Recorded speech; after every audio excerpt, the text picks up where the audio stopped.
Sup, my fellas. Don't forget to leave feedback, and enjoy the story. Showing a man with his eyes closed, the plot told that people have a soul. Presenting the image of the spiritual embodiment of man, the plot added that Idia is the essence of the soul. Visualizing the outstretched hands, the plot said that one day people learned about the Idia of the soul and learned to manifest their own. A guy in a red sweater with a smile on his face stated that when he showed his Idia, a sharp sword appeared, and his friend asked to show it. Showing us a man who recreates a blade with the power of the soul, and his friend who is surprised by this, the plot explained that the word of Idia became firmly embedded in speech, and eventually people learned to wash and implement it. Placing his blade on his shoulder, the guy in the red jacket asked the man in the jacket what kind of Idia he had, and he replied that he had earth fragments. At the same moment, he was hit, and the plot explained that then people began to distribute each other according to ranks. Towering over the man who had just been his friend, the guy in the red jacket asked if he really had rank E, and the plot noticed that the once equal souls began to divide into ranks. Turning his back on his friend, the teenager declared that he would never associate with an E-rank weakling. Showing a list of students of the school, the story said that the educational institution became a tool for raising the status of the country, and during the hostilities, people with the highest rank began to be sent to the front line. Immediately after that, the narratives of the story are transported to a large school with 4 floors, while the plot explained that it is no exception, and it is Hyundai's special training high school. School children surrounded the guy and said that he needed to be caught. Noticing this, he grinned mischievously. Suddenly, the guy sharply approached one of the opponents. A moment later, the student of the school recreated a huge iron axe from his soul.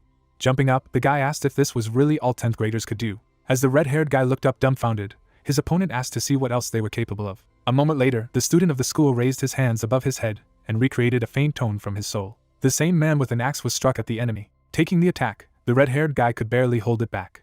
Immediately afterward, the disciple with the axe began to scatter his opponents around as they tried to stop him. Because of everything that had happened, the red-haired guy gritted his teeth of displeasure. Suddenly, he turned back and called out to Park Jin-soo who was standing there. The guy with glasses just stood still while his classmate asked what he was doing there, and asked him to do something.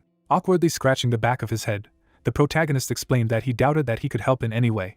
Looking furiously in front of him, the orange-haired guy called him a useless fool. From the scene of the battle, his voice could be heard, saying that they would talk when they were done with this. Suddenly, the narratives of the story are transported to the moment when the guy in glasses was kicked. His classmate stepped on him and asked if he was going to continue to cause trouble for them, while another noticed that they had lost because of him. Looking in displeasure in front of him, the student of the school stated that he could not believe that they were in the same class with such a worthless freak, and they were definitely unlucky, and his friend clarified what he expected from the last one on the list, because they seemed to have stepped on a cake. Removing the leg of a classmate, the guy in glasses asked for forgiveness and asked what was true, what could be expected from the last one on the list. Very angry after hearing this, the guy with orange hair called him a jerk. Then he struck, wanting him to burn in hell, and his classmate abruptly dodged. Looking away in puzzlement, the protagonist asked that perhaps the death wish was too much, and just wanted to admit guilt. Unbuttoning his shirt, a student of the school remarked that they were tired and would now receive 10 for each injured team member, and another asked how he dared to dodge at all. Looking in front of him with displeasure, the guy with glasses wondered that maybe if they were tired, it was better to rest instead of beating him, because they would be punished if they beat him. Looking at the crumpled locker door, he realized that he would be beaten all the time, and there was no way out. Immediately after, the protagonist began to run away from his classmates, and screamed for help. At this time, the other students sitting in the classroom laughed, and called him running away like a slaughtered bug while the others begged to catch him. Suddenly, they all stopped in place. Noticing that he was surrounded, the guy with glasses was very frightened. The classmates around him said that they would try not to overdo it, just give him a little so that he wouldn't be able to complain to teacher Manhwa, and so he didn't even have to think about using Idia, because he knew that it was forbidden to use it at school. Then someone kicked him in the chest. The other students watched their classmate being beaten up and wondered why they were studying with an F-rank loser, noticing that he just wanted to hit him. Looking in front of him with dissatisfaction, the student declared that he was ashamed to study in a class with this misery, and another asked why he had come to school at all, because nothing would help him anyway. At this time, the protagonist clutched his chest in pain. Smiling at his classmates, the guy with glasses assumed that their team did not lose because of him at all. At the same moment, a man in a red suit came into the office and told the scoundrels to take their seats, because he had good news for them. Immediately after that, the students took their seats with dissatisfaction and said that the teacher had come at the wrong time, but they would still finish with him. Then the students of the school with wide smiles on their faces asked why the teacher was so happy today, and whether he was really getting married. At the same moment, all the children in the class began to laugh, and the teacher told them to shut up. The protagonist sat down at his seat and did not understand what was happening, noticing that he was not well. Suddenly, the teacher slammed his fist on the blackboard and told him to listen carefully. Throwing his hands to the sides, Jan stated that their school was marked by the state. Hearing this, the guy who put his feet on the desk called out to the teacher. It was Byun Jiayan, a typical school bully with average fighting abilities, who was asking if there was probably some stupid offer from a dubious organization again, and remarking that it never ended well. After his words, the teacher took a step forward, saying that the break was over, so he should put his feet down. With displeasure, Bun slammed his fist on the desk, asked if it was enough to participate in this nonsense, and Jan replied that it was not for him to decide, so he just had to put up with it. Pointing his finger at the student, the teacher stated that this was all due to the achievements of the elders, and the latter asked what it meant. Leaving him, Jan said that from that day on, their school became a platform for military exercises. Turning sharply back, the teacher added that this meant that they would now be divided according to military ranks. Hearing this, all the students in the class were greatly puzzled. Spreading his hands to the sides, Jan asked if it was clear to them that now they were all comrades in arms. With a big smile on his face, the teacher stated that all the teachers had been given their rank, from lieutenant to commander, and now they had to call him the commander of the 10th platoon. Putting his hand out in front of him after what he had heard, Bun asked if it was the 10th platoon, because it was the 10th grade, and what would happen to the students. Looking in front of him, the teacher asked to stop complaining and explained that this was a government initiative, so there was no need to slack, and during the training, they would have to salute, and now there must be many people willing to take someone from their school. Pulling his hand aside, Jan concluded that they were all soldiers now. Hearing this, Park folded his arms to his chest and thought about his military training. With his serious gaze forward, the protagonist asked the teacher what to do if he did not want to be in the military. Looking at him with dissatisfaction, the teacher suddenly began to think. Putting his hand in front of him, Jan explained that, of course, no one was forcing them, and if they did not want to take part, they had to send petitions to the authorities for transfer to another school. Directing his serious gaze in front of him, the teacher said that he hoped that Park, the reader, would consider this possibility, because he was sure he himself understood everything. Looking ahead, puzzled, the protagonist asked what he meant. At the same time, other students raised their hands and asked why they were suddenly made a military school, and asked to name at least the reason. Holding an incomprehensible box in his hands, the teacher repeated that he had already said this, that the 11th graders had shown themselves well. As he poured something out of the box, Jan explained that they were the ones who had helped give the school military status, and everyone had been promoted to the rank of sergeant. Looking at the shoulder straps lying on the table, the students asked if all the 11th graders really received the rank of sergeant. Patting his student on the shoulder, the teacher said that their 11th graders were the hope for a bright future for Korea, and they were noticed by the state. Handing out shoulder straps to all his wards, Jan stated that only the best 10th graders would receive the rank of corporal, and the rest the rank of junior corporal. At this time, the protagonist watched the teacher walking through the classroom in surprise, as he explained that the platoon commander could reassess the rank at any time, and if anything, they should contact him to help in any way he could, because the future was in their hands.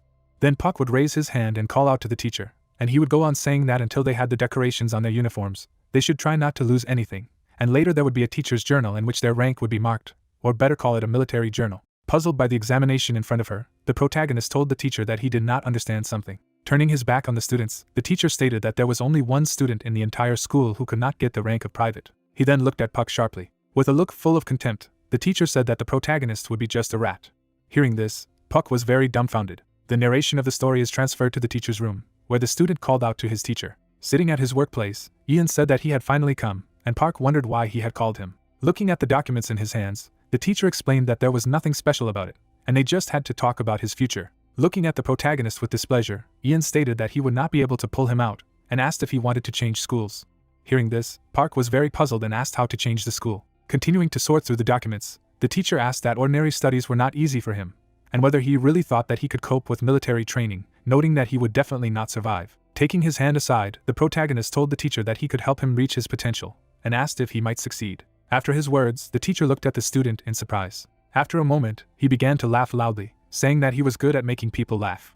Looking dumbfounded in front of him, Park couldn't believe that the teacher had paid attention to him for a laugh for the first time. As the protagonist looked sadly in front of him, Ian told him that the rank system would make it even more difficult for him at school and asked that he wouldn't be able to help everyone while they mused that they knew the teacher was aware of the bullying. Looking at the broadly smiling teacher, Park reasoned that he simply didn't want to have an F-rank student. Glancing sharply in the direction of the protagonist, he realized that he must think that he would give up on his own because of the constant insults, because a student of such a low rank is simply useless. Suddenly, Yam was very surprised when his disciple said that he wanted to ask something, wondering if he thought it was possible to divide souls into ranks.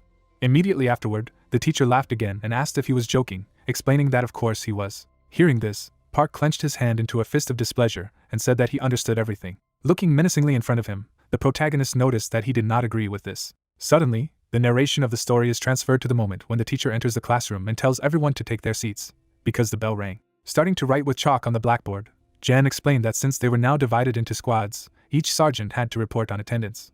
At the same moment, the girl with orange hair turned back and said that in the 10th platoon of the first squad there were a total of 10 people, and there were no absentees. A guy with red hair raised his hand, said that in the 10th plant of the 2nd detachment there were a total of 11 people, and there were no absentees.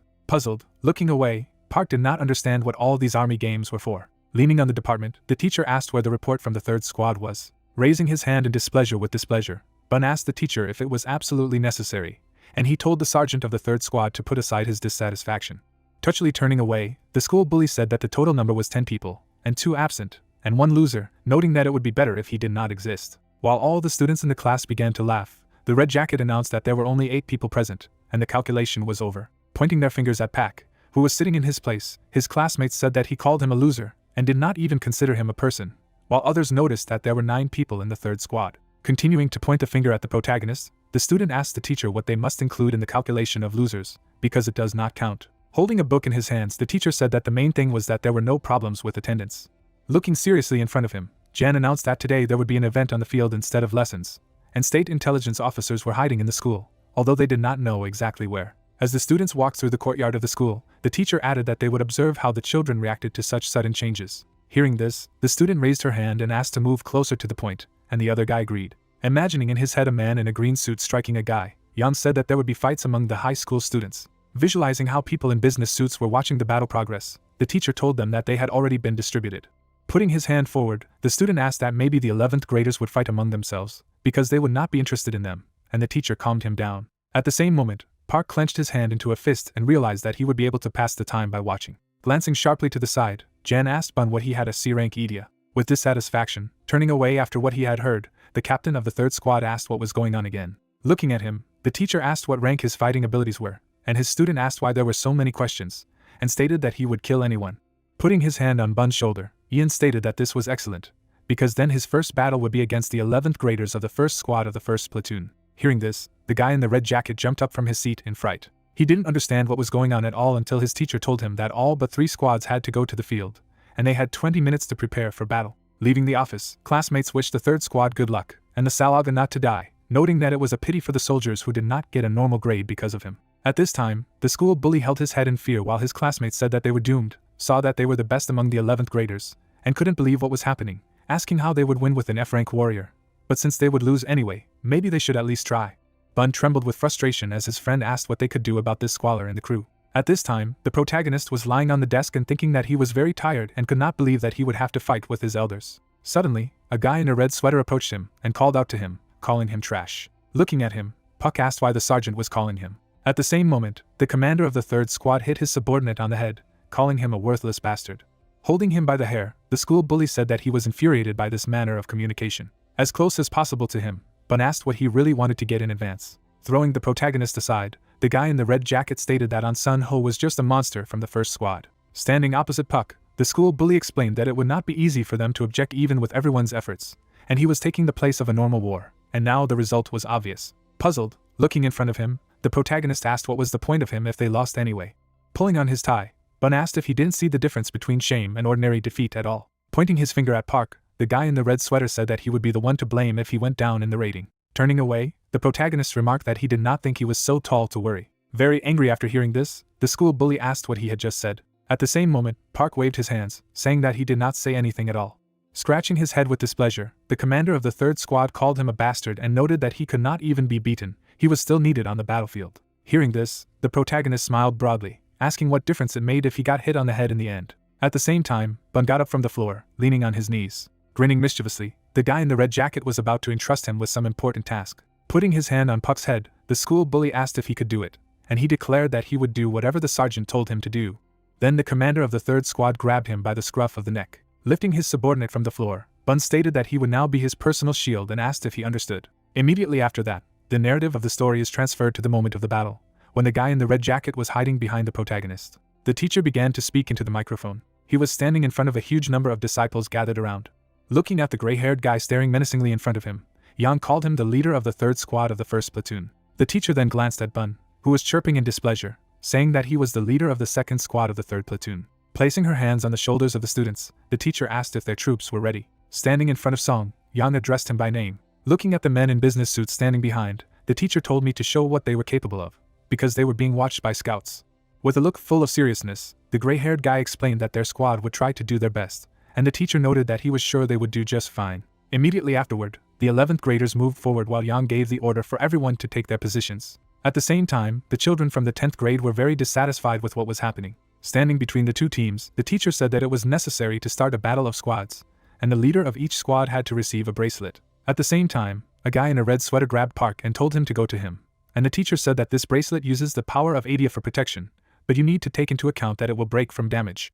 Removing this very bracelet from the protagonist's hand, the school bully explained that this would help them last longer, and Ian stated that when the bracelet broke, they were out. The commander of the third squad gave the artifact to the other students, while Puck asked the sergeant if it was necessary to grab him like a cat by the scruff of the neck, and the teacher said that this time, given the difference in the experience of the teams, something had changed. Bun looked at the protagonist with displeasure, saying that he should shut up and not whine, because he was just his shield, and he noticed that he was not even an animal, but just some kind of thing, while the teacher announced that additional requirements had been introduced, and the victory would be counted for the team that could hold out for 5 minutes. The task in front of them after everything they heard, the students said that they did not think that this was possible with their composition, and they would covet in front of everyone. At the same time, Park set a timer of 5 minutes on his watch. Looking at Ian standing in front, the protagonist wondered if he would reconsider his transfer to another school if they won, and he said to greet each other. Saluting, Song declared that he would disobey the order. At the same time, a guy in a red sweater with dissatisfaction in his eyes said that he understood the order. Smiling broadly, the teacher announced the start of the battle. Immediately after that, the commander of the third squad abruptly dragged Puck with him. Dragging along the ground, the protagonist asked the sergeant to wait, and the sergeant told him to be quiet and not to say anything. Looking at the frightened school bully, Park thought that he only needed to hold out for 5 minutes. At this time, the students who remained on the front line asked their commander what they should do and what formation to use, saying that the opponents were approaching. A moment later, the 11th graders approached them, and the 10th graders declared that the sergeant should give them orders. Hiding behind the protagonist, Byun told them all to shut up and just protect him, because they would win if they held out for 5 minutes. At the same time, the girl kicked her opponent. Song, in turn, printed his opponent in the ground. Then the guys began to remove the bracelets from the hands of the enemies. At the same moment, the girl soared into the air above the guys. Suddenly, she looked menacingly in front of her. Noticing this, the guy in the red sweater was very frightened, saying that she looked at him. The 11th grader was approaching the guys at great speed. Putting Puck in front of him, the school bully told him to interfere with her and cover him as soon as possible, and he asked how he would do it. Looking at the student, who was rapidly moving towards them, the commander of the third squad told him to do at least something. Turning back in fright, the protagonist intended to run in the opposite direction. Watching everything that was happening, the teacher smiled broadly. He gave a thumbs up, saying that he would help him change schools, and when Park saw this, he said that it all him off. At the same moment, a girl in glasses approached him, who asked if they had a conflict. With a deft movement of his hand, the protagonist grabbed her hand. Noticing this, the disciple was greatly stunned. Suddenly, she noticed Puck's menacing gaze, but immediately after that, the girl activated her armor. A moment later, she was wrapped in metal armor. The disciple was completely covered in armor that emitted a bright blue light. Watching it in admiration, Puck noticed that this armor looked incredible. Its Idia was not only strong, but also beautiful. Standing in front of him, the girl told him not to play the fool and noticed that he was keeping up with her. Pointing his finger at Bun, the protagonist noticed that their leader was running away. He then looked at his watch, knowing that he should check the time first. Gritting his teeth after what he saw, Puck realized that there were still 3 whole minutes to go. Standing in front of his opponent, the protagonist realized that he needed to hold out as long as possible. With a frightened look, Puck asked if he could call her sister, and just asked not to think that he was flirting. Looking puzzled in front of him, the protagonist asked if he had angered her, and suggested calling her just an acquaintance. Looking at him with dissatisfaction, the girl asked him to stop wasting time and open her Idia. Pointing his finger up, Park noticed that fate itself had brought them together, and offered to at least get to know each other, and the student said that if he continued like this, she would not wait. Waving his hands, the protagonist asked to wait a minute, and his opponent ordered to open the Idia, because he looked stronger than his comrades. Sweating with fright after hearing this, Puck asked where she was in such a hurry, because she should be well aware of the importance of consistency. Because of his words, the girl was very angry. She then furiously headed in his direction, while the protagonist noticed that his father always said that when he argued with his mother. A moment later, the apprentice stopped where she was when Puck announced that he was about to show her his Idia. Smiling broadly, the protagonist said that right now he would reveal his essence. Releasing the blue energy from his hand, Puck began the countdown. As he continued to count, the disciple was very wary. A moment later, the protagonist summoned a dagger in his hand, and the system announced that it was an ordinary dagger without the advantages of F rank. Puck showed the dagger in his hand with a smile on his face. Holding her head after the incident, the student asked if he was the one. Shuddering sharply after hearing this, the protagonist asked his sister why she suddenly turned pale and if she was not well, suggesting that she go to the first aid post, and she clarified that he was the same F rank loser. A moment later, the girl brought her hand to her face when she received the answer that he was the same newcomer. Admiring the dagger in his hands, Park stated that he believed that his weapon was no worse than S rank. At the same moment, the protagonist stretched out his hand towards the girl who was leaving him and asked where she was, and she replied that she thought he was special, but it seemed that he dodged by pure chance. Looking after her with displeasure, Puck asked not to leave and noted that she wanted to see it herself, and now she could not just leave. Clenching his hand into a fist of displeasure, the protagonist stated that if she didn't stop, he would sneak up and attack from behind, and this was the last warning. At the same moment, the disciple abruptly turned back, saying that she didn't see the point in wasting time on an F-rank loser. Suddenly, she noticed Park attacking her in front of her, which surprised her greatly. Looking menacingly ahead, the protagonist thought that at first he thought she would continue to ignore him. At the same time, his dagger was already approaching the girl's face. With a deft movement of her hand, she managed to repel the attack at the last moment. She restrained the dagger with her armor. Being near the surprised student, Park noticed that he was really sharp. After a moment, he was very scared and just smiled. The disciples watching from the stands began to laugh, saying that this was what was expected from an F-rank loser, and she was even scared of that. But he didn't hurt her at all. Puck stood in front of the girl, frightened. Suddenly turning away from him, the disciple noticed that he had a good reaction, but it wouldn't help with such a rank. Leaving the protagonist, she noticed that she had already made sure of everything, so she needed to end here. Scratching his head in puzzlement after everything that had happened, Park asked that he had gained at least a little time. Looking at his watch, the protagonist was surprised that there were still 2 minutes left. At the same moment, Bun noticed a girl in armor approaching him and called his subordinates jerks who couldn't even hold out for 5 minutes. Coming closer and closer to him, the student noticed that it was not for a coward like him to say this. Slowly stepping back, the guy in the red jacket said that he was just giving in, so she had better stop, and thought that she should definitely buy into this trick. Grinning mischievously, the girl stated that he might not give in. Suddenly appearing near him, the student was going to see what he was capable of, and told him to prove that he was better than Song. Taking a step back, the school bully realized that he was very unlucky. At the same moment, he felt a huge rock under his foot that was under the ground, and realized that it was just in time. Smirking mischievously, the leader of the third squad reasoned that he was very big, and it was good that they were everywhere there. Looking at him menacingly, the armored girl asked how he would prove his superiority. Opening his mouth a little, the sergeant said that since she was so interested, then all right. Having abruptly released a huge amount of internal energy, Bun announced that he would show it now. At the same moment, the student was very surprised. Suddenly turning back, Puck wondered if his commander was hiding the rank of his Idia. Stretching out his hand in the direction of the student, he shouted to her that it was dangerous. At the same time, a guy in a red sweater, putting his hand on the stone, used extraction. Then it began to break out of the ground. A moment later, the school bully erected a small mountain under him. With a snide grin, the commander of the third squad used a swing. The system's notification window announced the extraction and swing with Idian rank C+ and combat power C. Dumbfounded, watching everything from the sidelines, the students noticed that it was clearly stronger, and did not understand what would happen to him, although his stone was quite huge. Looking happily in front of her, the armored girl said that it meant he wasn't just running away, and asked if he was waiting for a suitable stone to appear. Lifting the cobblestone above his head, Bun noticed that it was amazing. Throwing a huge boulder in the direction of an 11th grade student, the guy in a red sweater sent her. While in the air, the school bully declared that he would trample it, and show everyone the power of his Idia. Looking smugly in front of him, the commander of the third squad asked if she really thought that the class meant anything, and declared that he himself would be the winner, while someone behind his back asked him for forgiveness. Hearing this, the sergeant turned sharply back, noticing that it was a familiar voice. A moment later, Song slammed it into the ground. Looking up in fright, Bun asked how he dared to sneak up behind him like that. At this time, the armored girl held back the stone with her barrier and thought that it was stronger than she thought, but with her Idia, she would be able to hold out a little longer. As the student stared in surprise in front of her, someone used the skill "I'll catch you." At the same moment, a stone broke in front of her. It was the work of its commander, who destroyed the cobblestone. After everything that had happened, the armored girl gritted her teeth in displeasure. Looking at Song menacingly, the student stated that this was her opportunity to manifest and asked why he intervened. Standing in front of her, the commander of the 11th class noted that it was dangerous, and his duty was to protect his soldiers. Directing her displeased gaze forward, the student asked if he really thought that she could not cope on her own. Looking at her menacingly, Song said that he was sure that she would have coped with this block herself. Glancing sharply at Bun, who was behind him, the 11th class commander concluded that this idiot would not stop. A moment later, he threw his opponent over his shoulder using the skill "I will catch you." The system's notification window alerted you to the skill "I will catch you" with Idia rank B and total combat ability A+. Puzzled by everything that was happening, Park noted that they had been tricked.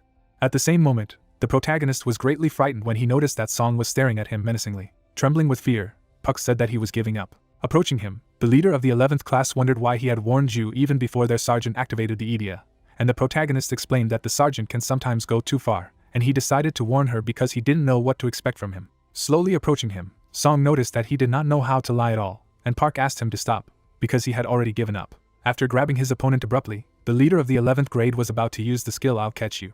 He held the protagonist by the scruff of the neck and arm. A moment later, Puck caught the dagger that he had released from his hands and told him to listen. Then, with great speed, he pointed his weapon towards the enemy. With a deft swing of the dagger, the protagonist broke free from the opponent's grip. After all that had happened, Song was forced to step back.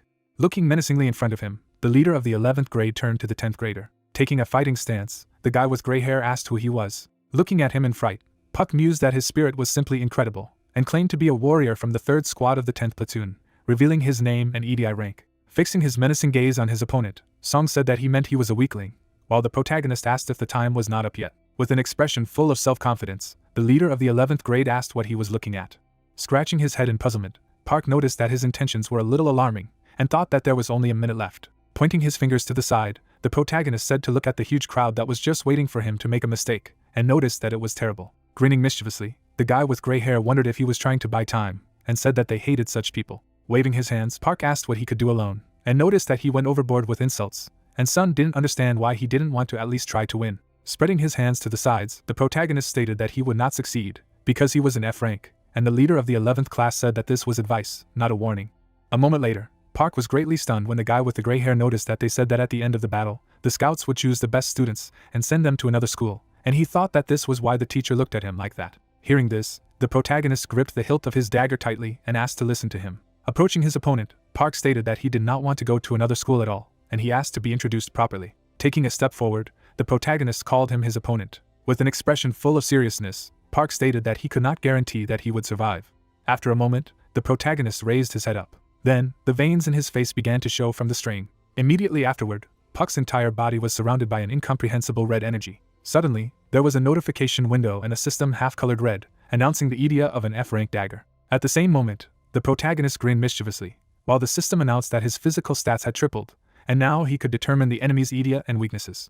Then Puck put his hand on his face, and the system continued to send an alert that with such abilities, he could easily deal with the enemy, and the skill would only be disabled if the opponent was killed or his Idia was completely destroyed. At the same time, the protagonist stared furiously forward, and the system announced that he was seized by the desire to kill, and his S-rank perfect massacre. Puck emitted a huge amount of dark red energy. Noticing this, Song suddenly became alert. Standing in front of the protagonist, the Class 11 leader suggested that it seemed that the F-rank dagger was only part of his Idia. At the same moment, the guy with the gray hair released his inner energy, and the system announced his skill. "I'll catch you!" And that he can move within the set limits, and the time will not matter. Squinting sharply, Puck noticed that he was B rank, and it turned out that his abilities were worse than he thought. Hearing this, Song was extremely dumbfounded. Directing his menacing gaze forward, the leader of the 11th grade could not believe that he was seeing other people's Idia. After his words, the protagonist grinned mischievously. Pointing the dagger in front of him, Puck begged for forgiveness, saying that he couldn't take it anymore and asked if he would be stopped. Continuing to smile madly, the protagonist asked if he could definitely do it. Looking warily in front of him, the gray-haired guy mused that he had an unbearable killing intent and noticed that he thought he had already outgrown the emo stage. With a sudden grin, Puck asked if he could handle it. Twisting the dagger in his hand, the protagonist asked if he could rely on it. The orange-haired girl stared at the scene in surprise and asked why he was standing while the guy assumed that maybe he didn't want to waste his time on him. At the same moment, a student with red hair with a disgruntled expression on his face asked why he was not doing anything, because he had come to see how he was beaten. At the same moment, Song stared in front of him in a puzzled way, thinking that he was in an unprotected position. Being opposite his opponent, the leader of the 11th grade realized that he also did not have exposed body parts. Ju, watching what was happening, was also very dumbfounded and didn't understand what this strange energy was. Despite Puck twirling a dagger in his hand, the armored girl mused that he didn't look like the loser she'd seen before. Looking forward in surprise, the student didn't understand what kind of atmosphere it was, and knew that they wouldn't be able to stop him. Looking at the snidely grinning protagonist, Ju noticed that this was very creepy. As her entire body trembled, the armored girl was about to give everyone an order. Suddenly, rushing towards the enemy, the student gave the order to attack. At the same moment, Ju gritted her teeth from overexertion, while the other guys were very surprised by her actions. A moment later, she pinned Puck, who was laughing and saying that it was hard for him, to the ground. Looking at his subordinate with displeasure, Song asked what all this was for. Looking back at him, Ju declared that she had the same duty as he did, to protect his squad. Standing in front of his soldiers, the commander of the 11th class concluded that he did not need protection at all. A moment later, he was very surprised when the girl asked if he was sure of this. At the same moment, the student remembered the moment Park deftly turned around, striking at her, and realized what it was like when they attacked him. Ju then imagined how her classmates were also exposed to the protagonist's attack. The armored girl visualized Puck rushing past them at great speed. At this time, the guy with gray hair was dumbfounded in front of him, and the student realized that he reacted so quickly that not everyone would be able to keep up. Adjusting his tie, Song replied that, to be honest, he wasn't sure about it. Suddenly, the 11th class commander smirked. Noticing this, Ju was very dumbfounded and couldn't believe that he was laughing, and the guy with the gray hair was asking her to open the EDI before she got hurt even more. Paying attention to her hair, the girl was very surprised. A moment later, the armor on her head shattered. The disciple was extremely stunned when her equipment was destroyed, and couldn't believe that she had caused so much damage with a lightning attack. At the same time, the other students of the 11th grade noticed that their bracelets were destroyed, and did not understand what was going on, assuming that since everyone's bracelet broke, then perhaps they accidentally turned off the Idia. After everything that had happened, Ju silently clutched her head. Song, on the other hand, just looked down sadly. Standing opposite Puck, the 11th grade commander addressed him. Looking puzzled in front of him, the protagonist laughed, noting that it was excellent teamwork. Hearing this, the gray-haired guy stared at him silently. With a look full of incomprehension, Park asked what he wanted from him. Abruptly looking away, Song asked if he had come to his senses. Continuing to lie on the ground, the protagonist told the guys that 5 minutes had already passed, and invited them to get off it. Suddenly turning back, the commander of the 11th grade said that next time no one would interfere with him. Waving his hand, Puck explained that this time was enough for him, so there would be no next one. A moment later, the protagonist was very dumbfounded when the guy with gray hair advised him to practice a little. Holding out his hand after him, Puck repeated that he had already said that it was enough for him. Immediately afterward, the rest of the 11th class also left the protagonist. When it was over, Park plopped down on the ground and said it was hard. At this time, the teacher, who was watching the course of the battle from the sidelines, was extremely dumbfounded, saying that the 3rd detachment of the 10th platoon had won. Then the narration of the story is transferred to the director's office, from where the voice of a man was heard, who said that he was glad to greet the gentleman. Throwing one leg over the other, the man noticed that his arrival was a secret. With a smile on his face, an unknown man in a business suit asked if he had prepared the data that he had requested in advance. Hearing this, the school principal held out the papers in front of him and said that here they were. At the same time, an unknown person began to leaf through the documents in his hands. Suddenly, he stopped on the page with Song on it, and noticed that it was a fairly famous disciple. Sitting across from him, the headmaster explained that he was just a brilliant student and the best among the best, and was also the pride of Hyundai School. Hearing this, the man looked down and thought that there was not a single award in middle school.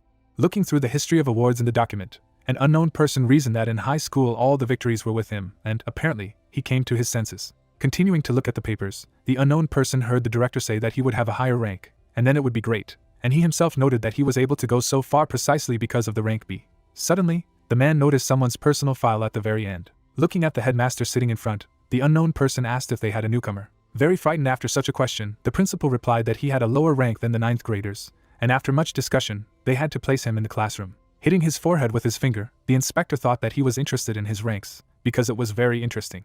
Continuing to examine the documents, the man asked what was behind the description, to which he received a positive answer and explanations that it was not even worth reading. Looking at the document, the inspector read the special circumstances related to the protagonist. Directing his menacing gaze forward, the unknown person asked that Idia usually does not manifest itself at the age of 8, to which the director replied that usually children experience it at this age. Looking at the information in the documents, the man reflected that he had survived a burglary at the age of 10 and had revealed his identity that day. The headmaster looked at the inspector puzzled, who couldn't believe that the Idia that appeared later due to life circumstances was only F rank.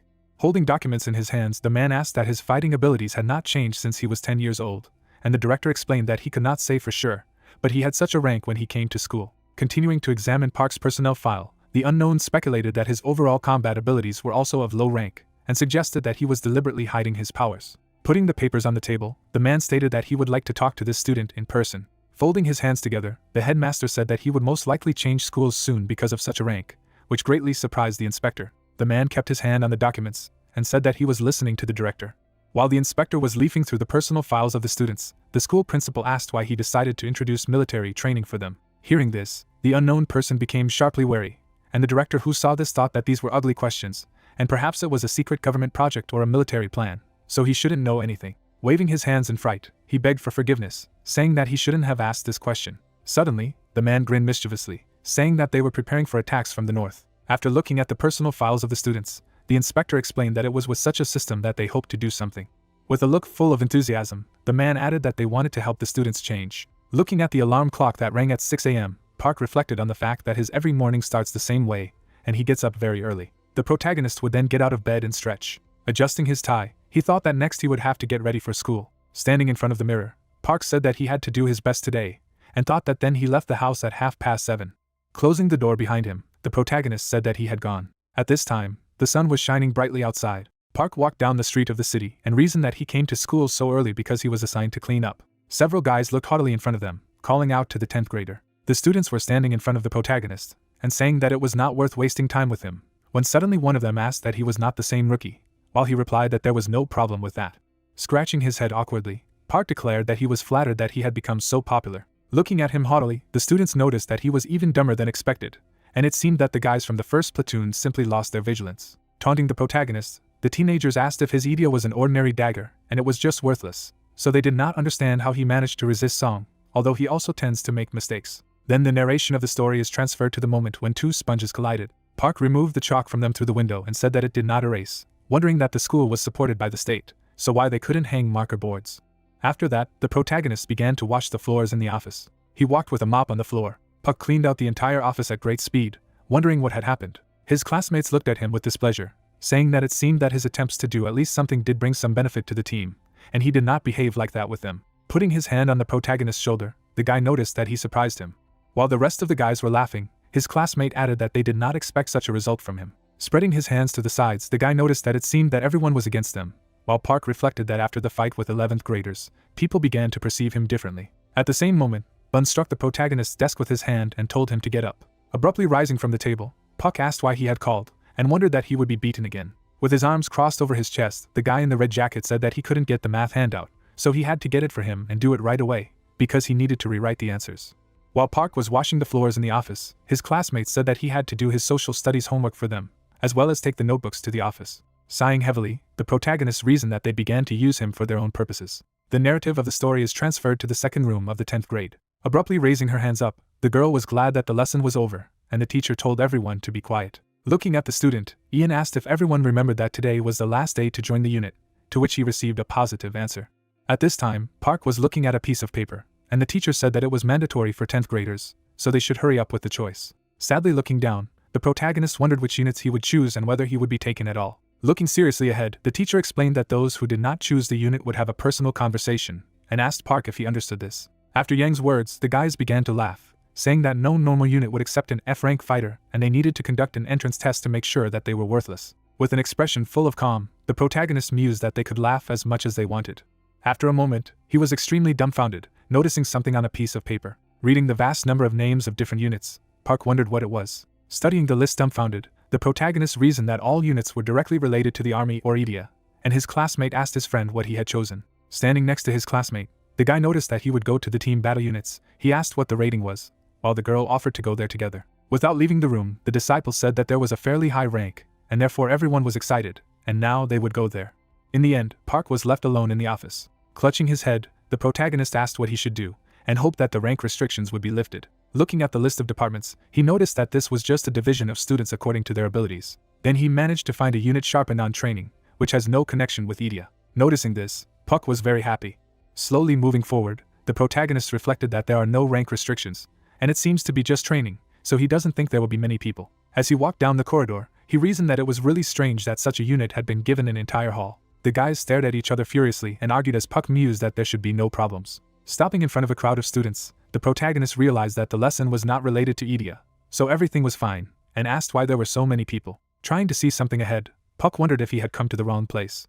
Looking sharply at the piece of paper, he noticed that several times he was convinced that this was the right place for him. Suddenly, a guy in a green sweater pointed his finger at him and stated that it was an F-class high school student who had come. The student looked at him puzzled, noting that he was a high school student, but a beginner in abilities, and asked his friend if he thought it was not worth standing on ceremony with him, and Park reflected that almost all of them were 9th graders, and they did not have to join his unit. With his hands folded in displeasure, the protagonist wondered why they had gathered there, when suddenly the guys announced that the leader was in front. Making his way through the crowd, Park asked who this leader was.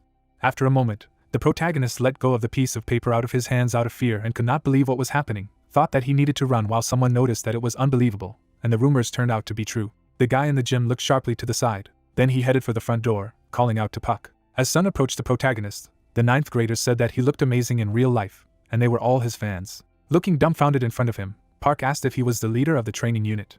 Smiling broadly, the commander of the 11th class noted that he did not expect to see him there, so he was very surprised. Park stared in front of him puzzled and pondered that he needed to run while Sun told the recruits to pass and prepare. Turning sharply to the side, the protagonist realized that there would be a fuss if they grappled with him, when suddenly the commander of the 11th class asked where he was going. Suddenly smiling, Puck noticed that he seemed to have come to the wrong place. Waving his fingers, the protagonist said that he would go look around and immediately return, and the guy with gray hair said that there was nothing else there. Looking menacingly forward, he asked if he would not go anyway. With a serious expression on his face, Song asked that he had come expecting that there would be few people. Adjusting his tie from emotion, Puck thought that this was true, and noticed that a huge crowd had gathered there. Putting his hand on his belt, the commander of the 11th class asked his guests to come in. It was not so easy to get to them, and the protagonist concluded that he knew that his skill was below average. Immediately afterward, a guy with gray hair grabbed Park by his clothes. Sensing this, the protagonist was greatly stunned. When Sun dragged him to the gym and announced that he would now conduct an entrance test, and he would take it with everyone else, and Park repeated that he had already said that he would not do it. At the same moment, the doors to the gym were closed. Looking at the recruits, the commander of the 11th grade asked if everyone was in place, and said that this year there are also a lot of them, and then you need to start testing, because it is not difficult. With a menacing expression on his face, the guy with gray hair said that they would just need to repeat a few exercises after him, namely 30 burpees, 30 push-ups, 30 burpees again, and then 30 squats. Hearing this, the disciples were delighted that he would also be doing these exercises and said that he had great strength and an alluring voice. The other guys were full of enthusiasm and could not believe that it was all for one attempt, but they believed in their strength. A moment later, Park clutched his head when he heard Sun say that the one who could make 10 sets would pass, while he himself stated that he could not even be counted on. The narrative then shifts to the moment when the students were doing squats with the last of their strength, and Song was telling number 2 that he was too slow to drop out. Looking at the guys who fell to the ground from exhaustion, the commander of the 11th grade stated that numbers 5 and 6 did not perform the exercises correctly, so they dropped out. Jumping up sharply, the guy with gray hair explained what to do as fast as he did. At this time, other teenagers also fell to the ground, saying that they had lost their strength. Dumbfounded by all that was happening, Park thought that he needed to do 30 burpees, 30 push-ups, 30 burpees again, and then 30 squats in one set. He then looked at Song doing push-ups at a tremendous speed, and reasoned that he did it so easily that even the muscles of his face did not tremble. Watching the students try to keep up with the commander of the 11th grade, the protagonist wondered what kind of monster it was. Immediately afterward, the last guy fell to the ground from exhaustion. All the applicants were lying on the floor and saying they were giving up, while the guy with the gray hair was saying that the first group was dropping out. Glancing sharply to the side, Song was about to start testing the second group. Hearing this, the guys were very scared and did not understand what to do, because they did not think that they would cope. Well, this is cool, although scary. Pushing each other aside, the disciples argued about who would go first and were about to send in F rank first, and he explained that he didn't want either.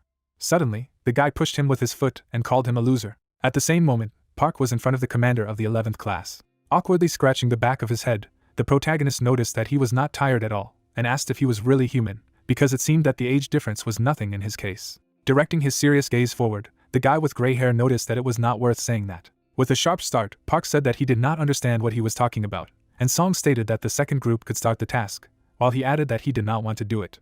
The sounds of classes were heard in the gym. The whole floor was wrapped in drops of sweat. The protagonist did tasks with the last of his strength, thinking that he was not ready to put up with this. Remembering how he did pull-ups at home, Park reasoned that he trained alone to be able to stand up for himself. Looking menacingly in front of him, he realized that this was why he was not so bad in sports.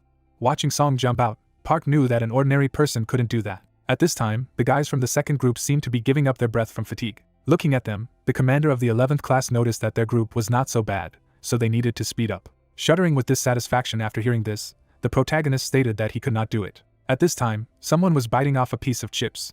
The girl who had given up and was now just sitting on the sidelines looked in surprise in front of her, saying that the 10th grader still hadn't given up, and her friend had noticed that it was surprising. Watching Park try to imitate Sun, the boys wondered if he was really that tough and couldn't believe that his fighting abilities were indeed F rank. At this time, the protagonist was doing squats with the last of his strength, saying that he had already trained at home. With an expression on his face full of calm, the commander of the 11th class told him to be silent and concentrate. A guy who liked him and his girlfriend asked how many sets they had already made, and she replied that she went 7.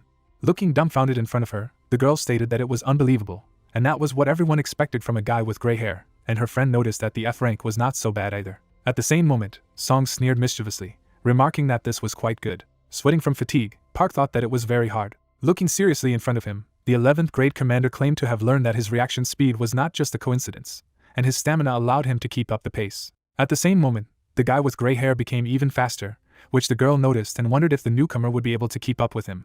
Very angry after what he saw, the protagonist asked if he was really serious. Continuing to eat chips, the guy explained that it was too much, and his girlfriend stated that he was doing well. The guys watched the 2 high school students doing squats at great speed, and said that the F rank was keeping up with Sun. Immediately after that, the students began to rejoice and shout that he could and he would definitely succeed, because there was still a little left. At this time, Park, gritting his teeth from fatigue, while the guys were declaring that he was almost there, and had already done 27. Descending to the floor again, the protagonist heard the students say that it was the 28th and 29th attempts. Looking happily in front of him, Song stated that it had been 30 times, which meant that a great job had been done. Hearing this, the protagonist fell to the floor, and the students who saw this rejoiced that he succeeded, asking if he was the only one who passed. Sitting on the floor, Park said that he was going to die. Suddenly, the protagonist looked towards the junior students, who said they were very surprised, and congratulated him on his successful completion.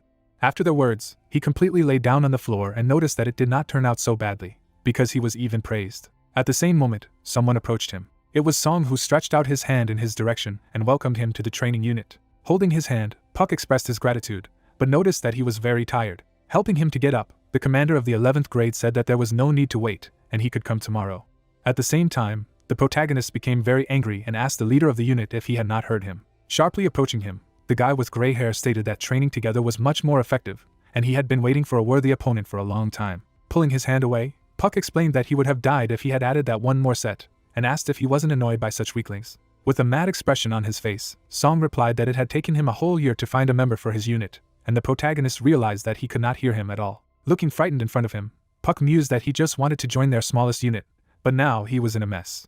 The narrative of the story is transferred to the moment when the protagonist lifted chairs after classes. Sighing heavily, Park stated that he did not want to train today. Squatting down, he declared that he had accidentally got there, and now all the attention was on him, wondering how Sun could have chosen his unit at all. Clutching his head, Strani again repeated that this was a division of the same person. Remembering how the garbage was cleaned up in the office, Park reflected that now he was being poked at every day.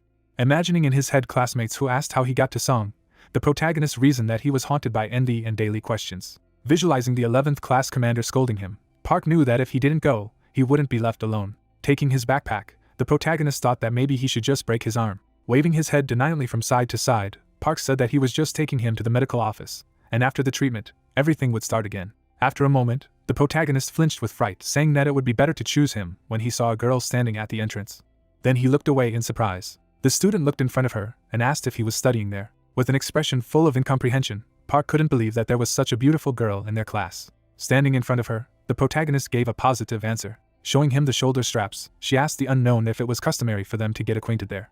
Looking at the things in her hand, the protagonist realized that she was a corporal. Looking at him in surprise, the girl asked if he did not have a title and why he did not take out his book. A moment later, Park shuddered sharply as he was ordered to give his name and rank. At the same moment, the protagonist saluted and said that he was a newcomer to the 3rd squad of the 10th platoon of the 2nd squadron, giving his name. Then, he was very surprised after everything that had happened. Looking at him, the unknown asked if he was a beginner, and Puck mused that they were forced to memorize it, so he said everything automatically. Shaking his hand, the student noticed that it did not matter, and was happy to meet him, saying that she was Corporal Kim, and the protagonist asked why she called him. Taking her hand aside, the girl asked that he was already from the 10th platoon, and explained that he would join its ranks from the next day, and Park clarified that she had transferred from another school. Smiling broadly, the protagonist remarked that it was great, and hoped that they would get along. As he opened the door, he noticed that he still had something to do, so it was time for him to go. At the same moment, Kim grabbed him by the backpack and told him that he had to wait. Then she pushed him with her hand. A moment later, the girl pressed the guy against the wall. Looking at her dumbfounded, Puck told the corporal that he really had to go. Looking in front of her, the student asked to show her the school.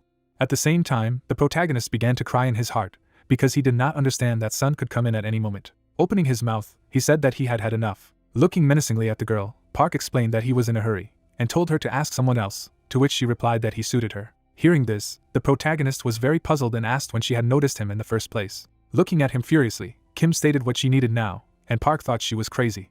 With a frightened expression on his face, the protagonist agreed to show her the school and asked where she needed to go, and the girl asked to take him to Sergeant Sun. When he heard this, he was very pleased, saying that she would have said so right away. Pointing his finger upwards, Park stated that he was just heading towards him, when suddenly he was behind him and called him by name. At the same moment, the protagonist shuddered sharply with fright. Looking at his friend, the commander of the 11th grade asked that he was not going to skip training, to which he replied that he was just going to it. Folding her arms to her chest, Kim asked if he was the same Sergeant Sun. Looking at her, the commander of the 11th grade asks if she is from the 10th grade, and noted that the elders should be respected, and the girl said that, as she heard, they have a distribution of ranks there. Taking him by the tie, the student asked if he was stronger than her. With a haughty expression on her face, Kim noticed that she thought they were about the same level. Adjusting his tie, the guy with gray hair asked if she really needed to make sure of this. At this time, Puck covered himself with his backpack from the flames that broke out between these guys, and said that they would crush him like that. Looking ahead seriously, the student asked if Song had a girlfriend, and he was startled by the suddenness. With an expression on his face full of calm, the commander of the 11th grade gave a negative answer, and the girl noticed that she understood it, because he trains day and night. With a snide grin, Kim noticed that she could see everything from him, and she hated such stiff guys, and the leader of the unit replied that he didn't like her either, while the protagonist asked what was going on. Taking her hand aside, the girl said that she did not care even if she became a bride, and could come up with something for decency. Looking at her, Song asked why she was saying this, and the student told her that her family was quite conservative. Looking sharply to the side, Kim explained that she was saying this for his own safety, so he had to listen, and Park did not understand what was going on, where he was and who he was. Suddenly, moving towards the protagonist, the girl said that it was good that at least he did not like her, and asked the newcomer if he wanted to date her. Hearing this, he was very embarrassed and asked why so suddenly. The student only smiled, saying nothing in response. Keeping her hand near her head, Kim noticed that they were the same height, and she liked it when her gaze was on the same level. After her words, Park shuddered with embarrassment, and said that he did not know what to answer. At this time, the girl looked at him silently. After a moment, she smirked, remarking that it was quite cute. Suddenly, approaching the protagonist, the apprentice asked what rank his Idia was, and he replied that he had F rank. I looked at him with dissatisfaction, who I said that he was lying. With a puzzled expression on his face, Park explained that this was true. Taking a step towards him, the girl noticed that this was impossible, and asked that such people existed at all, to which she received the answer that he was a living example of this. Looking at the protagonist in surprise, the student asked him to stop joking, and Song said that it was time for them to train. Hearing this, the guys looked at him, while the 11th grade commander asked her to leave. Immediately after this, the narrative of the story is transferred to the gym. The puck was hanging on the horizontal bar, dripping with sweat. Doing exercises on the horizontal bar, Song said that this was the last time. Standing in front of the guy who landed, Kim said that at first she thought it was just an excuse, but they really went to play sports, and that's amazing. At her feet, Puck wondered why she had gone with them, and the girl asked if he was okay. Looking at her pitifully, the protagonist asked her to help, since she had come, and the student noticed that she did not ask him for help. Bursting into tears after such an answer, Park reflected that she had asked to show her the school. Lowering their heads down, the protagonist stated that this was too much, and Kim asked the sergeant why he was training with him. Then, it was as if Park was struck by the words that he was just a beginner, while Sun explained that in his classes, skill was more important than rank, and he had been looking for a partner for a long time. Hearing this, the disciple suddenly smirked. Taking a step towards him, Kim didn't understand why she spent so much time on him, and asked if he saw any potential in him. After her words, the commander of the 11th grade looked menacingly in front of him. With an interested expression on her face, the girl asked to tell what the secret of this guy was. Bringing her hand to the side, Kim asked what he had seen, what he was capable of, and then asked him to answer immediately. Standing in front of her, Sun stated that he did not understand what she was talking about at all, because she herself had built expectations about Park. Approaching him, the girl asked what it meant that he would not tell her anything. Then she ran towards the protagonist, and stated that then she would ask him herself, and asked the newcomer if he heard their conversation, and asked for an answer. At the same moment, he laughed, saying that she was wrong, and called himself just a useless F-rank rookie. Hearing this, the two guys looked at him with displeasure, and just remained silent. Immediately afterward, Song closed his eyes. Then he grabbed Park by the shirt. The commander of the 11th grade dragged the protagonist behind him and said that enough of this non-deity, because he needed to start training, and he asked what he was angry about, and asked Kim to help him. The narration of the story is suddenly transferred to the office, through which the voice of the teacher was heard, which attracted the attention of the students. Standing at the pulpit, Jan declared that they had something new. Looking in the direction of the front door, the teacher told her to come in. Immediately after that, the girl took a step forward. Then she stopped in the middle of the office. The guys looked at her admiringly and asked why she was new in the middle of the school year. Well, they noticed that she looked just gorgeous. Looking at the teacher, Kim asked where she belonged. At this time, Puck stared in surprise in front of him as Yang explained that she was sitting at the end with one squad, but she had to introduce herself first. Hearing this, the girl silently stared ahead. Suddenly smiling, the student stated that she liked the third squad, and the teacher tried to stop her. Passing by the desks, Kim asked to be placed in the third squad. At this time, the students were surprised to observe what was happening, and the teacher said that there was no place in the third squad now. Pointing her finger in front of her, the girl stated that she wanted to sit there, and asked if she could change seats. Hearing this, the protagonist and his neighbor at the desk were very dumbfounded. The guy looked at the student in surprise and explained that whatever it was, this was his place. At the same moment, Kim slammed her hand on the table. Looking furiously at her new classmate, the girl asked if he could sit down. Immediately after that, the student got up from his seat and said that he would go to another desk, and the student thanked him. Kim was then sitting next to Park when someone called out to her. It was Bun, who looked in front of him with displeasure and asked who she thought she was, and explained that he was in charge of the third squad, so she had to give her name and rank first. Folding her hands to her chest, the girl asked if his rank was higher than her, and noticed that, as she had heard, the highest rank among the 10th graders was corporal, and she was puzzled. Watching what was happening, the teacher noticed that a strange girl had come to them, and said that since there was strength, there was nothing to be done. After everything that had happened, Park covered his face with his hands. Noticing this, Kim was very dissatisfied. Poking him with her finger, the girl asked if he didn't like her, and why he was acting so indifferent. Hugging him with her arm, the student explained that she thought they got along, so she sat next to him, and asked what she should do, and if they would not communicate, and the protagonist said that he would like to be friends. With obvious fright on his face, Park was explaining that it wasn't that he didn't like her, when suddenly the teacher called out to Kim. Hearing this, the girl smiled broadly and asked what he wanted from her. A moment later, the student was very displeased when Ian asked her to introduce herself, and explained that she had already sat down. Getting up from her seat, Kim said that so be it, she would introduce herself from there. Looking at her with dissatisfaction after the incident, the guy in a red sweater said that it was necessary to stand in front of the class, because these were banal rules of decency, and the girl said that she did not want to. Everyone could hear her view from there perfectly. Immediately after that, the student smiled broadly, said that she was glad to welcome her new classmates, and gave her name, noting that from that day on she would study with them. Listening to her, the guys looked at each other and did not understand what was wrong with her, because she behaved too impudently, assuming that she was popular in the last school. After a moment, the other students were greatly stunned, saying that they no longer liked her bad temper, and Kim was telling her that her rank was a corporal, and Idia was a white jade goblin. Taking her hand aside, the girl noticed let her parents help her transfer there. Well, she hopes for productive joint study, and asked to take care of her. When she finished, her classmates looked at her dumbfounded, asking if she was the same white jade goblin. At the same moment, there was a buzz in the classroom, and everyone asked if she was really lying, while the teacher told everyone to be quiet. Kim, in turn, stood still with a calm expression on her face, while the rest of the guys admired said that it was just incredible, and could not believe that such a person was studying with them. Imagining the mask of the white jade goblin in his head, Puck mused that this was the only inherited Idia. Visualizing the sun shining in the sky, the boy reasoned that Idia is not usually inherited and has never been repeated since the beginning of all time. Imagining the picture of the mountains, the protagonist thought that the fact is that the engraving of the soul cannot be the same. Remembering the images of people in grey kimonos, Park realized that there were people who hoped that they could pass on Idia to make it stronger. Visualizing the hilt of the blade, the boy thought that all this was needed to make it more detailed. Imagining the blade of the sword, the protagonist reasoned that it would be more accurate to make it more dangerous, and some families managed to do it. Remembering the image of a man with tree branches braided into his hair, Park thought that it was the Kim family, descendants of King Suro. Visualizing a huge number of people studying the secret teachings, the boy reflected that they had left their families and devoted themselves to education and battle. Imagining two people shaking hands in his head, the protagonist reasoned that in order to protect the bloodline, they adhered to internal marriages. Visualizing the images of teenagers against the background of lotus flowers, Park thought that all the children had pale skin, and the family was called the White Jade family.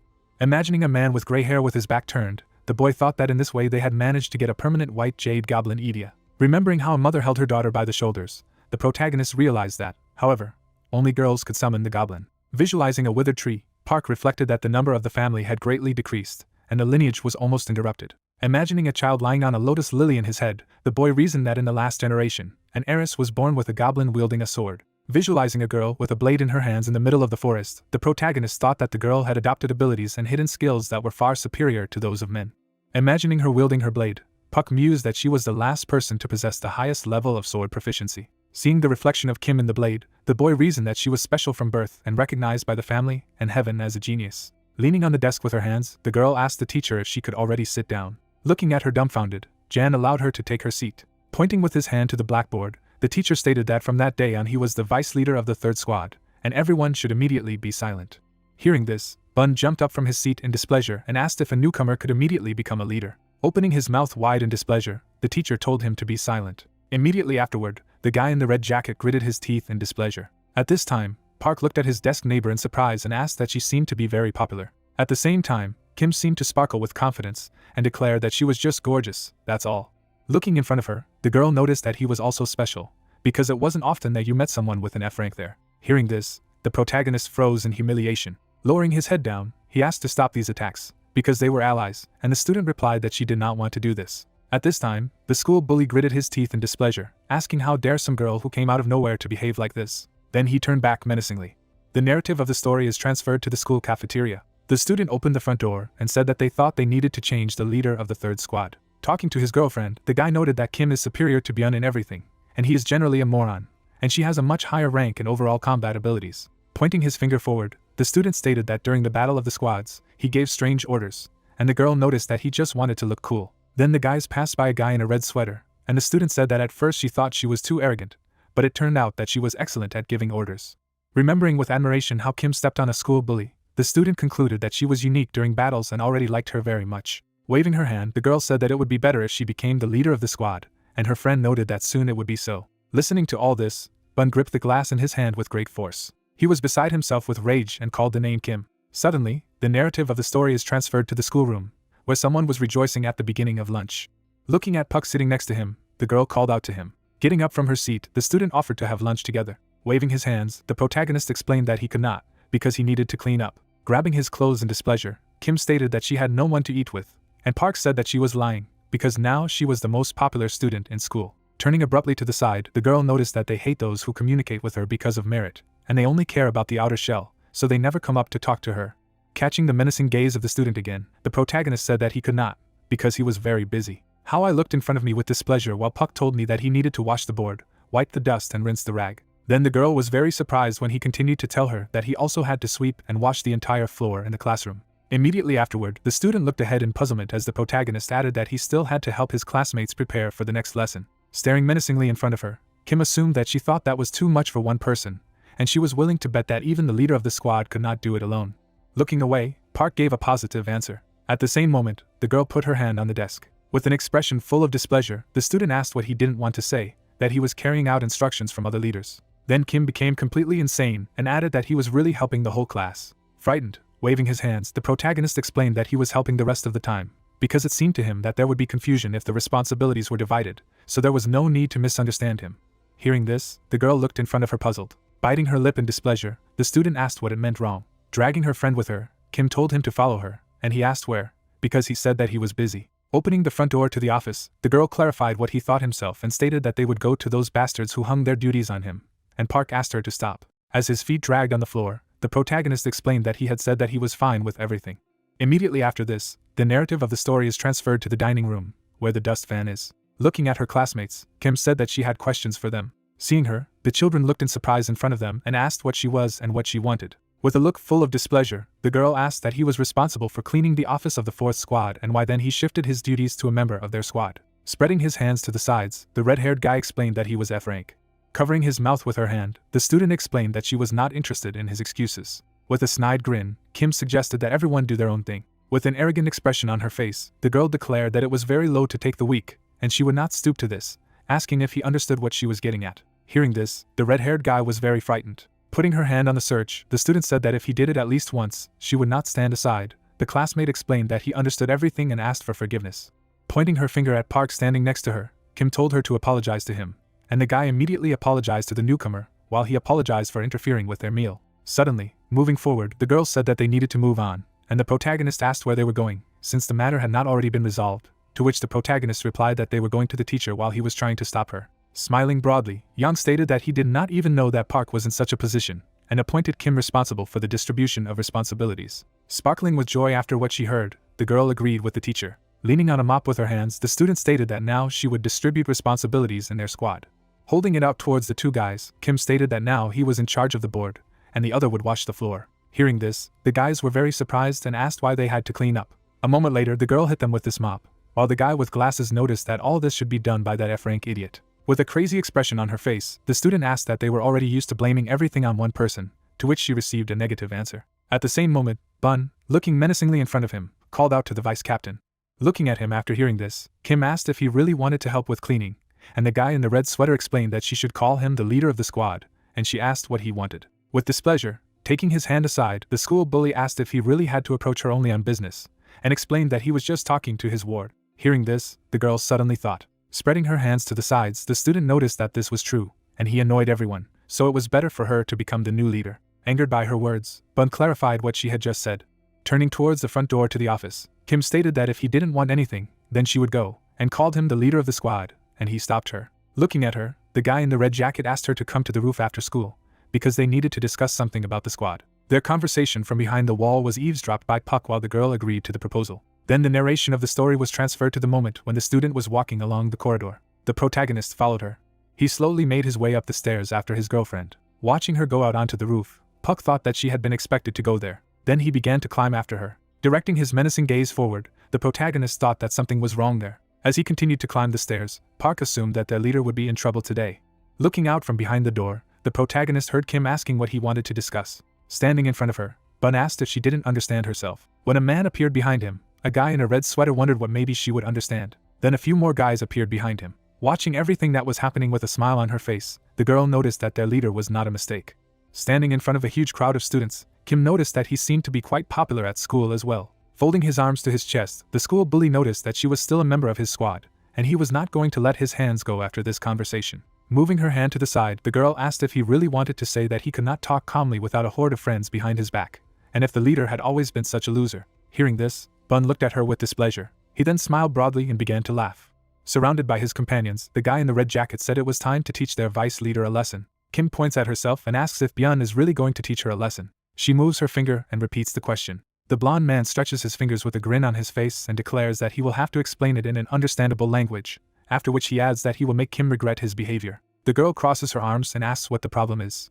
The guy stands in front of her and claims that she must obey the sergeant's orders. Kim smiles. She takes her hand to the side, asks why this is all of a sudden, and then asks if the guy is stronger or smarter than her, to which he is surprised aloud. Park hides behind the door. Kim reveals that strength is measured by rank and adds that Byun is either stronger than her or more farsighted. The girl combs her hair with a smile and claims that the blonde must fit in at least 1 point to be considered cooler than her. The guy makes an angry face and calls Kim names. He waves to his subordinates and orders them to reveal their Idia. The girl squints her eyes and hums. A student of the school holds a wooden sledgehammer. The corporal notes to himself that they have a lot of melee weapons. One of the subordinates holds a bat. Kim mentally adds that they do not have additional skills.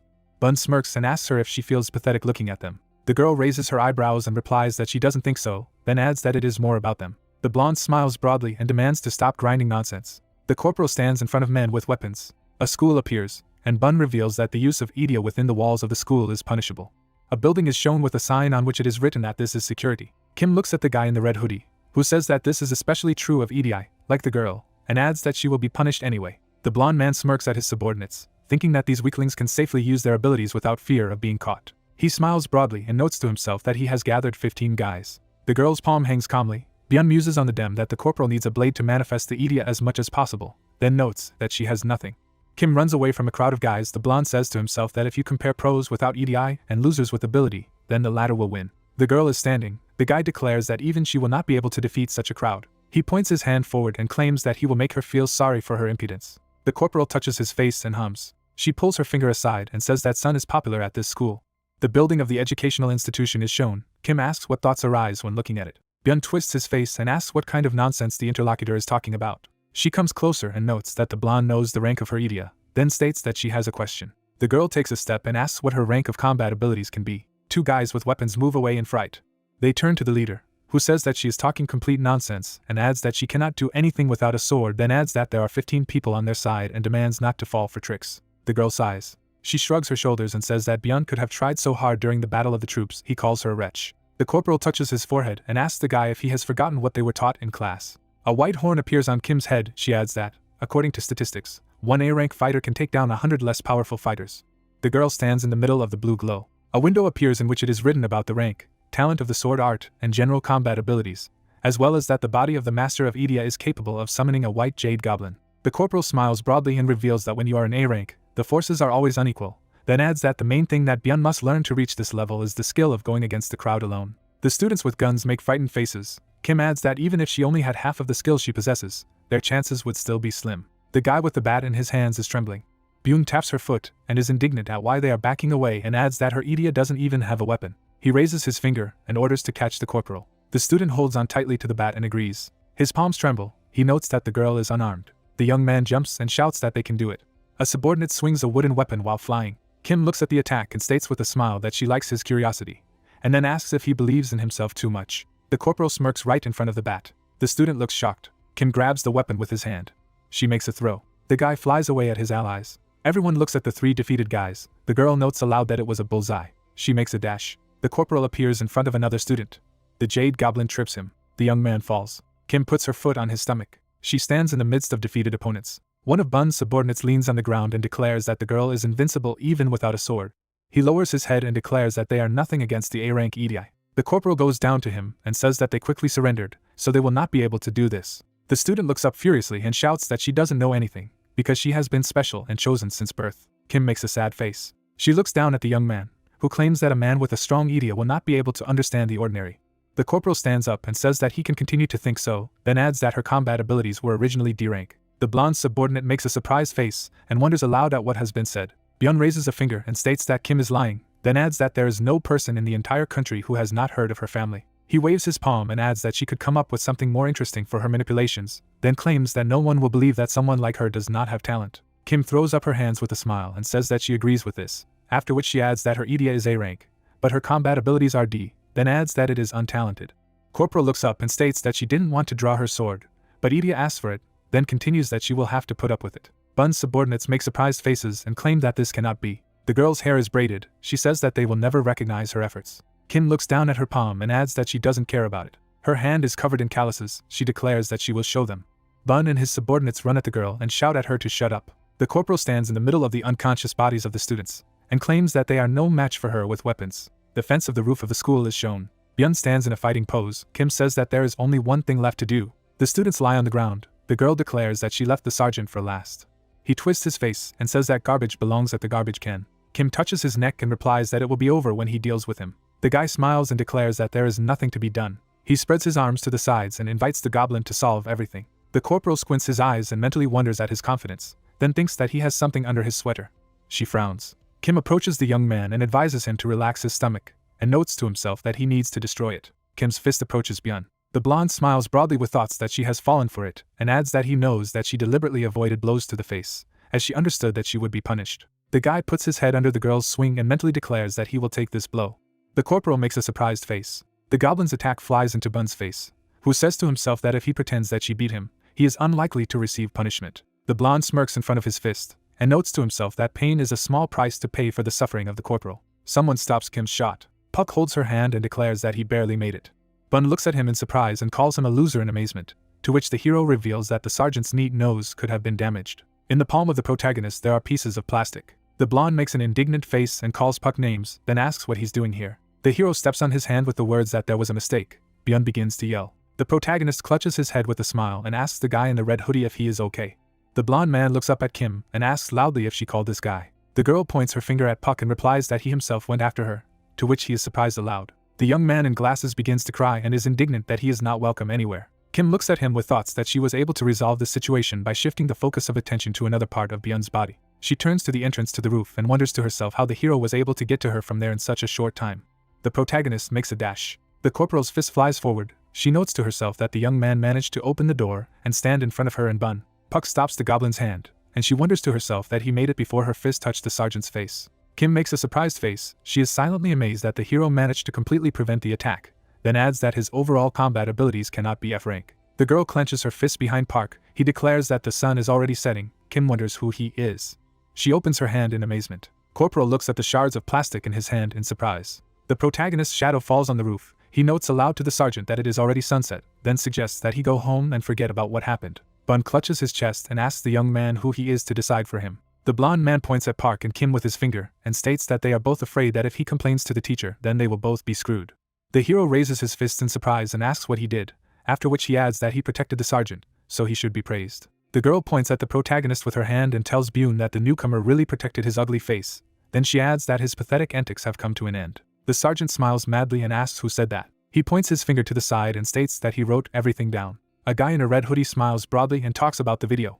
Kim points his finger down and asks if this is the camera he is talking about. Plastic pieces are lying on the ground. The blonde makes a shocked face. Puck reveals that he thought it was just part of the interior. The hero scratches his head awkwardly and apologizes, after which he adds that he just wanted to see something in the wall and decided to use it to soften the blow, then continues that he didn't think it belonged to the sergeant. Kim kicks a piece of the camera and states that Byun's plans have come to an end, then says that she is interested in something else now. She grabs the protagonist by the clothes and asks how he stopped her fist. Puck raises his hands in panic and reveals that he helped her, after which he asks why she is so with him. He shifts his gaze to the blonde's henchmen, who are surprised that the camera broke because of this loser, and that even luck helps A-rank fighters. Kim stares at them silently. She pulls at Puck's clothes and calls for the students. The hero asks her to let him go. One of the sergeant's six looks up and asks what the girl needs. The goblin makes a furious face and states that it's time to stop whining about his rank, after which he advises him to learn from a beginner. She frowns and notes aloud that before it's too late, she needs to think it over carefully. The students look up at the corporal. The girl leaves with the protagonist and informs him that it's time to go, to which he agrees and adds that she was just like Sun. Kim states that she is not interested in this stupid guy. Bun looks at the closed door. He looks back at his wards and curses aloud. A young Puck is holding a knife. Someone is screaming. Blood is visible on the wall. Cries for help are heard. A boy with a weapon in his hands approaches a man on the ground, who loudly demands that he not approach him, then calls him a monster. The protagonist's bare feet are red. An unknown person calls him a monster. A bloody wall is visible. Young Puck leaves red marks behind him and tells the screamer that he and his uncle are the same. A young guy with a blade in his hand stands over his body and talks to himself. He smiles bloodthirsty and talks about his uncle, after which he laughs. The hero abruptly rises from the bed. The alarm clock shows early morning. The protagonist clutches his face. He lowers his head with a sigh and says that he had this dream again. A tree is shown against the background of the city. Kim looks at a sad park in surprise. She raises an eyebrow with a survey about why he's so weird today. The hero raises his hands with a smile and replies that everything is fine, he is just a little tired, then asks where they are going. The students of the school are walking down the street. The corporal says that the teacher only told the sergeants about this, then adds that, however, since there will be a lesson with the first aid class, they are most likely going to them. Schoolchildren are walking along the road. A high-rise building appears. Someone asks why they are on the street. Someone answers that they don't know either. Bun raises his hand in front of the building and tells the squad that it's time to stop. The sergeant shifts his gaze to the young men who have appeared, one of them wondering if they are students of Hyundai High School. A dark-haired guy declares that he is the first to see the students of this school. The girl in a tie smiles and asks if they are late. Bun makes a furious look. He comes closer and asks who they are. The short-haired woman raises her hand and replies that they were curious to see Kim, after which she adds that she must be very beautiful and smart. The blonde man makes an angry face and reveals that the corporal is the vice leader of his squad, then says that if they want to say something, they have to tell him. The girl raises her hand to her mouth and curses with a smile and declares that she understands what this ranking system is. The student adds that their attempts to appear to be military look very ridiculous. The girl wonders who Byun thinks he is. The guy in the red hoodie raises his hand and loudly declares that he is a sergeant of the 3rd Squad of the 10th Platoon of Hyundai's Special Training School, then loudly asks who they are. The girls stand in front of him and ask in response who they look like. Byun violently opens his mouth and claims that they look like pieces of garbage, to which they are surprised. Someone touches the shoulder of a short-haired woman and says that you shouldn't laugh at other schools. The guy passes through the students and apologizes, after which he adds that the guys are worried. The dream is smiling against a light background. Someone claims that he is handsome. Someone asks who he is. The guy holds out his hand to Byun and reveals that they are from Seojung High School. The young men stand in front of each other. The handsome man declares that he is glad to meet each other. The blonde man hits Sun's hand and asks him to shut up and explain what is happening here. One of the students of Jeong High School calls the sergeant names, to which the attractive young man suggests that he calm down. Kim walks up and demands that Byun stop. She stands next to him and notes out loud that their training rating has dropped. The corporal looks at Sun and says that they are also happy to meet him, to which he is surprised by her appearance. He holds out his hand with a smile and declares that it is a pleasure to meet you. The girl looks down. Kim ignores the handshake and replies that their squad has come to a joint session with the first aid class, after which she asks what the students from Jeong High School are doing here. She tilts her head to the side and asks the guy to explain himself. The young man puts his hand on his chest with a smile, laughingly declaring that they are the first aid squad they are looking for. He stands next to his classmates and says that they are the 10th first aid class of Jeong High School and adds that they have been looking forward to this day. A bank sign is shown. Dream says that they do not know why they need to go to the bank. The students of the schools go into the building. The handsome man continues that he only heard that today is a joint lesson with students from the Hyundai school. The glass door opens, and Sun states that both schools seem to be cooperating with the bank and adds that it could easily fit 2 classrooms. A man in a jacket stands with his hands behind his back. The young man adds that this is a great place. The handsome man looks back at the man with the words that the bank is being closed especially for them and adds that there is not a single visitor here. A man in a strict suit approaches the students and asks if they have come to class. 3 men in jackets are standing next to each other. The students are surprised aloud at how tall they are and note that they are like the guys from the security department. Kim takes a step and greets them, then reveals that they are from the 10th platoon squad. She stands in front of a man in a tie and adds that she is the vice leader, then introduces herself and says that she has been looking forward to this day. One of the guards smiles and wonders aloud how smart the girl is beyond her years. The corporal looks at them and asks what they will do today. Park watches as the man in the suit laughs and declares that he likes her and adds that he wouldn't mind hiring her at their bank when she grows up, to which Kim refuses. The hero notes to himself that they are treated like children. The bank hall is shown. The corporal says to himself that the guards do not take into account their combat abilities at all. She leans against the wall, thinking that there is not much the student can do in the bank anyway. She draws a sword on her back and notes to herself that she will have to try. Kim holds a wedge and turns to Song. The guy comes closer and asks the lady to call him simpler, to which she agrees. The building is shown. The girl asks the young man to divide his class into 4 temporary squads, after which she adds that she needs to appear in a good light in front of the bank. She observes the students and adds that she is not sure if there are any teachers nearby at all. A man stands in front of a red-haired schoolgirl and asks the children if they want to eat, to which the student asks if it is really possible, and the guy next to the raised hand declares that he wants to. Kim furrows his brows and says that they are all too careless and small consumers, then continues that no one is taking it seriously. The corporal lays down his sword, and a passing man tells what kind of coffee they are, and then adds that there is a coffee machine in the cafeteria.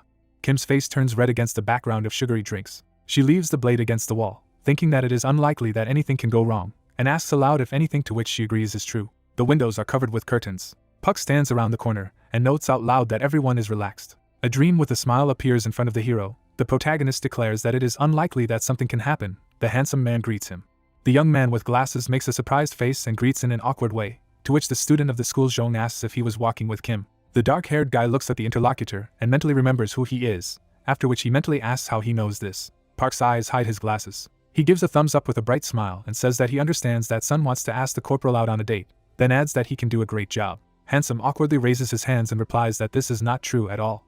The hero turns out his pocket and declares that perhaps the young man wants him to buy him bread, then adds that today he is without money. Sun replies that he does not need bread. School student Zhong smiles. The protagonist asks what he needs, to which he claims that he is interested in Park. A handsome man with a smile stands in front of the hero. The guy smiles and asks if he wants something to drink. The young man pointed his finger to the side and added that he saw a vending machine with drinks there.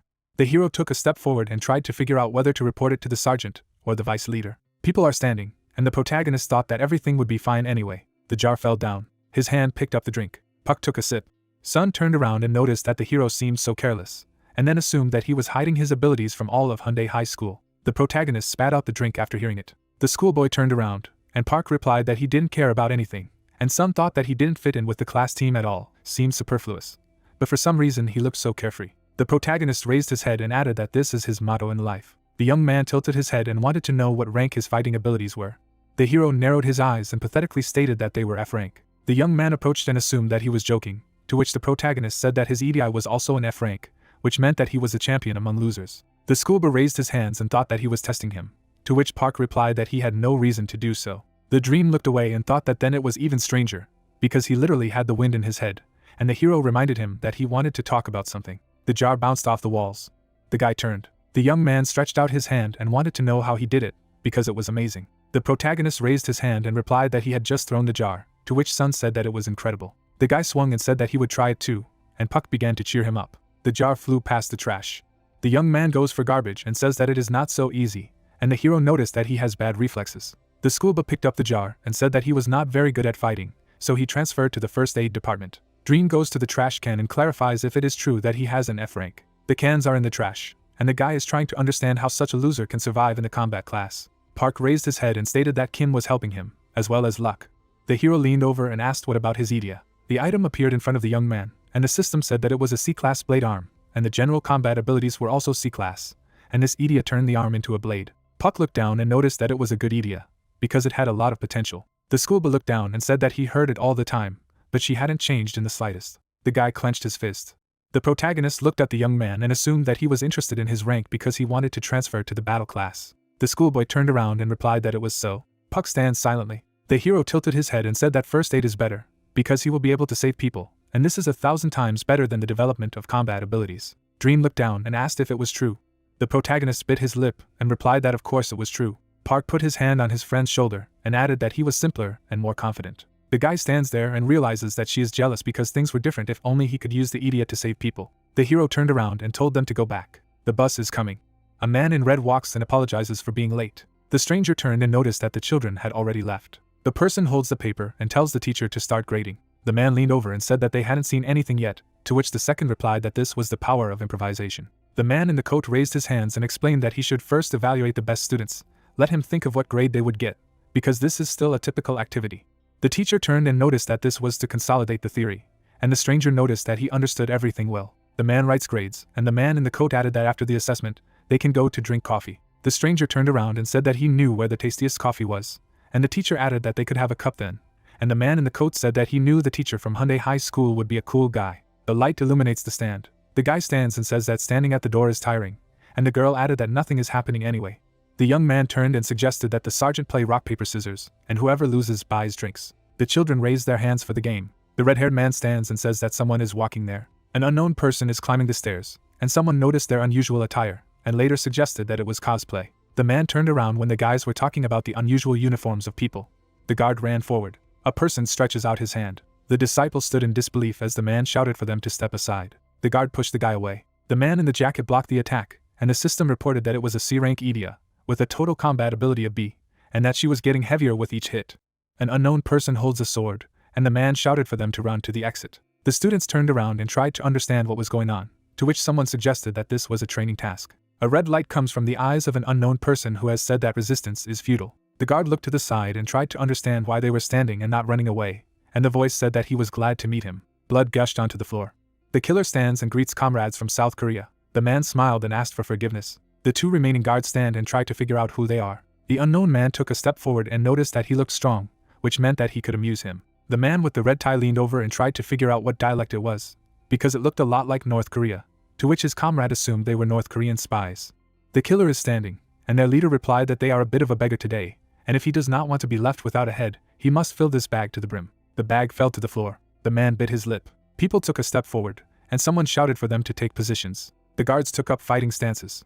The scarred man turned around and said that they apparently didn't hear him because he told them to fill their bags with money, and then added that they should listen to him while he called them comrades. The guy raised his head and shouted for the thief to shut up. The killer smiled and tried to understand that the inhabitants of South Korea had poor eyesight, or still hearing. The unknown man raised his sword and said that it him off that they were weaklings, and then ordered them to flock to him like moths. The girl stands and understands that they are not equal to him, because his energy speaks of a very high rank and they are really just moths throwing themselves into the fire.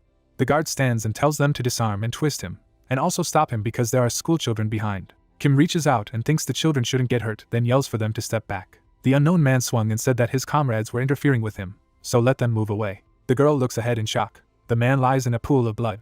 The schoolchildren look ahead, and the guy realized that he had died. The corporal stands there and realizes that he killed a B-rank fighter with one punch, which means he has a very strong Idia. The man with the scar turned around and said that this was all they could show him, which meant that they were so desperate for order. The unknown man swung his sword and tried to understand why these useless guards were needed at all, and Kim noticed that his general abilities were not lower than A rank. The girl tilted her head and shouted for everyone to gather. The corporal raised her hand and ordered them to cover from behind. The schoolchildren stood up and said that it would be done. The guys were running, and someone shouted that they had to run to the tables. The killer stands and jokingly remarks that they all decided to become bankers, and therefore clarified whether he needs to take a coupon. Kim raised her hand and told them to open the Idia, and from now on, the sergeants were in charge of their squads. Paper flies around the office. The stranger turned around and asked if he could take some money. The young man sits and tries to understand why they are doing this. The girl looks ahead and tells them to get ready, because they need to hold out until the police or teachers come to the rescue. The man kicked the bag and told them not to be so inhospitable to their comrade, because they should support each other. The corporal narrowed her eyes and tried to figure out what to do, because she wasn't sure she could handle him alone. The soldiers are standing, and the girl noticed that his friends looked dangerous. The man with the scar tilted his head and said that their wallets were empty, so they wanted to ask for help, and then suggested that all Korean banks have such a cold attitude towards visitors. The killer stands and tries to find out the name of the brave guy, to which Kim gave her name. The unknown smiled and asked why she had been silent all this time, since she was so brave, and also how she thought he could get more money from her friends, and the girl realized that she needed to buy at least a little time. The corporal looked away and noticed that they didn't look like spies, because they wouldn't rob a bank in such suits, which meant they had escaped from North Korea. The man was standing, and the girl realized that they were not interested in money. The scarred man smiled and said that he had better introduce himself. Kim looks ahead in shock and thinks that the criminals do not reveal their identity. The man raised his hands and said that he didn't know if she had heard of them or not, but they were a consortium of the Great Sea. The girl looked ahead and realized that it was the plague. The silhouettes stand against the background of red eyes. The location is unknown, the history is unknown, the shape is unknown, regardless of race, regardless of status, regardless of rank. This is a terrorist group that is against all of humanity. An image of destroyed buildings appeared, where their feet step, even insects do not survive. Blood spreads on the ground, they are cruel, their only trace is piles of dead bodies, the plague. The guy turned around and said that it was the plague, to which the second realized that they were from North Korea. The man kicked the table and explained that they were a consortium of the Great Sea, but they called them a plague, which meant that they were too imbued with Western culture, which meant that if the comrades understood everything, they could start putting money together. School children are lying on the floor, and someone shouted that they just give them money, put everything they have. The young man looks at the light braid. The man with the scar smiled and noticed that he hadn't expected such a surprise. Kim, with blonde hair, tilted her head. The girl stands and tells everyone to calm down. The horn can be seen on the forehead of the corporal, who explained that he did not say that he would leave them alone if he took the money. The killer smiled and said that he realized who she was when he saw this horn and hair. Kim raised her hand and assumed that he had heard about her family, which meant it would be much easier, and then invited the killer to fight. A drop of sweat runs down the face of the girl, who thinks that if his friends join in, she will not have a chance, which means she needs to convince him to fight one-on-one, since he is in charge. The unknown man smiled and said that she was smart, but she probably thought that he would buy into this pathetic trick. The students look at the corporal, who suggested that they would not go in a crowd to one student. The man closed his eyes and said that he liked her bravery, and that was also to be expected. The light reflects off the horn, and an unknown person suggested that since she was from this crazy goblin family, then she was just as crazy. Kim looked up and said there was too much chatter, and then asked if they would fight. The terrorist smiled and noted that it was a nice provocation. The blade hit the floor. The man raised his head and said that he would succumb to the goblin's provocation. The killer raised his blade and told the woman to attack. The corporal smiled and said that he was confident enough to let her strike first, and she thought it was a good thing that he had fallen for her trick. The soldiers watched the scene, and Kim mentally says that he won't be able to break his word in front of his buddies, which means she'll stay alive if she can immobilize him. The girl put her hand behind her back and realized that she had to win in order to survive. The hand grasps the emptiness. The corporal stands and tries to figure out where her sword is. The blade is against the wall, and Kim remembered that she put it down during her break, because it was her terrible habit. The man leaned over and asked what the girl was looking at. The killer tried to hit the girl and said that if she was not going to attack, then let her say so. The corporal dodged the cut. The goblin stepped aside. Kim turned around and thought that if he could land even one punch, it would be bad. Pieces of tiles lie on the floor. The girl stood on a concrete platform and noticed that thanks to this attack, she had a weapon. The man raised his head in shock. The unknown man swung and tried to understand where her former courage was, because she launched an attack on the sly. The girl landed on the ground. The assassin raised his blade and sarcastically asked if she was a goblin and not a flying squirrel. The corporal dodged several attacks. Kim jumped back, and the guy said that she could stand up to a man with a great clique, and the young man added that Kim was gorgeous. The opponents stand opposite each other, and the students shout the name of the goblin. The table is standing. The hero sits and thinks that now is not the time to rejoice and tries to understand what to do. The guy turned around and said that he knew that she was so popular for a reason, because she was on the same level as this plague boss. The protagonist put his hand on the young man's shoulder and said that it was not necessary to talk about it now. Puck leaned over and said that they needed to run, and Song tried to figure out where. The hero raised his head and explained that it was best to go upstairs, to the bathroom, to the office, under the table, anywhere, but where he could not be found quickly. Kim dodged another attack and realized that she needed to buy as much time as possible. The man hit the girl. The corporal flies into the wall. The goblin fell to the floor. The killer took a step forward and said that it was time to stop playing cat and mouse, and someone shouted that Kim had lost, and the second added that there was no one stronger than her. The girl spat out the blood. The man with the scar pulled out his blade and assumed that this was all she could do, to which the corporal told him to check for himself. The killer smiled and said that this annoying woman would not let go. The guy stood up and shouted for everyone to step aside. The hero drags his friend and says that he ran upstairs. The red-haired man looks ahead in shock. Schoolchildren run to the stairs. The guys climb up, and one of them remarks that they can't fall, otherwise they will die. The man clutched his head and said that they quickly figured it out. The unknown smiled and when asked by his subordinate what they should do, ordered them to catch all these fools. The soldiers saluted and shouted that they obeyed and obeyed. The soldiers ran, and the man with the scar began to say that this girl was special. But where did these idiots run, silently watching the defeat of their comrade? Unknown people climbed the stairs, and the head noticed that they will be caught soon anyway. The girl wiped the blood and thought that he had ordered his guys to catch everyone, which meant he wasn't going to kill them. The corporal stood up and realized that she could buy a little more time. The killer smiled and said that he liked her tenacity, which meant that she was more useful than he thought. The man took a step forward and invited the goblin to join him. The man with the scar lowered his head and told her to consider the proposal, because the girls were lining up to see him. Kim twisted her face and asked that she should believe some robber. The unknown person stands and realizes that he completely forgot to introduce himself. Jong turned around and said his name. The man raised his hand and said that he was the son of North Korea. The girl looks ahead in shock. The man with the scar stands on stage, the most famous party chairman in North Korea, the greatest politician. A man in uniform bowed his head, the best military commander. June stands there and says that he is a little nervous about climbing to the top at such an early age, and he needs a talented woman by his side. And Kim realized that this is the man with the strongest in North Korea, Idia, a real monster in all respects. The corporal jumped back and thought that there was no way she would join him. The man stepped forward and asked why she backed away, as he usually didn't give out his name. The goblin leaned over and said that Jong had a good fortune, which meant he had a lot of money, and he was also known all over the world. Kim smiled and added that she would use his money to treat all of Takaki's friends. The head began to laugh loudly and noticed that she still had the courage to say something. The man with the scar looked ahead and understood why everyone was so reluctant to see him, because they were interested in it. The girl stands and thinks that the order is to rob the bank with the students inside, but no one was going to get rid of the children, and it was worth coming here. The man put his hand on his chest and said that the winner had long been known, which meant that she should be more polite while he was kind. His leg gave way to the sword, and the corporal said that it was surprising that she had determined the winner so quickly. Kim tossed her sword and added that she almost died trying to get it. The girl grabbed her weapon and said that she still had a lot to learn. The blue spirit stands behind the corporal. The goblin smiled and replied that in order to use Idia, she needed a blade. Schoolchildren run away. An unknown person grabbed the guy and told him to follow him. Soldiers stand in front of the guys. The men's toilet badge hangs on the wall. Friends are standing in a booth. The hero touched his head and said that it was so clean here, because it was a bank. The guy turned around and suggested that it was better for them to go up again, if they were only on the 5th floor, and the rest went higher, to which the protagonist replied that everything would be fine, just don't worry. Puck raised his hands and said that he needed to catch his breath. The young man turned and asked if Puck was okay. The bespectacled man raised his hand and wanted to know what was wrong. Blood is spreading on the floor, and my comrade thought that if they were caught, the same part as the guards would be waiting for them, but so far everything was fine. Sun looked to the side and said that nothing. The light illuminates the corridor, And the guy added that he couldn't stay here, because they would be caught quickly, so it was better to run away from here. The young man grabbed his friend's hand and asked if they would go upstairs. An image of Kim appeared, and Song thought that she would be able to hold out for a while. The hero pulled his hand away and replied that there was no point in running.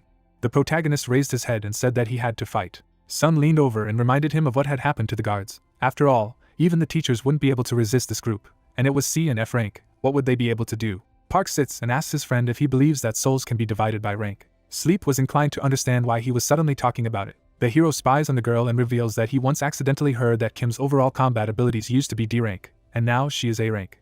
The protagonist looked up and suggested that everyone had the same Idia, which meant that they shouldn't be upset about their rank. The guy stands in shock. The elevator with the unknown opened. The dream stands and tries to understand why Puck is talking about it. Someone in boots stepped on the floor.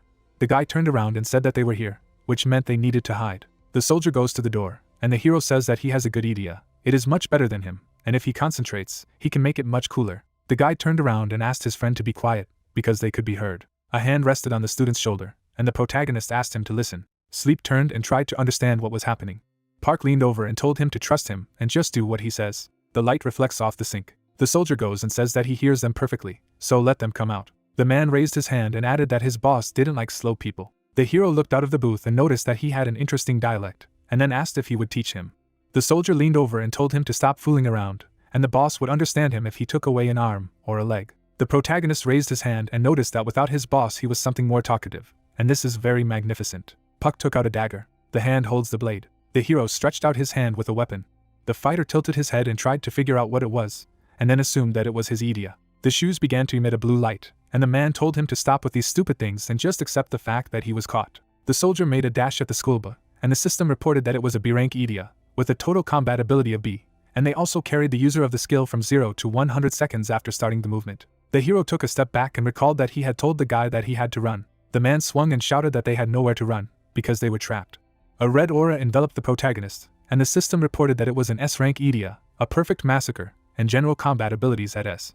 Dark energy surrounds Puck. The hero bent down, and the interface added that his combat stats had tripled. The soldier swings at the blow. The young man dodged the attack and said that he was slow. The fighter turned and insulted the protagonist. Something is approaching the man's body. Puck began to cut the enemy. The hero strikes a lot of blows and asks for forgiveness, because he is very sorry. The man leaned over and said that he was just crazy. The protagonist looked away. Blood runs down the fighter's legs. Puck smiled and said that it was probably very convenient to be able to accelerate from 0 to 100 in just a second, and the system showed the information of the opponent's soul. The soldier's eyes widened and realized that he was seeing the essence of his soul. The hero swung and asked what would happen if his ankles were cut off. Blood gushed from the man's wound, and the protagonist asked what would happen if Idia's manifestation was destroyed. Puck butchers the enemy and thinks that the rank will go down. The dream looks at a friend who maniacally says that he has many options on how to hit, but he cannot decide, and the system has reported that he is filled with a death wish. The guy tilted his head and called Puck. The light falls on the bloodied hero. The young man trembles with fear. The protagonist turned and assumed that Dream was calling him. The schoolboy trembles, and the hero tried to understand what he wants from him. Blood spreads on the floor. The guy bent down and shouted for him to stop, because it was time for them to run. The protagonist smiled and said that he was wrong, and then asked who he thought was really running away here. Park stood up and told him to answer his question. Fear envelopes Sun, and the system says that the skill will only be disabled if the enemy is killed or completely destroyed. The red light reflects off the hero's eyes. The protagonist turned around and called the guy's name. Puck clutched his head. The man swung, and the hero saw that he stepped aside. The glasses fell to the floor. A hand grabbed the soldier by the throat. The protagonist is holding a man. The schoolboy watches this scene, and Park yells for Song to run away. The schoolboy was standing, and the maniac noticed that his hands were turning into a blade. The young man tilted his head and added that this meant that the body could not be destroyed, which meant that it was possible. My friend looked down. The guy began to run away. Dream turned and shouted that it was time for him to run, and the hero lowered his head and said that it was excellent. The soldier twirled his finger at his temple and said that he had gone mad. The protagonist looked up and replied that it was not funny, which meant that he would have to go according to the 13th plan. The fighter turned around and tried to figure out what the 13th plan was, and then thought that this schoolboy had been hiding his strength all along, which meant he needed to report it to the boss. The protagonist killed the man and replied that he himself did not know. Chairs are in the office. The girl stands with a weapon and says that she finally got it. The man leaned down and noticed that the sword matched her pretty face. The corporal looked ahead and said that he had changed his mind after the first blow. Jong swung and assumed that she was confident that she could handle him. Violet energy envelopes the blade. The goblin blocked the attack. Kim stands. The girl smiled and said that it was obvious. The man with the scar stands and understands that she does not recognize his Idia, which means that her sword has divine power. The corporal held out her hand with her weapon and said that she didn't know about his Idia, which meant he wanted to tell her that the effectiveness of a blow depended not on strength, but on Idia. The assassin smiled and thought that if this were the case, he would have cut her with this sword long ago. Jong raised his head and noticed that she had a strange sword, and he thought that this sword could weaken his Idia. Kim stands and tells me that people often say that she just robbed the family by taking this treasure. An image of a sword appeared, a sword for fighting strong opponents, a slayer of 4 tigers. It is said that the constellations on the blade contain the power of the stars. Possessing high skills, the owner of the sword can destroy an A-rank Idia and above. The girl stared ahead and said that with this sword, she would be able to fight back. The corporal charged and shouted that it was Goblin Sword Mastery, and the system reported that Goblin Sword Mastery created a physical copy for the attack. The man smiled and said that she was an interesting opponent, and then asked if she wanted to join him. The goblin flies forward and says that she may be impatient, but for a jerk like him, she has one answer. The man swung and said that it would be ridiculous to kill her now. Jong slashed and shouted that it was so stupid that he couldn't even enjoy the battle. The girl held out her sword in front of her. A purple arc flies towards the corporal. The man swung and assumed that she was not afraid of anything at all. The goblin blocked the opponent's attack. The man with the scar strikes and says that he is superior to her in strength. Kim swung and replied that this was not true. The girl rushed to attack Jong, and the corporal shouted that this was the art of wielding a goblinia sword. The goblin swung for a blow. The blonde woman is rapidly approaching. Kim looks ahead and tells him to try to dodge. The girl fights off the attacks and thinks that he is throwing quick and strong punches. But if she should try to attack while he is fighting off the spears, the corporal blocked the lunge. The opponents crossed blades, and the goblin realized that she could not stand it. The man smiled and said that he definitely liked her. Kim turned around and noticed that he was much better at delivering a direct punch. Jong stands there and assumes that she has at least a little idea of what he is capable of, and the girl thought that this hurts her self-esteem. But she must play by his rules to steal some time, being protected by the copies. The man with the scar raised his hand and asked if she thought his skills were good enough for him to convince her to join, to which the girl replied that it wasn't enough, and then thought that she needed to kill as much time as possible. The hand holds the blade. Soldiers drag schoolchildren who asked to save them. Corporal fell to her knees and realized that they had already caught someone, and they were also coming in from the street. The sun is shining on the city, and the goblin assumed that all the police must have already arrived at such a noise, but apparently they did nothing because of the hostages. The man turned and asked if they had gone upstairs and why they only brought children from the street. The soldier saluted and explained that they were divided into 2 squads, and the first squad was cornering the upper floors. Schoolchildren are standing at the window. The girl looks down, and the fighter explained that the second squad was waiting outside to catch those jumping out of the windows. People are walking, and the subordinate said that those who have not yet returned have gone upstairs to look for the remainder. The girl got up and shouted that they immediately went outside, and then realized that all this time, the police did not make a single attempt to help. The villains twist the schoolchildren, and the corporal mentally said that they did nothing and caution had nothing to do with it, which means that something is clearly wrong here. An aura of horror enveloped Kim when Jong noticed that everything was written on her face. The man smiled and suggested that she wondered why she hadn't arrived, and if so, then any guesses she had made was wrong, as they had temporarily closed the bank with Idia's help. The goblin lowered her head and said that they were closed. People are standing at the bus stop, and the antagonist explained that they would not make such a mess without proper preparation, and the building looks quite normal from the outside. The man with the scar smiled and said that no one had any idea what was going on inside. The girl looks ahead and realizes that not a single soul knows what is wrong with them, and she thought that she only had to hold out until the police arrived. The corporal stands and understands that if no one even reported what is happening, and she will not be able to escape either, because by the time she returns, everyone will already be dead.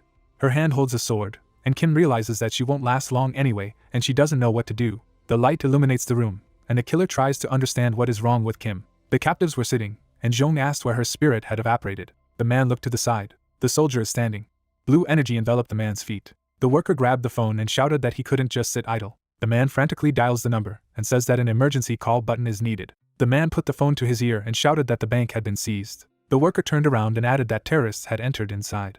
His hand clutches the phone, and the prisoner tries to understand if he can hear it. A person stands and understands that there is no connection. The bag flies towards the man, and someone called him a bank friend. The prisoner looked away. Jong turned around and asked if he had heard his conversation with the woman.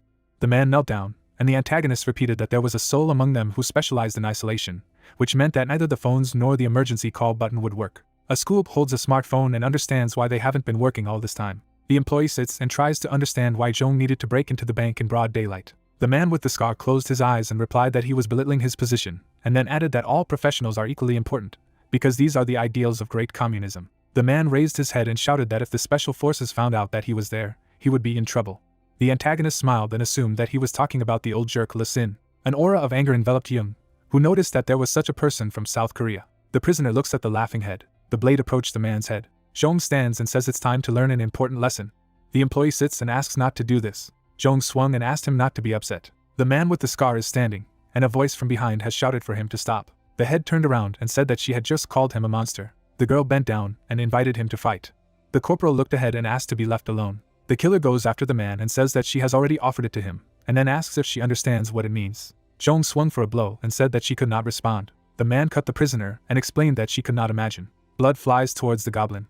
The man with the scar stands and says that if she knew, she would never have called him that, and the worker shouted that his leg was injured. The killer swung, and the man asked to be spared. Kim closed her eyes. The head flies past the girl, who understands that the difference in skills is too great, and she can buy some time, but she will not be able to protect everyone. The corporal stands in front of a blood stain, blood dripping from the blade, and Jong began to say that if she dared to challenge him. The man stands and says that he will cut off his arms and legs and carry them with him in his bag. Jong stretched out his hand and told her to take it as an honor. Someone opened the door. The terrorist turned around.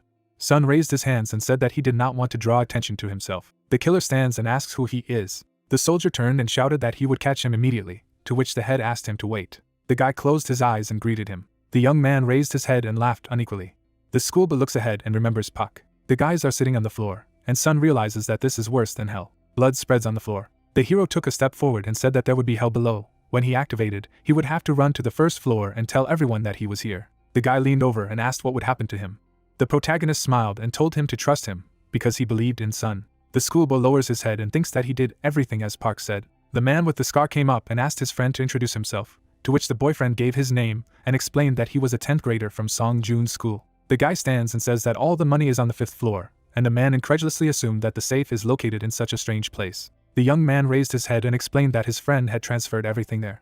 Jong's eyes widened and clarified that it was his friend who did it. The head stands and tries to understand why the comrades who went to the top have not yet returned. The man with the scar turned around and irritably noticed that they had a child walking around the floors, and they were standing idle. The subordinate fell to his knees. The soldier raised his head and shouted that he would go and check. The blade landed near the head of the fighter, who begged for another chance. A hand touched his shoulder. Jong sat down and said that he was lucky that his hands were already stained, which meant he had to bring him the last disciple and grab the money. The soldier saluted and thanked the commander. The man turned and said that the others would go too, because he would not forgive a single mistake again. The killer looked away maliciously. The guy was standing, and the head reminded that this comrade was from the upper floors. Jong tilted his head and asked if he was going to go, or if he was going to do it. The young man looked intently ahead and replied that he would go. The assassin lowered his blade and said that he was a smart boy. Someone is walking, and the antagonist added that while his comrades are busy with his friend, he will have a little fun. The unknown took another step. The girl is standing, and the man asked if they saw the goblin. An aura of fear enveloped the corporal as the man with the scar declared that he would let alive whoever brought him her arm or leg, and then wanted to know what they would do. Jong raised his hand and repeated his previous statement. Kim stands. People look away. The schoolgirl's hands are trembling. The girl looked down and said that they would go against the corporal. The killer smiles. The redhead raised her head and said that she couldn't say that, because she had been fighting for them from the beginning. The captives sit in front of the man and say that the winner has been known for a long time, because someone's life is being decided. The young man bent down, and who noticed that there was no clock here, and Jong said that he would start the timer, because he was tired of waiting. The man in the yellow jacket stood up and said that they had no way out, and the second added that Kim had a wealthy family, which meant that they were giving her a normal life without one part of her body. The girl lowered her head, and someone began to call her by name. The guy looks at the girl and says her name. The corporal turned and wanted to know what he wanted. Sun leaned over and whispered that she should not worry, because there was still a little more time to hold out. The goblin stands in disbelief. The schoolboy smiles, and Kim tries to understand how he managed to get so close, and why he did not hide, but came here. The girl turned and said that she should have sat in the shelter, because now they had another hostage, to which the young man replied that he had come to help. The boys look ahead, and Sun assumed that he had come at the wrong time. The corporal lowered her head and asked if he wanted her hand as a thank you. The goblin looks at the guy gloomily. The young man smiled and said that now he and Park are best friends. The man hit the floor. Jones scratched his neck and said that he would kill everyone if they continued to stall for time. Former friends go to Kim's side and ask for forgiveness. Gloomy figures approach and say that there is no other way out. Jong raised his hand and assumed that this comrade was on the woman's side. Sun scratched his head and replied that apparently it was so. The killer smiled. The head closed his eyes and added that then he needed his body part as payment for another life. The schoolchildren are sitting, and the antagonist said that now 10 people can survive. Sun turned around and said that it was unbelievable, and then assumed that Kim would protect them. Jong tiredly closed his eyes as the goblin called him a North Korean puppet, and later asked if he was required to be called that. The corporal raised her hand and asked what would happen if she just killed everyone, then if he would let her and Sun live. Kim turned around and explained that they too should have a chance to survive. The man smiled. A maniacal aura enveloped Jong, who shouted that it was very amusing, and then added that in that case, he would let them live. The girl raised her blade. Schoolchildren are trembling with fear. The corporal stands and says that there is no other way out, and her ex-girlfriend asked her to stop. The redhead looked away. The antagonist smiles and tells them to choose either her leg or their firebrand. The woman gritted her teeth. She raised her head and said that in such a situation it would be fairer to save the majority. The girl staggered back and wanted to know that she was really going to kill them, for the sake of saving only 2 lives. The corporal used the art of the goblin sword. Illusions are approaching in the redhead. The schoolgirl used a percussion glove. Kim dodged and told the sergeant of the first squad to fight with all her might. The blade approaches the redhead's face. The corporal dodged the blow. The sword and the hand collided. An illusion appeared behind Kim. The girl raised her head and assumed that she was attacking her opponent's clone. The corporal grabbed the officer by the throat. The goblin leaned over and whispered for her to listen carefully. The redhead looks ahead. The girl's eyes widened after what she heard. The corporal threw her opponent aside. The schoolboy approached the sergeant and tried to understand if she was okay. The guy looks at his comrades, who noticed that her copy simply dissolved, which means that sooner or later she will run out of steam. The dream is smiling, and someone has suggested that it is easier to slay the loser behind. The corporal closed her eyes. The goblin stands and tells Dream to stay behind. The man leaned over and said that everything was fine. Joan raised his hand and shouted that it was very exciting. The schoolchildren raised their hands, and the killer added that this was an incredible show, which meant they should start the fight as soon as possible. Kim raised her blade. Something flew into the head of the head, who shouted for them to kill each other. The man turned. The jar is lying on the floor. Joan looked to the side and tried to figure out what it was. The door opened. The hero looks down. A dark silhouette is smiling. A hand picked up the garbage. The man examines the jar and tries to understand where it comes from. The guy covered his mouth and happily noticed that it was a jar. The tin flew through the door, and Joan repeated his question. The murderer looks through the passage and assumes that his comrades said this about him. A bunch of objects flew at the antagonist, who began to describe ways to deal with the young man. The head covered his face with his hand. The man turned around and insulted the unknown man. Joan stands there, trying to figure out why he doesn't say the name of his Idia, and dares to throw something at him. The mask lies on the ground, and the antagonist realized that it was the object of the comrades from the consortium of the Great Sea. The head looked out of the doorway. The scarred man twisted his face and tried to understand what was going on here. The man swung for a blow and assumed that he was underestimating it. A purple aura enveloped the antagonist. Joan swung his sword. The stone slab began to fall. Schoolchildren look up. The girl summoned the goblin clones. The ceiling collapsed on people. The goblin holds the platform. The students look at Kim. The corporal raised her head. The head raised his head and said that she was strong and she needed to be patient longer, because he needed to see her comrade. The girl gritted her teeth and called him a North Korean monster. The man turned around and said that if even one person moved, everyone would die, because his guys were waiting for them outside, so they shouldn't think about running away. An aura of fear enveloped the people. The antagonist smiled and added that now was the perfect moment to cut off her limb. The girl looked away in horror. Joan stands and tells them to think about it. The corporal holds the stove and says that she will not stand and wait for this to happen. The head raised his hand and said that if everything were different, she would not be standing now with the ceiling on her shoulders, and he would step away for a while. The energy spreads across the floor. The man jumped up. Illusions hold the ceiling. The girl tilted her head and said that she didn't know how long it would last, which meant that if they didn't want to die, they had to leave the ceiling. Sun turned around and said that the guys had to get out first. The man looks ahead and says that if they come out now, she can kill them. The bespectacled man turned and assumed that he was proposing to stay here and be crushed. Red hair goes and says that she said she would kill them, and they know that they will have to kill June or Kim sooner or later. Dream raised his hands and noticed that she had saved people, which meant she was not going to kill them, so they had to break the ceiling and run to the exit, because no matter how many enemies revered them, they could survive if they united. The young man approached and asked what would happen if Jeong heard and returned. The redhead stood up and asked them to stop, and then turned to Kim. The goblin looks down. The hero turned and greeted the man. Jeong looked around and assumed that he was alone here. The antagonist is in the middle of the corpses and asks him to take a look at this mess, and the protagonist said that he had fun with them for a long time, because they came out of nowhere. Puck smiles and says that he would have dealt with them faster if they came at him in a crowd. The head looked ahead and said that he was surprised by the goblin girl on the first floor, and then tried to understand where such a monster came from. The hero touches the blade, and the man suggested that he liked killing the antagonist, stretched out his hand and invited him to join, because if he joined the consortium of the Great Pestilence, he would put him in a good position. The protagonist closed his eyes, and Jeong asked him to consider the offer. Puck smiled and said that he would have to go the ninth way. The maniac rushed to the side. The hero approaches the enemy. The man raised his sword and said that it resembled an insect. The protagonist dodges and says that he is having fun, and the antagonist notices that he did not get hit by a single swing of the sword. Jeong looked to the side and thought that he would have to show his advantage. Hands hold the hilt of a sword.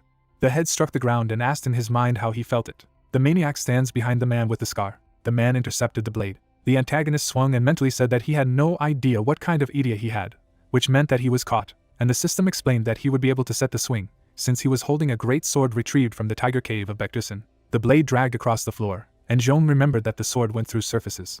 The hero approaches the enemy. The protagonist smiled and said that his Idia had such a long name. The man with the scar looks up in shock. Puck pushed off the blade. The maniac flies and asks why it is so long.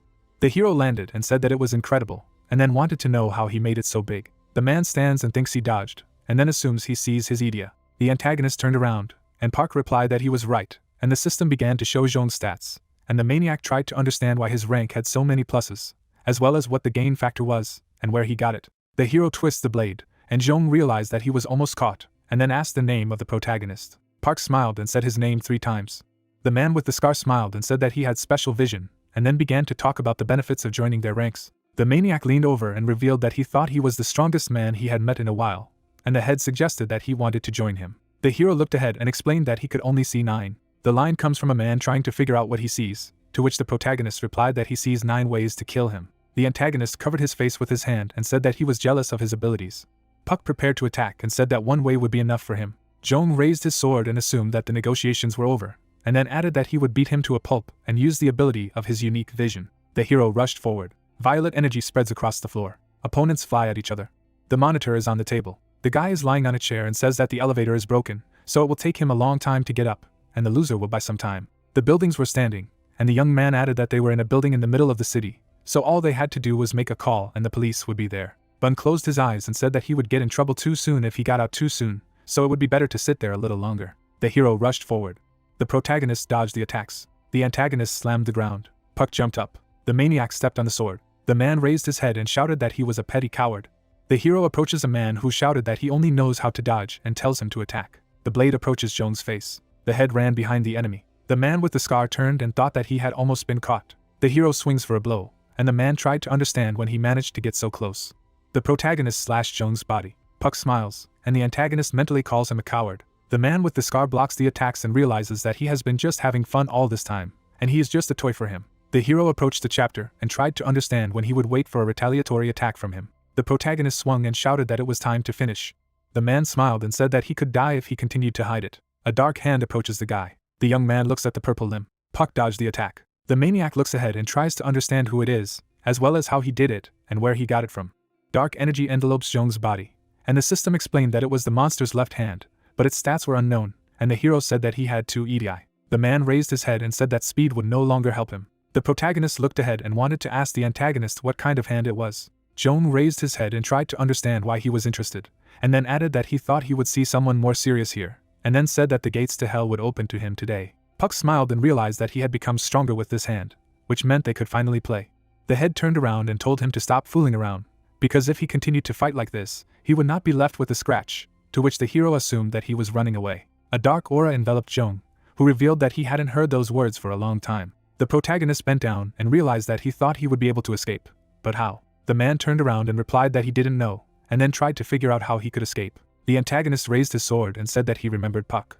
The head raised his blade. The energy outlines a circle on the roof. A stream of aura punched a hole in the ceiling. The man raised his sword. Smoke billows near the hole. The guy went into the room. The young man looked down and realized that it was unlikely that it was Kim's doing, which meant that Zhong had done it, so it was time to run. The hero looks at the fleeing Zhong and assumes that they are playing hide and seek, and then shouts that he will finish him off. The protagonist smiled and said that he needed to speed up. The man turned around and told him to stop his jokes, because he would never be able to do it.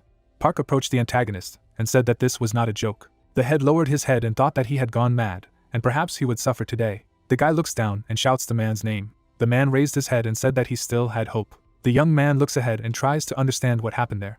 Bun raised his head and asked what the hero was doing there. The protagonist swung for an attack and shouted that there was another one. Puck looked away, and a voice inside shouted no. The silhouette swept past the guy. The maniac fell to the floor. The hero is lying. The young man came up and tried to understand where he came from. The man stands and says that he saved him. The schoolboy turned around and said that June had fought Kim. The head looks down, and the guy tries to understand what happened here and calls Puck. The guy looked to the side, thought that Kim had brought Shong to that state, because the hero could not do it. The young man lowered his head and thought that this was some kind of nonsense, but based on Zhong's words. Bun stands and asks the protagonist to tell what happened here. Puck stood up, and the schoolboy tried to understand what was wrong with him. The man sat down and thanked the guy, because thanks to him he got rid of this leech. The young man turned around and tried to understand what he meant. The maniac looks ahead. The antagonist smiled and said that Zhong always remembers kind gestures. The man lowered his head and added that he remembers them, even if the assistant himself does not realize that he has done him a favor. Fear enveloped the young man. The man with the scar looked down and wanted to give him advice, because if he wanted to live, he had to run to the first floor as soon as possible, because then maybe he would survive. The schoolboy raised his head inquiringly. Byun looks at the fleeing man and says that he will not go downstairs because his friends are there. Jong turned around and wished him good luck, and he thought it was good that he listened to himself and went to South Korea. The guy looks at his friend, and the antagonist noticed that the goblin girl and this maniac were hidden here. Bloodlust surrounds the hero, and the man with the scar added that he could not have imagined that he would meet such a bloodthirsty psycho. The head looked down and said that Jong always remembered kind gestures. The man began to leave and added that if he wanted to live, he should run to the first floor as soon as possible. The guy stands there and realizes that he ran away, and then thought that Jong ran away from this loser. The young man turned around and added that it was pointless. A dark aura envelopes the hero, and the schoolboy remembered that he is F rank. The protagonist goes and asks if the leader of the squad is there. Park smiled and said that thanks to him, the man managed to escape, which means he should play with him. Bun looks ahead in horror. The young man closed one eye and noticed that he had a blank stare, which meant he was dangerous. The hand is holding something, and the schoolboy tried to understand what was happening at all, and what happened on the first floor. Byun began to fall and mentally said that he understood that this garbage was not himself. The guy flies down and realizes that it is better for him to run. The hero stands and calls for the leader of the squad. The protagonist looked down and assumed that he wanted to play catch up, but he was driving again.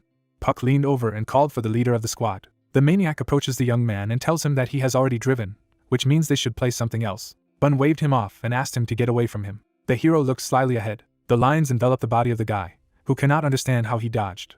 The protagonist smiled and called out to the leader of the squad. Puck swung and shouted that he was caught. The maniac holds a young man who asks to let him go. The hero took out a dagger and tried to understand what they would be playing, and then offered to play cut off the arm, or cut off the leg. The guy raised his head and shouted that he was not himself. The schoolboy waved it off and added that he should play his own games. The protagonist touched the ceiling and said that it was somehow not very good. Puck pushed off and said that it would be better if he took care of his squad. The guy flies down. The maniac hugged the young man and explained that it was a bit hard to grab, because he was so nimble, but now he was definitely not going anywhere.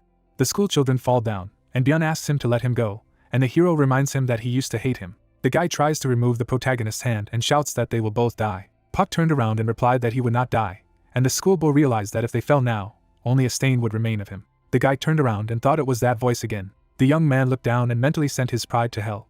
The schoolboy swung and said that there was no chance anyway. Kulak approaches the maniac, and Ben explains that he is not going to die at his hands. The hero pushed off and said that the sergeant was too slow. The blade flies towards the protagonist. The blade approaches Puck.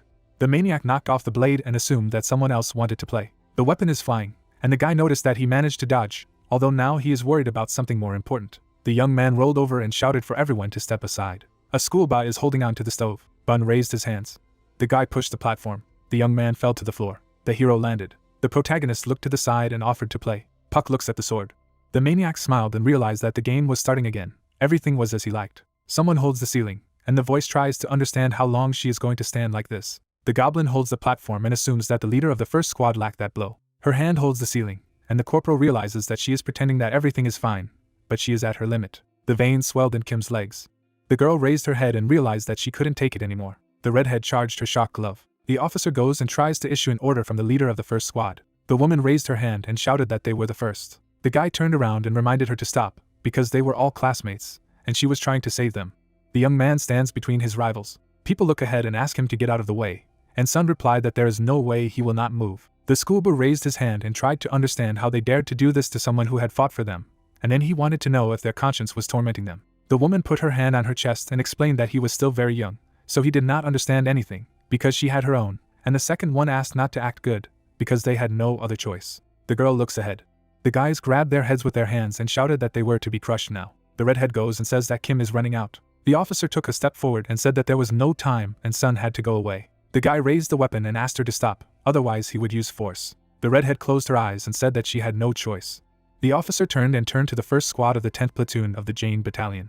The girl stands and orders them to rescue people under the ceiling, and she will protect their comrade Kim. People look ahead in surprise. Comrades are coming. The squad is standing. The goblin raised her head and asked her to stop showing off and helped her get out, because it was hard for her. The woman raised her hand. Someone goes and offers to sacrifice 2 people and that's it. The officer stretched out her hand and asked not to come closer. The redhead clenched her fist and explained that if she approached, she would have to use force, as they had to help the leader of the 3rd squad and the high school student Seo Jun, and she wouldn't attack first, but if she took another step, she would be killed. The schoolgirl raised her hands. The squad stands and reports that they have taken everyone out, and now they need to carefully get rid of the ceiling and help Kim. The energy enveloped the platform. Cracks spread across the ceiling. Comrades are standing near the wreckage. The girl is coming. The goblin shook herself off and said that she had finally come out. The guy leaned over and tried to figure out what it was. The corporal smiled and explained that she had simply trusted the skills of her comrades. The redhead looked up nervously as the young man tried to figure out what it meant.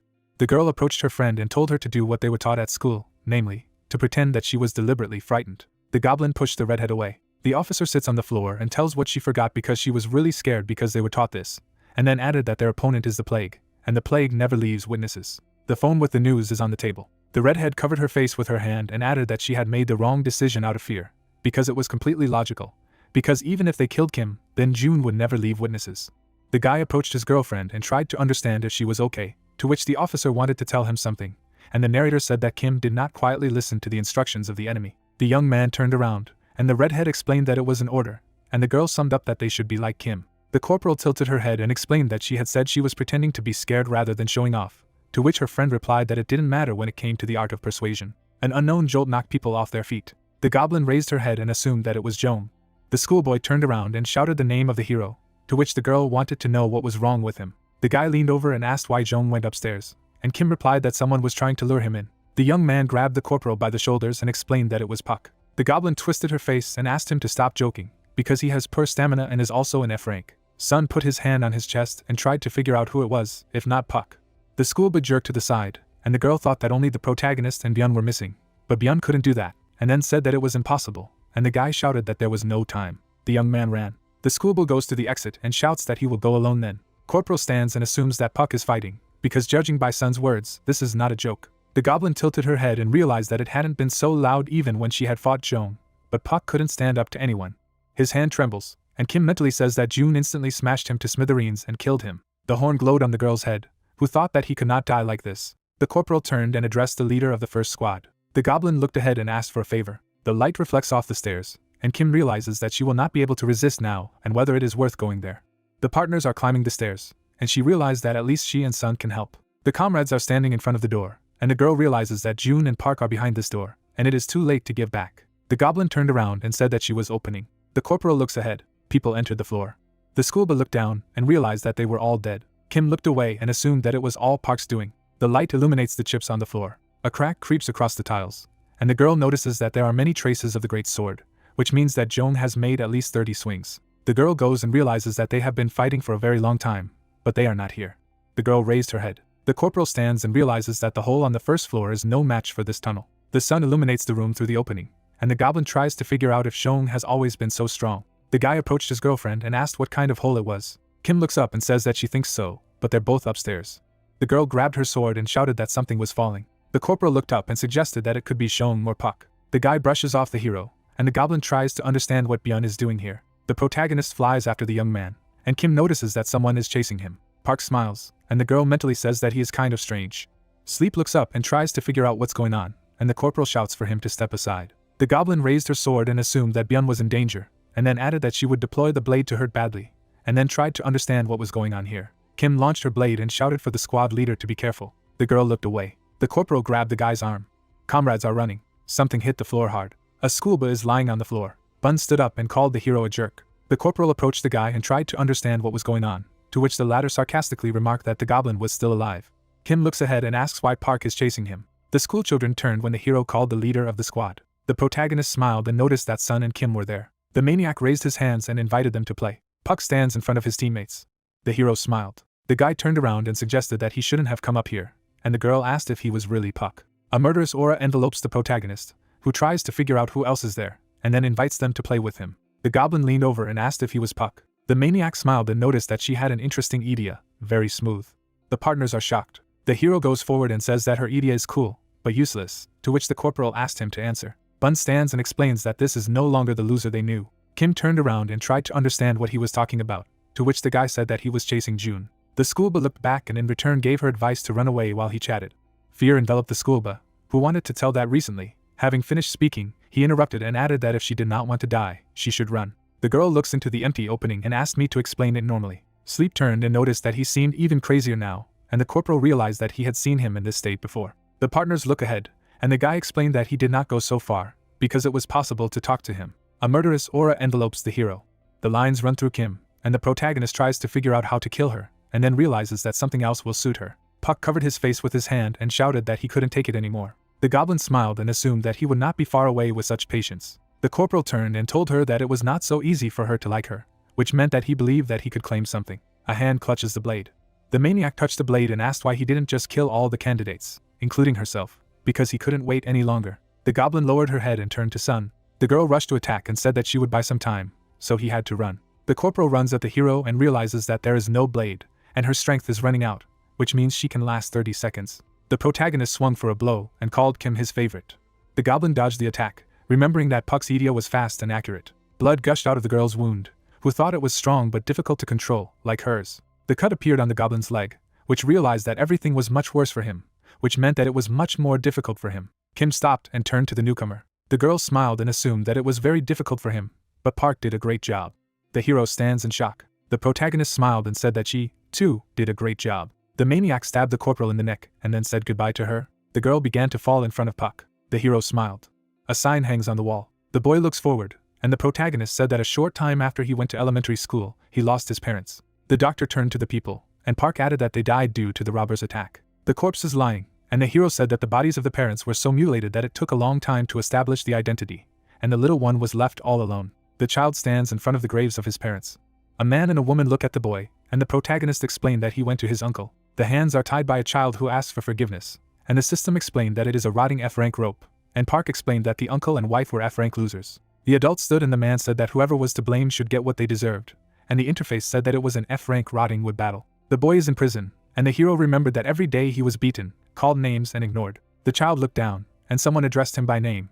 The girl stands in front of the young man and tries to understand why he is sitting in a sweater, and then tried to understand if he is hot. Someone appeared in the aisle and wanted to know what she was doing there, because they had to go. The child turned around and said that they would go to the store, and she called him with her. The boy lowered his head and said that everything was fine, to which the classmates said that next time they would go. Puck looks down, and the girl says that he has no money and walks around in dirty clothes, which means it's better not to approach him.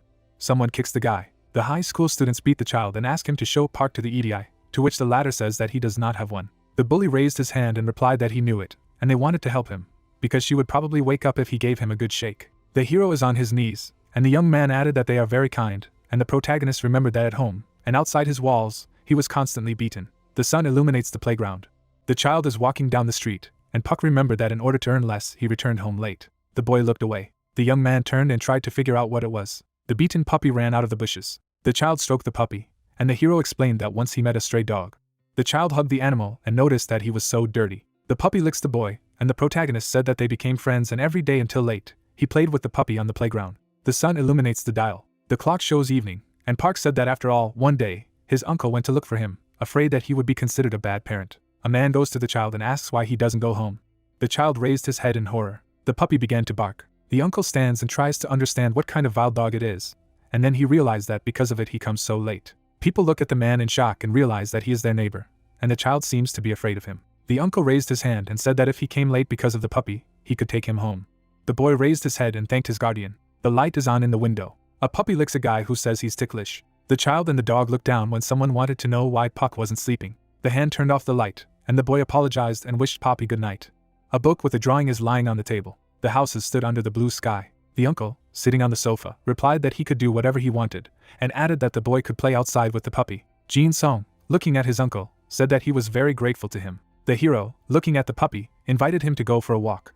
The playground stood in the middle of the houses. The boy, sitting on his knees, made it clear that he had a friend. Jin Song, hugging his puppy, admitted that he loves to play with the puppy on the playground. The little protagonist, turning his head on the puppy, noticed that it was always next to him. The little protagonist, stroking the puppy, made it clear that his friend is always ready to share the joy with him.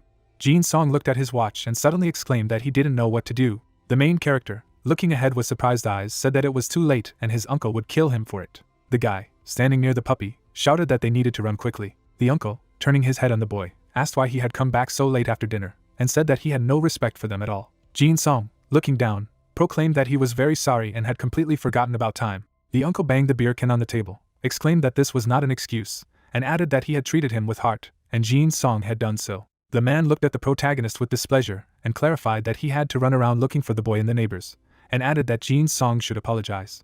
The dog barked menacingly at the character. Jin Song went down to the dog and asked what was going on with Poppy. The man, looking at the puppy, proclaimed that this mongrel had confused something and could be made into a stew. The main character, hugging the puppy, said that he would scold him, and asked him not to get angry. The uncle, hitting the boy with a swing, exclaimed that he dared to answer him. The man looked at Jin Song menacingly and clarified that he was too soft, and ordered the puppy to be tied up to teach the boy a lesson. The girl held a rope in her hands and said that their child was unleashed. The dog looked ahead and barked. The uncle grinned and shouted that the mutt should know his place. The man leaned over to the dog and ordered him to shut up. The boy looked up at his friend with confused eyes. The dog flew into the closet from the impact. The man sneered slyly and proclaimed that it had finally closed. Jin Song, seeing the dead puppy, asked what had happened to him, and the woman stated that Poppy was fine, and added that the guy was disturbing with his jerking. The boy gritted his teeth in anger.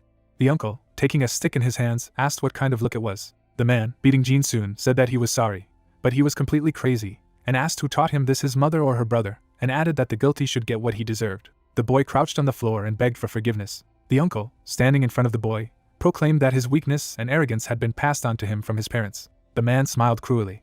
The uncle, continuing to talk about his parents, repeated that Jin Sun's weakness and arrogance had been passed on from them. The hero opened his surprised eyes, and the man clarified that this was why he had beaten them to death. The aunt, turning to her husband, said that it was not worth talking about him in front of the boy, and the man said that no one would believe a child who did not even have an Idia. Jin Song bowed his head, whispered that it was mom and dad, and clarified that they had been killed by a robber. The uncle, standing with a stick in his hand, made it clear that he was angry and beat them to death because they didn't want to share the money, and added that some idiot had sneaked through the window. The uncle broke into a broad smile and proclaimed that it was amusing to watch him justify himself in court, and exclaimed that it was simply hilarious, and said that he remembered the grimace as if it had been yesterday. Jin Song raised his head, whispered that this was what his parents had done, and clarified that it turned out that they had been killed by their uncle and aunt. The uncle, turning to the dog with displeasure, asked why his eyes bulged out so much. The man's face changed dramatically. The dog clung to the murderer's hand. The boy, looking at the puppy, ordered him to run. The uncle raised his weapon and shouted that it was a crazy mongrel. He looked at his hand and said that he hoped there would be no scar. The boy was crying and he said that he just wanted to play with the dog and apologized to him for it. Tears flowed down his cheeks and he proclaimed that if the dog had not met such a loser as him, this would not have happened. Poppy licked the cheek of the main character. The wounded dog looked happily at the boy. The light illuminated the room. The protagonist and the dog ended up in a white room. The man, looking at the dead puppy with dissatisfied eyes, clarified that the mutt had died, and added that not all the anger had spilled out yet, and the aunt said that she was going to feed the dog and eat it, to which the killer replied that this dog was not even good for stew, and ordered to throw it in the trash. Blood stains covered the screen and Jin Song asked why they were killing everyone he cared about, and the uncle made it clear that he wasn't listening at all and probably didn't learn his lesson well, and the boy asked if killing was so easy, couldn't it be that killing was so fun, and the animal killer made it clear that if someone died, then let him die. The protagonist furrowed his brows and proclaimed that he was very angry. A knife appeared in the guy's hand. The boy rushed forward. The hero tilted his head. The uncle turned around and asked in surprise what kind of dagger it was, and where Jin Song had taken it from. The man, looking at the dagger, said that it was his Idia. The uncle laughed at the boy and loudly proclaimed that this was all he was capable of, and said that Jin Song was an F-rank loser like them. The killer poked the boy with a bat, and claimed that the F-rank child from unsuccessful parents was repeating after them. The protagonist smiled cruelly.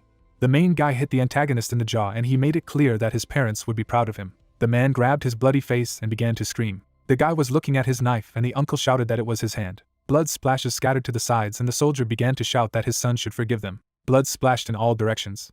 Jin Song, standing over his uncle's bloody body, repeated his words with mockery and asked him to say it again. The man stepped forward and his aunt continued to beg him to stop, and the protagonist proclaimed that he would not kill her. The character stuck his blade to her eye and added that it would be too easy, and they themselves were no better. Jin Song threw his head up and asked why they had done this to mom and dad, and said that they must have had a hard time restraining themselves from killing them. The soldier stood with his head up. The boy was holding a knife in his hand and said that everything was fine. The guy opened his eyes in confusion. The main character was lying in a bed. The doctor, approaching the patient, clarified that he had regained consciousness. Jin Song looked around, asked where he was, and the doctor said that he was indeed in the hospital. The doctor, pushing the patient, sternly clarified that he could not get up yet. The doctor smiled at the protagonist, advised him to rest a little more. Jin Song stuck out his hand and complained that his head was splitting and asked why he was here. The palm was covered in blood. The guy abruptly got out of bed. The doctor, looking at Jin Song, made it clear that he should follow the regimen. The girl threw up her hand and exclaimed that he could calm down. The hero, grabbing the doctor by the robe, began to insist and ask what happened to those who were in the bank, and where his classmates, especially Lee Sunhwa, were. Jin Song looked up and said Kim's name. The protagonist, falling to the floor, said her name again. The doctor, leaning over to the patient, announced that he needed to take a breath, and the fighter added that Kim was here, next to him. The protagonist looked up at the doctor, and he asked not to worry and asked where Kim was now and if she was okay. Jin Song raised his head and said that the last thing he remembered was Kim's punch. The doctor, looking at Jin Song sitting on his lap, clarified that he needed to stay calm, and added that Kim was alive and would come soon, but the protagonist did not understand why she would be in the hospital if she was not injured. Jin Song, rushing out of bed, exclaimed that he should go and see for himself. The guy flew out of the ward on all fours. The girl followed the fleeing guy with her head. The doctor, following Jin Song's gaze, quietly proclaimed that it would be better for him to lose his memory. Jin Song, tilting his sweaty face, complained that he felt bad. The protagonist ran down the stairs and proclaimed that he had brought himself to such a state and got into trouble, and asked why he couldn't stop. The hero ran with wide strides and made it clear that his was a roller. The girl walked with a bag and sang a song. The heroine walked forward and sang to herself. Jin Song, looking ahead, muttered Kim's name, and was relieved to clear that she was alive, not injured at all, and added that he hadn't slit her throat. The protagonist got up from his knees and exclaimed that thank God, and he said that he was very glad to see him. Jin Song, falling to his knees, proclaimed that he was glad that she was really alive. Kim, looking at Jin Sung's behavior, asked why he was falling to his knees. The character patted the trembling protagonist on the shoulder, and clarified that he could already run and had recovered. Jin Song, kneeling, exclaimed that thank God. Kim, noticing Jin Sung's tears, asked why he was crying, what hurt, and what had happened. The woman leaned over and said there was no need to cry and said that people might think she had hurt him, and she was grateful that he was okay. An image of a grate appeared. After their encounter with the plague, the high school temporarily closed. The guy grabbed his opponent by the scruff of the neck and asked him to borrow his phone. On the day of the incident, Byung Kyun posted a rumor about Kim Il-young's escape. Researchers walked around the room. This disaster took the lives of 17 security guards and 13 bank employees. The monitor showed the news. All the high school students survived, and the attention of the press was attracted by a white goblin who fought Kim Il-jun. Kim, pulling back the curtain of the ward, said that giving interviews is more difficult than fighting, and decided that she needed to talk about Park Jin-sun. The protagonist, lying in the bed, made it clear that journalists would not believe her words, and noted that there was no point in trying to revive a person who had been unconscious for several days. The hero closed his eyes and said that he himself could hardly believe what had happened. The girl stood in the dark. The heroine swung at the enemy. Kim, looking ahead, asked what it was. The soldier smiled and she exclaimed his name. The guy narrowed his eyes. The man bit the woman in the shoulder. Kim stopped him and loudly asked him to listen. The woman bowed her knees. The woman took him by the hand and proclaimed that if he cried, it was time to get up. Jin Song raised his tear-stained face. Kim, looking into her friend's eyes, said that she had stopped crying, and added that he had not hurt her and there were no problems with Idia. The character, looking at Jin Song, asked if this was not enough for him. Tears flowed down the hero's cheeks. Jin Song, wiping away her tears, said thank you, and the heroine explained that the doctor would think that she was crazy if he saw her in such a state, and said that it was time to go. A week later, the school building stood under the blue sky. Everything returned to normal. His classmates, turning to the side, clarified that now they look at the 10th grade differently, because they were the ones who fought the plague. The girl stood not far from the protagonist and proclaimed that it was so cool, and said that she should have such an opportunity. Jin Song, tilting his head down, said that he didn't understand how it was possible to be so inhumane, and added that the criminals had originally intended to kill them, but he thought he could contain his Idia. Blood flooded the entire floor. The hero walked through the corridors of the school and said that he was mistaken, and many people died because of him. The protagonist gritted his teeth angrily, and clarified that she had narrowly escaped death because the Idia had shut down. The guy stopped at the wall and proclaimed that he had to make sure that this would not happen again, and that he needed to study his Idia. The protagonist leaned his hands on the walls and made it clear that only someone who has seen her in action and has sufficient knowledge can help him in this. Jin Song, looking at the athlete on the horizontal bar, said that perhaps it was Song, who had pushed his Idia to the limit, who knew what was going on. Song, noticing Jin Song, was surprised and asked if he shouldn't rest this week. Jin Song raised his head to his interlocutor and clarified that he needed to ask something. The man narrowed his eyes and grunted. Song jumped down from the horizontal bar and asked what he was talking about. The hero stood on the floor and said that Jin Song could ask. Jin Song tilted his head and asked if the other person thought it was possible to divide the souls into ranks. The soldier looked at the questioner puzzled. The chief warrior tilted his head and explained that the position in the ranking is determined by Idia, and all strength depends on rank. Song raised his hand and asked if the protagonist was interested in whether the letter of rank had any effect on the soul. Jin Song, drenched in sweat, proclaimed that yes, he thought so. The guy looked up and the interlocutor explained that no, the letter of rank does not affect the soul. Song looked ahead and said that rank unlocks skills but doesn't affect the soul itself. Tears welled up in the hero's eyes and the athlete explained that souls cannot be divided by rank. Jin Song lowered his head and reported that Song Ho also knew this. The warrior glanced sharply ahead and shouted that strength depended on the rank of the Idia. Song sharply tilted his gaze towards his interlocutor and explained that although strength depended on rank, it did not affect the soul in any way. The hero looked at his interlocutor and interrupted his speech. The main character scratched his head and the character made it clear that he was trying to make sure that his guesses were correct with his help. Jin Song stood in a pool of blood and reflected that he had always believed that souls could not be divided by rank. The protagonist looked around and realized that this was all because his soul, thirsty for murder, should have the highest rank. The main fighter smiled mischievously and talked about his Eid. An image of a man appeared in the reflection of his eyes, and the guy added that the factors that provoked the emergence of Idia made us think about dividing souls into ranks. The main character fell down into a lake of blood. Jin Song looked around and said that it could be assumed that his soul's destiny was to be a murderer. Human figures surrounded the protagonist and shouted at him that he loves to kill people and is a real devil in the flesh, a terrible soul and a murderer. The character stood with his head down. Song, as he removed the pancake from the power plant, clarified that when he first saw Ji Song, he had advised him to start working. The man stood with his back to the protagonist and clarified that at that time it seemed to him that Jin Song was not one of those who liked to work, that despite the constant whining, he continued to come to training. The main character stood in the doorway and shouted that his muscles hurt, and the coach proclaimed that not everyone could cope with his training, and said that he himself barely survived. The protagonist looked sadly at the floor and the man added that he was keeping up with his training. The guy stood with his head down. An image of two human figures appeared, explaining the principle of rank, and the trainer said that the higher the rank, the higher the combat ability. This is how the rank system works. The karateka fell on the training mat, and the fighter asked if it was possible to get a level of combat abilities with Idia. The fighter stood over the defeated opponent, and the voice declared that he won after the defeat of all opponents, and the hero himself added that in this case, the Idia loses its original meaning. Song squatted with weight and admitted that he understood why Jin Song had come to him not because he was forced to, but because he wanted to make sure of something. The hero closed his eyes and clarified that the protagonist wanted to make sure with his help, who had a higher rank of combat abilities than the rank of Idia. Jin Song looked down at the floor and the coach said that there was no such thing as an Idia and there were no ranks. The main character stood inside a dark room and admitted that as Song Ho had clarified, he was simply denying his Idia, and revealed that there were no ranks. The man was doing a squat with a barbell and the fighter made it clear that such an Idia could not be recognized solely for rank, so he was interested in Song. The man narrowed his eyes and asked if he had answered Jin Song's question. The hero crouched and the protagonist proclaimed that he had managed to increase his combat abilities to a plus rank while having a B rank Idia, and said that he had always convinced Jin Song that with effort, a person could achieve anything. The protagonist lowered his gaze and added that he, Song, was an example of this. Jin Song raised his head to his comrade and said that he wanted to talk to him about something. Song did a bench press and made it clear that the condition arose during the battle. He stared at the ceiling and assumed that this was Idia Jin Song. Jin Song shifted his gaze to the other party and asked if Song Ho believed that an F-rank fighter could actually be an S-rank, and added that he was the one who fought back against the plague. The man put the weights back in place. The trainer turned to the hero and proclaimed that he didn't see any reason why Jin's son needed to lie. The protagonist looked down at the floor and thanked him for his trust. The interlocutor looked up at the hero and asked if he really did not want to be controlled by Idia.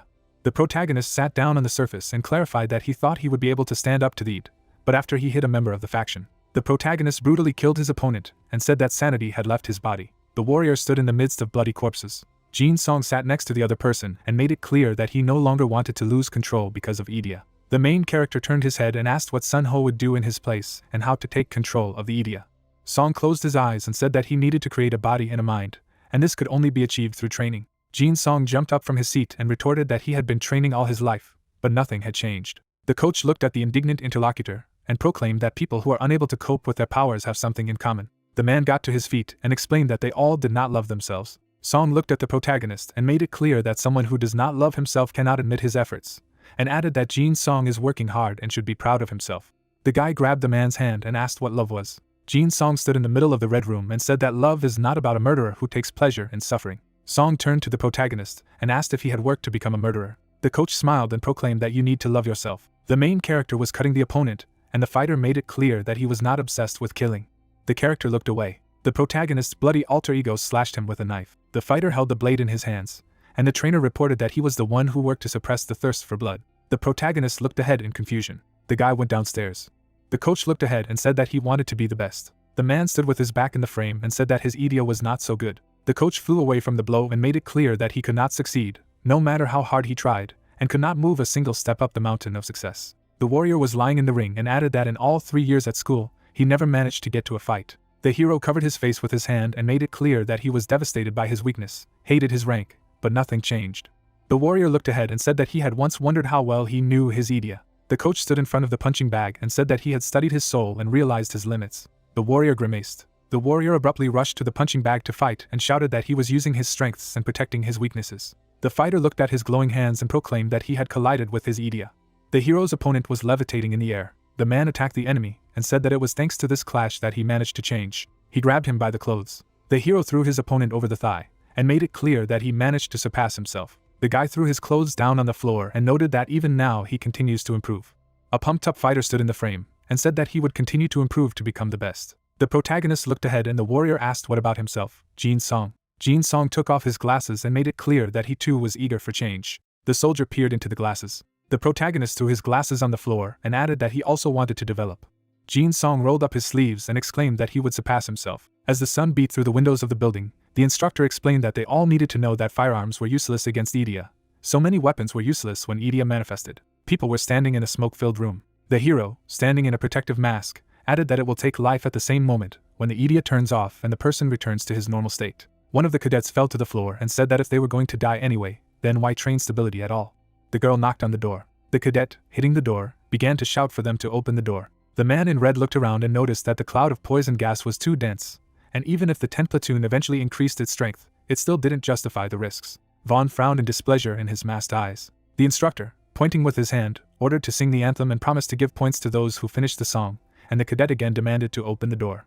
The protagonist rose to his feet and sang that until the waters of the sea dried up and until Pictou was wiped off the face of the earth, people again begged to open the door. The door opened. People began to run to the smoky door, and the instructor shouted that the third squad needed to leave immediately, and the man wondered why the gas cloud was so dense that nothing could be seen. The main character walked out of the cell. The speaker came out to the teacher and said that all the officers had fallen, so he would act as a speaker. The man covered his face, and the character said that out of the 11 people of the third squad, 10 were out of action. Bodies were lying on the floor, and the protagonist reported that 10 people had dropped out due to training in the gas chamber, and 1 was present. The guy frowned and reported that he had finished his report. An image of an announcement appeared on the wall. Jin Song, standing around the dark corner, made it clear that no one would be able to object now. Frame shows platoon recordings of the protagonist's abilities. The character was lying on the ground and decided that he should get a badge, and the results of the rounds were displayed, where Jin Song took all the first places. The protagonist ran forward and made it clear that he would surpass himself. The main character was holding a piece of paper in his hands. The headmaster, looking at the sheet and the results, repeated several times that Jin Song had taken the first place again. The observer turned over the sheets and asked where the F-rank fighter got such physical indicators. The instructor looked around in confusion and said that the other students had also received good grades. The director frowned and clarified that this was not enough. The guy looked at the interlocutor and was surprised by his words. The man put his hand to his forehead and said that he had been informed that the 998th Brigade had been sent to them. The notebook fell and the soldier said that they probably did not like that their school had enlisted the support of the state, and they would be disgraced. The principal looked at the calendar and said that they did not know what to do with the 9th grade. The hero scratched his chin and said that it was necessary to strengthen training for the 10th grade. The instructor raised his eyebrows and asked what he was talking about. The director banged the calendar on the table and explained that the training was meant to increase combat strength. He crossed his fingers and exclaimed that this was the base. The boxes stood in the corner of the room. The cadets, grabbing the load, began to ask how much more to carry and what was inside. Kim, looking at the newcomer, asked why he was carrying 2 boxes. The protagonist smiled and reminded that they were training, and added that she herself wanted to pump up. Kim stopped on the spot and said that he trained even during lunch, to which the guy replied that it was different. Kim moved on and proclaimed that he was no longer a novice, but a master of excess. The girl walked in front of everyone around and the character made it clear that she was always being looked at, and she replied that this was not news to her, this was her reality. The warrior turned suspiciously. Jin Song looked around and said that he had brought it up because he felt like she was being watched. The heroine glanced at her friend and clarified that this time everyone was looking not at her, but at him, and asked if he understood. Jin Song opened his surprised eyes and asked why people were looking at him. The character stopped in place and made it clear to the hero that it was because he was handsome. Jin Song suggested that maybe because he was handsome, and asked why again. Kim made a disgruntled face and said that she would pretend that she had not heard anything. The character in red pushed the hero, and he made it clear that their views were burning. The guy began to fall down. Jin Song looked around and declared that he had stared. The soldier began to laugh and clarified that it was the leader of the squad. The blonde character looked around. He turned around and rudely advised the protagonist to look down at his feet. The protagonist looked after him and assumed that he had changed somehow. The girl scratched her head and asked if he didn't understand why no one was climbing up to him lately. The heroine covered her face and the warrior suggested that it was because he was spending time with her, to which she replied that it was because he had changed. Kim flew out of the room and made it clear that he was making her sad. Jin Soo caught up with the girl and said that he wanted to talk about something important. Kim asked again and asked what, where, when and why he wanted to talk. The woman turned around and the character asked if she was interested in his Eid. Kim picked up the boxes and declared that she wasn't interested. Jin Song looked after her and promised to explain everything. The heroine smirked and made a remark that the gentleman should not say such things to girls. Kim turned to face the hero and added that she restrained herself because she was her. But another girl in her place would have already fainted, and asked if he understood that it was only about girls. Jin Song looked around and clarified that he had already told about Idia Song. Kim indignantly approached the protagonist and exclaimed that he had revealed everything to the sergeant. The girl grabbed the hero by the scruff of the neck and asked why he didn't go to her first thing before she was giving him a scold. The woman bared her teeth and called Jin Song a scumbag. The guy in the glorious one stood in the middle of the room and remembered how scared she was when it seemed that he would kill her, and how Il Jun ran away from him in fear. The hero scratched his head and asked at what point everything went wrong. The warrior walked away and said to himself that until he figured it out himself, he would not admit anything. Kim held the main character by the clothes and he made it clear that he would tell her when they were alone. She dusted off her palms and warned him not to tell the other girls about it, because he was holding back just because she was her. Jin Song pointed his finger at the items and asked why they were carrying these boxes. The hero recoiled and the girl clarified that this was preparation for training, and the guy asked what other training she was talking about. Kim opened the door and said it was a gorilla. The man pulled the stick to the side. The disciples passed behind them. Gritting his teeth, the guy said that here's the hell, why should they do this in the first place? Lowering his gaze, the hero asked that maybe it was worth taking 5-kilogram weights, to which the student asked that he had sunstroke or something. Looking at her, he replied that he didn't, to which she added that then why the one who had previously tried to avoid training with all his might. Closing her eyes, Kim said that now he suddenly hit sports so much.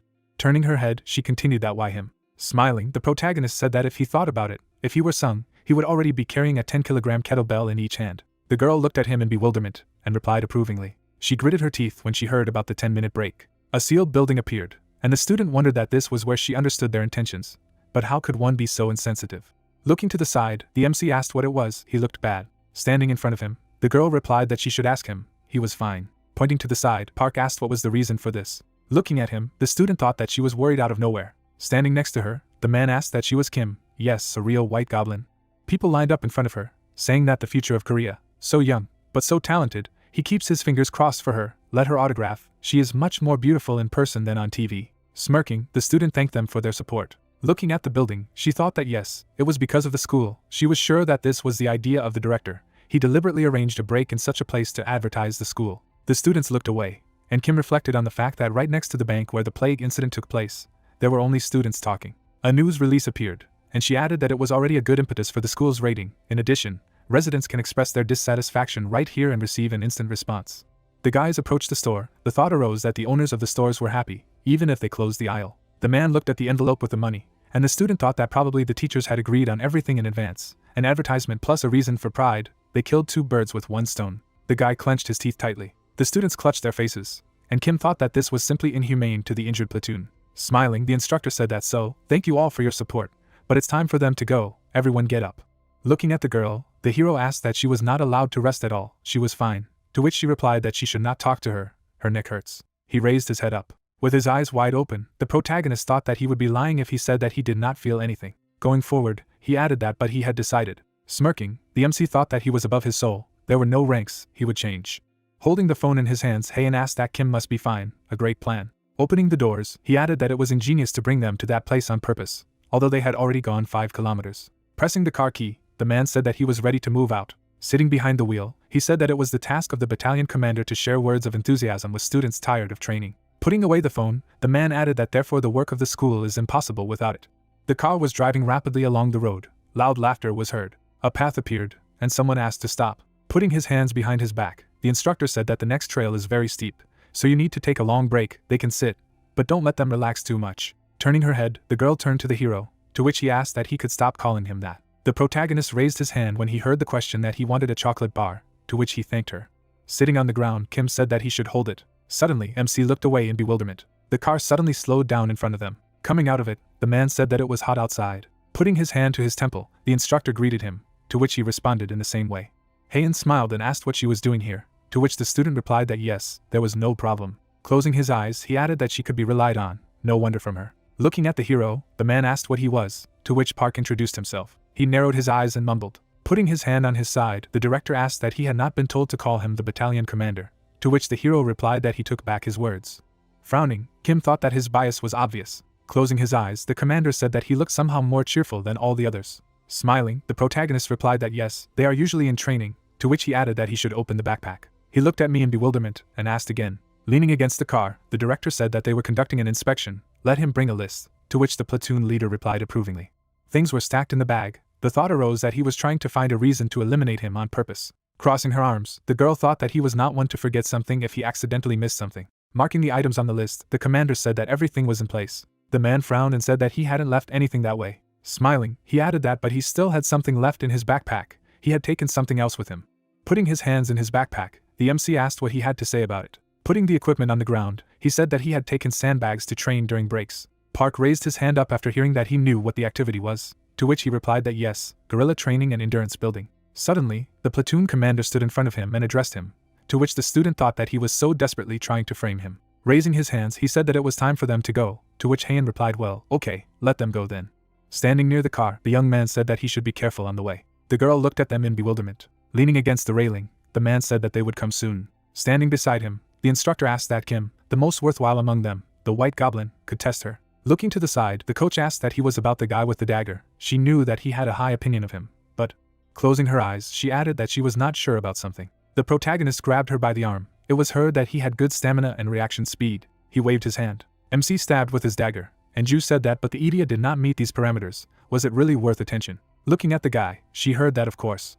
With a smirk, Ju asked why he didn't rate him so highly just because he was in his club. He seemed to think he was cooler than the first squad. Frowning, Song said that he deserved this title. Ju's eyes widened as she heard that he wasn't just better than the first squad, he was much cooler than the rest of the platoon. Turning around, she said that she should repeat who was cooler than whom. Standing next to the guy, the instructor said that he should repeat it. Squinting, the platoon commander said that her attitude towards him was based on the previous battle of the units. She did not take into account his later successes at all. Smiling, the girl replied that he had joined the club only 2 months ago, because it was also important to take into account the long break. Lowering his gaze, the young man said that he should see for himself how much he had changed during these 2 months, assuring her. The hero silently walked forward. It was heard that this lesson would eventually turn into his solo performance. The entrance to the barracks appeared. Looking away, the protagonist asked why they had built a new corps in a military spirit. He opened his locker. Looking at the number, the MC said that there were only 300 people. His number was 300th. He was at the very end. The students turned around when they heard that attention was paid to all the barracks. General student registration. Let them report everything to the departmental center as soon as possible. Raising his eyebrows, Park asked that it was Song's voice. It seemed that the rumors were true. On his knees, the young man said that they were doomed. Guerrilla training. The hero looked at them silently. Standing in front of the people, the instructor said that all the 10th graders were in place. He tucked his hands behind his back and added that he was glad to greet him. He was conducting guerrilla training. Before starting to eat, he had to make a couple of important announcements. The students looked to the side when they heard that the fighters from the first numbers would be placed in room alone. The hero smirked when he heard that the rest would be distributed among the remaining 9 rooms according to the number. The number of the hero appeared. It was heard that they must already know, but their number is the rank of general combat abilities determined by the school. Song narrowed his eyes and said that but during the training, their performance would not depend on the number. This guerrilla training would ultimately have quite a significant impact on the final score. The student looked at her in amazement and asked again. The young man lowered his head when he heard that depending on their effort in training, the rank of the overall combat ability could change significantly. To which he replied that he had not heard of such a thing before. Looking at his watch, the instructor said that it was 12 o'clock. Let them remember that lunch was until 13 o'clock, and rest time until 14. A little later they would be told about the schedule. A view of the building opened up, and he asked that everything was clear. Lying on the bed, the guy said that he was so hungry, and the other asked what to do. Empty containers of food appeared, and he added that those who had come before them had already eaten everything. Only leftovers remained. A half-empty plate stood on the table. A phrase flashed by that kimchi and burnt rice were not enough. A member of the squad furrowed his brows when he heard that he didn't want to hurt himself on purpose and fly out of training, to which he replied that there was a nurse here, so don't do stupid things. Holding the bags in his hands, the hero said that they would start eating. The food fell to the floor. The student smiled and then asked what it was. He was Park from the 10th grade. Yes, where did he get it? The protagonist opened the package and replied that he did not steal anything. Let them not worry. It would be better to eat as soon as possible, but let them keep it a secret. Putting his hand to his temple, he said that he was very hungry, to which the guy replied that he should call him an instructor. Smirking, Song said that he heard that they decided to inspect him during training. He thought he had already warmed up enough, to which the MC replied that yes, when he was full, he was ready to give his best. Entering the room, he asked how much he needed, to which Park replied that it would be enough for 15 people. The young man opened his eyes in amazement when he heard this. Smiling, he asked what it was. The man looked at him in surprise and asked him to stop. Song turned his head when he heard that this was the food that the teachers gave them, to which he replied that the instructors were given a special lunch, and he said that he was hungry. Raising his hands, the guy said no, let him take it. Taking the packages, the hero thanked him, and the young man added that he missed him. Empty snack packs appeared. It was heard that he felt like a man again. This bread was so good. Smiling, the protagonist asked what they had eaten. Looking at him, the disciples replied that he was their savior. Thanks to him they felt much better. MC narrowed his eyes as he heard that he would probably have to starve next time. But now it was better than nothing. They were very happy to have such a hearty meal. He would definitely repay him. He pursed his lips. Sitting on the bed, Park said that if they wanted to thank him, they should promise him something, to which they asked again. Clenching his fist, he said that he would give his best in training. Leaning against the bed, the young man said that they were from the 10th room, and the other added that they were the 15 worst of the 10th class, even if they gave their all. Frowning, the hero replied that he knew, to which he was asked that he was aware that they had a terrible Idia. Turning his head, he asked what was worse than his. The guys froze in bewilderment.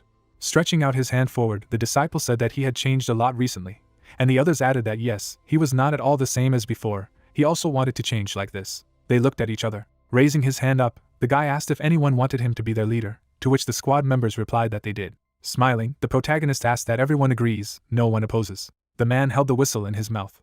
The nurse rushed forward. Students squatted on command. Squinting his eyes, the young man asked who these guys were, to which the instructor replied that they had fought with him at the beginning of the semester, and he added that this guy was F rank. Frowning, Ju asked why he was laughing. Closing his eyes, Song said that as expected, the members of the physical training club distinguished themselves, to which she replied that more than that. The guys looked angrily. It was heard that this applies not only to Puck, all the participants in the last room stand out. The coach froze in bewilderment, and asked what was going on in general. Putting his hands on his side, the curator said that the training was over for today. The disciples were lying on the ground, listening to the fact that they had posted the schedule, so don't forget to check the bulletin board. Frowning, the instructor turned to number 300.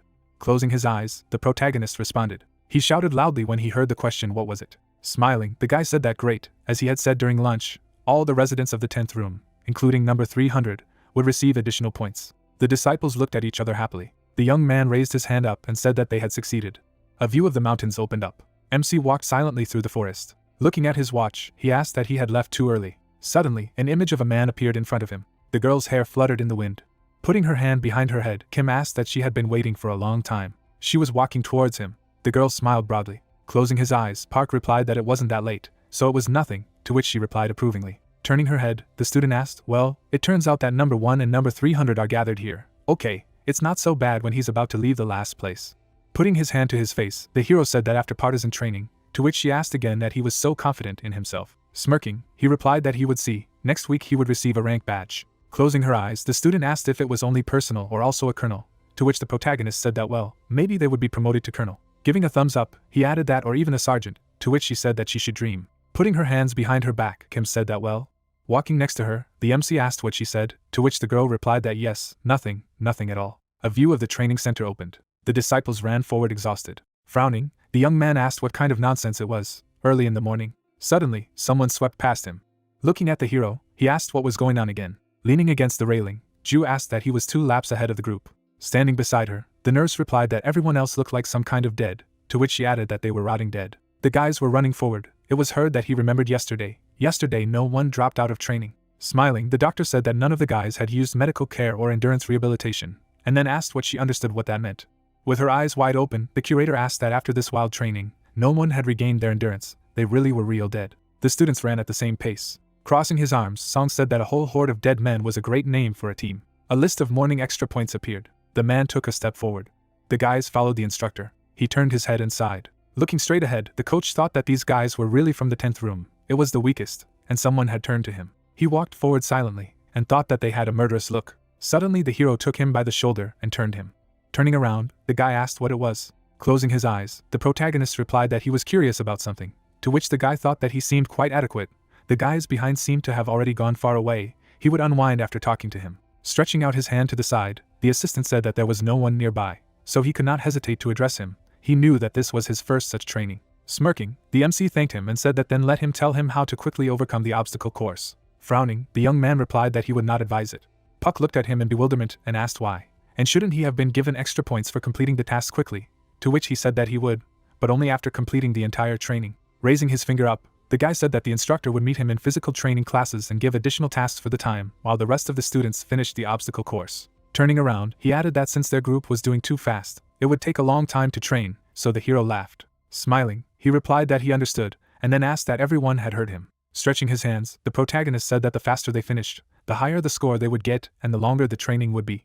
The young man looked at them in amazement and thought that damn, he was at the head of these psychopaths. The man held tightly to the rope. Standing in front of him, the coach said that he would slide down so quickly. Holding the binoculars in her hands, the girl asked that he had instructed them correctly. They could not complete the task so quickly, to which the assistant replied that he should take a look at the progress report. Holding the papers in his hands, the man asked what it was. Everyone passed the obstacle course, each of them. Putting his hand to his face, the mentor said that she would never have guessed. After all, she did not see them at the very beginning. The young man flew through the pit, and when the number 300 said to jump, all 14 people jumped. The students climbed the obstacle. They were climbing over the fence, and the guy said that if he says to climb, they climb. If he says to run, everyone runs. The girl turned her head and said that this was the same guy. He still ran away all the time during the battle of the squads. Looking up, the protagonist shouted that he could. The guy gritted his teeth as he looked at him. Suddenly he fell down. Hugging him, the MC shouted that great, everyone did it. Crossing his arms, the assistant asked what she saw, and now they would go to training. Raising his hand up, Puck said that now for training, everyone is full of energy, to which he was answered approvingly. Putting his hand to his face, the young man asked what could change, to which the instructor replied that he had good luck. Standing in front of the disciples, Song said that they would now train their abilities. Putting his hand on his side, he added that this training was scheduled for another day, but due to the extreme heat, they made a rearrangement. After the training they would go to rest. The disciples looked at each other when they heard this. Closing his eyes, the instructor thought that the weather had disrupted the entire schedule, but this was not critical. In such heat the limit of endurance became more obvious. A sphere appeared on the man's body, and he added that the purpose of the training was to make sure that everyone could continue to fight using skills, even when her abilities were at their limit. A glow radiated from it, and the thought arose that the guys had used Idia only in its normal state before, but in training they would be able to reveal their secret potential. Frowning, Song thought that after the training was over, students with good willpower would be more interested in their Idia's abilities. Raising his hand, he said that then they would begin. This training was aimed at using skills. Looking to the side, the guy asked what those boulders see, to which he was answered approvingly. The disciples looked at them in amazement when they heard that they had to use all their strength to break them. Raising his finger up, the curator said that everyone would try their hand depending on the serial number. During the disclosure of the power, let them try to give their best. People who could not open it should pass the turn to the next one. The young man put his hand to his face and said that it was quite realistic, to which he was told that he had a cool Idia in general, he had bad skills, how he could break a boulder. Standing in front of the people, Song said that he was sure that many of them considered themselves unworthy. Turning around, he added that most of them had heard about his abilities. The hero frowned and thought that he had a special combat Idia called he would definitely catch him. The guy was standing in front of the stone, and he added that if he tried his hand at this boulder, then it would be possible to break it only with help. Suddenly his hands lit up. It was heard that he would definitely catch him. Song abruptly moved to the stone. He dug his hand into the stone. The hero smirked and said that he really was. The stone rose into the air. The man was holding a huge boulder. His eyes burned with blue light. A moment later, the stone broke. The instructor looked away. The protagonist furrowed his brows and thought that his Idia had indeed improved. A notification about the skill appeared. The trainer dusted off his hands, and the MC thought that he could ignore the weight when he applied the skill. He put his hand behind his head and laughed, and the guys behind him said that his finger had gone through the boulders, and that he was a man at all. The guy looked at them and told them to do this, and if everything was clear to them, he knitted his brows and asked if they had heard him. The disciples exclaimed in fright. The girl looked at the lists, and Song said that they would start with number 1. Kim introduced herself as a white jade goblin. She confidently walked forward, then she took her weapon in her hands. She swung at the command. She used the art of the goblin ball. A moment later, the stone broke into 2 pieces. The girl laid down her weapon back. The guy enthusiastically said that she was incredible, and the other replied that it was the Idia of the jade goblin family. The instructor's gaze fell on the girl, and thoughts flashed through her mind that, as expected, her inclinations were of a completely different rank. The coach looked at the list and called the second student. The leaves were flying in the air. The young man carried a huge tree in his hands and said that this was a guy, and that they were striking him. He gritted his teeth and added that one day he would prove his point. Then he picked up a tree and said he would kick their asses. The trunk hit a stone. Bun beat the stone and shouted for it to break. Watching what was happening, Ju thought that he looked like her. The trunk fell apart in the guy's hands, and he said that he chose a rotten tree. Song looked at him and told him not to worry, and that he wouldn't forget about his EDI when evaluating. The man looked to the side and shouted what was next. The stones stood on the ground. The coach looked at the list and called the next one. The hero narrowed his eyes when he heard that he was the last. He was looking at a huge boulder. Watching him, the student said that he had chosen this block, that there were other boulders, and whether such a test was not intended for someone like Kim or Sung. People brandished a gun. It was heard that but he was the leader of the 10th room. They did not see the guys from there. Their eyes fell on the knife, and they said that this guy did too. The students froze in bewilderment. The protagonist turned to the instructor and turned his head on him. Then he pursed his lips. The coach nodded to him. MC closed his eyes. Red smoke appeared around his arm. Bun grinned and said that this bastard was back for his own. Kim frowned and called him Mr. Excess. The coach held the list in his hands and told him to get started. Puck braced himself to strike. He struck many blows. Fragments flew from the stone. Then the hero grinned. He froze when he heard him stop. Ju opened her eyes in surprise and said, "What the hell was this?" The instructor looked at his watch and said that there was still a little left. The protagonist fell to his knees in front of a broken stone. He grabbed his hand and thought that he knew he wouldn't be able to turn it off so easily. MC turned around as he heard him report if necessary, to which he thanked him. He bit his lip and thought that he couldn't rely on others every time. Holding his hand tightly, Puck continued to think that he wanted to at least be able to partially turn off the Idia. Lowering his head, the hero heard what had happened, and where the boulder had gone, and that this was not possible with a dagger. Song smiled and said that it seemed that he had succeeded this time.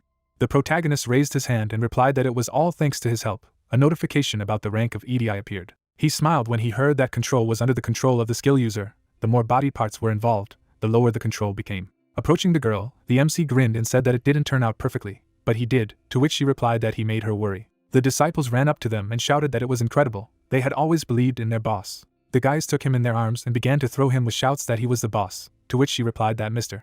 Excess and his ward is the same berry. The girl smiled condescendingly, and said that she would leave it to them today. The sky was covered with clouds. Puck knocked on the door and asked if she was there. He turned away and said that the nurse had gone somewhere, and then thought that since the guys from the 10th room had never dropped out, they hadn't gone to regain their stamina. The hero raised his hand for another knock and added that he was proud of them, but there was a limit to any recovery. He needed to ask a nurse for help. He looked to the side when he heard the question of who was there. The protagonist looked at the teacher when he heard the address. The man froze in bewilderment and asked why didn't he know that you can't come here without permission? MC stared at him silently.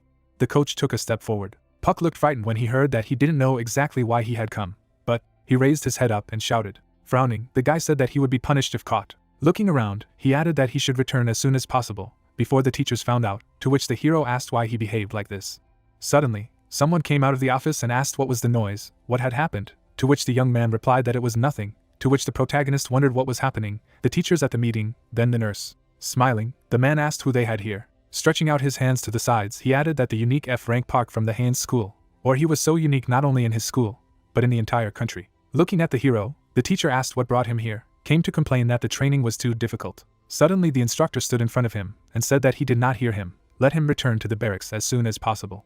Hugging the hero, the teacher asked why he was so harsh with the child, so they had to survive the incident with the plague. Entering the office, he added that since everyone was assembled, it was worth having a little drink. Looking at the teachers, the protagonist heard that for 3 days he had already missed the delivery. There was a good Korean restaurant nearby. They would drop in. Since the choice fell on Korean cuisine, they would take only 100 jibimpam. That's the number of 300 F rank, to which he thought that the meeting, well, of course, is some kind of bazaar here. Hugging him tightly, the man said that there were no instructors here, so he could not be shy. Lowering his head, the MC thanked him, to which he added that it was a hard training, song is so strict.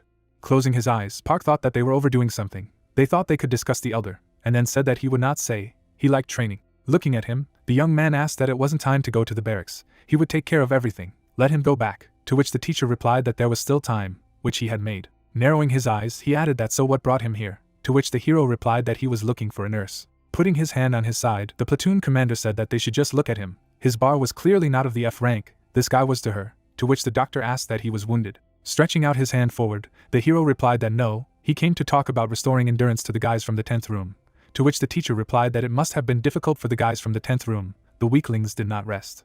Current estimates appeared. It was heard that this is Park, in the first place. The man froze, and he was asked what he said. The student number 300 is in the first place. This is some kind of mistake, to which he replied that yes, he can be at the first level only because of fatigue. Smirking, the protagonist wondered if they hadn't looked at the scores once in 3 days. Turning his head, the teacher asked what he paid Sun, and the teachers added that he didn't go to his classes. He probably gave an indulgence to his ward, Kim II. Could it be that all the others were forced out of the 10th room?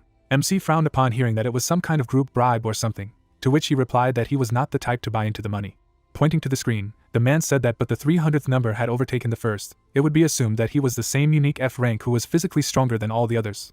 But today he had taken first place in the Idia training, just as an F rank disciple could take first place in such a training, and all the guys from the 10th room had taken the best places. Clenching his fist, Puck shouted that all the results he and his comrades had obtained were honest, to which he replied that he had been courteous to him because he felt sorry for the F rank asshole, and the instructor said that enough was enough, he would see him off. The guy looked amazed when he heard that he was protecting him, because the teacher of the 10th grade, decently, so he could not protect his children from the attack. He will have to start monitoring them from tomorrow. Here is a splinter, they are faking the results. Hugging the hero, he said that they were leaving. The hero clenched his teeth tightly. Standing in front of the door, he shouted what if. The teacher looked at him in bewilderment, and asked that if anything, there was an idea that in life everything should be treated calmly. Standing in front of him, the protagonist said that if in front of all the teachers, the entire 10th room would take up the top 30. Smiling, he asked what if such a miracle happened. The man froze in bewilderment. He laughed and said that it was surprising that he could talk such nonsense with such calmness, and the teachers added that damn, and he was good, he didn't think of becoming a comedian. Closing his eyes, the MC said that let him believe, this is not a joke, he speaks honestly, to which he replied approvingly. Looking at the teachers, the mentor said that well, if such a miracle happened, he would react accordingly. What about promotion to corporal? To which he was told that it sounded great, and if at least one person was out of the top 30, then everyone would be demoted. As he left, Park said that he hoped they would keep their word. Looking at him, the curator thought about what he was going to do. A view of the building opened up. I heard that he should stop. The nurse approached the hero, hearing that he should forgive him for making such a commotion, to which she replied that she should apologize. He frowned when he heard that if she had taken him out earlier, to which the protagonist replied that it was fine, she had heard about the deal, he would need her help as a nurse. Yun smiled and said that okay, we need to restore their stamina, yes, to which the MC said that yes, if the 10th room is restored, they will easily get to the top. Looking at him, she said that he was so confident in his abilities, they would go, a phrase flashed by that he thought, it would be better if she came after a little cleaning, they had not washed yet, and it was dirty somehow. There was a view of the entrance to the barracks, and someone asked where he had gone. Kicking, the guy shouted that he was talking about their boss. Where was this idiot with the number 300, F-rank bastard? Did he really think that he had conspired with the instructor in advance? The student was lying on the floor, gritting his teeth. The young man said that there was no collusion. Suddenly he was hit by a kick. Putting his foot on his head, the guy said that he should not contradict him. They were so proud, of course. Putting his hand to his face, Park thought that they were making him angry. But now was not the time. They would deliberately run into a fight if he called the teacher. Looking to the side, he added that they would most likely not come again. Maybe it would be better to call the elder. The student fell to the floor, and someone shouted that they should call their leader as soon as possible. He shuddered when he saw the hero. His body trembled. The hero looked frightened when he heard that he should not approach. Looking to the side, the bully said that the deceiver himself had finally appeared. Looking at him, the protagonist asked what they were doing, to which he replied that he began to act like the boss as soon as he came out of hiding. The guy leaned over when he heard that if he left now, he would keep silent about what had happened, to which he asked that and if not, he would make a fuss and call the teachers. He made a face and added that song was covering him. Yes, the first place winner was starting to lose ground. Turning around, the bully said that yes, he was not capable of anything without cheating. Red smoke appeared from the hero's mouth. Putting his hand to his face, he thought that this was their opinion, that he had to resort to cheating. Raising his hands up, the young man said that he should prove it, or not, a deceiver. Gritting his teeth, the guy said that he was just a stupid beanpole, on the back of his head or something. Slamming the door, he added that if he wanted to fight, then why not try his hand at training tomorrow? Why do he need to show off now? Standing behind the bully, the disciples shouted that they should show him rank 7 strength. The protagonist put his hand to his face when he heard that he should show these losers. Gritting his teeth, he thought that he needed to control himself. He would lose much more than he would gain from this fight. A memory appeared, and the thought arose in my head that this was a chance for the 10th room to be noticed. Standing in front of the guy, the MC thought that even if he restrained himself, the nurse would still come sooner or later, and he asked that he was scared, yes, what to do. Smiling broadly, the disciple said that he was not going to feel sorry for him. Stretching his arms forward, he added that he would catch him, to which Puck thought that he would immediately go to Idia. He gritted his teeth when he heard that it was too slow. Embracing his body, the young man said that checkmate. Smiling broadly, the hero said that he should look at his hands and feet, but he was not a stick insect, but a worm. Looking at him, the student asked that he still had enough strength to open his mouth. Gripping his body tightly, he added that why don't he cheat again, as he had done in training. Raising his eyebrows, the guy said that so far he hadn't broken a couple of his bones. The protagonist writhed in pain and thought he couldn't breathe. Looking at him, the bully asked that he wasn't going to do anything. Well, obviously, he wouldn't be able to pull out any trick now, to which he thought that he just had a short temper. If he let him do whatever he wanted, he would just be satisfied and leave. The nurse would come soon, so nothing. Looking at them, the disciples heard that their leader, no one without their tricks, understood. The young man looked frightened and shouted that he should let him go. Turning his head, the guy asked why they wouldn't run to save him. Suddenly, people rushed forward with a shout. Looking at them, the MC thought that no, if he let him do what he wanted, he would stop sooner or later. The guys were hit by blows. They fell to the floor, and the bully said that he should remember that if he was weak, he should sit below the grass. Lowering his head, the guy said that they had lived like this all their lives, but their leader was different. He probably did not remember. But Park asked again in bewilderment when he heard that he was also on the day when Byun called Kim to the roof. The boys gritted their teeth, and it was clear that he was stupid and full of strange beliefs. The hero grabbed the disciples. A phrase flashed by that even when the leader stopped them, they continued to consider him worse than them, because he was in F rank. Lowering his head, the young man said that he had also been there. Frowning, the student said that but he was wrong, unlike them, who only supported Byun's cruelty. The leader tried to stop the fight.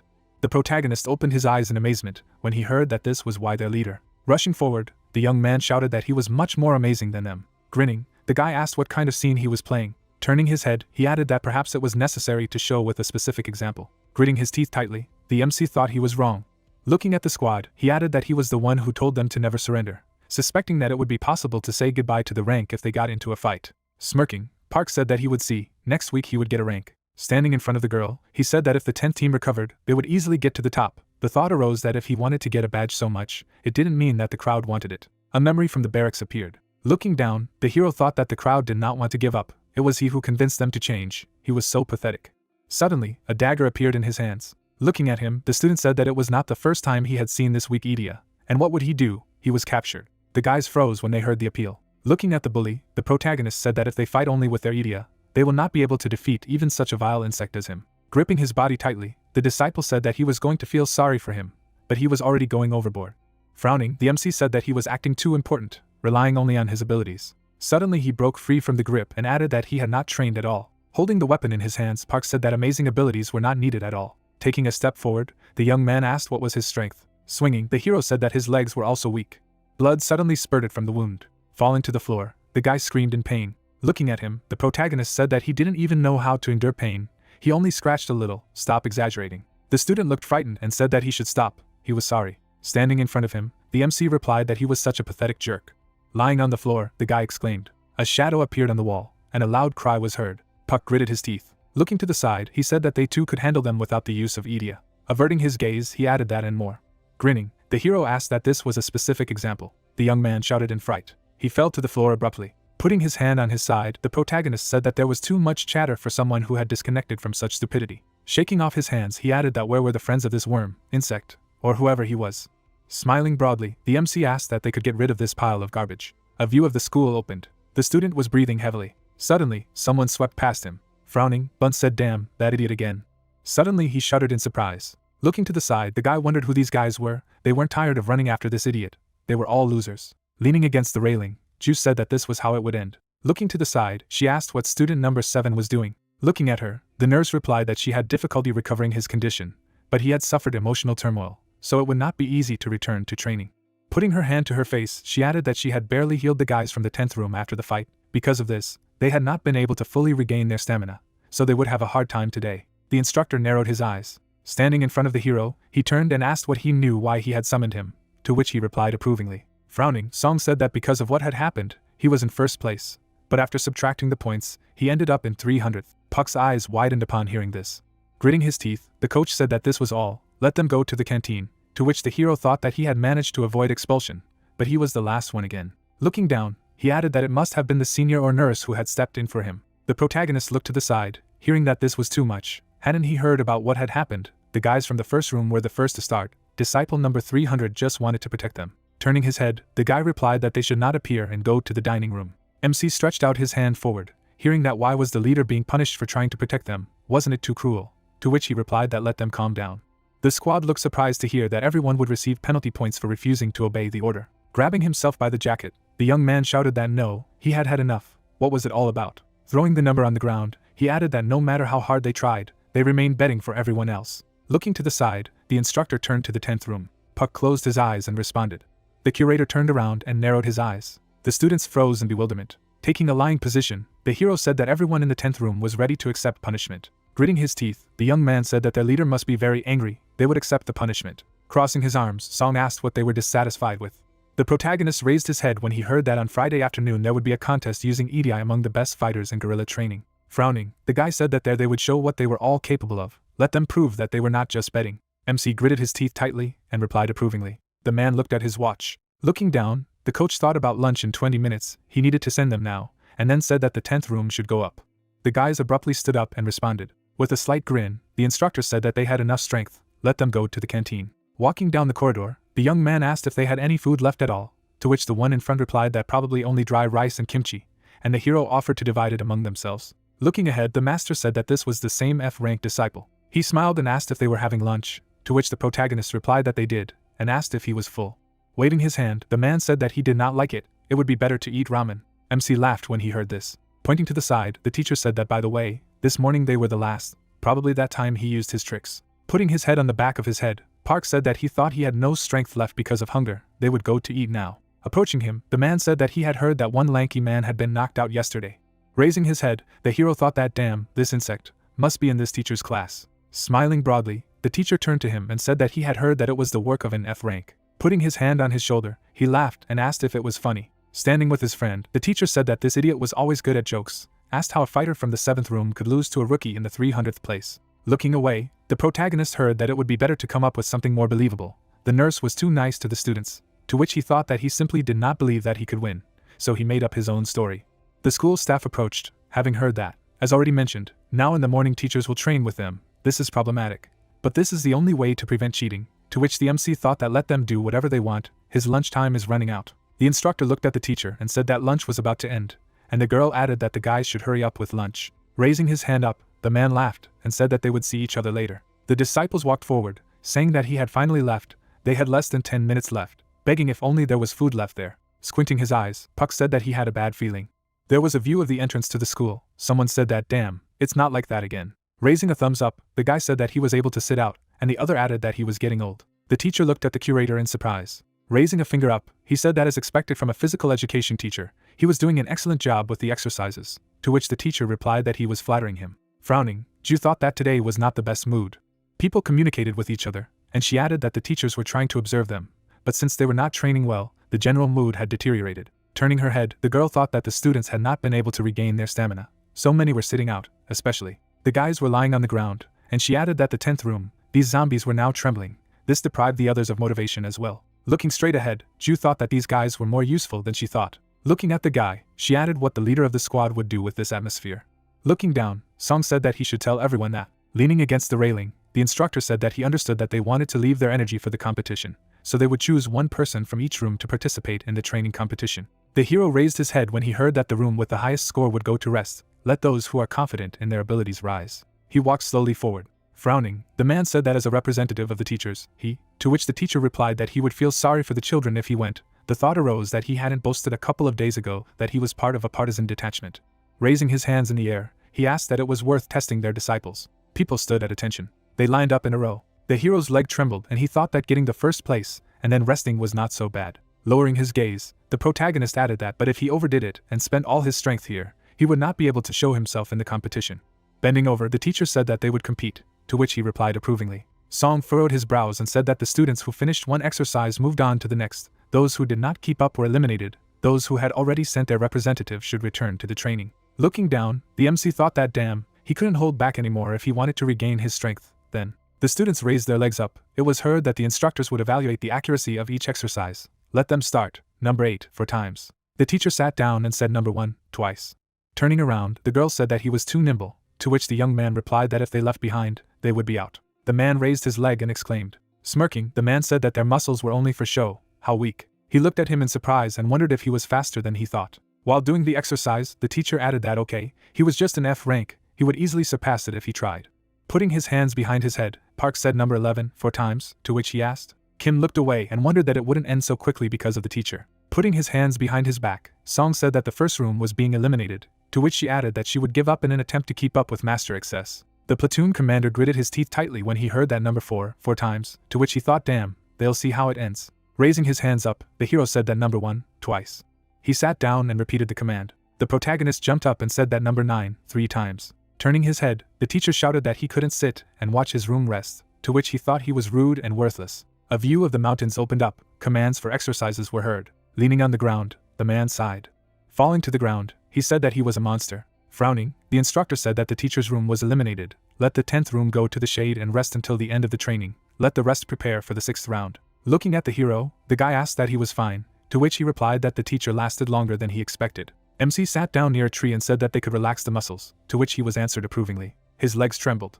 Standing at the microphone, the man cleared his throat. Standing on the 2nd floor, the man said that then they would begin the last stage of partisan training, the competition of Idia. The young man gritted his teeth when he heard that some disciples would be displeased because they didn't possess anything special. Looking at his hand, Song said that but there would always be surprises waiting for them on the battlefield. Clenching his fist, he added that he believed that they would find the strength to get rid of their shortcomings. Standing at the microphone, the guy spoke about the shortcomings, and someone said that he was just in time. Putting his hands behind his back, the director said that he had done a great job. Smiling, he added that since this competition was the last stage of preparation, he, as the battalion commander, wished to be personally present. Heian narrowed his eyes. Bowing, the commander of the detachment said that he had arrived. Raising his head, he added that he had said that he would leave the partisan training to him. Raising his hand, the man replied that after all, the competition was the last part of the training. He thought that he should be personally present, since he was the battalion commander. Stretching out his hand to the side, the guy replied that he understood. Okay. After handing over the documents, he said that these papers contained a plan for the competition and a schedule, to which the man said that he was still diligent. Looking at the papers, Heian said that it was amazing. He did not lose when he entrusted this matter to him. Giving the list to the teacher, he added that but it was too confusing. He would make everything much easier and more reliable. From the speaker, I heard that it was a good job. Puck raised his head when he heard that he was welcome to the last part of the preparation, the competition, hoping everyone would show their best. Holding the microphone in his hands, the man said that they would begin the briefing. There was a glow around the man. It was heard that the competition would be held with Idia, and without her, let them follow the instructions of the battalion commander, that is, him. A man fell off a cliff. It was said that the fighters who left the battlefield were dropping out. The student raised his hands up. A phrase flashed by that those who raised both hands are also eliminated. He was lying in the mud. It was heard that this was all. Frowning, Heian said that the briefing was over. Looking at him, the instructor asked how he was going to divide the participants. Smiling broadly, the battalion commander said that he had forgotten something important. Looking straight ahead, he added that all 10th grade students will take part in the competition, 300 participants at a time. The students looked at them in disbelief when they heard that each participant would be assigned their own rating in the battle royale. Stretching out his hand forward, the director said that the longer they held, the more points they would receive. If they contributed to the elimination of other participants, they would also receive points. It was a very simple rule. The strongest survived. Standing behind him, the nurse asked what about the safety bracelet and the rule regarding those who break it, to which he replied that he had completely forgotten about it. Clenching his fist, the battalion commander said that everyone should get a protective bracelet from the nurse. It is designed exactly like the one used in the previous competitions.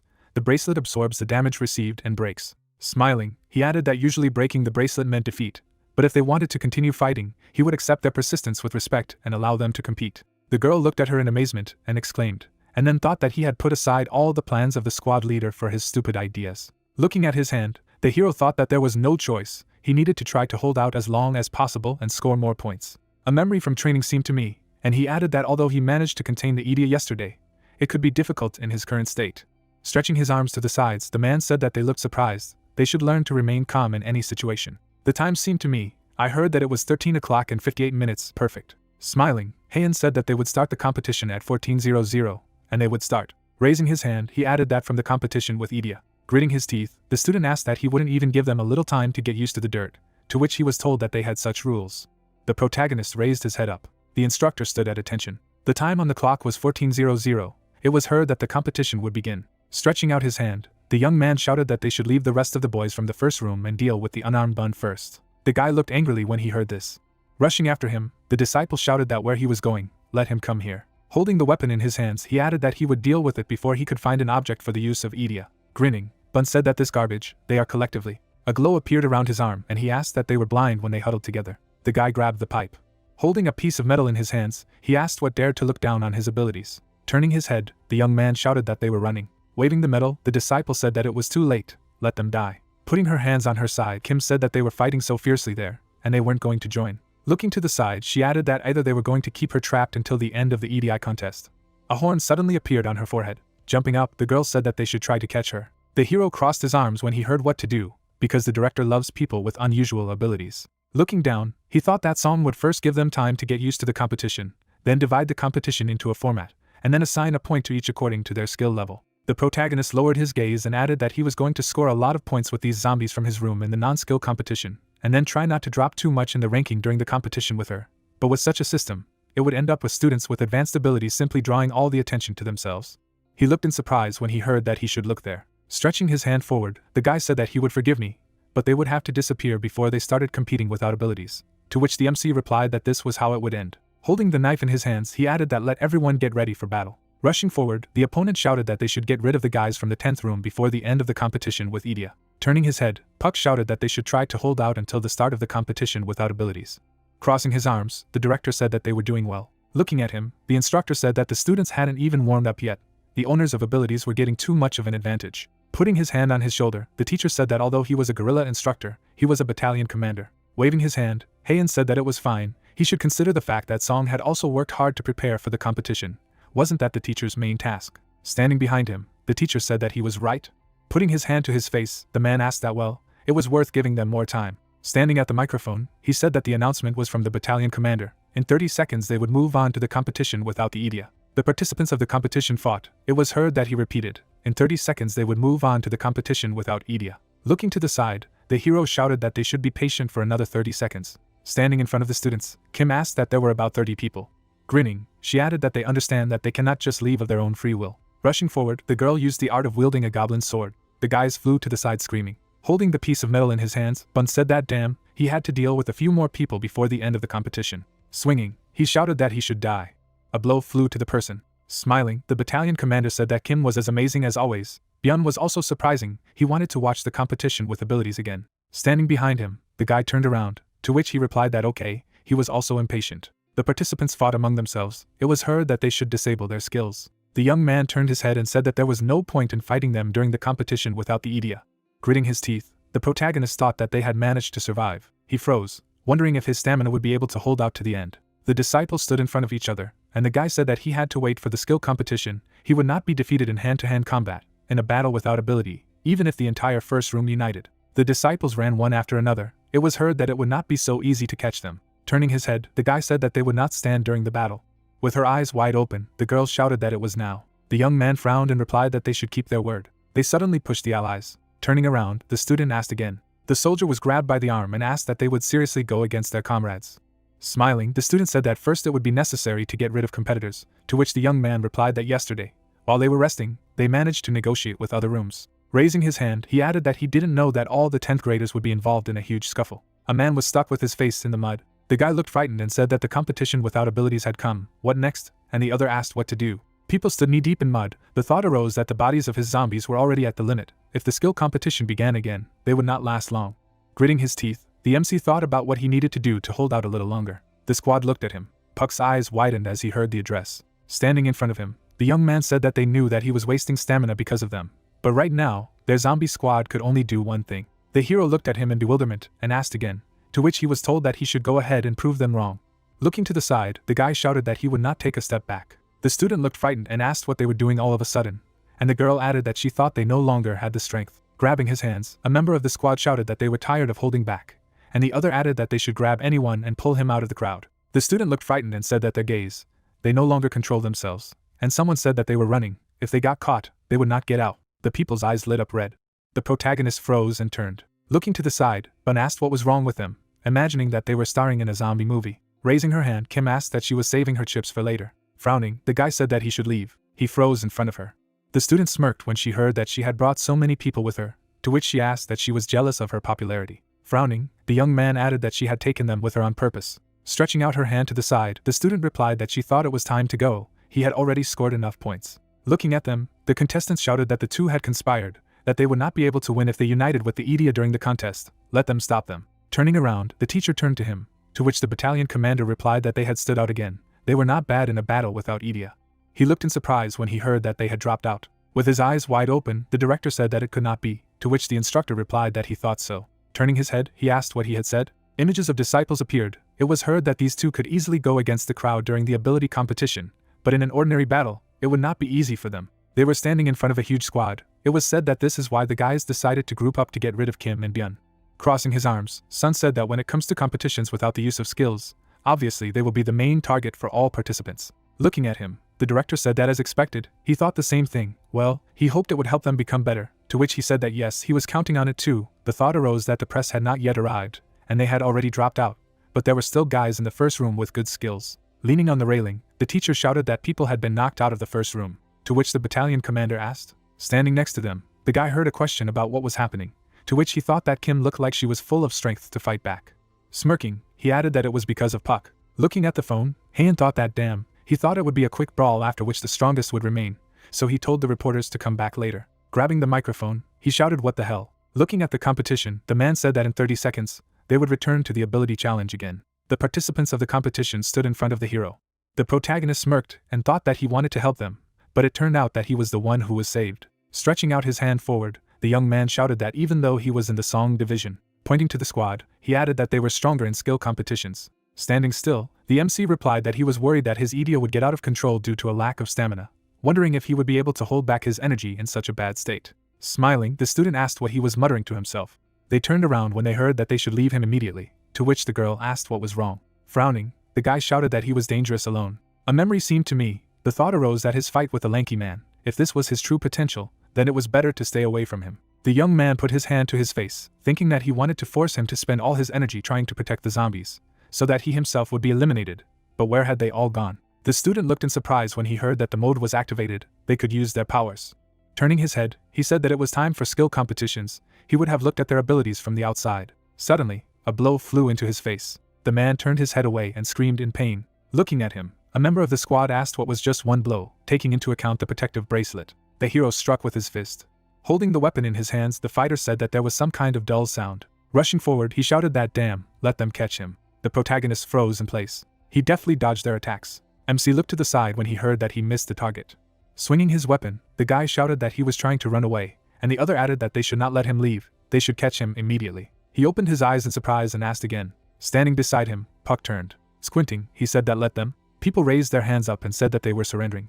The student looked at her in surprise and asked what had happened. The hero's eye lit up. It was heard that he was very dangerous. The hero held a knife in his hands. Looking at the guy, the student said that in fact, they had agreed that he and the girl would deal with the high-ranking guys, and then they would not touch them. Turning around, the young man shouted that since when is this number 300 high rank?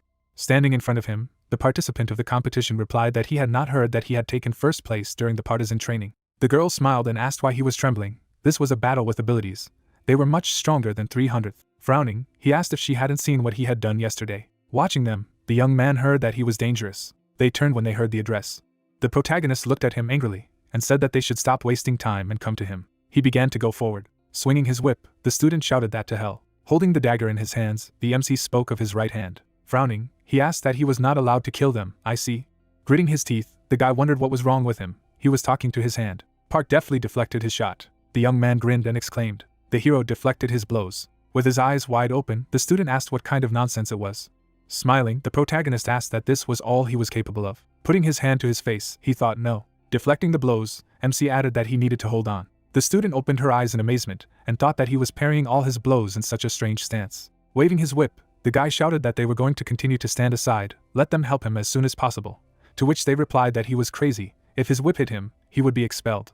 The headmaster looked at him in amazement, and said that this student, he did not remember his name, he was in 5th place among 10th graders. Watching the battle, Ju thought that it couldn't be. Yesterday he had been chaotically hitting the cobblestones, and now he was dodging the whip perfectly. Looking to the side, she turned. Song silently stared ahead, and the girl wondered that he wasn't surprised at all. Waving his knife, Puck asked that he would continue to swing his whip to the side. Deflecting the blows, he added that then he would come up himself. Standing in front of the guy, the student shouted that she would protect her baby and then use the shield of love. Stretching his hand forward, the guy said no, to which she replied that everything was fine, she would show the strength of her love. Suddenly, the hero struck the shield. Cracks appeared on it. The student exclaimed in amazement. Suddenly, someone grabbed her by the face. They flew aside. Frowning, the girl said that no, her love had been destroyed with an ordinary dagger. The bracelet on her arm shattered. She looked down and asked again, and then thought that the protective barrier had broken even under the barrier's protection. Taking off the bracelet, the young man said that they were surrendering. Standing in front of the hero, he added that they were leaving. That's it, they had lost. The participants looked in surprise when they heard that they would be leaving here. Looking at his hand, the protagonist said that today it is easier to control himself. Maybe this is because the name has changed. Clenching his fist, the young man said that to hell with this sweet couple, they did not touch him with a finger. To which the other replied that he did not expect anything else from them. Standing in front of them, the MC said that there was not much time left, so let them attack already. Heian looked frightened and shouted that they couldn't handle the F rank. The opponents jumped up and shouted that damn, let them confuse him with numbers. Looking to the side, Park thought that it was a cloning Idia. Averting his gaze, he added that they have different Idias, they are twins. The disciple swung a huge pipe and shouted that it was even bigger. The hero deftly dodged his blow. He gritted his teeth and exclaimed. The guys froze when they heard that a speck of dust got into the eye. Smiling, the young man said more. Suddenly he waved his trumpet. Putting his hand to his face, the protagonist said that it was not so easy to remove. He sharply deflected the dagger blow. The opponent looked at me in surprise and asked how he was able to deflect the blow without looking. Grabbing his weapon, the MC asked if it was a good pike. Yes. He turned his head and exclaimed. Suddenly the soldier rushed forward. Looking away, the protagonist said that well, he would play by his rules. The guy looked at him in surprise and asked again. Part of the pike flew to the side. It flew up. Suddenly the pipe fell into the water. Looking at the young man, the MC said that he should borrow the pike for a little longer, to which he shouted that he thought he would let him, would not give it to him. Grinning, he replied approvingly. Puck began to swing his pike. Gritting his teeth, the student shouted that he should turn off his Idia. People crashed into each other. A glow appeared around the hero's hands, and he said that he wanted to have some more fun. Holding the dagger in his hands, the hero asked that well, he should get ready. Raising his weapon, he added that he did not know when the director would make a move. Standing in front of him, the rivals shouted that the number 300 idiot was up to something. Let them surround him, there were more of them. The instructor looked at him in bewilderment, and thought that he didn't know he would go that far. As he sat at the computer, he thought he knew he had been training a lot lately, but he ignored his efforts. A statement appeared on the screen, and the man reflected on how because he was an ordinary F rank, he didn't pay attention to him, thinking that he would be leaving school soon.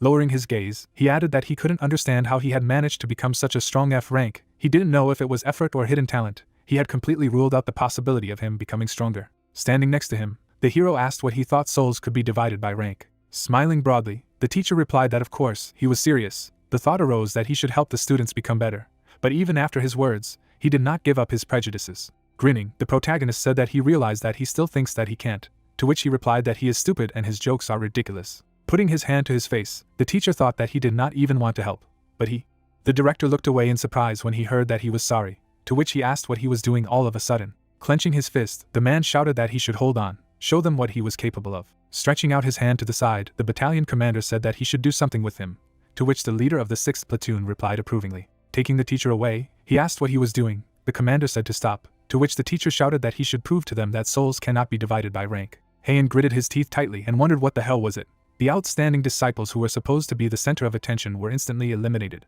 MC brandished his weapon, and he added that now some upstart was pulling the blanket over himself. It couldn't be, he needed to be out before the journalists arrived. Frowning, the headmaster mused that for some students, the ability competition was more beneficial, and it was not easy for participants with melee skills to deal with all of them at once. It was because the ranks differed. Grabbing the microphone, he added that yes, no matter how high his stamina was, and then shouted that the mode was without Idia, and then thought that facing so many people should have completely drained him of his powers. Song looked at him as he heard everyone turn off their abilities. Smiling, Park asked that now he wouldn't even give 30 seconds, well, he knew that he would do so. Looking to the side, he wondered that the wall from which the leader of the squad had pulled out the pike was quite thin. He didn't know if it had been made in a hurry or if the developer had just decided to save money. But, suddenly, the hero struck the wall, and added that it was easier to break than boulders on the training field. Cracks appeared on the wall. The protagonist watched the destruction. Suddenly, the wall began to fall. Hiding his face from the light, the young man shouted that he was completely crazy, broke through the wall to blind them for a couple of seconds and escape. Stretching out his hand to the side, the MC asked again and said that he was not going anywhere from here. Jumping up, he added that they were the ones retreating. The disciple looked at him in amazement and asked again. Water began to pour into the hole. I heard that they were being sucked in. With her eyes wide open, Ju said that this building had just been built. A hole in the wall appeared. People were sitting on the ground. It was said that 104 disciples had dropped out of the battlefield. Puck took off his shoes. Standing in front of the participants, he said that there was still a lot left, and someone shouted that let everyone gather, they need to immobilize him. The hero rushed forward after hearing that he couldn't lift his legs, to which he thought it was because his shoes were full of water. The headmaster looked furiously and shouted that damn nonsense, they couldn't handle one guy. Frowning, the instructor reflected on the fact that the guerrilla training was carried out to teach the guys to make decisions and work in a team, but because of the system of individual assessment, everyone began to put their own safety in the first place. The protagonist fought with rivals, and he added that reducing the ability to get out of a difficult situation with a numerical advantage. Haeyoung gritted his teeth tightly, and the young man thought that the headmaster's non-standard change of competition modes would bring even more chaos.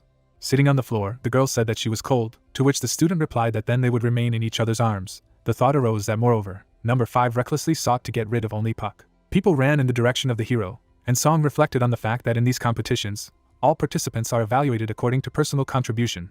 The desire to collectively get rid of it is a mistake. MC was cleaning the floor, and he added that the prejudices against him, whom they had looked down on all their lives, prevented them from making the right decisions, since his past abilities did not coincide with his current ones. The guy fell to the ground. The thought arose that the training could end in a nightmare. Smirking, the instructor thought that thanks to him, the 10th graders would receive an important lesson. Standing around the hero, the participants said that someone should take the first step, to which he was asked why not him. Puck opened his eyes wide and exclaimed. People rushed in his direction, shouting that he had lost his vigilance. Everyone was on him. Suddenly they pounced on him. Standing in a circle, the guy shouted that this idiot could barely stand on his feet, and the girl added that the end of his games had come. The hero clenched his teeth tightly. It was heard that there were 5 of them, as he still held on without abilities. Turning around, the young man shouted that he needed help here. The disciples began to squeeze him. Smiling, the battalion commander said that yes, like this. Looking at the phone, he thought that the editor-in-chief seemed to be in place. He was still holding on, but in this state. Clicking on the screen, the man added that he would lose before the editor arrived. Holding the phone to his ear, the director said he could come in, and then thought it would be cooler if he showed them how they use Idia. Grabbing the microphone, he said that let them turn on the skills, they can use them. Raising his eyebrows, the man added that they are starting the second part. He expects amazing results from the remaining participants. He sincerely supports. Suddenly, the students shuddered. The battalion commander asked in surprise. Raising his head up, the young man shouted that more people were needed, and someone added that this idiot held out until the start of the competition with Idia. Wide-eyed, he asked what they were going to do with as well. Looking to the side, the protagonist thought that they had loosened their grip. Gritting his teeth tightly, he added that if they were as friendly as his zombie squad, he would have been out long ago. Pinning the hero to the ground, the student shouted that he should get up, let them push him down. Black smoke appeared around his arm and the MC thought that he had suspected that the strength of one right hand would not be enough. Suddenly he spread them out and exclaimed. Puck lowered his head down. Holding the dagger in his hands, he said that they were just a bunch of garbage. The man opened his eyes in amazement and asked if he was a zombie. Looking to the side, he exclaimed. Grinning, the editor greeted him and addressed him. After shaking his hand, he added that he was sincerely grateful for the opportunity to capture such a significant event, to which the battalion commander replied that he was grateful for showing interest in the high school. Closing his eyes, the reporter said that it was hardly a responsible gesture, but they would try to film the outstanding abilities of the school's students. The guys shook hands with Principal Lee Heen High School, thanking him for the invitation. The man smiled, asking the editor that if he had come this way here, he would like to drink tea. The interlocutor abruptly ran to the side, wondering about the fact that so many people had already dropped out. At first he wanted to film these competitions from the very beginning, but then the students would be distracted by the cameras. The editor looked at the headmaster, noting that he was selective in relation to his students. The man clenched his hand into a fist, confirming that the guy was talking about the need to capture every moment of the second part of the competition, ordering to lower the cameras. Guys in red caps were passing by. The editor ran up to one son, saying that he was an instructor in these trainings, asking if he remembered him, and said that he had interviewed him last time. The guy held out the microphone, asking how he thinks there are still worthy participants on the field. Song narrowed his eyes as he replied that all the 10th grade students were doing well, but if you had to choose one, the headmaster chimed into the conversation, addressing the editor. Lee Hyun stood between the two, saying that unfortunately, the outstanding disciples had long since dropped out. The guy asked about what had happened. The director thought about the need to stall for time until this F-rank jerk was ruled out. The man turned his back, assuming that they had become a little more confident during the great hand-to-hand combat, and as their mentor, he only hoped that with this opportunity, advanced students would be able to look at themselves from the outside. Lee Hyun put his hand to his face, reasoning that in this way, they would become even smarter. The editor stood behind the man, applauding, remarked, as expected of the inimitable headmaster of Haein High School, he would like to pay tribute for such exalted educational values. The cameraman held the camera, addressing the editor that this student was insane, and thought the recording would come out cool. The man stretched out his hand, listening to the apologies from the departing guy. The editor wondered where he was. The young man brandished his weapon, throwing arrows to the sides. He calmly parried the arrows shot at his back. The archer turned to the other, exclaiming that those with a tame Idia should go fight back, to which he asked if they thought they were completely stupid. The guys would fall under his attack and be expelled before they even got to him. The editor asked the director with admiration who this student was, saying that with such a talent he had at least B+, and maybe A rank. Haein wiped the sweat from his face, laughing at the fact that he had B+. The guys on the side shouted that it was F rank. The guy asked the teacher if he was joking about the F rank, and received a negative answer. The teacher looked at him, convincingly exclaiming that Park had achieved everything on his own. The headmaster pushed the teacher out, asking why he was looming in front of the editor, and what the platoon commanders were staring at. The platoon commander was taken by the arms. When he said to pay attention to Puck, he was immediately asked to stop. The editor clenched his hands into fists, telling the director that he wanted to know more about Puck. Haein narrowed his eyes, cursing in his mind over and over again. The protagonist looked away, contemplating the fact that it seemed as if his body was about to break. His spirit was also running out. The young man continued to fight, reasoning that it was strange. He twisted the knife in his hand, realizing that even after the expansion of the zone of violence, the main character swung a knife, reasoning that his Idia allowed him to easily control the desire to kill. The opponent leaned back, wondering what it was. The partner clarified whether he felt it too. The two looked at the young man, realizing that this guy was dangerous. Puck smiled, asking where they were going. He looked sharply to the side. His knife was shrouded in magic. A bright red light flashed in an instant. The knife changed its appearance. A blood dagger notification has appeared, stating that it absorbs the victim's blood and allows the user to forcibly move the target's body. The hero laughed, holding a weapon in his hands. The new message said that if the body characteristics correspond to the minimum indicators, then the user can use the skill indefinitely. The young man threw his head up, laughing, realizing that he was able to take control of not only his Idia, but also become stronger, and finally did it, thinking that his efforts were not in vain. The guys stared without taking their eyes off. The guy wondered if they were watching. Song crossed his arms. The hero wondered if he had seen. Kim was holding a handkerchief in his hand, Park wondering if he could see it. The corporal raised his hand to his mouth, saying that Master XS should finish them off. The main character smiled, accepting the order. He took off from a standstill. The rivals, standing in a row, looked at each other. A young man with a knife in his hand rushed forward. The bracelets on their hands began to break. Shrapnel fell to the floor. The guys looked at their hands. One shouted that he even cut himself. The other was already giving up. Puck looked at his weapon, heard the shouts of surrender, said what a suitable Idia was right now. The director was terrified, hearing the screams, thought that this was a real nightmare. The editor smiled as he said that one person beats 60 students. Song walked up to the young man, noting that if you count everyone he had struck down earlier, Disciple Park had killed more than 150 people. The editor turned around in surprise, clarifying that this was true. The teacher lowered his gaze, saying that everything would end. Around the young man lay the bodies of rivals. Song added that he would end up with a number exceeding 200. In the night, the building was shown. The man opened the door. He saw that a stranger was sitting. The terrorist smiled, reminding them that they had not seen each other for a long time. The guy frowned as he recognized him as Zhong. He sat down in the chair opposite, offering to say what he wanted, and could accidentally take his life as soon as he finished. Zhong spread his arms to the sides, asking if it was necessary to be so rude. He was sad to remember the good old ones. The man objected that he had begun to mock him. The terrorist touched his chin, specifying what he had started, suggested that it meant little to him. The young man slammed his hand on the table, exclaiming that there was no need to pretend to be stupid because he had planned an escape across the East Coast. Joan crossed his fingers, smiling, and asked what kind of fool would make such a ridiculous attempt to escape. Thick smoke spread on the coast as he revealed that he just needed an excuse to call him after all this time. The ship was wrecked in the waters. Lee was holding an injured Joan, who said that the leader was calling him. The guy explained that he wanted to see him in Panmunjom at dawn.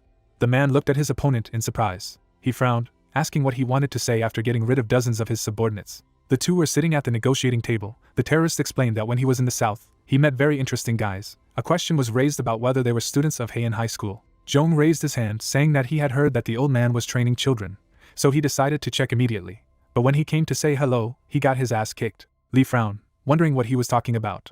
The man threw up his hands, asking questions about whether he could help a little, whether he should say that he was forced to run away from the child. The guy was dumbfounded, asking again. He put his hands on the table, wondering what he knew. He burst into the bank and then retreated. But was he really so cornered that he had to run away, wondering that it wasn't even a ruse for an ambush? Lee clenched his fists, not understanding who it was. Joan laughed as he slammed his hand on the table, exclaiming that he understood. The old man didn't know. The man looked in surprise, asking again about what he did not know. The terrorist smiled, saying that he knew that he was not lying well, and asked what he thought. He was his secret weapon, but it turned out that he was a surprise for him too. Lee jumped up from his chair, ordering him to answer. The scoundrel just leaned back and began to laugh back. He put his elbow on the table, saying that if the old man didn't know, then the man had to make the first move. Joan's eyes lit up red as he said that he had called him to talk for a while, but it seemed that there was an unexpected harvest. Day 5 of partisan training, evening. The young man asked where he was. Kim looked down, wondering if he was finally awake. The hero lay on her lap, listening to the fact that next time he should warn how much he was going to sleep. The young man opened his eyes, recognizing the girl. Park touched Kim's face and wondered if it was a dream. She asked again, "Mr. is excessive?" He tugged at her cheeks, noting that they were soft. Kim tensed as she looked at the young man. Puck grinned, continuing to knead his cheeks. He jumped up abruptly, clutching his head in pain. The lady replied that she hoped it had awakened him from sleep. The two were sitting on the couch. When the main character began to remember that he was not at the competition, Kim asked if he remembered anything. The corporal held up a finger to remind her that after he had dealt with everyone, he looked at her and screamed if she had seen it, and then began to jump. The young man narrowed his eyes, noting that he remembered it. The girl grabbed him by the cheek, saying that he passed out as soon as it was over. The hero did not believe it. Kim clarified how he was going to get married, if such a sissy. The lady squeezed the guy's cheeks when he asked that he had just woken up, and she was already mocking him. Pack turned away, tried to fight back, shouted that he was not going to marry anyone. The corporal noted that a happy life with her awaited him. He noted in response that if he agreed to this, the girl would begin to make fun of him. Kim raised her hand to her face, asking if he believed he was awake. The guy bit his nails, reasoning that she seemed incredibly beautiful even when she was sleepy, and it would be great if she stopped making fun of him. The girl held out the object, saying that since he woke up, let him take it, exclaiming that it was the rank of a guy. The hero was happy, grabbed the subject, began to understand that he was no longer a beginner. The lady added that the teacher would give him a certificate later. She put her hand on the guy's shoulder, congratulating him on the first place in partisan training, for which he was grateful. Kim was surprised, asking why he had such an indifferent reaction, to which he did not immediately find an answer. The young man looked at the award, asking why he was a private. The lady raised her finger up, clarifying that he was just surprised that he was promoted by 2 ranks, and the fact was that his efforts were noticed. The guy objected, saying that he had argued with the teacher. After asking what he was arguing about, the hero told what he said. If he and a squad of zombies get high scores, he will make everyone corporals. The girl looked in bewilderment, asking the question that they broke up because of the deal. She slapped him with a slap that made him scream. Kim raised her hand, telling her that he had made everyone except the hero corporals, so she didn't have to worry. Puck held his head, looking at his interlocutor. The corporal pointed with her palm, saying that because of him, the nurse had a lot of work. Let him not forget to thank her for her work. The guy covered his mouth, saying that he did not think about the nurse at all. The girl offered to thank her together later. The young man narrowed his eyes, protesting that he wanted one. The lady laughed, saying that she offered to go together. He closed his eyes, saying that Kim had done nothing wrong, just that the hero should go alone. She grabbed his cheeks again, causing him to scream. Puck asked the girl what it was. The lady held her cheeks, wondered why he didn't like spending time with her so much. The hero did not understand why they should go together. Kim shouted that it was true, he was a scoundrel. The guy put a mug of tea on the table, asked for forgiveness, said that the battalion commander had left. The man reached for the mug, assuming that the rank system was not yet fully organized. He put his foot on the other, asking that the commander of the other battalion had contacted him in advance, and the lieutenant answered. The young guy lowered his gaze, saying that he was sorry, he was alone on shift today. The commander laughed, saying that the fact that special military training was organized on the basis of their school did not mean that they would be able to organize such a perfect military system as 988. Realizing that it was in vain, he was expecting something at all. The guy bit his lip, thinking about the 988th Special Training Brigade. The soldiers saluted. It was said that the brigade was created by the Korean Army to train future fighters, which is an alternative program of special military training to higher education, who recruits students with combat eti.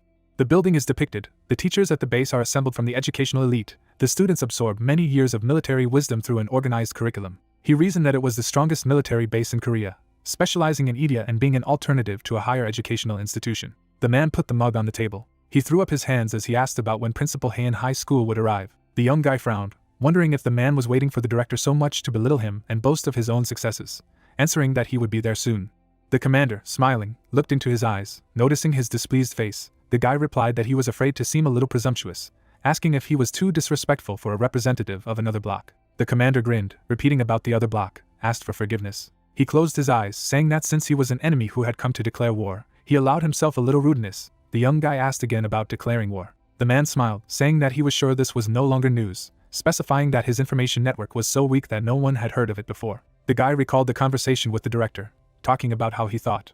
The commander closed his eyes, leaned back in his chair, asked questions about the fact that there are students like Sun and Kim in high school, right, and perhaps they have a couple of big names, but who cares? There were magazines on the table as the young man suggested that he hadn't heard the recent news about the strength of one of the disciples. The commander reached for the magazine, saying that he was from partisan training. He opened the hero page and clarified if he was an F-rank assassin, confirming what he had seen. The man threw the magazine on the table, wondering if it could be an F-rank, and how an F-rank rookie could survive in a high school specializing in Idia. The guy looked at the outstretched hand when the commander said that it was better not to overdo it with details if you wanted the story to look believable, and thought that it seemed that the 988th Brigade did not receive all the detailed information regarding the preparation of the 10th grade. The school principal opened the door, apologizing for being late. The man jumped up, shook his hand, said that everything was fine, calling him the battalion commander. The guy looked at what was happening, thinking about the fact that he used to call him just director, announcing that he would go. He closed the door behind him, saying that he was tired. The guy looked ahead questioningly. The young man looked out the window, wondering if the second recruitment to the team was today. The building was shown when the count reached 100. Tired students looked in different directions. The hero approached the teacher, clarifying how. The guys silently looked at what was happening. The platoon commander narrowed his eyes, wondering what else he was asking. He put his hands on his belt, exclaiming that all the students from the zombie squad had successfully entered the club. The guys looked at the other in surprise. The young man smiled. A cry of joy was heard throughout the courtyard, reflecting off the building. The guy looked out the window, saying that he was rooting for Park. He walked down the hallway, saying under his breath that he should stuff the face of those mad assholes. The director put his hand on the folder, noting that he had heard that everything had been approved in advance by the commander of their brigade. He had been ordered to get a seal after reading the contents. Haeyoung opened the magazine, laughing. He thought about how this was an imitation of invasion wrestling training, and the contract was unfavorable for their side, but he was unlikely to be able to refuse. The man bowed, thanked for the time, said that it was time for him to return to the team. The director thanked in return for his hard work. The door in the office slammed shut. Haeyoung slammed his fist on the table, calling it humiliation, and promising to pay for everything. On the screen there was a freeze frame from the training of the main character. The editor looked at the monitor, thinking. He carefully studied the record, saying that the F-rank killer is the jackpot. The guy looked away, touching his finger to his mouth. He was holding a sticker in his hands, saying that to think that the video was not accepted. The editor got up from his desk, wondering why the state needed to suppress the A+ rank. He looked out the window, reasoning that the times when it was only possible to entice the reader with text and pictures are long gone. Most people would say that it was filmed from a script or that there was an advertisement for Haeyoung High School hidden somewhere. There was a picture of a young man on the magazine. The editor was thinking about who would believe it, who would even believe that the worst student with an F-rank Idia would kill 200 people. He crossed his arms, thinking that if he hadn't seen it with his own eyes, he would have considered it nonsense too. The guy clenched his fists, looked to the side, asked himself about why they were hiding the talent of the student, and the school had the military support of the state, whether they were protecting an outstanding student. The girl stood surrounded by microphones and cameras as he continued to think that no, if he hadn't, they would have gotten rid of the interview with Kim, who had killed the plague. It dawned on the editor, he wondered about the plague. The guy quickly rushed back to the computer. He, standing, looked at the screen, saying that among everyone involved in what happened in the bank. The editor smiled, realizing that he knew it, and from his guesses. Someone turned to the guy, to which he replied to come in. The young man came close to him, beginning to know that this was secret information, but 988 school and Haeyoung High School. The editor smiled, saying that this was a great opportunity. The building stood in the middle of the night. The young man looked at his friends, noting that today, as always, they did a great job. The young man raised his hands, saying that the boss too, and he was the first time he was so loyal to someone. A classmate said that no one bullied them now because of the rank of corporal, And this was all thanks to the boss. The main character laughed, saying that he was still a private. The young guy looked at Park, asking if he continued to train even as they left. The hero replied that what they were doing with Sun was just a warm-up. The guy remarked that they still had a lot to learn. The classmate looked around, saying that today he did not see the favorite at all. He held up a finger, noting that Kim had said to call her that. The young man objected that everything was completely different, asking again. The guy said that there was nothing wrong with it. In his memories, Puck was doing push-ups, saying that the girl was waiting for him until he said that he was going to do another set, so she left earlier. The friend put his hand on the young man's shoulder, telling him that he should not behave like this with his beloved. She is so beautiful. Another comrade asked if they go on dates on weekends, strong and beautiful, showing envy of the boss. Puck clutched his head, shouting for them to stop. Suddenly, he saw someone's legs in front of him. Lee stood in front of Park, who clarified whether he was a private. The hero thought that he had not noticed him at all. Lee smiled, assuming they were very surprised by his sudden appearance, and asked for forgiveness. The young man opened his mouth wide, saying that everything was fine. The man grabbed his chin, saying that he was glad that he recognized him. The guy noticed that anyone who did not know him could be regarded as a spy, although no, a spy should know him better than anyone else. He noticed that he was funny.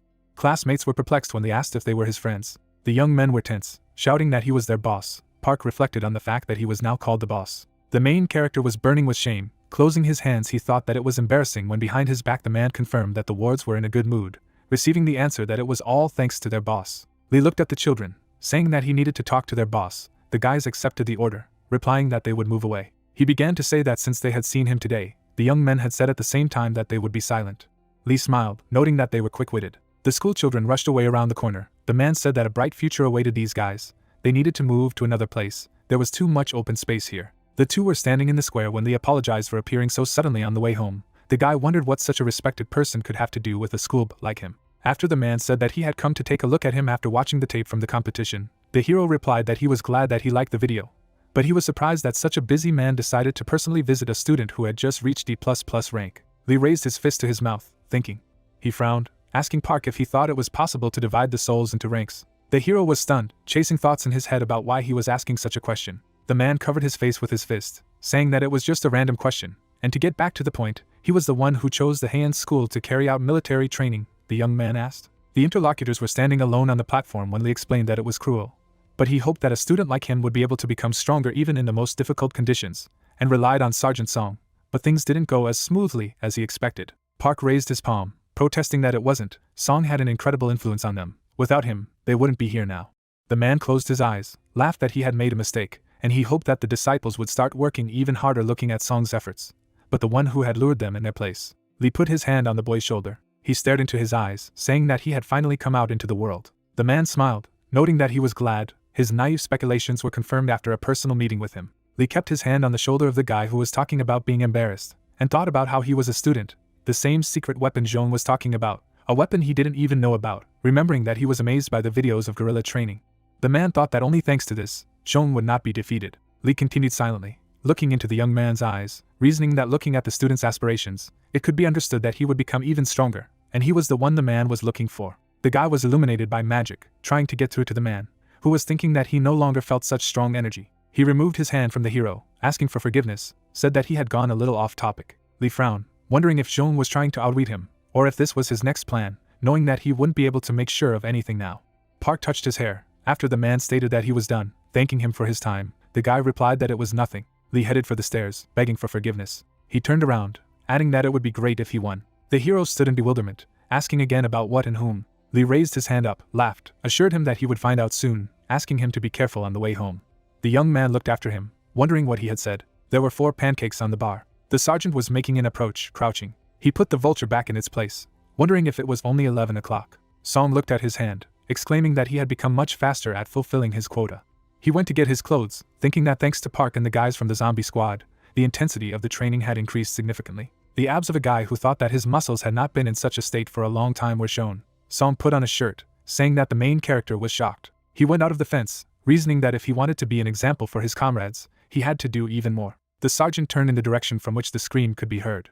In the alley, there were unknown people who asked to play with them. The girl was squeezed by a villain when she asked for help. One of them said that she was dramatizing everything, and who said that they were going to kill her. The criminal tried to come closer to her, saying that he just offered to play a little. In the darkness, the silhouette of a guy appeared, who asked to stop. Song frowned as he said that this was his advice. He walked closer, talking about the need to stop, and this is a warning. The villain held out his hand in front of him, asking if he was defending it just because you were from the same school, and he seemed to think he was some kind of character in the book. The guy's hand flashed with energy. Song grabbed the culprit in an instant, saying that he would definitely catch him. The scoundrel raised his hand, thinking that it was like teleportation. The guy brought the criminal to his knees. The girl recognized him as Sergeant Sun. He held the villain's hand, saying that he would deal with these idiots, suggesting that she run to a crowded place. The student fled, thanks to the guy. The second bastard tried to grab her by the arm, asking where she had soaped up. The sergeant laid the second one down, saying that he would definitely catch him. The guys behind him, looking at what was happening, clarified that he thought he would get away with it so easily. Song raised the two of them, saying that he had warned them. He launched criminals at the rest of the guys. They lay at his feet, making sounds. The sergeant shook off his hands, ordering him to stop his stupid things. They had originally just intended to lure him into this alley. The guy shouted into the dark corner to see if he was wrong. In the darkness, the man smiled, asking if he found out. Two men appeared around the corner, asking him that he hadn't even thought of hiding his Idia. Song frowned as he said that he hadn't seen Kong for a long time. The scoundrel and the fat man were standing opposite. His partner took a step back as he pondered how he raised his palm, asking that he had grown a little. The sergeant looked on with contempt, asking why he was going so far as to cause trouble. The scoundrel smiled, turned his head to the side, asked what he was talking about, claiming that he was just walking with his comrades and chatting with a pretty schoolgirl. The sergeant asked about the fact that it really seemed to him that they belonged to 988.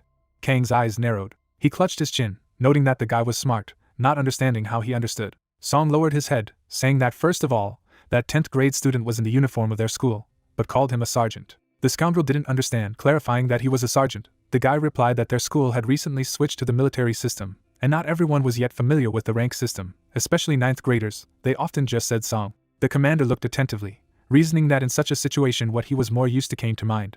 Kong scratched his head, replying that he thought he had found out because she was a terrible actress, and everyone from Heian High School was a real rabble. Song pointed his hand at the two of them, saying that he had called this idiot a comrade, not a friend, but a comrade, so he was used to army nicknames. The scoundrel raised his palm, clarifying what he was wrong about. It seemed that he was just used to it. The sergeant stated that he had heard that 988 School and Heian High School were organizing military training. The guy looked at the opponent sternly, adding that if any students used army language, they were obviously from School 988. Khan laughed as he adjusted his hair, noting that he was really pretty good at guessing, quite astute for some jerk crawling at the feet of high school.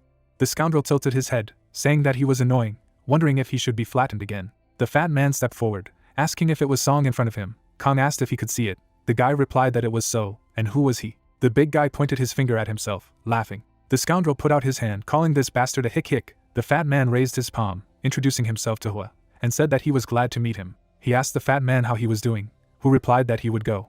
Ho stretched his fingers, saying that he just wanted to hit him. Khan turned away and concluded that he would not have to get his hands dirty. Asking the fat man to investigate, Hua said that Sun would never defeat him. The sergeant narrowed his eyes, saying that he greatly underestimated him. The scoundrel grinned, declaring that he could not defeat their big man. The fat man said that he was not the only one who was gaining weight here. The guy raised his hand, shrouded in energy, starting to say that he was for sure. Hua stared in disbelief. Song rushed to attack, grabbing the big man and shouting that he would be caught. The sergeant was dragging him aside when he noticed his strength, but reminded him that he had already said. Hua looked down, saying that I wasn't the only one here gaining mass. Song opened his eyes wide. The tall building stood in the sunlight. The hero entered the classroom, wondering. The guy sat down next to Kim, asking about the strange atmosphere in the classroom. Something happened. The girl looked at him seriously, saying that he had not seen anything yet. The lady clutched her neck, saying that she thought he already knew everything. In the morning the news channel simply exploded. The young man asked again what was the matter, if the plague was involved again.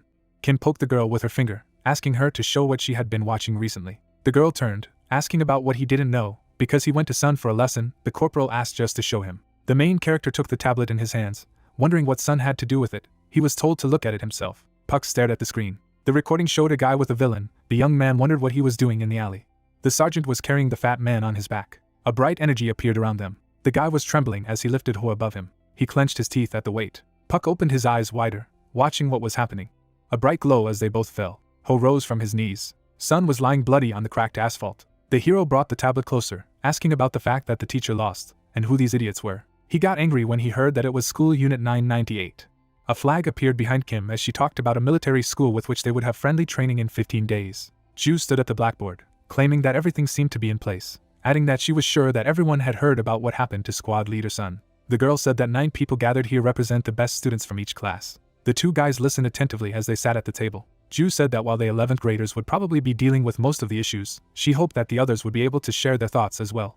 Children were sitting at the table. The girl was looking away. The protagonist raised his hand, addressing the girl, about what Song had said. Ju lowered her gaze, replying that the leader had been given a suspended sentence, so no one from the squad had access to the ward.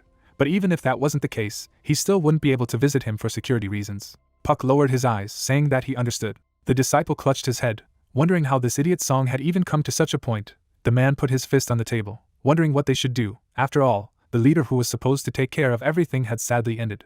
The disciple looked at the girl, asking if there was anything they could do until Song fully recovered. Ju crossed her arms, answering that due to the suspended sentence, he would not be able to see anyone even after being discharged. She gathered them to at least determine the further plan of action. The student raised his hand, clarifying that it turned out that only he was nominating his candidacy for the position of leader. The girl asked if he really could pull the whole school. Bun leaned on the table, asking for forgiveness, asked they had gathered here to argue who was better. The girl replied that 10th graders. They had gathered because the situation was urgent. They should just listen to the instructions. Kim was adjusting her hair, wondering if it was strong enough to issue edicts, saying that it didn't seem to be very smart. The man slammed the table, asking again. He stood up, asking that she was the same white jade goblin. The lady replied that he seemed to be a nobody, and there was no way to call him. Chan got up from his seat, shouting that this is a small one. Ju slammed the table in an attempt to stop the arguments, saying that if they didn't stop these useless arguments, she would report to the headmaster. The man sat down, calling them idiots.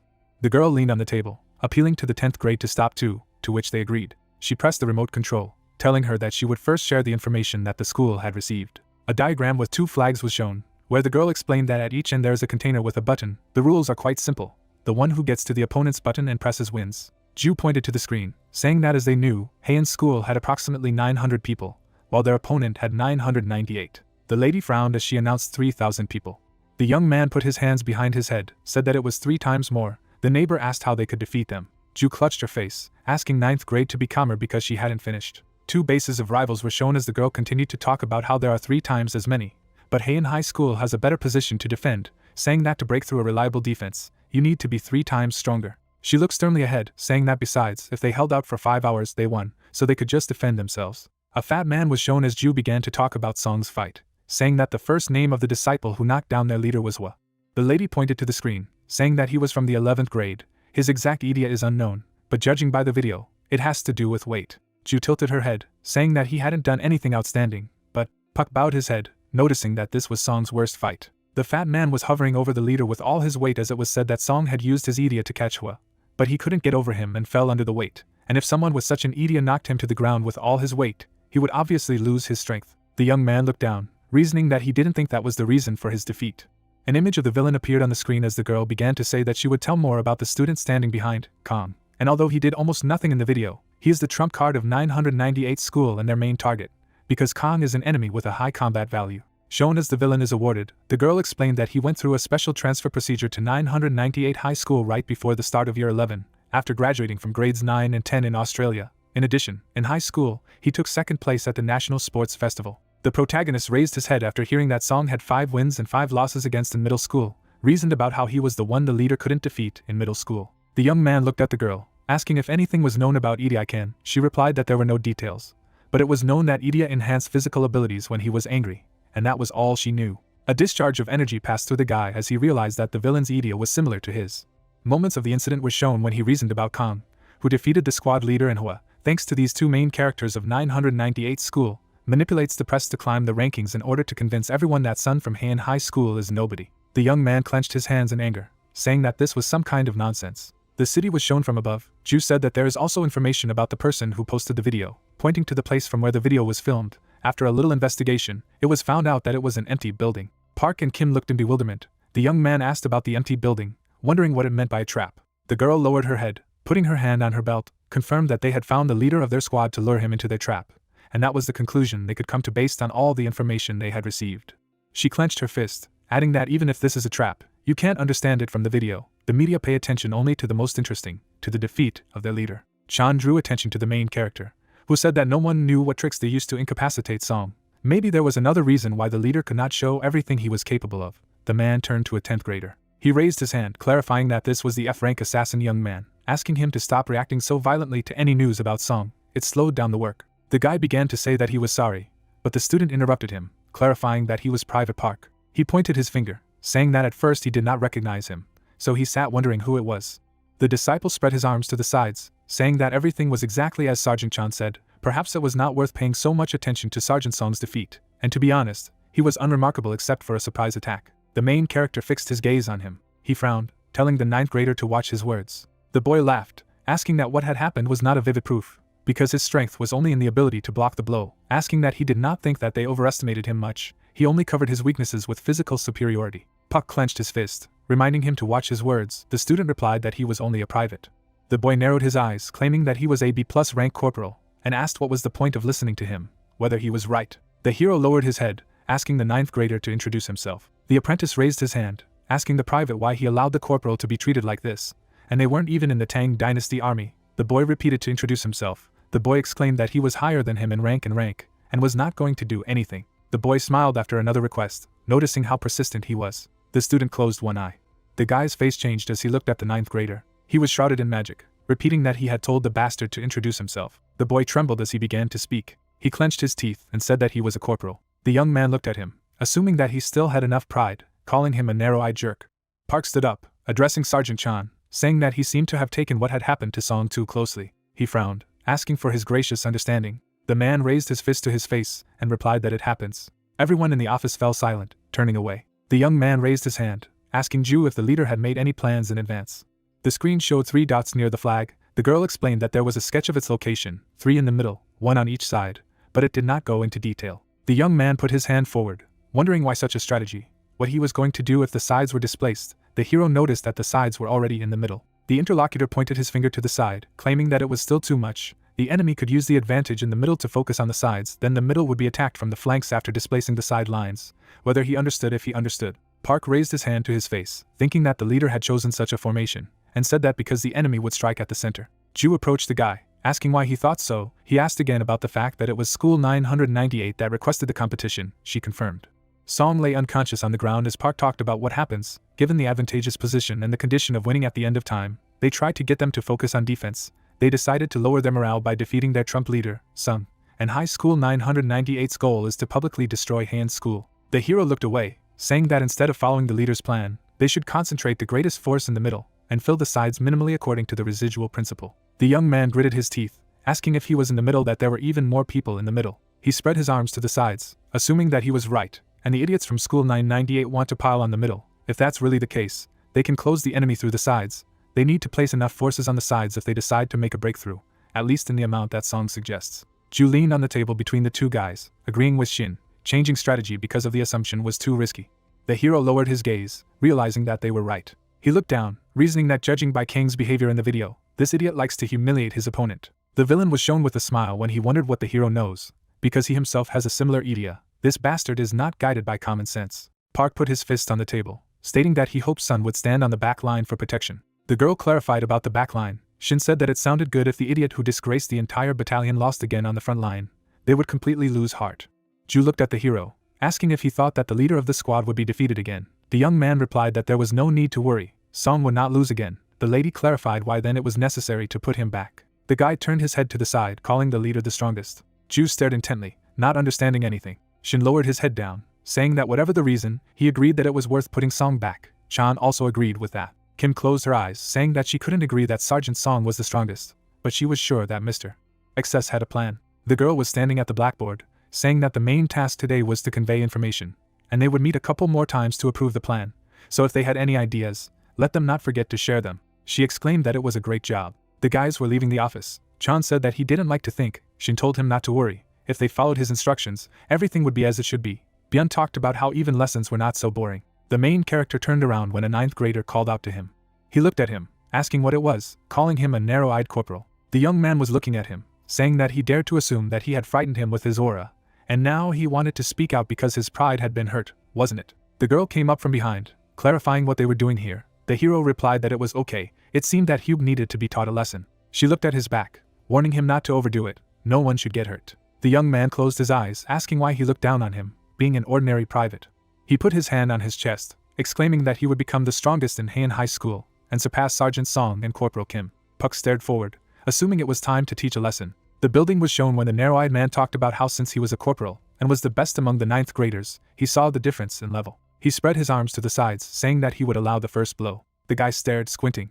The young man stood in front of him smiling. There were notifications about the eyes remembering the trajectory, that he was focusing on the target within sight and determining the kinetic energy, determining the reserve of strength and the potential for its accumulation, but the skill user would not be able to identify the energy that was out of sight and existed for more than 2 seconds. The main character thinks that the young man wants him to attack first, because his trick is to avoid blows. Puck narrowed his eyes, agreeing to be the first. He rushed to attack, the narrow-eyed man thinking that he was faster than he expected. The young man was smiling. He dodged the blow, realizing that he could foresee his actions. Puck made a completely different movement during the attack, and he did not understand what was happening. The 9th grader moved away from the attack, thinking that the guy had changed the trajectory of movement, overcoming inertia. The hero looked away, thinking. He turned the knife over in his hand. The young man dodged back, thinking that he could still see his every move. The blow fell on the cheek of the 9th grader. He jumped aside. A cut appeared on the narrow-eyed man's face, realizing what a force. His blow was dangerous even without a dagger. His movements did not correspond to the energy trace. The young man looked at his opponent, wondering if he had concentrated too badly. This time he would need to take a good look at him. The guy asked if he was good at dodging, whether to complicate the task for him. The 9th grader saw the trajectory of the future attack. He closed his eyes, clenching his teeth, knowing that if he just looked closely, he could dodge. The narrow-eyed man looked at the opponent carrying out the attack and wondered if the 3 energy trails resulted in his movements 3 times faster than his projections. After the attack, the hero heard her screaming and falling to the ground. The young man opened his eyes, thinking that the blow should have already been made. Puck stood with his back to him, saying that since he started a fight, he should not ask him to pay for everything. Cuts were visible on the chest of the 9th grader. He clarified what to repay. The hero recalled that he said he wanted to be the strongest. The back of the young man's head was shown. Park leaned over his opponent, claiming that people who rely only on their Idia without putting proper diligence into training will never be able to defeat Song, or even him. He stared menacingly at his opponent, asking if the narrow-eyed corporal understood him. Someone came to the cliff. The guys stood on the edges. The hero said that there was no choice, and you just need to give your best. He recalled the meeting with the disciples, reasoning that he had not been able to convince his comrades at the subsequent meeting. A map was shown. The young man reasoned about how Shin had chosen Shin's defense plan as a strategy. The 11th grade on the left, the 10th in the middle, and the 9th graders on the right, he and the zombie squad. The students surrounded the young man. The guy reasoned, the 10th and 9th grades are on the defense, and the 11th grade on the left consists of the best fighters, so they will try to exhaust the 998 school. The young man touched his chin, chasing away the thoughts in his head that since they were outnumbered, it would be rational to prepare for a full attack. But the problem was in Kana. The hero restrained himself during the meeting, because his assumptions were only a hunch. But this idiot would sneak up behind the 3rd line, not paying attention to the location of the main forces of the 998 school. A scoundrel is shown behind him, who thought that Kong would want to reach victory again and destroy Sung. Puck clutched his head, reasoning that they didn't have many people, just him and the zombie squad. A 9th grader appeared from behind and called out to him. The young man was surprised, not understanding who was calling him. The boy put his hand to his head. After the hero asked what the narrow-eyed corporal was hiding in his sleeve, he said that he would greet first. Park stared at the 9th grader, not understanding what was wrong with him. He smiled, saying that he was stupid, could not distinguish between false rumors and truth, and realized how good he was too late, asked to forgive this inept Hube. The hero looked with surprise, asking about the rumors. Hube held up his finger to give an example of him sucking up to the leader of the Song squad to get the first place in guerrilla training, or that he had dishonestly obtained grades by taking advantage of the teacher's weakness, or that he had bribed the press to give them a 1 to 200 headline. The hero put his hand on his chest, reasoning that he thought no one would believe it. The 9th grader clenched his fists as he continued to say that after he, being completely uninformed, had taken up the matter and found out the whole truth, and was amazed at how Puck had quickly achieved success, saying that he wanted to be just like the guy, would follow him, the boss, asking to be allowed to be his assistant. 2 guys stood behind the young man, asking who he was. Narrow-eyed saluted, exclaiming that it was the same zombie squad, saying that he welcomed them as a rookie Hube. The guys came closer to the hero, asking about the fact that they already have 9th graders. Their boss is incredible, isn't it? As expected from a person with amazing charisma, the guy asked that there was no need to turn everything upside down. Hube raised his hand, exclaiming that he wanted to work with them, a squad of zombies. The hero clenched his fists, shouting to be listened to. He put his hand to his ear as he spoke of the narrow-eyed corporal. Parks spread his arms to the sides, explaining that if he became his boss, he would have to join the zombie squad, which meant that he would have to visit Sun's club, which he despised so much. The 9th grader put his hand to his chest, replying that he was still ashamed of these stupid words, asking him to guide this inept Hube who had fallen for the bad rumors. The main character listened attentively to the interlocutor, saying that if so, then let him behave in accordance with his instructions and training. Narrow-eyed raised his fist, exclaiming that he only needed to give an order. The entire 9th grade was under his control. They would follow any boss command. Puck put his hand on his shoulder, thinking about what was very good, told the narrow-eyed man that he would accept him as a temporary zombie in the squad. Hube was happy, thanking him. He said that he would do his best. The hero looked at the guys, reasoning that the chances were increasing, and he would try to turn his luck in their direction. The guy crossed his arms at the entrance to the container. Song narrowed his eyes as he looked down. The leader burned with energy, silently staring in front of him. Delta 1 Special Forces. In the tent I heard a voice from the radio, and appealed to Alpha. The soldiers were at the radio, listening that a preemptive attack on the target from Delta 1 had been confirmed. The signalman informed the Roger, according to the Delta 1 plan, receiving the order to launch the attack. He looked to the side, saying that the connection was bad, asking me to repeat Delta 1. The guy turned to the signalman with a question about what was the matter. They used an eddy that affects the electromagnetic signal. He replied that he did not know. It was not about the devices. The young guy concentrated listening to the interference from the receiver to see if he could hear it. He switched the toggle switch. The signalman looked at the radio, saying that it was the Alpha, asked who was speaking. Park from the 3rd Detachment of the 1st Company of the Hyundai Special Training Unit, 10th Platoon, was heard on the radio. The soldier clutched his chin, reasoning that he had already heard this name. His partner said that this was the one who spread the fake that he had defeated 200 people. He sat down at the table, saying that today was the last day of the company on the front line, asking that they had decided to quickly knock down the connection with the help of a high-speed Idia. The signalman laughed, suggesting that the guys from the high school weren't good if he moved to the enemy camp alone. From the turned-on receiver, there were screams that someone was running faster so that the assholes would leave him, and that they were fucking zombies. The three at the radio looked at each other. The girl was tense when she heard that it was somehow noisy there, and he thought he understood what was going on. There was talk of a request to send help. The guy pointed his finger, shouting that the main thing was to sensibly assess the situation, contact Delta 2 to confirm the information. Bravo 2 began to be heard in the receiver. They said they were waiting for an answer from the Alpha. The signalman moved the receiver towards him, answering, asked to continue. The radio reported that Bravo 1 was retreating and the Idian attack was confirmed. The girl jumped up, wondering what was on the left too. The young man asked about the attack, claiming that there should be no players with a strong Idia among the 9th graders of Heian School. Fragments of structures and concrete lay before my eyes. Bun picked up a large piece, saying that these low-level scum worked well together. A young student lifted a huge block, exclaiming that it was time to make a decisive move. A notification has appeared to remove the item and swip. Anything stuck in the ground can be retrieved and used as a weapon. He threw the debris forward, shouting for those bastards to die. The man looked ahead, shouting that one more approach. He needed to dodge as soon as possible. A concrete block flew over them. The guy claimed that if they were hit, they would immediately go to the hospital, and the protective bracelet would not help them. Bun shook off his hands, saying that he was relieved. The girl behind asked about it, reminding her that she had said that his Idia was most useful on the battlefield. Ju smiled, noting that there were debris defenses in this field, but their usefulness depended on being used correctly. The guy turned around, saying that she kept complaining that he was put on the 9th graders, but he would turn a blind eye to this, because he was able to see enough of the suffering of the idiots from school 998. The lady noted that she thought he would be even cooler if he learned to talk politely. Bun grinned, looking back, said that he would see how they coped, and he would relax and stand aside. A suit appeared on Ju, saying that it was time to show what 9th grade was capable of. A notification popped up about shining armor that boosts the morale of players surrounding the EDI user. Soldiers were standing behind the girl when she announced that the 3rd Company, 1st Platoon, 1st Squad, even if there is no leader in their ranks, they will show where the crayfish hibernate. The opponents were behind the rubble as they shouted that the advanced squad of Heian High School was approaching, and everyone was in their places. Ju flew up, blinding everyone around her.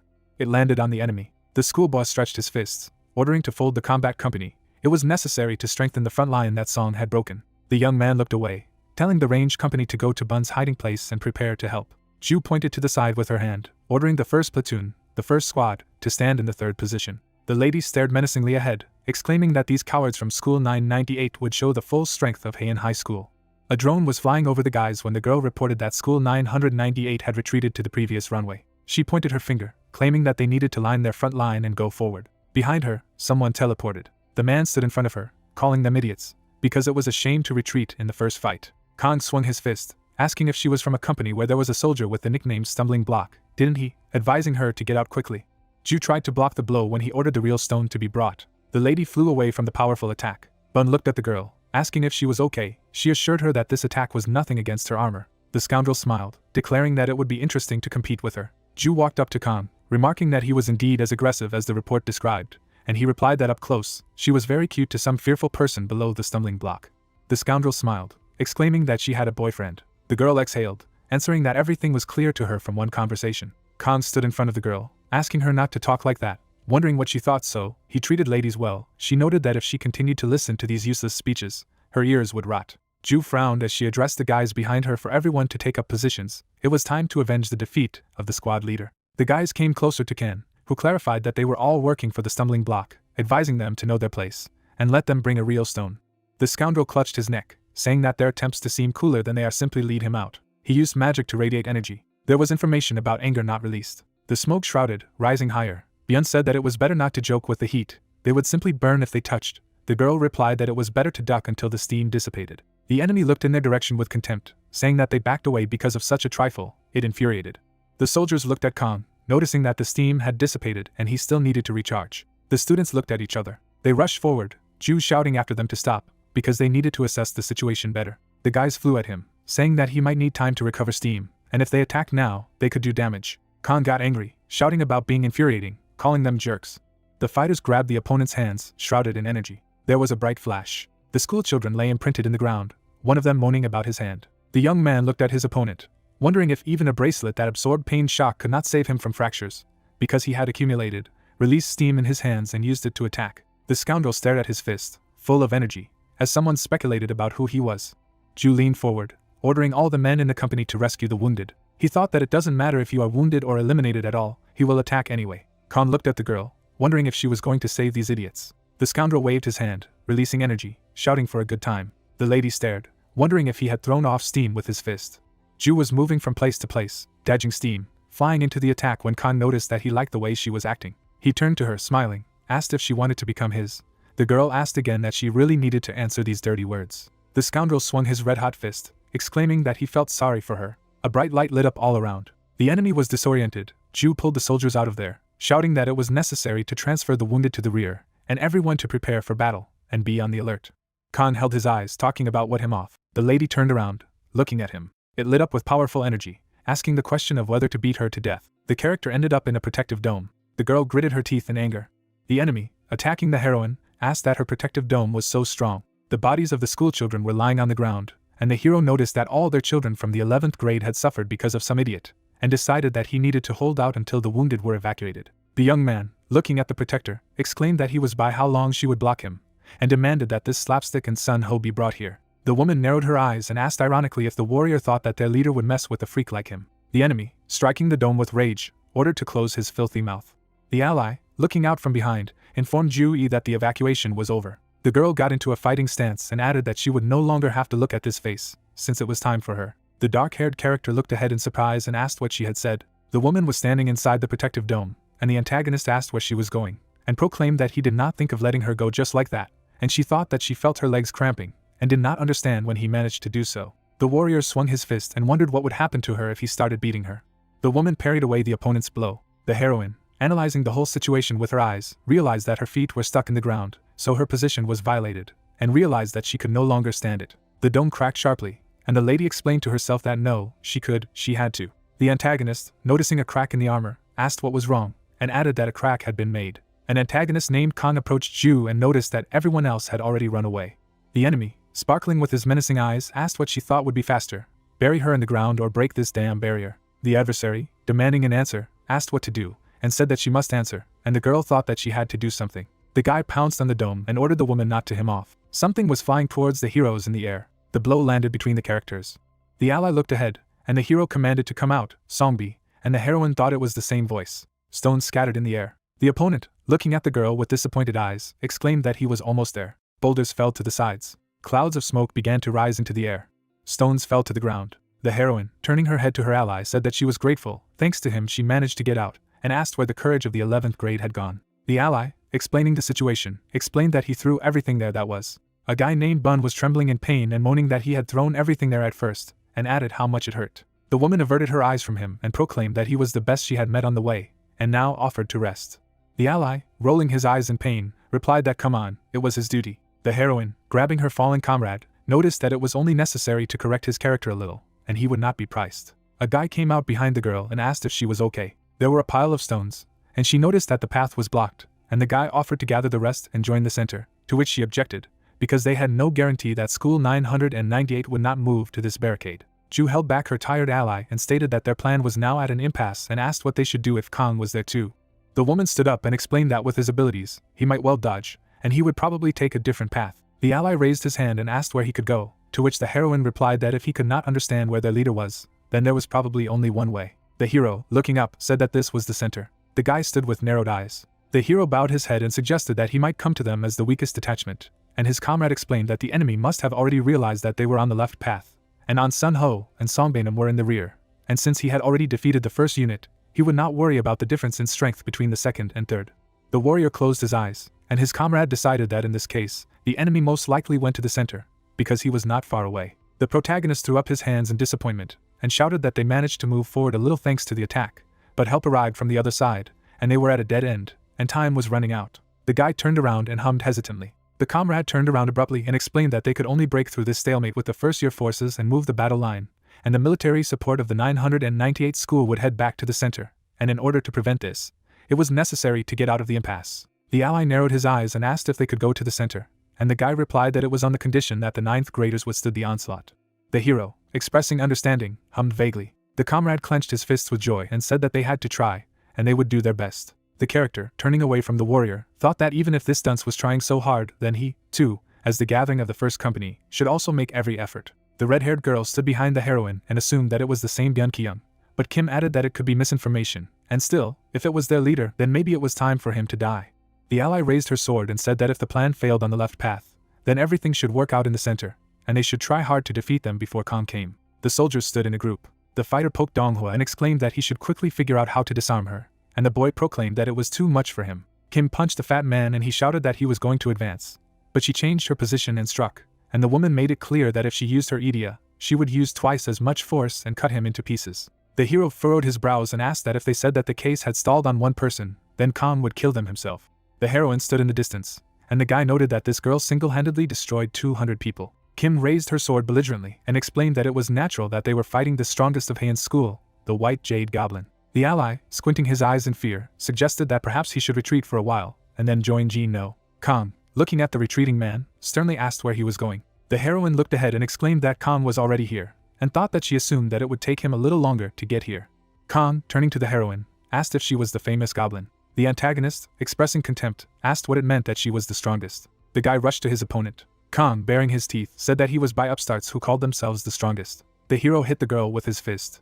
The heroine flew back and thought that she would be able to repel his blow, but just flew to the side. The girl looked at the enemy and realized that after this blow, she realized that this guy had A-rank combat abilities. The monster was grinning, and she thought that there was nothing she could do. She did not want to resort to this method because of the cameras. Turquoise color enveloped the room. The heroine dressed in her battle armor and thought that if she continued to receive blows, then it might be somewhat expensive.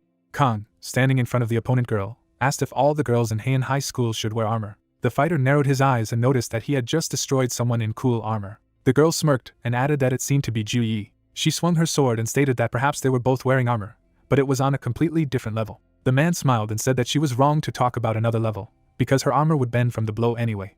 The heroine, looking at the enemy, recalled that she had warned him. Kong, dodging the blow, could only say what was happening. The guy flew back. The opponent slowed down and admitted that she was fighting back with her hood, and then attacking with a blade, and proclaimed that it was not bad. The heroine smiled and explained that she had not developed it to surprise him. Kong, glancing at his opponent with angry eyes, noticed that she had a knack for infuriation. The hero lit the flames and exclaimed that it was infuriating him. Damn it. He threw fire at the girl and sarcastically asked why she didn't try to use her cape against his punch. The heroine stood with her back to the frame and thought that an attack with a radius of destruction and the highlighting of a cloud was dangerous. If she tried to dodge, the guys behind would suffer, and she could not allow this. The woman's cloak fluttered in the wind, and she firmly stated that she could not allow this to happen. The smoke did not allow the fire to break through to the defender. The heroine, turning her head to the enemy, said that he probably offended the 9th graders in the same way, but it would not work against her. Kong, gritting his teeth, exclaimed that she was a. The opponent attacked the protagonist and ordered not to him off. The warrior slammed into the ground and shouted that she had to surrender immediately. The heroine, staring at her opponent's Idia, thought that his Idia was powered by the energy of anger, and if he maintained this momentum, he would be able to attack without wasting strength. Bose frowned and decided that in this case, there were only 2 ways to destroy her. The woman swung her sword and decided that it was possible to either stop his anger or destroy it with a single blow. Kong waved off the blow and asked why there were 3 of them. Cheroi stood in a pose and shouted. The girl was holding a sword in her hands and asked what had happened to it, since it had only been possessed by a goblin. The ally, looking at his comrade's condition, exclaimed that Kong was not okay, and the antagonist wondered how this was possible. The fighter turned his head and called out to Hyuk, and the guy added that it was still dangerous now, and he needed to drag them around for a while. The ally, gritting his teeth, irritably remarked that he did not hear him at all. The fat man shook his head in confusion and explained that okay, he understood and should contact the ambush team. The woman looked ahead and clarified with which team. She widened her eyes sharply. The warriors were standing on a rock, and the heroine noticed that this wall was too far away for the range team, and realized that the enemy was using ambush tactics. The stones began to crumble. A crowd of warriors surrounded the girl, and she said that the enemy was using the difference in the landscape and the Idia, who was able to manipulate nature, to separate the center from them. The red-haired heroine looked at her comrades and ordered everyone to flee, not allowing the enemy to break through to the rear. The heroes in black began to move forward. Kim, looking at the speed of the enemy's descent, noted that the speed at which they descended was too high, and warned that if all forces were directed to the rear, then their fighters would run out of steam, and they would be losers. Kong, jumping on top of the heroine, mockingly asked what she was looking at, and offered to play with him. The clones quickly flew up to the woman, and the man laughed curtly that they were clones. The antagonist punched her and mockingly remarked how nonchalantly she had become weaker. The girl held out her sword menacingly, and he proclaimed that the armor seemed to absorb a lot of her power. Kong threw his hand at the heroine, said that he was in front and the ambush team was behind, and asked what she was going to do, because it was useless to pretend to be tough, and the girl asked that if he struck her and her friends, then the victory would be hers. The woman narrowed her eyes, and he added that judging by her expression, she clearly wouldn't last even a couple of minutes. The heroine pulled out her weapon and thought about what to expect from a military training squadron, and decided that she needed to at least finish off this idiot. She turned around, and someone exclaimed what crazy scum they were. The ally, raising his hand, firmly stated that they would not pass. The heroine smiled and thought, well, then it's just a matter of small things, and the warrior asked who these weaklings were. The woman turned around and explained in a menacing voice that he should be careful with his words, because these guys were friends of her potential fiancé from the front lane. Kong gritted his teeth in anger and noticed that the high school girl had decided to play adulthood by mentioning her fiancé. Bose turned around and firmly stated that he had had enough. Kong stood with his back to the frame and said that she seemed good to him at first, and he felt sorry for her, but just wasted his time. The fighter narrowed his eyes and proclaimed that there was nothing to be done, and offered to complete everything. A pop-up notification of forgotten anger appeared. The ally opened his eyes and noted that the atmosphere had changed dramatically, and was surprised that the steam had turned to ice. The surface began to crack. The bots was near the heroine. The guy swung his leg at the girl. The heroine, looking at the kick, thought that the opponent had changed tactics, and strength and speed were also different now. The woman flew aside. Kong, standing in a belligerent posture, exclaimed that he would soon be done with it. He struck. The hero, lowering his head, thought that there was no point in fiddling with his robes, and it was better to try to block the blade. The warrior jumped back. The girl closed her eyes and remarked that he should practice more in armor, and added that everything was already clear. Kong, looking ahead at the girl, asked if she would admit his victory, and who would allow her to escape. The heroine, lured by the sword, clarified what he meant by the word who. Magic enveloped her body. The sword began to blaze with icy flames. The heroine's weapon began to glow with a blue aura, and she firmly replied that she herself. Kong, looking at the heroine's attack, sarcastically asked if she was going to make an attack and if she really thought that such a blow would hit him. The woman smirked and remarked that he didn't seem to be learning anything at all, and proclaimed that he had already seen the trick, hadn't he? The woman's clone stood nearby. 3 beams of light enveloped the guy. Kong, looking at the heroine, explained that he kept thinking about why she was like this, and added that it turned out that she was hiding this trick. The girl leaned over and warned that he should get ready to get hit on the neck and go to the hospital. 3 beams of light headed towards the antagonist. Kong, having received an unexpected blow, cried out in pain. The woman looked down wearily. The allies, running up from behind, exclaimed that she had dealt with the trump card of the school 998, and his brothers with 1 blow. The heroine, standing not far from her comrades, said that, unfortunately, they were mistaken. The woman turned around and explained that if Kong had blocked her blow, the guys behind would not have been hurt by the wave. The guy was falling down, and she proclaimed that there was no way Kong would have bothered about his friends. He would have just jumped off to avoid the blow, and given his stats, jumping from that height wouldn't have done him anything. The ally closed his eyes and exclaimed that he was a real bastard, and added that together they would have been able to block the attack. If their leader had been in his place, he would have put his life in danger, but would have repelled the blow. The girl turned around and asked where, by the way, this idiot was. Kong, standing after the jump, said with relief that phew, it was dangerous. The antagonist looked at his comrades and decided that he just needed to deal with this idiot and press the button, as they had planned. The hero, looking at the fat man, exclaimed what he was doing and why he was still here, and added that he hadn't thought at all about how much time he had won them. The guy was sitting on the stairs and asked in surprise what he was doing here. The protagonist looked at the opponent, and noticed that he was already thinking that he would not appear until the end of the competition. The heroes fought. Kong, looking at the enemy's identity, asked if it was the same F-rank assassin and proclaimed that perhaps he wanted to avenge those idiots. Puck, standing with a dagger in front of the enemy, explained that who knows. The antagonist, turning to the enemy, noticed that he had guessed their plan to attack through the gorge, and added that he had a good sense of smell, and the man asked if he was tired of chatting. This is not such a strategy. The man frowned. The warrior scratched his head and proclaimed that the noise would not reach the bottom of the gorge, and said that it would be logical to get rid of Puck now, and then make it a case. The protagonist glanced ahead and suggested that he try to kill him if he could. Kong rushed into battle and explained that of course. The antagonist swung his fist. The main character restrained the blow. The opponent flew into the air. He attacked Park with his foot. The man took out his blade and said that he was so pompous, and that he was not worth a penny. Kong stood in a belligerent posture and called his opponent an idiot. The protagonist threw up his hands for a fight and said that he should not slack, because he had a hidden skill. The antagonist, throwing up his hands in irritation, made it clear that Puck knew how to get on his nerves, and promised that he would make him regret his words. Khan stood with his back to his comrades and ordered them to get away and stop, adding that in order to move on to the fourth stage, the fat man explained that for this he needed to get the permission of the instructor. He scratched his forehead and explained that it was better to complain, because this guy was not an easy shot. The ally raised his hand and exclaimed that he was really going to move on to the fourth stage, and added that everyone had to run, otherwise they would be blown away in an instant. The protagonist held the blade and explained that if the company of the 998th school was going to run, then it could not run in that direction. The ally stood opposite and said that this was the way to the rear guard, and the protagonist explained that if he did not want them to go there, he could fight them. The allies, rushing into retreat, exclaimed that they were already coming. The antagonist raised his hand and proclaimed that he did not know what he was up to, but it was too late, and advised him to try not to die. His eyes flashed. The man threw up his hands and began to scream. A notification about the forgotten anger of the hero appeared. Kong activated his abilities and screamed loudly in exertion. He was a warrior with an aura. A notification has appeared about the status of enemies who cannot touch energy. The protagonist narrowed his eyes. Kong lunged forward and laughed ominously. The character threw his leg over his opponent. His foot flew past the knife, and he exclaimed briefly. The antagonist lowered his foot down. The man flew away from his opponent and thought that the level of his punches had changed dramatically. Kong swooped down on the enemy and laughed loudly. He raised both fists above the hero. An explosion thundered. The soldier flew away from the clouds of dust. Kong stepped out of the dust and continued to laugh. He was waving his arms and shouting. The protagonist stepped further away and exclaimed that he was trapped. The antagonist waved his hand. The fighter held back the blow. Clouds of smoke covered the space. The protagonist flew away from the opponent and thought that his energy appeared as an impulse, and if he used this skill above, then S.A. Young would not be able to resist him. Kong appeared in front of the hero and exclaimed loudly. The antagonist smiled, and Park thought that Kong liked to dominate with cruelty, and if he was in his right mind, he wouldn't fight like that. The fighter smiled and exclaimed that he had found someone who wanted to play with him. An aura emanated from the main character's dagger. The character grinned and laughed briefly. He waved his weapon. The man raised his hand and explained that then they would play. The ally, going forward, said that he needed to hurry up and finish everything before Park started having problems because of the fourth stage, and the comrade asked if this was not strange. The guy turned his head and asked why he didn't send a squad up, and noted that the opponents might not have a strategy. But their situation was even worse, and the fat man admitted that he didn't understand the situation himself.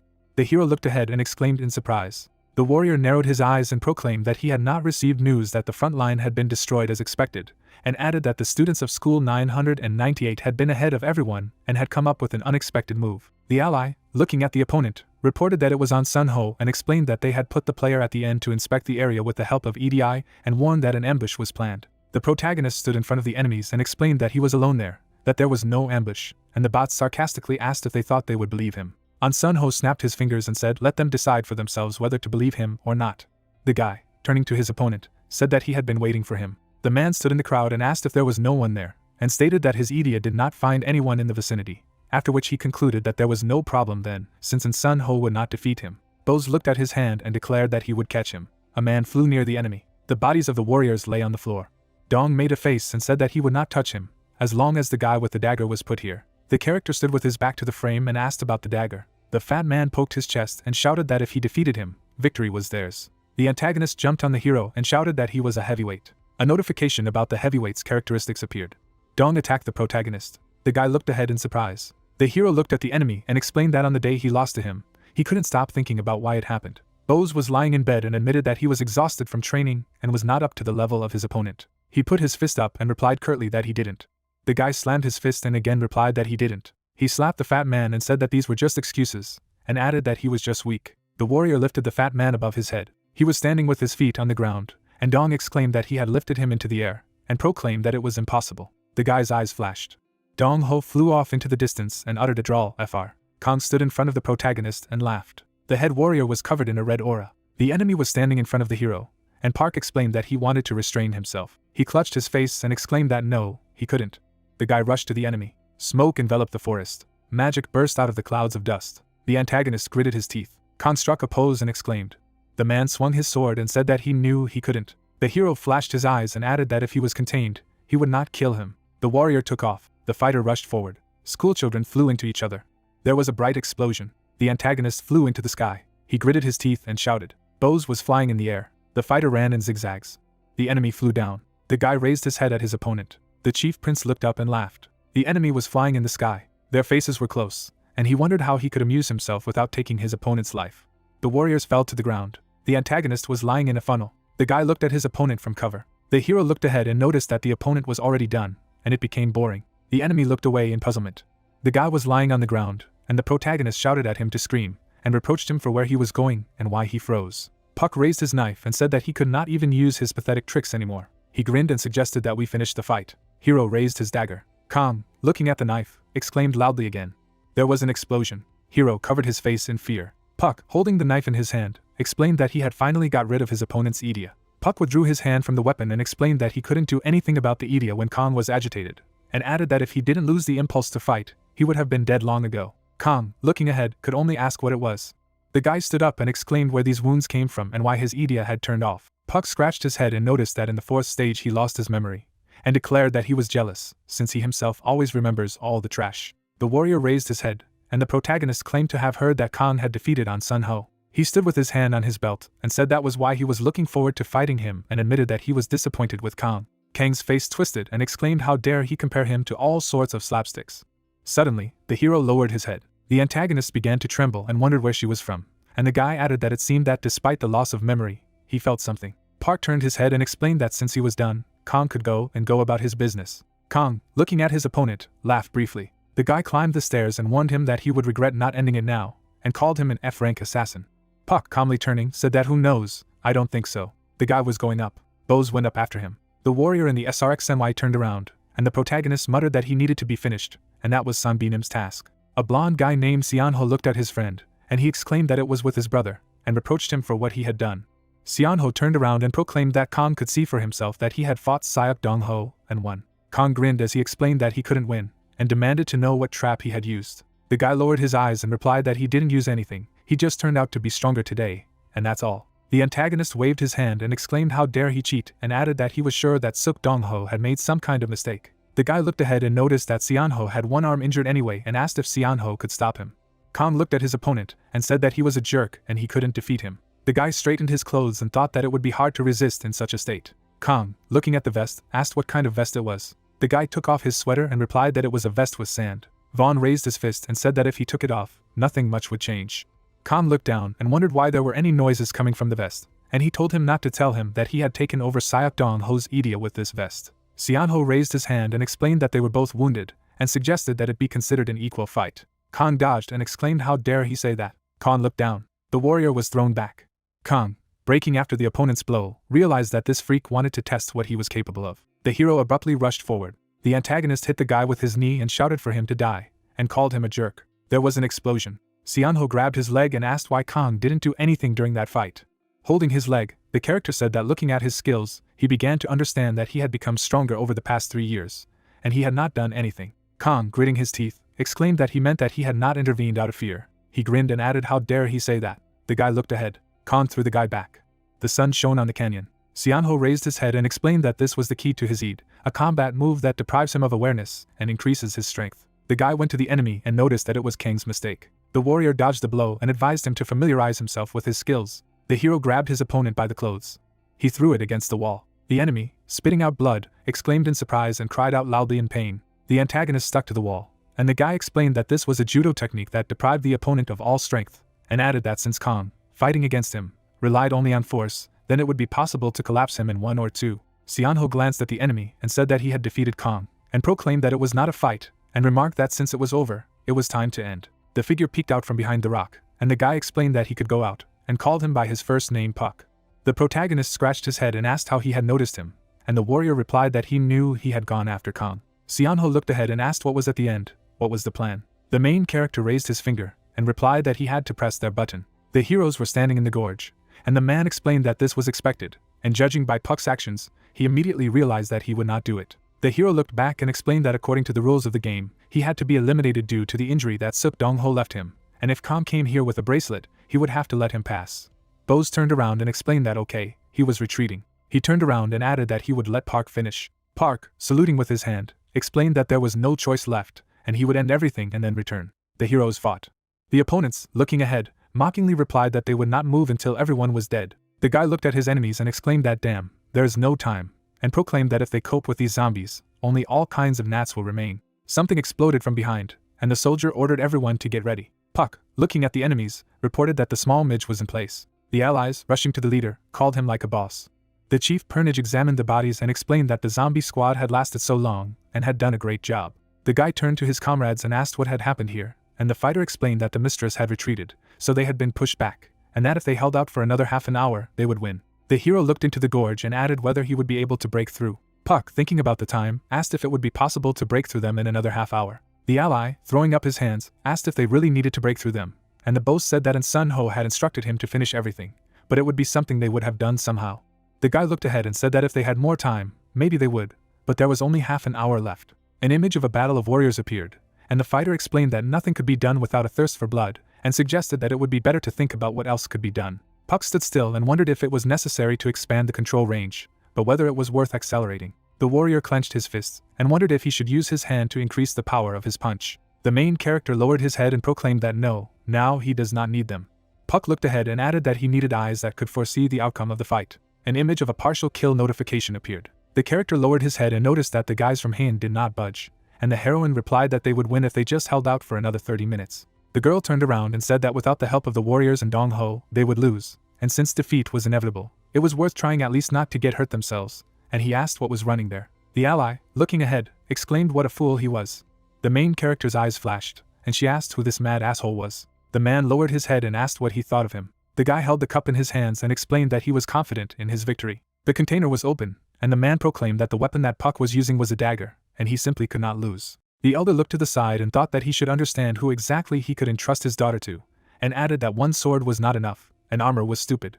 The main character's eyes sparkled, and the man explained that the Jade Goblin family was not suitable for him. The antagonist tilted his head and said that his master should not be worried. Park raised his banner and explained that the Heian High School squad was the winner. The hero looked up. The man put his hand to his chest and said that he was taking responsibility for Miss S.A. Young. The end of the first season. A bloodied song lay on the debris of concrete. 998th School began training to infiltrate school circles with a surprise attack on Sung. The blonde guy gritted his teeth, Byun, who showed his abilities to the fullest. The black-haired girl held out her hand in front of her, Ju, who possessed superior defensive skills and the ability to boost her squad's morale. The young man stretched out his hand in front of him with a protruding finger, the disciples who had repulsed the enemy's attack, despite the unequal forces. The girl with the horn on her forehead raised her blade above her, Kim, which demonstrated the strength of the white jade goblin. A tall guy stood with open palms, Song, who had managed to win the rematch and regain the title of the strongest. Someone's hand held the flag high, a complete victory for forces 3 times greater, but the highest level of attention was attracted by the zombie army, where the average score was D+ rank. A crowd of people rushed to attack. The actions of students who were considered lagging behind attracted the attention of others. The main character has put a sword in front of him, more, its level, F killer, Puck. A crowd of schoolchildren stood next to each other. The rank F student, who was considered the weakest, single-handedly broke through the surroundings of several hundred B rank people. Looking at him carrying a victory flag in his hands, the low-rank students who had already given up on their future perked up.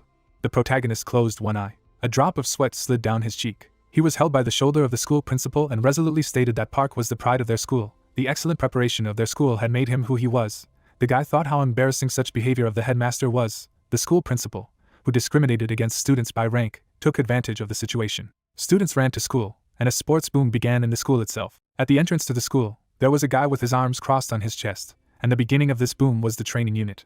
Song looked around at the crowd of schoolchildren and noted how disgusting this park was. Thanks to him, the school began to receive a lot of support. The main character walked next to the girl. He justified that he wanted to be quiet, she asked. Now he understands her pain.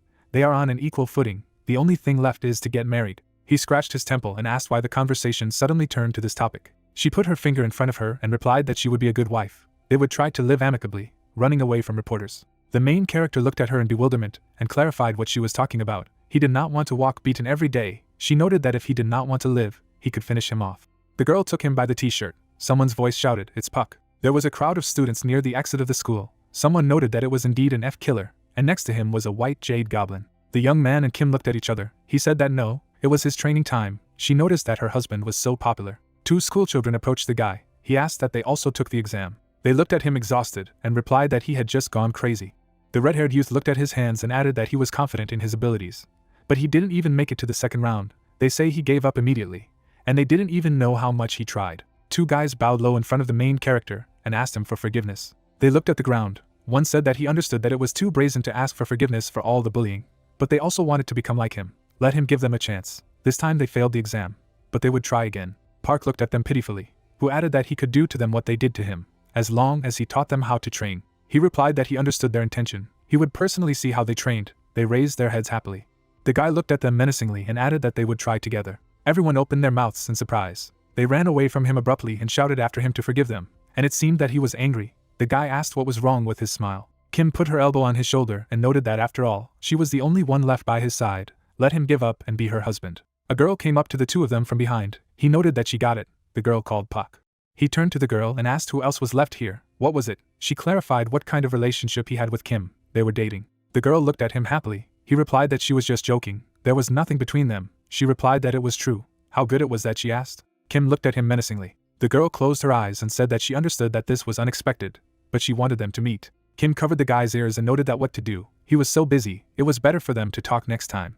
The girl looked at them pitifully and said that it was too much. She saw Puck every day, and she was waiting for him today and hardly dared to speak. She just wanted to say that she liked him. She opened her eyes wide in surprise. She let go of her hands from the main character and replied that for sure, let her forgive, she was wrong. The girl walked away from them and added that he was a loser. She wanted to talk to him. She would go, and let him come later. The protagonist looked after her and asked what was wrong with her.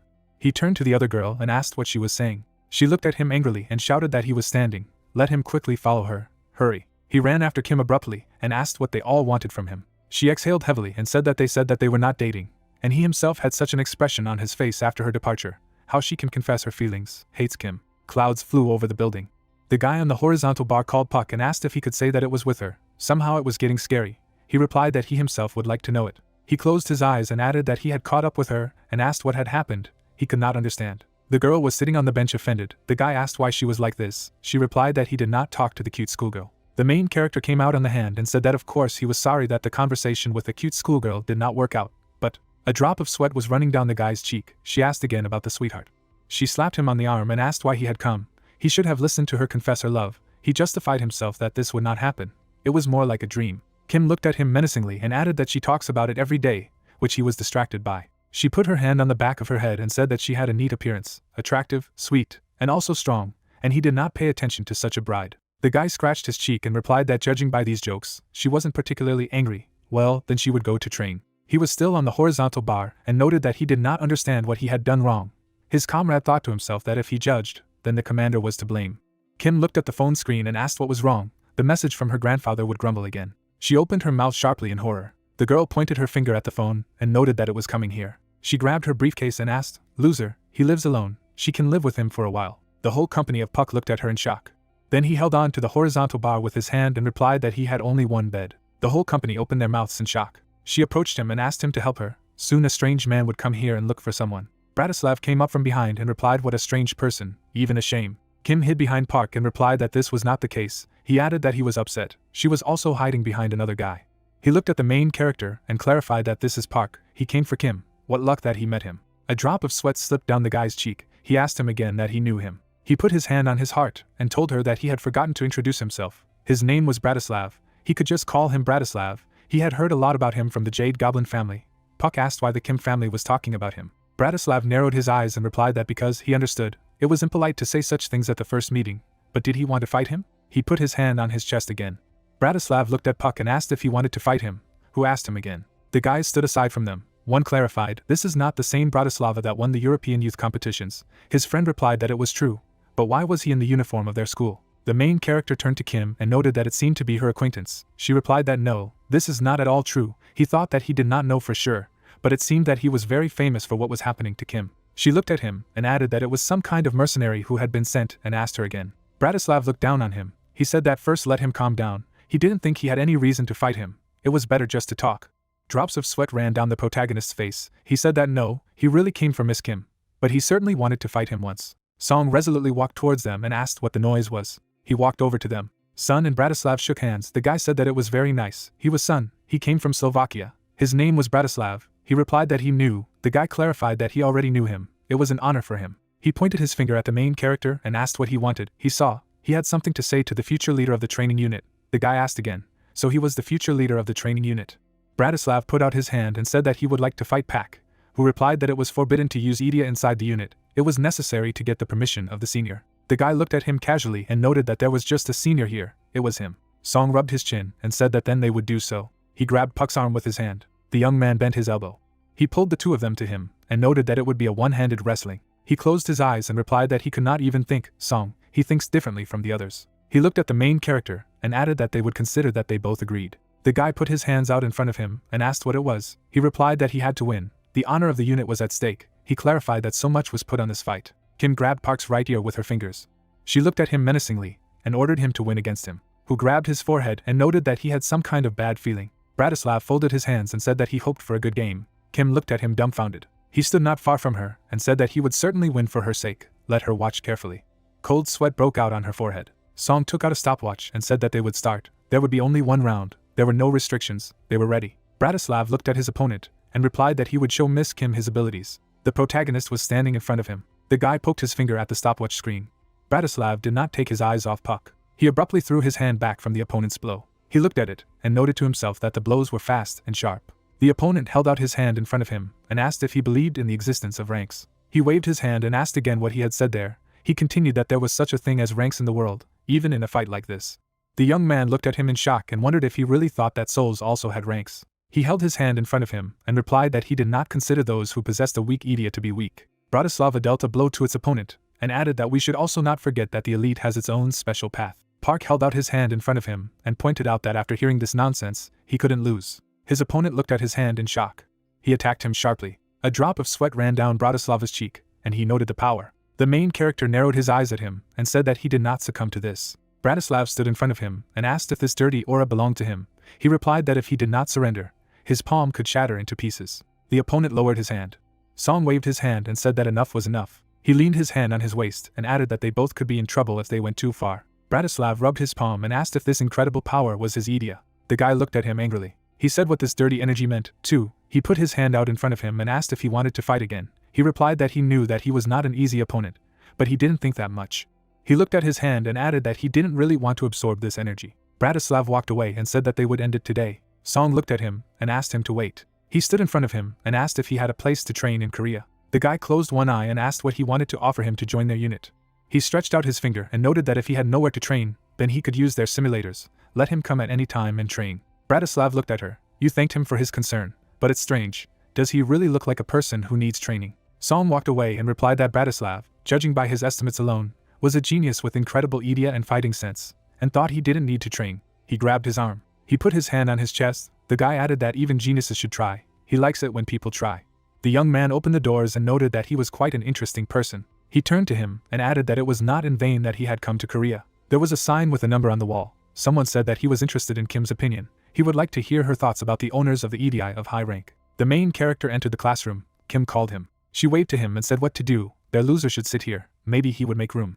He put his hand on his neck and replied that he was fine, just about to train. The girl hit the desk with all her strength. The young man approached the desk and asked to give up his seat to Bratislav, who objected that he had said that he was going to train. He noted that it made no difference. He looked at the girl and said that it was difficult to understand. She did not think so to Miss Kim. There she threw her hands up and shouted that she should not speak in such a sugary voice until she had beaten him.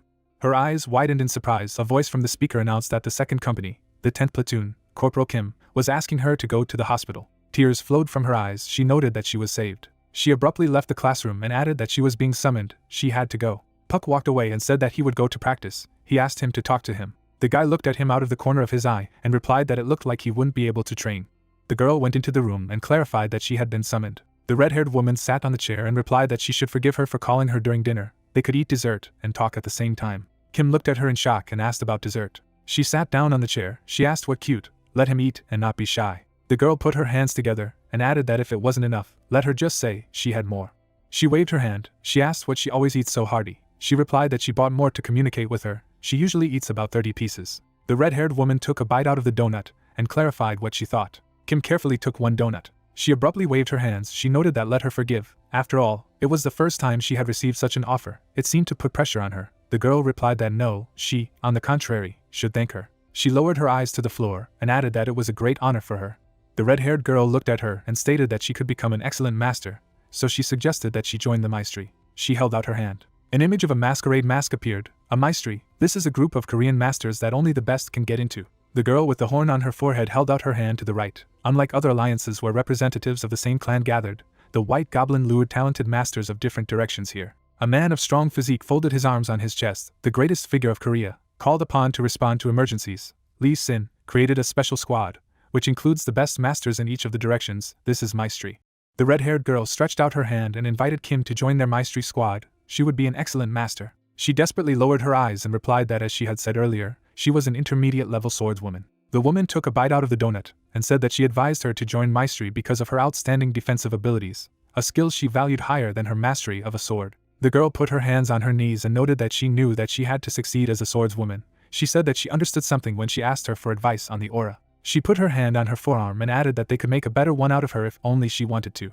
Kim turned to her and said that she was a goblin related to the sword. She needed to become a better swordswoman. The red-haired girl looked at her questioningly and remarked that they were not suggesting that she stop improving in this matter. It would be nice if she became a swordswoman who could repel attacks perfectly, wouldn't it? Kim lowered her head down and thought to herself that after all, she didn't understand what's what. As a child, she wanted to have no swordsmanship abilities. She didn't want to be the best to cripple others. Even when she didn't try hard while swinging her sword, Idia grew and managed to reach the level of an expert. The guy scratched his head and asked where she was. Again she left the sword. Kim held a sword in her hand. She looked at the red-haired girl and told her if she knew. She interrupted her and said that she understood that her family was very worried, because the people of the White Goblin clan were not quite ordinary. She looked up at her and added that she was stressed that she would have to act secretly. Surely, she could join the maestry, learn the essentials, and then go back to her clan. The girl looked at her sadly and noted to herself that she was a maestry master who had reached the top. She calmly ate a donut. She added that usually their self-esteem and desire for improvement are not the same as others. For sure she strived to become the best, so she was able to reach such a level. She could not understand her, who has absolutely no desire to be the best. Does Idia really not change? As Park would answer. She bowed low and said that she would forgive, but she needed time to think. Kim sat on Park's back, thinking that he was trying to prove his abilities to those around him with the help of Idia, which they considered a pointless thing, and he had put in a lot of effort to learn how to control it, which was why she was so glad when she first had the aura bowl. The girl with the horn on her forehead opened her mouth and added to herself that, however, when she saw Kong running away, she realized. The girl held a sword in her right hand. She stood on the edge of the cliff and thought that she could deal with him with a simple aura confront, but the aura's power field made him flee and helped defeat the army of the 998th school. She opened the door slightly and added that if the strongest experts in Korea couldn't change anything in their education, then even defense would turn into a technique that harmed others. She held on to the door handle with her hand and noted that she did not know what to do. Bratislav stood in front of the main character and told him to abandon her. Kim is not suitable for him. He scratched his cheek and wondered how he could give up something that had never belonged to him. He held out his hand in front of him and added that he thought his strength was amazing, but that Kim was not allowed to communicate closely with people like him. The main character waved his hand and replied that it looked like he had misunderstood something while watching Kim tease him. He looked at him and noted that the elite had its own path. He put his hand out and added that he would not be able to make Kim happy. The protagonist waved his hand and told him what he was talking about: happiness. He roughly understood. He should have guessed earlier when he started talking about abilities. The guy looked at him resolutely. Bratislav stood in front of the young man, who noted to himself that he knew that for Bratislav it was not the person who was more important, but his skills. The guy thought that for Puck the person came first, and not his abilities. Park looked at him and asked if he thought souls had ranks, and he replied that of course. He looked menacingly at the main character and added that while a person whose rank is lower should act, he should grovel all his life. The guy spread his arms to the sides and said that origin obliges. There are certain obligations behind high social status and power. He looked at the protagonist and added that it was necessary to take care of the elite. He clenched his hands into fists and noted that this was not enough. He held out his hands in front of him and continued that there were no ranks in souls. How could a piece of the rating system with a long name speak of the future? Bratislav stood in front of him and replied that he would never have a girl like Miss Kim with such abilities. He noted that it was not worth limiting the capabilities of others. He thought to himself that he did not care that, in his opinion, Idia determines people's lives. Park walked over to him and added to himself that he shouldn't attribute or limit people like Kim who are trying to change on their own. They stood opposite each other. He noted that he could not look at it silently. Bratislav looked at him and said that this role should be entrusted to someone who had the same outstanding abilities as Miss Kim. The main character stood in front of her and replied that he ignored her own preferences. The girl held a sword in her right hand, which explained that Miss Kim's aura achievement was amazing, but she shouldn't waste her energy on it. The guy put his hand out and said that she had her own life. Whether she wanted to become a swordswoman and use Idia, or be a cook, it all depended only on Kim herself. He looked at him contemptuously and told him that her abilities were predestined from birth. She was chosen to become the strongest swordswoman. Park walked away from him and followed him, saying that they were completely different. He noted that he understood so when he saw him on the video. The main character stopped and added that he spoke right away. Souls have no ranks. He wondered if he was talking too rudely. He bent his arms in front of him and stated that, as he had already said, he was very strong. But this strength was not perfect. It would be difficult for him to reach the level of those who had abilities. A dagger appeared above the palm of the guy's hand. He noted to himself that he did not know what kind of Idia he had.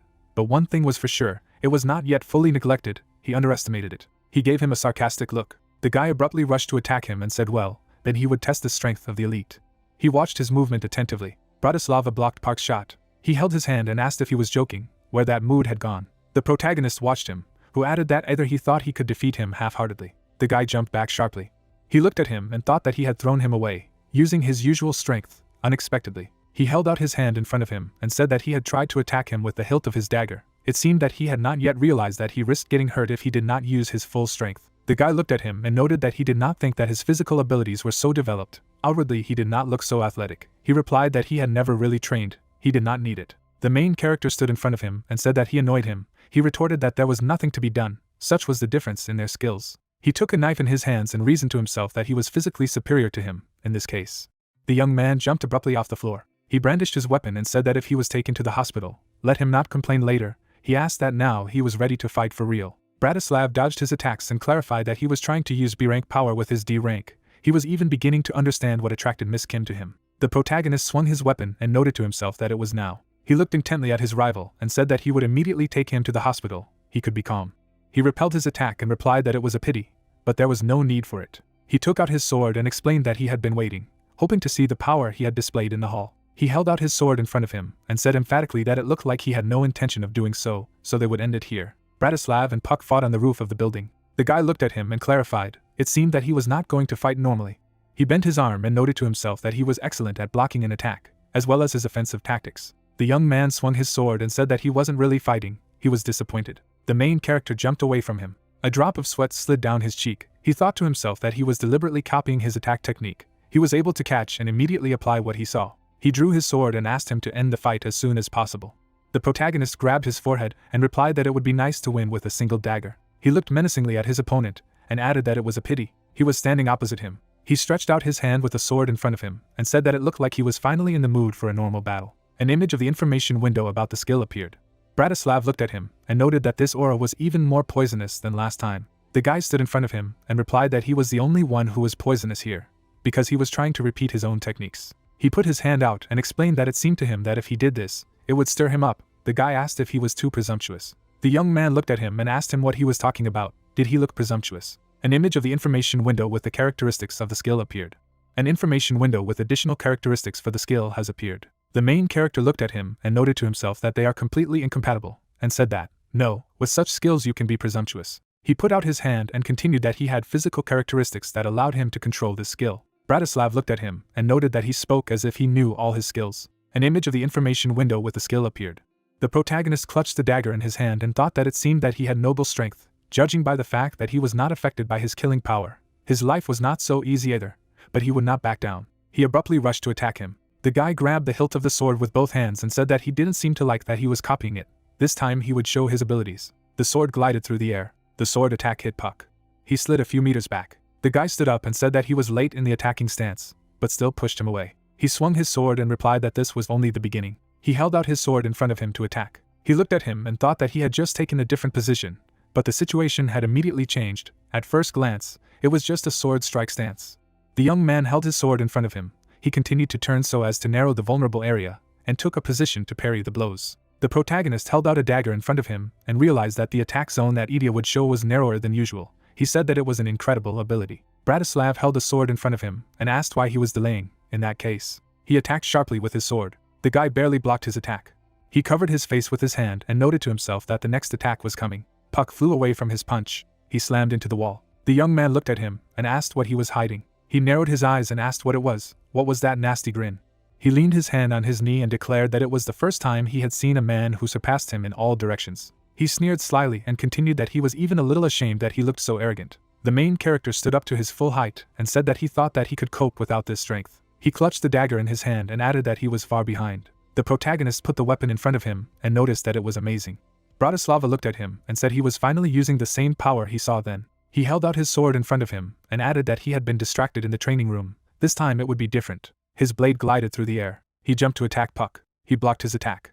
The guy looked at him in shock and clarified that he coped with one hand. Incredible. He stood in front of him and replied that he was more incredible now. He thought he was doing well, but without this strength, it was not interesting to fight him. The latter threw away his sword with a blow. An image of the information window appeared. The protagonist put aside his sword and said that he was now responsible for his actions.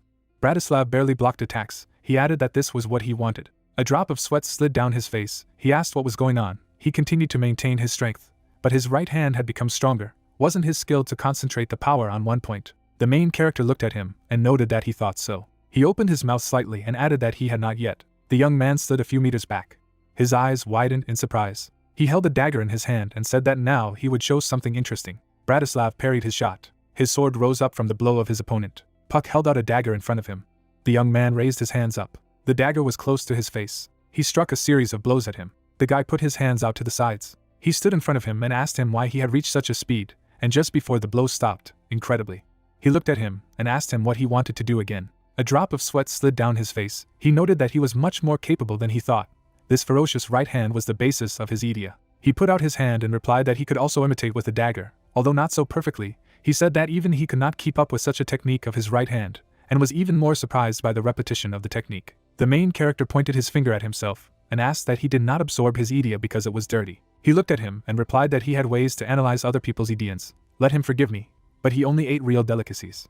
The main character stuck out his finger, and noted that if he eats it, he will be upset. He looked at him in shock. He replied that the Idia that he could absorb had already been determined. Bratislav stood opposite him and added that then he would empty his stomach in advance. He watched him intently. Puck put his hands out to the sides.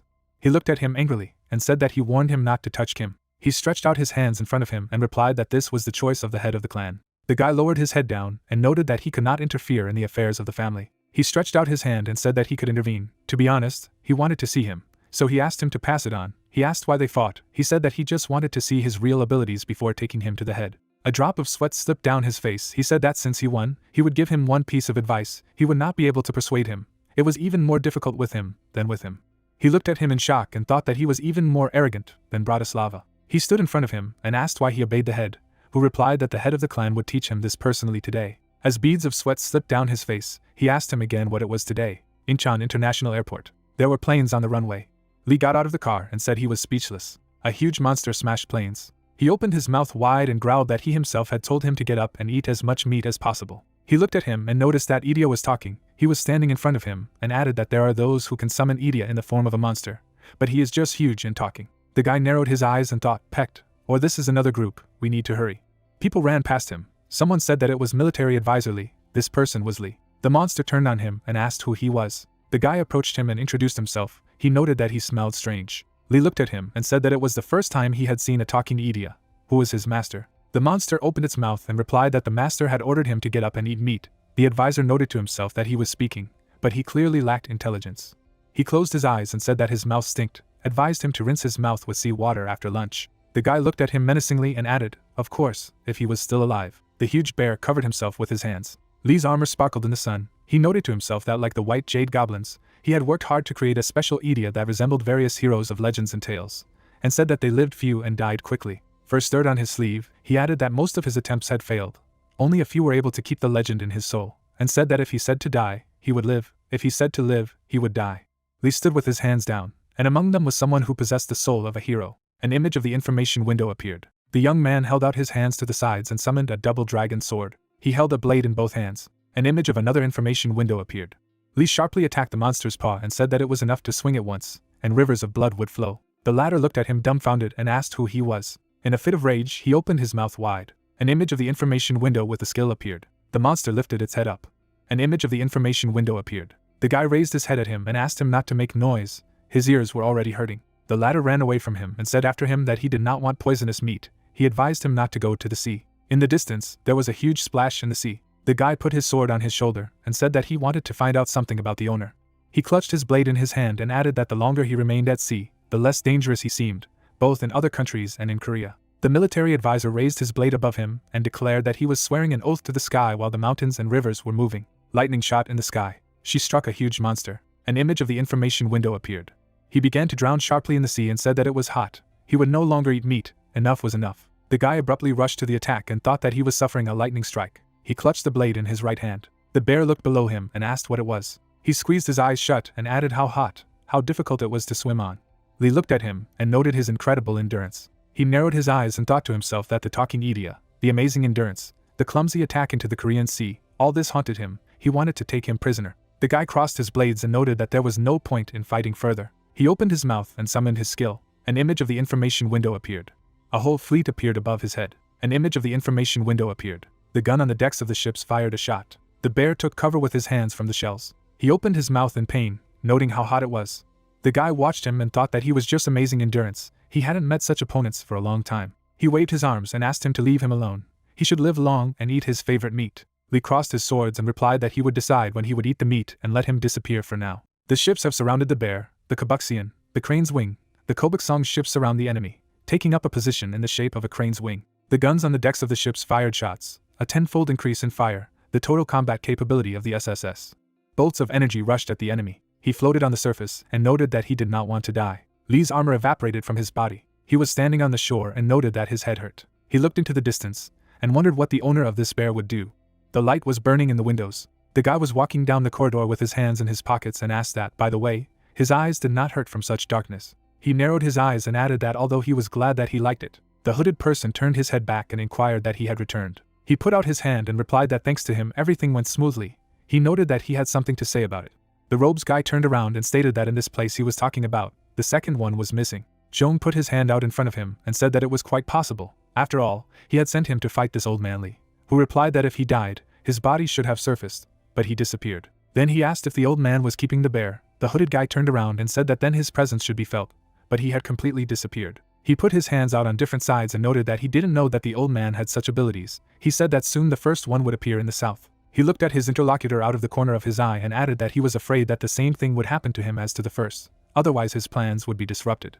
Jones scratched his head and said that they couldn't just fight that old man, even though the appearance of the former would distract him. He stood in front of him and asked if there was really no way to bring the second one back. The guy said that this stupid bear had forgotten that he was told not to go into the sea. He was of no use. The outlines of a pentagram burned on the slabs. He noted that there was nothing to be done, if only there were other ones. The main character lifted his head up. The servant asked him to come in as soon as possible. He was standing in front of a huge gate. The butler escorted him to the entrance. He bowed and said that he had brought Mr. Park. The voice replied that he could come in. The protagonist and the servant went inside. An elderly man was sitting at the table. He began a conversation that his name was his.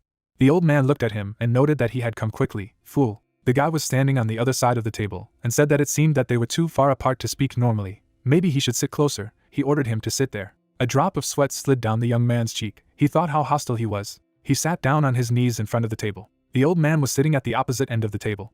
The protagonist lowered his head down and noted to himself. He did not say anything, only looked at him. He looked up at him and asked if he could eat it. He replied that he had left it on purpose for him to eat. The grandfather stretched out his finger and said that he would ask directly. Because of him his granddaughter had empty hopes. The protagonist chewed on food and asked again, empty hopes, what exactly he was talking about. Then he slammed his fist on the table with all his strength and shouted that because of him she had taken the wrong path. He looked at him calmly and clarified that he meant the aura bowl. Kim had gained this ability through his efforts, which he did not like. The old man knitted his brows and said that he didn't understand anything at all, so he was the one who pushed her to do this. The young man put his hands out in front of him and asked him not to rush to get angry. He had a question. He wanted to ask him something. He clenched his hand into a fist and noted, unpleasant kid, he will let him talk when he is done. The main character looked at him and asked what he wanted to know, since he called him to his place. He was sitting at the other end of the table and replied that he was uncomfortable that he was hanging around his granddaughter. But he heard that he was also at the scene of the attack, what his granddaughter was doing there. Park sat at the opposite end of the table and asked again, in the bank, as shown in the news, she was trying to save people. The old man looked at him and said, what a stupid guy. He thinks he asks about what everyone knows. He saw if she managed to pin Jong down. He sat across from him and added that the best were superior because they always showed themselves. He wondered if her victory was worthy of the title of a sword goblin. The guy looked away and said that Kim's battle with Jung was the longest. He didn't hear anything. He looked up at him, and he asked him to answer his question properly. Kim was holding a sword in her hands. He thought that she had really fought with June for the longest time, but only Kim, Byun and Wan knew that he had defeated him. Jong looked down at the protagonist. A drop of sweat ran down his face. Ellen thought that if he told the truth, KTM might have problems. He said that she chased him away and saved him from danger. The old man crossed his arms over his chest and replied that he understood. The protagonist's eyes widened in surprise. He added that if she had lost, he would not have been able to call her his granddaughter any longer. He put his hand on his leg and wondered if his words were too out of bounds. Kim could have died in that battle. The guy looked at him and added that even if she possessed an A-ranked, she was still a schoolgirl. Here he sat opposite him and replied that he was talking like he wasn't in danger. Even if his granddaughter was just a schoolgirl, she was different from ordinary people. The young man gritted his teeth in anger and asked the question, so what?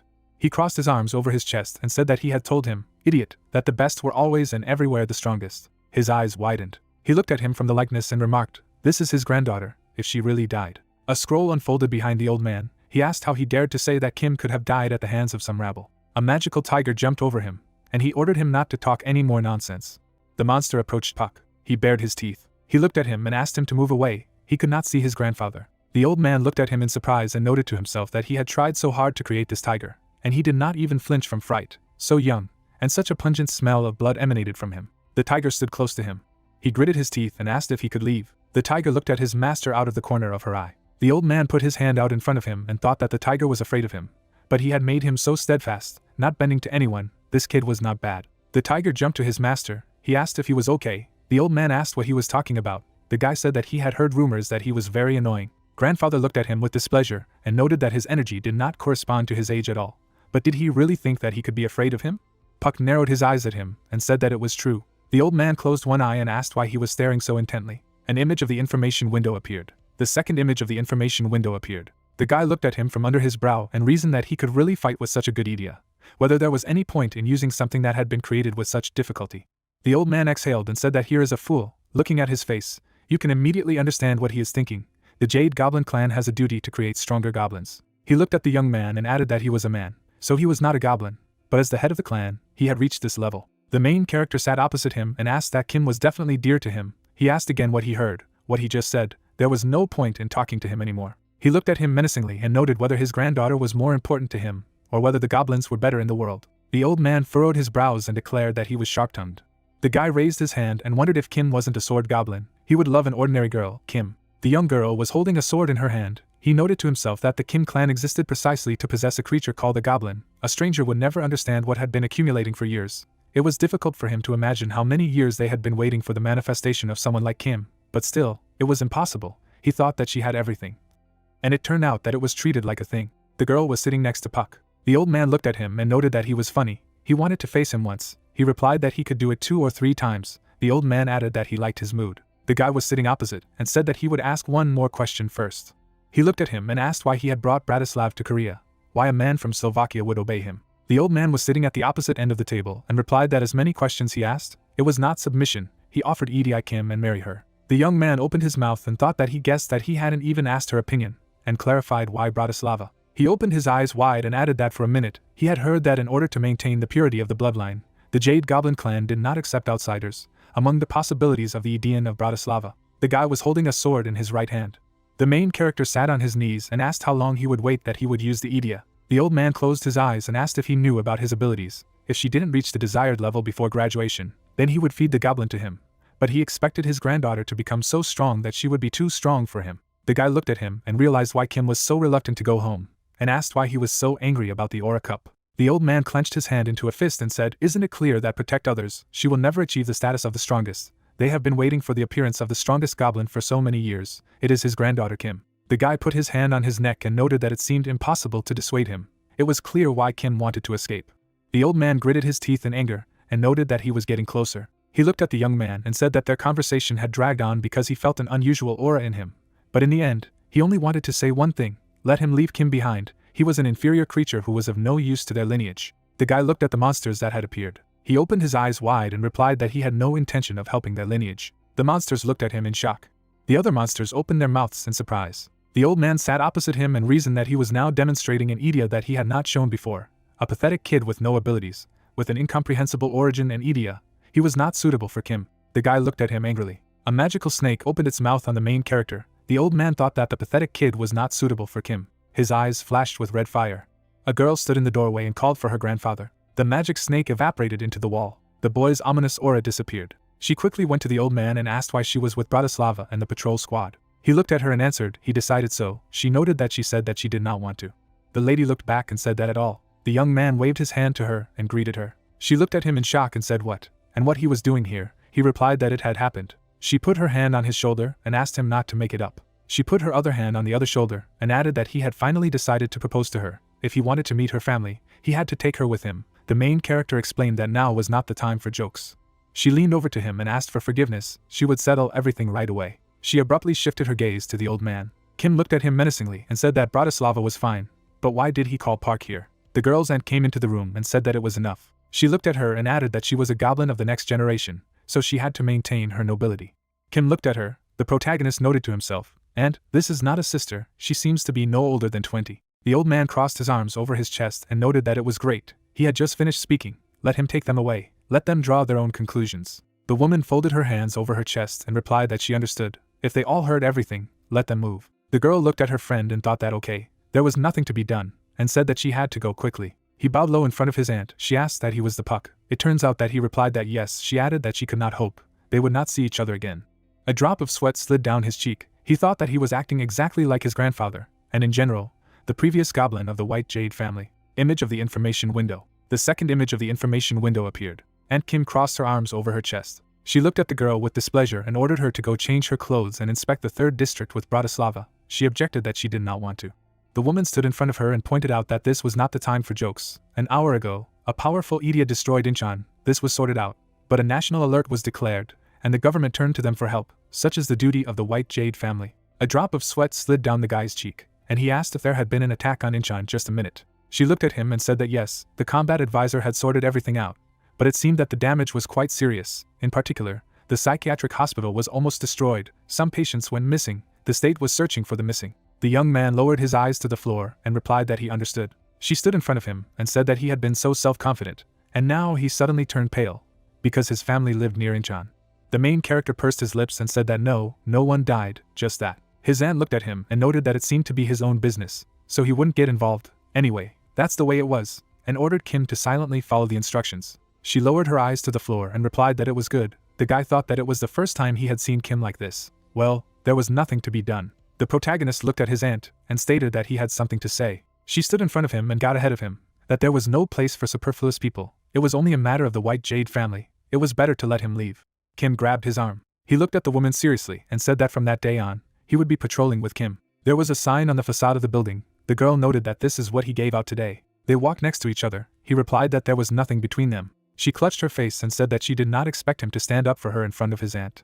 He scratched his cheek and noted that it seemed more right to him. She put her fingers to her chin and asked what he meant. The girl narrowed her eyes. People passed by them. She asked what he knew that the army doctor was connected to the Maestri. He replied that it was not surprising. He seemed quite skillful. She added that he told her to join the Maestri, but in a slightly different area. Puck looked at her and clarified that wasn't it cool.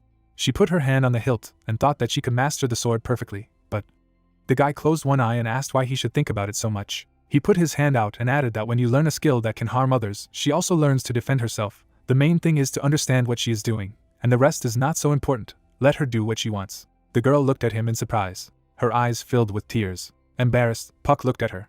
She took his hand and thanked him. Kim smiled broadly at him. He looked at her embarrassedly. A week later, the street lights were on at night.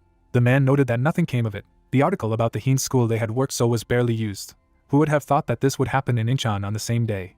He was holding a tablet in his hands. The man exhaled heavily and added that in the end, the article Hyen School vs. School 998 was simply included in the overall summary. A drop of sweat slid down his cheek. He said that he hadn't thought that digging up information about one textbook would be so difficult. He carefully looked at the papers and thought that such a boy had a turbulent life, that he had survived the incident in the bank, and now his relatives, uncle and wife, were also missing.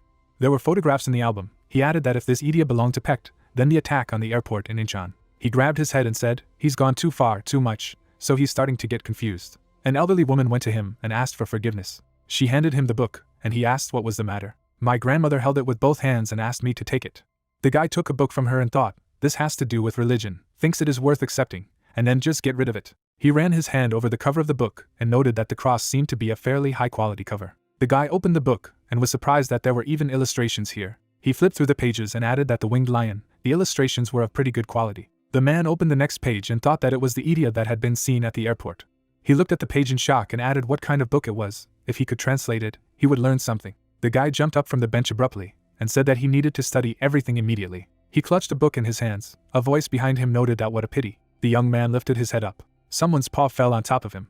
Park walked through the streets of the city with Kim and noted to himself that from that day on, street patrols began every day, for 3 hours, starting at 8 in the evening. It was strange that only attention, but he was calm about it. The girl picked up the phone and added that it was almost time. She was looking at the screen of her phone. Bratislav came out of the shadows. Kim said that here he was. He went to meet her. She looked at him in surprise and asked why he had come. He stood in front of her and replied that he was glad to meet her. Today she would patrol with him. The girl gritted her teeth and wondered where Puck was, if her aunt had intervened again, and asked if it was all her aunt. Yes. He put out his hand and replied that no, okay for her, let her not be so angry. She continued that then what was the matter. The guy looked down and said that he had asked Puck for a favor. He had to say something. He didn't know how many times he had already tried. Kim looked at him and got ahead of him that she had heard that he had come to Korea to devour her Idia, and that she would share it, and he would go back to his homeland. Bratislav stood in front of her and replied that he was not going to return to Slovakia in the near future. She clarified why. He leaned over to her and remarked, because for the sake of Kim, he is ready to endure anything. A drop of sweat slipped down the girl's cheek. She said that they had not even met before. The young man closed his eyes and said that yes, he fell in love after watching a couple of videos. Kim, he came to the patrol. She reached for the phone in her pocket. The girl looked at the phone screen and interrupted him to wait and need to check something. A notification was on the phone screen. She asked a question that he also received a message. He replied that yes. She put her hand on the hilt of the sword. The guy noted that it would be okay to figure it out later. She asked what he was thinking about. They ran abruptly down the street.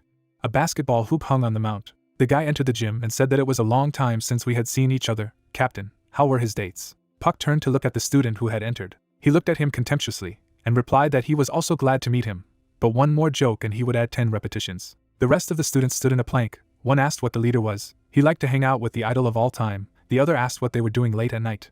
He pointed his finger at them and replied that they patrolled every day, 20 more times. He noted that he couldn't. He was so curious. Backpacks and bags were lying on the floor. The main character was holding a phone in his hand. A guy standing behind him said that he himself teased him for some time, but nothing good came of it. A drop of sweat slipped down the protagonist's cheek. Then he wondered why he was so surprised. Another guy came into the room and said that it was a pity, but today's training was over. They were moving to the parade ground. A message was burning on the phone screen. In the middle of the city block, there was a huge monster. The commander of the soldiers ordered to step aside. They needed to regroup. He looked menacingly ahead in front of him. The latter clarified that it could be Idia. Soldiers were standing on the ground below. One remarked that it was a pity. The huge lion looked at them and said that he needed to go north. He did not intend to harm anyone. The soldier ordered to maintain the assault formation from the 1st to the 3rd row. The ranks from the 8th to the 12th were preparing to intercept at a long distance. He gritted his teeth and repeated that he just had to go north. The commander threw his hand forward and announced that the assault had begun. The shells ricocheted off the monster's body. Broken shells lay on the ground. Lev looked at the soldiers below. The monster stepped on them with his paw. He ordered the evacuation of the assault squads. The masked men marched evenly in line. The old man noted that this was also part of the Idia, and thought that it was possible to destroy most of the army. He looked away at his aunt. She stood in front of him and said that she was listening to him. He walked past her and told her to take over the main work. She needed to deal with the monster, and replied that it was fine. But Kim and Bratislava. A squad of warriors stood in a row. He noted that they were already on their way. Let them not pay attention. He held it in his hand behind his back and commanded forward. The old man opened the scroll. A magical tiger materialized from him. Monster show forward down the street. He shifted his gaze to the warriors flying by. Jean stepped on the pavement. The lion furrowed his brows. Her cloak fluttered in the wind. He looked at her and noted that she was unusual. But that was not enough. Let her get out of the way. She looked up at him and asked where his master was. There were other wars on the building above. He replied that his master was sleeping in a distant dimension. He was the only one who came to this cursed world, even if they considered him the first. A horn grew on the girl's forehead. She said that there was a lot of talk about Idia, but he was just a terrorist toy that needed to be gotten rid of. She dropped to one knee. An image of an information window with characteristics has appeared. Another image of the information window with a description appeared. The girl was standing on the asphalt and ordered him to stop it. He opened his mouth and wondered why she was so stubborn, if she didn't understand him. She snuck out into the street. Jean jumped up sharply. She stared at him and thought that he was big and sturdy, but without sight he was nobody. The ant pushed herself off the ground. Lev looked at her attentively. She said that he was nothing without sight. She opened her eyes wide in shock and thought that he had turned his head right before the blow. As he did, this beast must have its own wild instincts. She flew past the beast. He asked why he was so hungry for pain. The girl pushed off the building and noted that okay, she was attacking from a different angle. She lifted her leg above her. Jean flew over his head. He noted that it was expected. The monsters held out her paw in front of her. She flew into the wall and noted to herself that he had determined the location without looking. She opened her mouth wide in pain and added to herself that this was not just wildness. The girl was falling down. A magical tiger grabbed her, and she said that thanks to him she survived. They dodged the paw abruptly. The tiger threw Jean the other way. She fell in front of the lion's paw. He looked at her and said that it was sad tiger, that he could not overtake him. How annoying. The tiger pressed into the ground. The monster crushed him with its paw and said how sympathetic he was. What a sadness. He raised his paw. The old man looked at the monster and remarked, what vanity. A warrior was standing behind him. He said that we need to get even with him quickly. Let them help Jean. He abruptly opened the scroll and shouted that his masterpieces should go ahead. Let them protect the Jean. Magical animals flew out of the scroll. They instantly rushed at the enemy, who asked what he thought he could stop him. The old man looked at him and replied that this is nonsense. All means are good in war. Magical beasts surrounded the lion. He lifted his head up. The warriors ran up to Jean and asked if she was okay. Let her go to the head of the family as soon as possible. The old man looked at them and asked if she could move. She stood in front of him and replied that yes, she can. He looked at her and said that he would like to give her time to take a break, but unfortunately the situation is critical. He turned his eyes away and added that this guy would stir things up. The huge lion watched the magical animals and said that they were creatures full of sincerity and perseverance, but this obsession was unattainable for him. He waved his paw and remarked that it was a shame. The old man held the scroll in his hand and said that it was already difficult to resist. The monster looked at him and replied that it was a pity. He stood up to his full height and continued, as he had already said, that he would never just leave. He swung his paw at the old man. Jean jumped toward him. She pushed him from under the lion's paw. Behind the girl's back stood the elder on all fours. She looked menacingly at the enemy. He opened his mouth in surprise. Jean's magic attack unfolded to its full height. She slid a few meters back. The girl pursed her lips. Lev looked at her and noted that it was already better. She asked him to stop fooling around. She was still here. He swung his paw at her and said that no, this was the end. The monster pinned Jean down with its paw.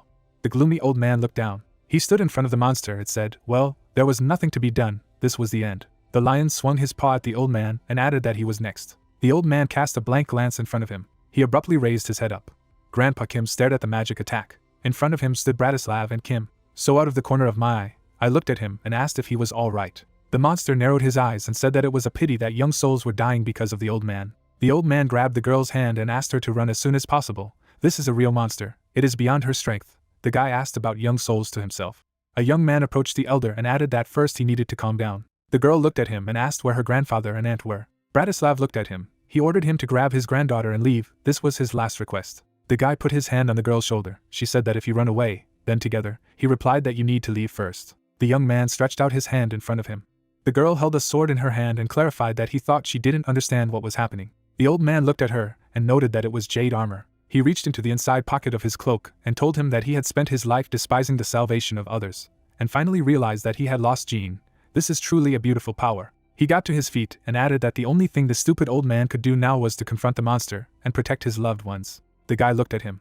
He lowered his closed eyes down. The girl objected that he was doing. The old man was painting with a brush on the roof of the building and asked how he dared to do this to Jean. He would regret it. The lion looked at him with a sneer and replied that there is nothing human about him, old man. An image of a painted dragon appeared. The old man thought that it was the legendary vicious dragon that kills all living things, and the white jade goblin, his daughter. He touched the drawing.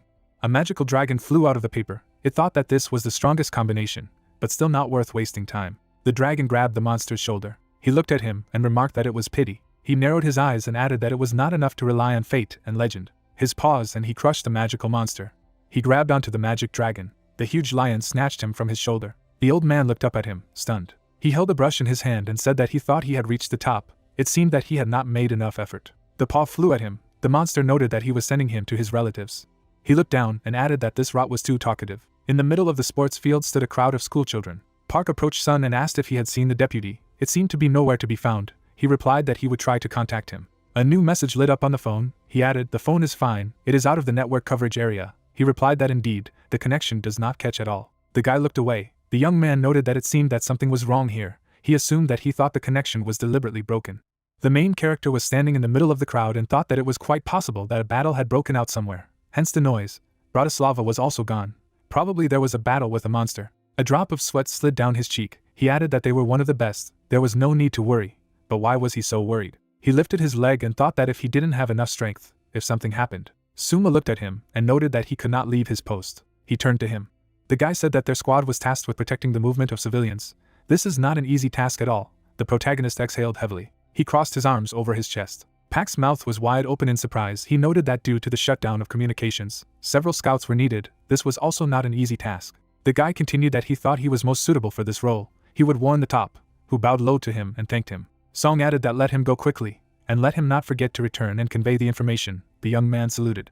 He ran away abruptly and thought that he hoped everything would be all right. The huge lion looked at the old man and asked why this old man was so cool, why the young people were ready to sacrifice themselves. A drop of sweat slipped down Bratislav's cheek. He asked if he could just call him a lion and noted to himself that no one had managed to pierce his skin. It was better to use force in the name of salvation. The roof of the building is engulfed in fire. The guy grabbed the old man. He asked what he was doing. He replied that he would take care of Kim.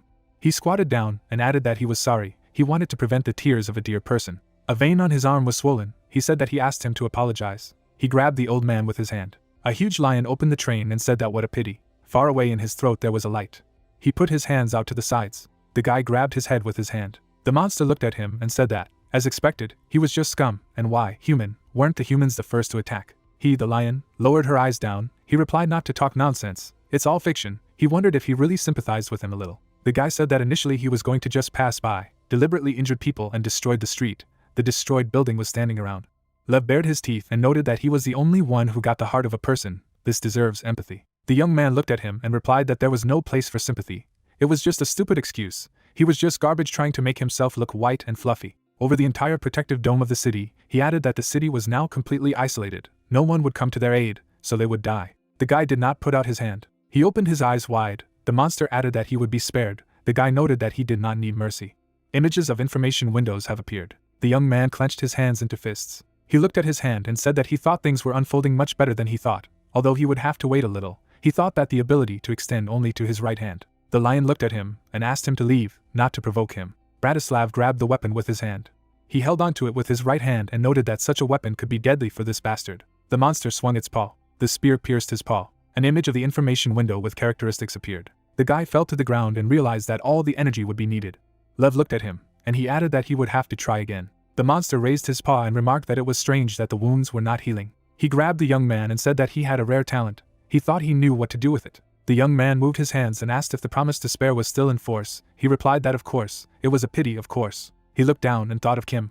She was holding an old man downstairs. The girl held her grandfather and thought what to do, run.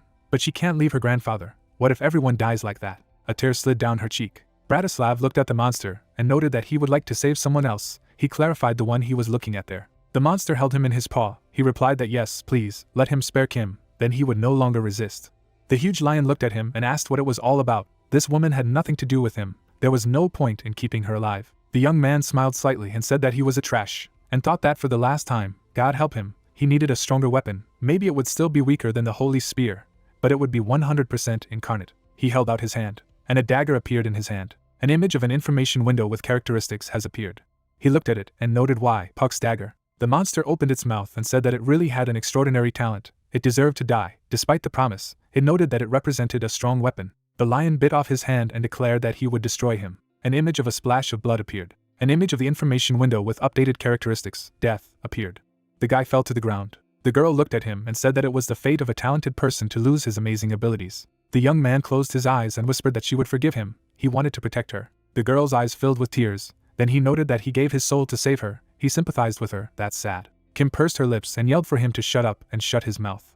The monster looked at her and replied that he couldn't hear her well. Let him speak louder, otherwise he didn't understand anything. She got to her feet and growled that it was all his fault, bastard. A horn grew on her forehead. She bent her foot and thought that she just didn't have the strength. That's the only thing, she needed strength. If she had the strength, everything could be solved, sorted out with the patrol. Her hair was blowing in the wind.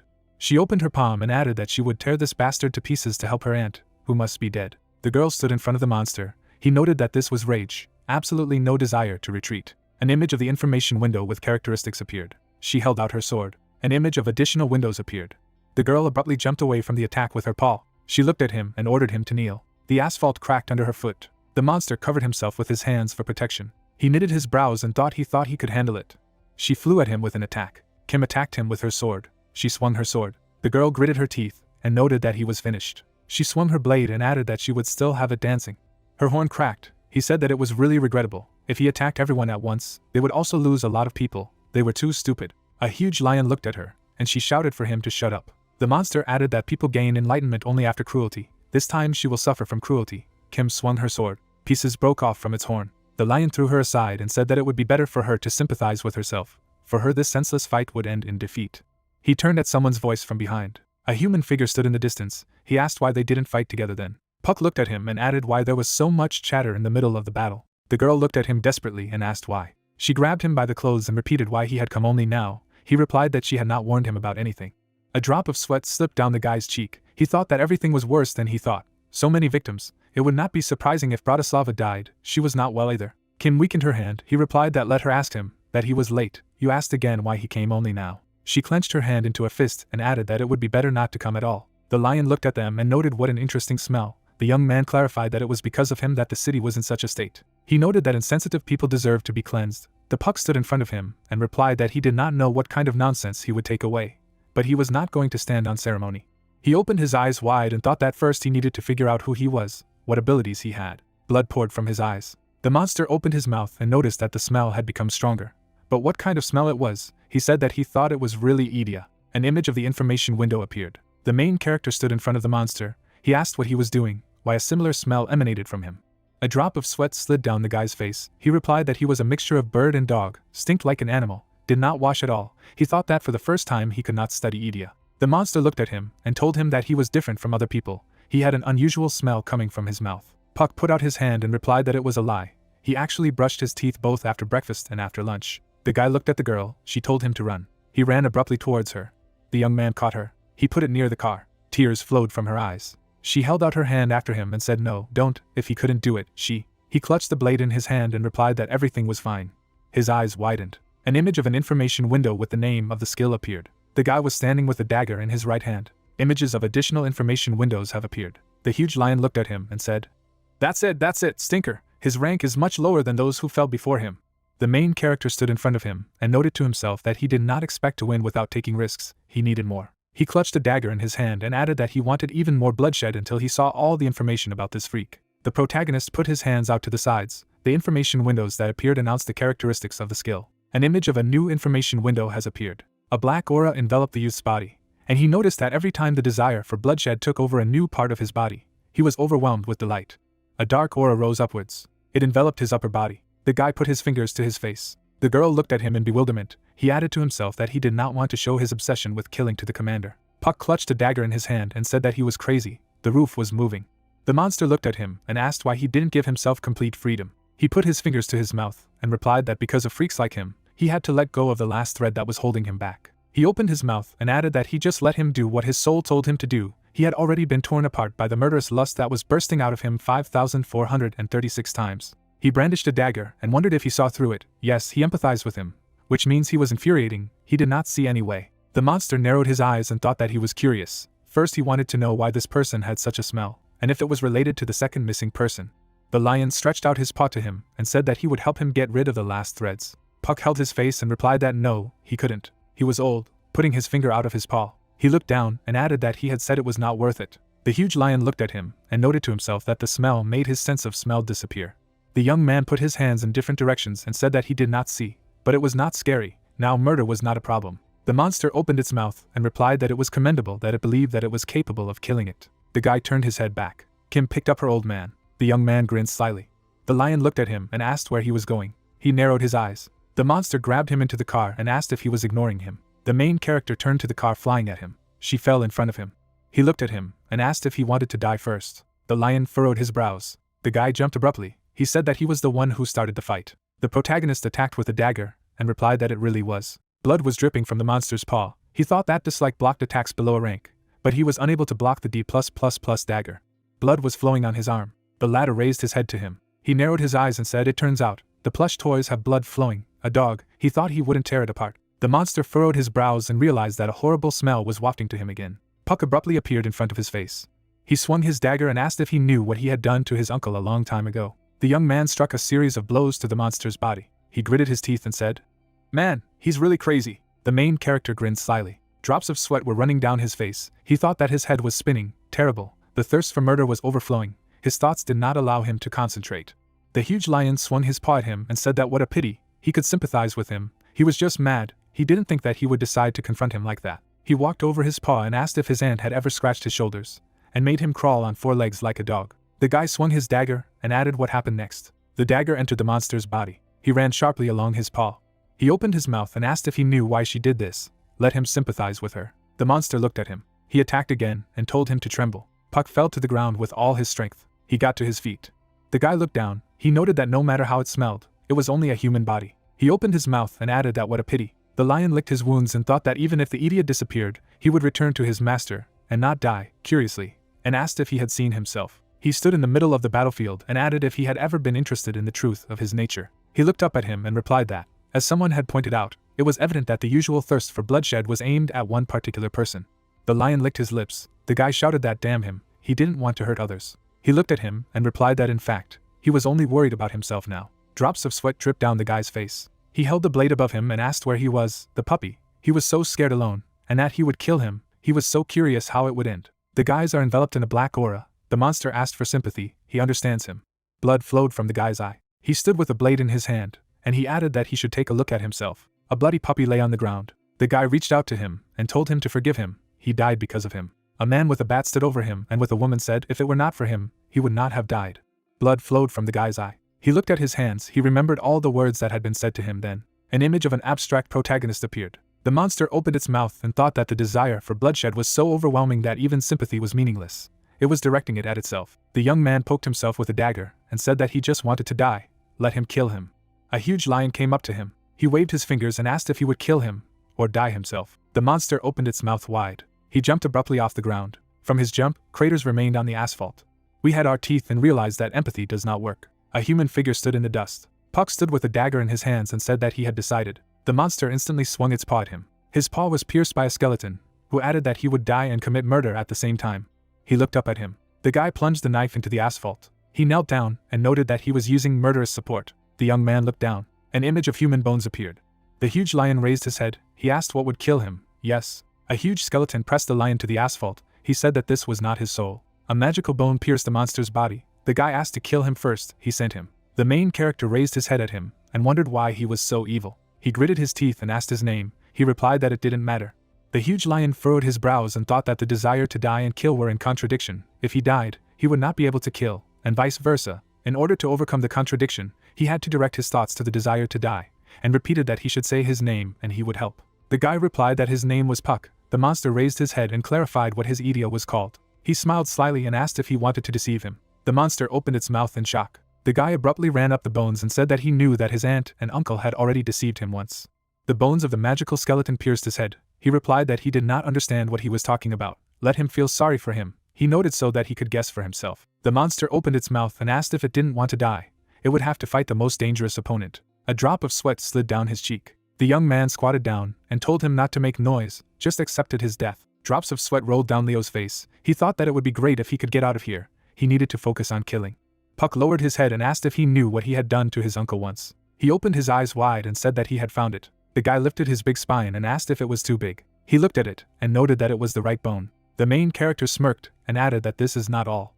The monster opened its mouth and clarified what it was up to. Okay, let it just kill it. Fragments of destroyed houses lay on the street. The girl covered her face with her hand and asked what the hell it was. She stepped on a bone and noted that there was a pile of bones. A bone protruded from the monster's body.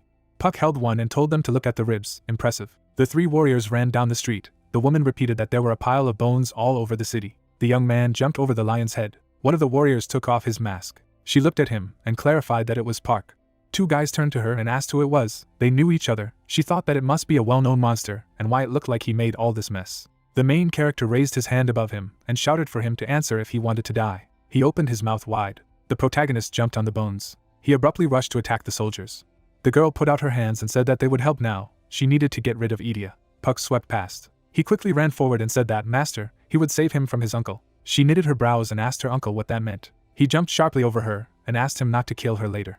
The warrior clenched his hands into fists and declared that this petty scoundrel was to blame for all this mess. He swung a large bone at him. He looked at him and asked why so slowly. The guy looked down. He threw the bone in front of the warrior. The girl looked out of the corner of her eye at her comrade in arms flying by. Her eyes widened in horror. The girl looks ahead and realizes that this scene is filled with a premonition of death, and could not believe that this is the current Park she knew. The red-haired woman is standing, and someone is calling the squad. Yun used the rebellion, and the system reported that it was an S-rank Idia, with C-rank combat abilities, and the wearer's body was recovering after delivering a crushing blow. Someone raised their hand, and the interface added that if the heart or brain is functioning at 70%, then any wound can be healed. A disease that requires medical attention cannot be cured, because every time a skill is used, the user suffers a terrible loss of energy. The man swung for a blow, and someone suggested that it should hurt. The hero blocked the attack. The fighter used a fierce fist. The energy from the rebellion healed the wound. The masked man struck. The protagonist stretched out his hand and explained that it was better not to flinch. The bones grabbed the man, and the system explained that it was a web of bone shackles that restricted the movement of everyone except the skill user. Puck swung and assumed that he had forgotten. The maniac smiled and reminded him that his uncle had once received from him. Blood gushed onto the floor. The hero smiles and shouts madly that he is also crazy, but his uncle was the same, crazy. The girl looks at the protagonist in shock, who asks if his uncle can hear him. Red-haired used the rebellion. The guy looked up. The man turned around and said that he didn't want to feel pain. The hero looked down. A hand grabbed an F-grade Rottenwood club, and the protagonist shouted that it was a murderous support. The man blew off his head. Someone knelt. Yun sits in a pool of blood. The foot stepped on the mask, and the man called for the teacher. The maniac grabbed the girl's hand, who tried to understand what she was thinking at all, because he had just killed 2 people. The protagonist pulls the red-haired woman and calls for the furry one. The creature lies on the floor.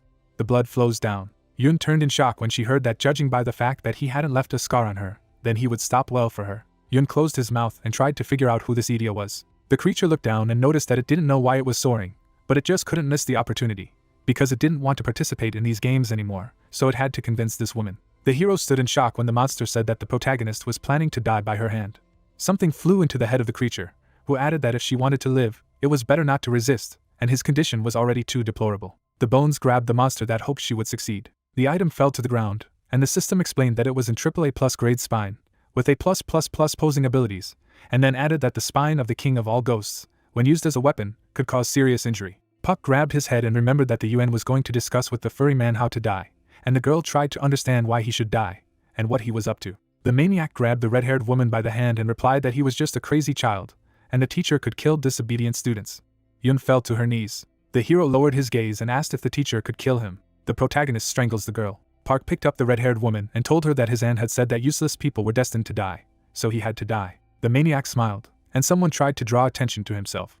Kim stands with a sword and asks him to stop. The blonde looks ahead and asks to be released immediately. A white aura envelopes the blade. The hero threw Yun out and said that the commander would also come. The protagonist walks towards the girl. The commander closed her eyes and thought that Puck could easily neutralize her Idia if he cut off her horns. But if she lost her Idia now, she wouldn't get her back. But that was the only way out. An aura enveloped the blade. Kim stands and asks for the horns to appear as soon as possible. His hand grabbed the blade. The maniac holds a sword and says that he found the blade, and this is perfect for a pleasant death. The bloody hand holds the blade, and the system said that it was the Idia 4 deadly swords of grade 4 swords, and then added that this sword, which belonged to Kim Yu-sin, a famous warlord who contributed to the unification of the 3 kingdoms of the Korean peninsula, a true legend has been preserved, will not be destroyed by time and man, and then wrote that only those who possess a rank Idia and above can be overcome. The hero bent down and said that he would not be able to handle this sword, which meant that she had to grab it tighter and plunge it into him. The girl pushed him away and assumed that he was crazy, because he wanted her to kill him, which meant that he had to think everything over carefully until he came to his senses. The protagonist got down on one knee and realized that it was difficult for the commander to decide, and then noticed that the blade was long enough to simply pierce and said that this death would not make any difference. The commander turned and shouted for him to come to his senses and stop. Kim looked away. People surround the maniac. The man holds the girl and says that it's a great job, because Shinli will arrive soon, and in the meantime, they will try to gather more information. The hero stood up and asked his uncle what was the matter, and the guy realized that this guy was now the main target and he needed to start the operation. The red-haired woman turned and shouted that it was better to stay away from him.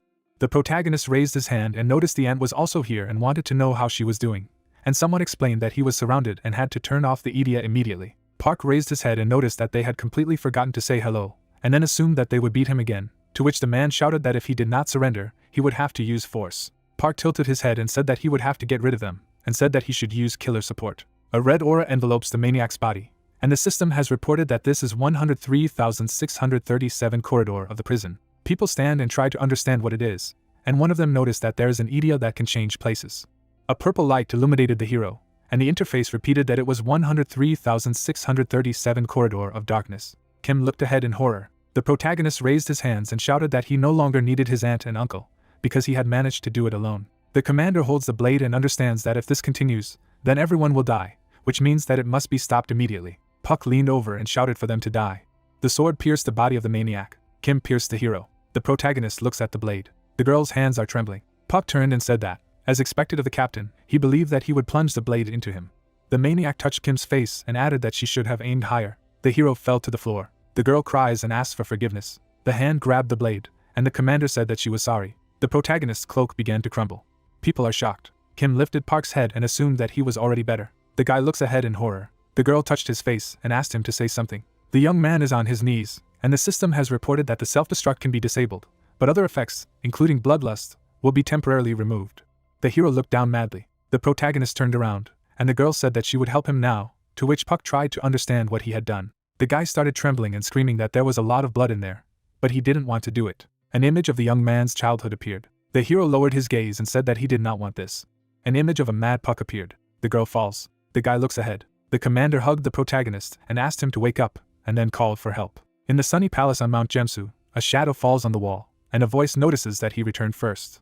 An unknown person came in and replied that he was convinced that he had returned, and the man with the scar said that he had received information that the opponents from the south had a hard time. Jong turned around and assumed that this was the place where he had been sent to rob, and his comrade tried to remember where it was. The man stood up and shouted that if he did not remember, then no one would remember, because he had been humiliated so much, and in return he had received such an attitude, to which the unknown person apologized and said that at that time he needed to be properly distracted while he was calling the Book of Daniel, and the man with the scar realized that he had been sent just to distract attention. The sectarian smiled and said that this created a misconception that the place where he was sent had some kind of importance, to which the man tried to understand whether he knew who he was, and what kind of attitude it was, to which the unknown replied that this was why he had chosen him. The cloaked man walks in and says that the descent of the third and fourth has been confirmed, which means they will show themselves soon, and Jong wanted to know if this was true. The sectarian turned around and replied positively, and then added that if they waited a little longer, then their era would come. The hero is lying on the bed. Sweat runs down the protagonist's face. The hand holds a scarlet dagger. Puck squeezed his eyes shut. An image of the creature appeared. Blood floods Yuna's image. The guy opened his eyes in horror. The young man is breathing heavily. The hero looked away. Kim sits next to the protagonist. Puck stood up. The guy's face twisted in pain. The girl put her hand on the young man and asked him to rest, and the young man wanted to know how much he had slept, to which Kim replied that it had been 3 days. The hero turned around and said that he wanted to get up. The blonde woman tilted her head and replied that he was not Jesus Christ, but had already decided to be resurrected, so it was better to lie down for now, and the man added that he should listen to his wife, because then the family would be strong. The man is smiling. A hand moved a chair. Lee turned around and asked if he felt better, to which the protagonist replied that he was already recovering. Puck stood up, and the man said that he had something to say. People are standing in the ward, and the blue-eyed man said that the National Disaster Management Information System and the National Crisis Prevention System assigned him the first level of national danger. Lee tilted his head and explained that they had decided that he was a threat to residents, property, security, economy, and many other aspects, and that he had been identified as more dangerous than a hurricane or a terrorist attack. The man turned around and added that only high-ranking officials knew about it, and the rest did not know, and then asked if he understood what it meant. The blue-eyed man sits and says that he has blocked everything. The hero was blown up and tried to understand in what sense.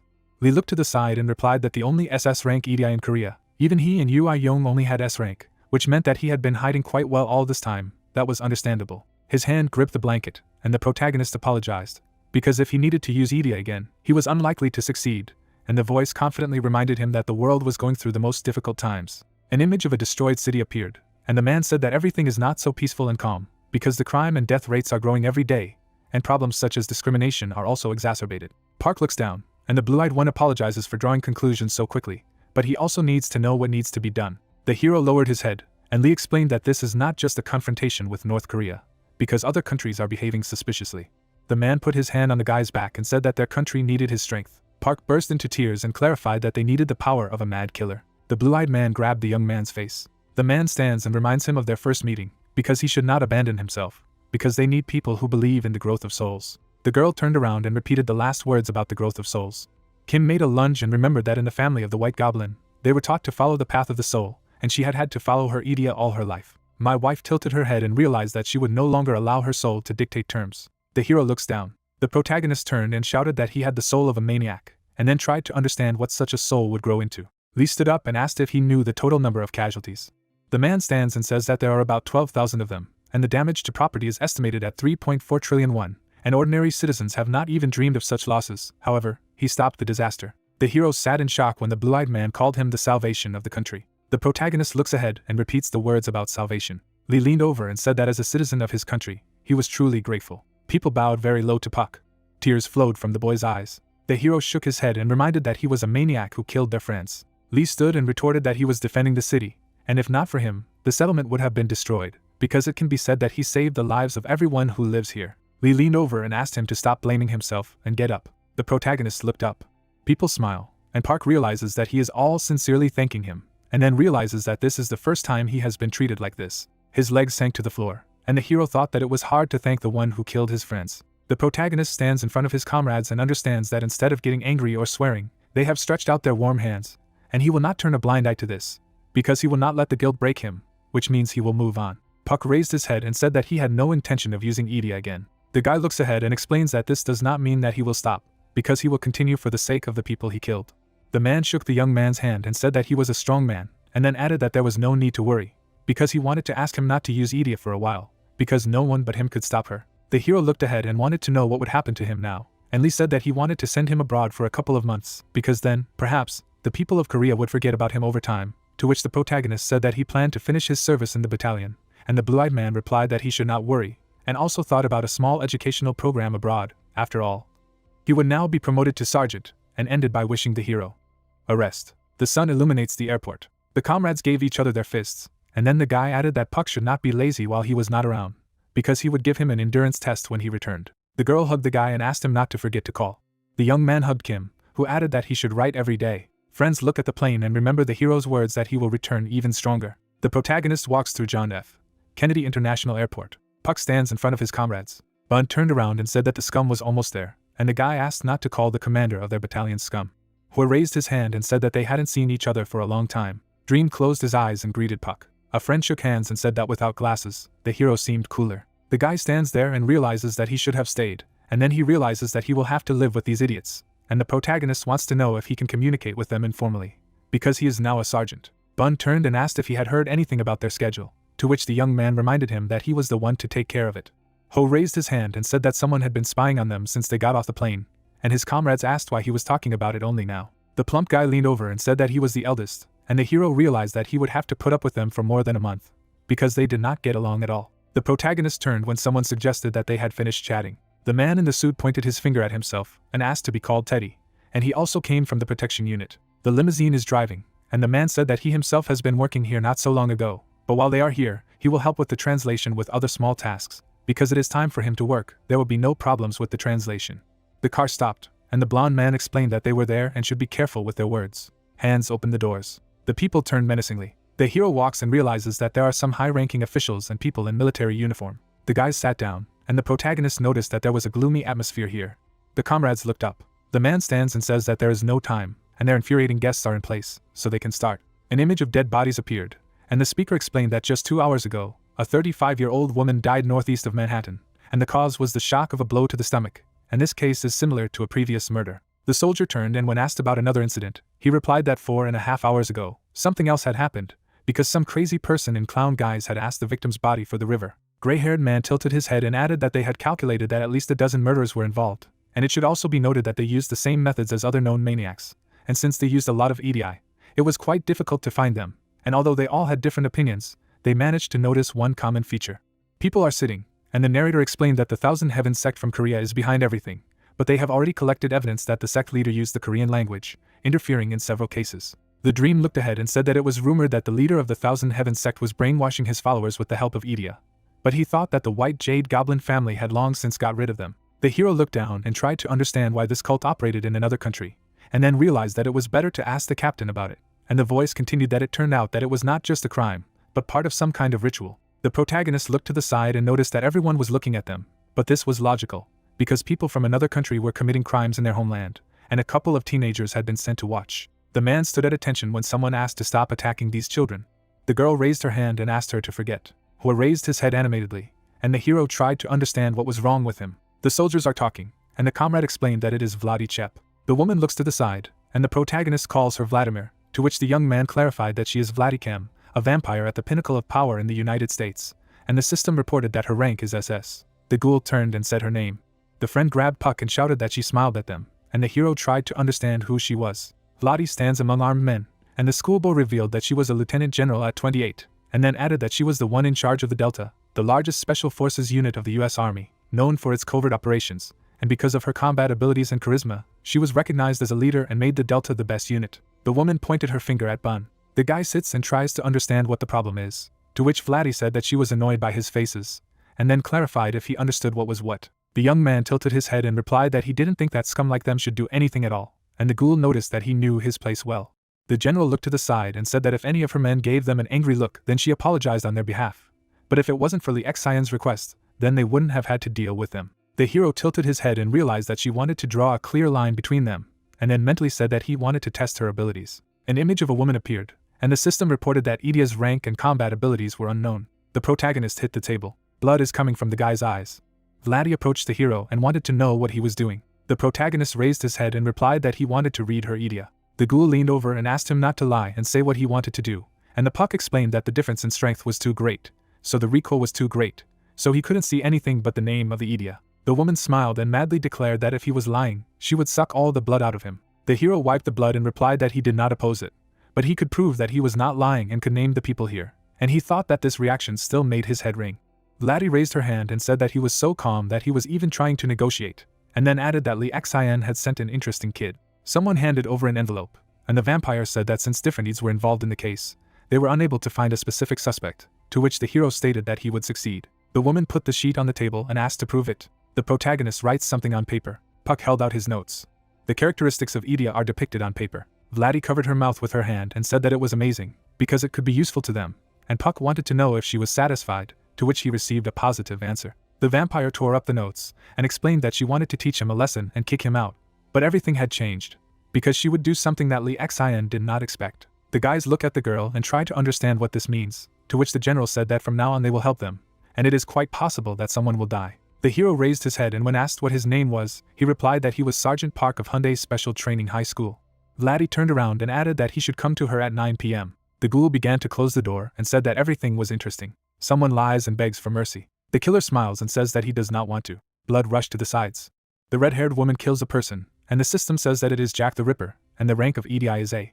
The hero knocked on the door. The protagonist peeked into the passage, and the woman told the deceiver to come in. Vladdy waved her hand and added that he could sit wherever he wanted, and then said that he could call her sister, because everyone addressed her like that. Puck turned around and wanted to know why she had called him, to which the vampire replied that she didn't know that he could read Idia, because the information that Lee Xin sent didn't contain a word about his skills. The hero looked to the side and explained that no one knew, because he hadn't even talked about it in Korea, and the woman realized that even Lee Xin didn't know, and the protagonist replied that he might know, or maybe not.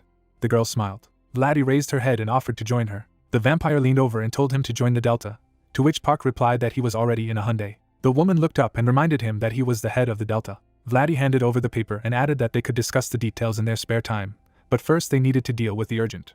The hero holds a map, and the vampire revealed that they installed a John Wayne simulator at Kennedy Airport, and a Jack the Ripper simulator in a brothel. The general turned and said that his task was to infiltrate the location and use his ability to identify the suspicious Idia, so let him look for Idia that looked like sharp blades. People are standing in line at Kennedy International Airport, and the hero thinks that everything is quite calm. The protagonist rubbed his eyes and tried to understand how many days had passed, because his eyes had already begun to hurt, and the servant asked why the captain had not slept at least a little, because if he passed out, then the entire operation would go to one place. The woman stands and tells that the leader of the Thousand Heaven sect was seen in the slums an hour away from here, so they continued to conduct reconnaissance and not wander too far. Vladdy raised her hand and asked the interpreter and the deceiver to come with her. The hero touched his head. The vampire raised her hand and said that the deceiver could take a little break, to which the protagonist replied that everything was fine. People are sitting, and when asked if there's news, Park replied that there is no news yet, and then wanted to know how they managed to catch the leader so suddenly. A picture of the building appeared, and the woman replied that she did not know, because she even had to make sure of everything on her own, and their second squad had successfully barricaded the slums, that they would meet again. Vladdy leaned over, and a voice on the radio announced that murder cases had become more frequent in the city, and more than 90% of murderers were committing repeated crimes, and the vampire realized that the information had leaked, which meant that they had enemies. The hero blew himself up from his seat, and the voice added that most of the killers were seen at Kennedy International Airport, and the local police were unable to cope with the situation, and the protagonist shouted that their guys were there. The general raised her head and said that she would deal with everything. The girl picked up the radio and said that the first and third squads should catch as many killers as possible. If necessary, they could use lethal methods, and the second squad would block the exits so that no one escaped. Vladdy looked away. The vampire smiled and said that she was moving out. The hand put the walkie-talkie down. The bats scattered to the sides, and the girl said that she was getting a knife on the back for the first time, so they preferred to work alone. The hero jumped up and shouted that there were bats here. Vladdy turned around and assumed that he had something against it. The vampire smiled when the protagonist replied that she had nothing against it, and the general added that she was glad to hear that. The woman stretched out her hand and said that it was time to hunt, and the deceiver must find the leader of the Thousand Heaven sect, and she would send the fourth squad to him. Puck turned around and shouted that he wanted to go to the airport too. Vladdy's silhouette dissolved. Bats fly to the limousine. People are terrified. The comrade runs away and says that they were waiting for him on purpose, and the dark-haired man asked him to move faster if he can. The guy looked to the side, and someone shouted for him to die, and the system reported that it was a B-rank trajectory. Someone pierced the man. Bun looked at the murderer. The guy turned around and assumed that they would continue to run away. The black-haired man dodged and shouted that they could run away while he distracted them. The blonde man raised his hands and said that he was C-rank scum, why run away, and Dream said that he would have his back. Bun looked sullenly ahead. The schoolboy clenched his fists and shouted for Hua to run faster here, to which the latter stated that he was slow and then said the name of the skill. A red aura enveloped the guy's body, and the system said that this ability called I'm not the only one here is so fat, which increases the weight of the enemy, And also the skill increases the weight of the opponent's combat equipment, and the maximum increase is 20 times. Byun looks at his friend. The guy looked up and said that Ho had done a great job, and the interface explained that it was a B+ rank extraction in battle, which allows you to get anything out of the ground and then use it as a weapon. Yellow light illuminates the stone. Blood gushed over the young man's clothes, and someone shouted that they were heading in that direction. Someone pierced the body of a schoolboy. The dark-haired man turned and called for the leader. Bun pushed his opponent. The blonde man looks down. Stationary sticks out of the wound, and the guy tried to figure out what the hell it was. Someone took off. The young man attacked the enemy. The young man runs and asks the leader to hold on. Bun raised his head and declared that he would not die. Sun used the skill, and the system reported that he turns his hands into scissors. This is a B-rank Idia with B-rank combat abilities, and explained that hands turn into scissors. Any wound can be sewn up in a second, but the skill is not able to heal only internal wounds. The schoolboy stepped forward and said that he would heal immediately. The blade approached the wound. The blue energy went towards the injured guy. Stitches appeared on the cut. Sun raised his head and explained that he had sewed up the wound, but there was still bleeding inside, so he should not overexert himself. Unknown people kill people. Bun used extraction in battle and said that it would not be easy not to overexert himself. A young man is holding a stone. The schoolboy picked up a boulder and insulted the enemies, and the dark-haired man wanted to understand why he just couldn't take a break, because he could die. The dream looks ahead and realizes that the opponents do not end. The guy tilted his head and noticed that there was only any rabble left. The young man closed his eyes. An image of a hero appeared who said that there was no point in running. The protagonist turned around and noticed that Sun had a much better EDI than him, so if he made an effort, he could improve it quite well. Someone clenched his fist. A golden light enveloped the young man, who mentally stated that he would try. Comrades fight with the enemy. Bun stands and says that there is no end to them, and someone remarked that this is quite good. Bats surrounded the children, and one of them shouted that he heard voices. People look up and realize that this is Vladi. The girl falls down, and the system reports that she is a vampire with the rank of SS Idia, a descendant of all bloodsuckers who have become a real legend, who has immortality, namely a swarm of bats. Fog and shadows make up the true form of the body. The vampire goes and says that no one would have thought that they would wander among her shadows. Unknown people turned and wished her dead. The girl stretched out her hand and suggested that there were about 300 of them. The bat is flying. A dark something is approaching a person. Vladi appeared in front of the killer. The man smiled and told her to die. Someone hit the vampire. People began to laugh. Unknown people looked ahead in shock. The girl stands and tries to understand what they are doing, and the system has revealed that those who possess a non-human body cannot be injured by humans, and they can only die if another pierces the heart with a sacred spear, or the Idia of non-human civilization is used against them. Vladi lifted the man by the throat and said that such suckers could not defeat her. The vampire smiled and said that they would make a good dinner. The general began to suck the energy out of the killer. Empty shells fell to the ground. The girl stands and says that she hoped for the best, but still deplorable. People stand in horror, and Vladi said that it is too late to regret her decisions. The shadow began to take shape. The corpses stood up, and the vampire ordered the dead to rise, and the system reported that the bloodsucker's skill, when used, absorbs blood to raise the dead, and the Idia of the dead cannot be copied, but their physical stats are doubled. Zombies are standing, and the girl said that she recently worked with the Mexican government, and their catch was very good, and the interface added that the dead can be collected until they die. People began to die, and Vladi said that they were not good enough to be part of her army, so they should repent. The hero looks ahead and asks if everything is okay at the airport. The man is driving a car and says that there is no need to worry, because Miss is a real monster, and the protagonist suggested that they should join the fight. Teddy turned around and said that they had to follow the instructions, because another disaster could happen if they didn't catch their leader.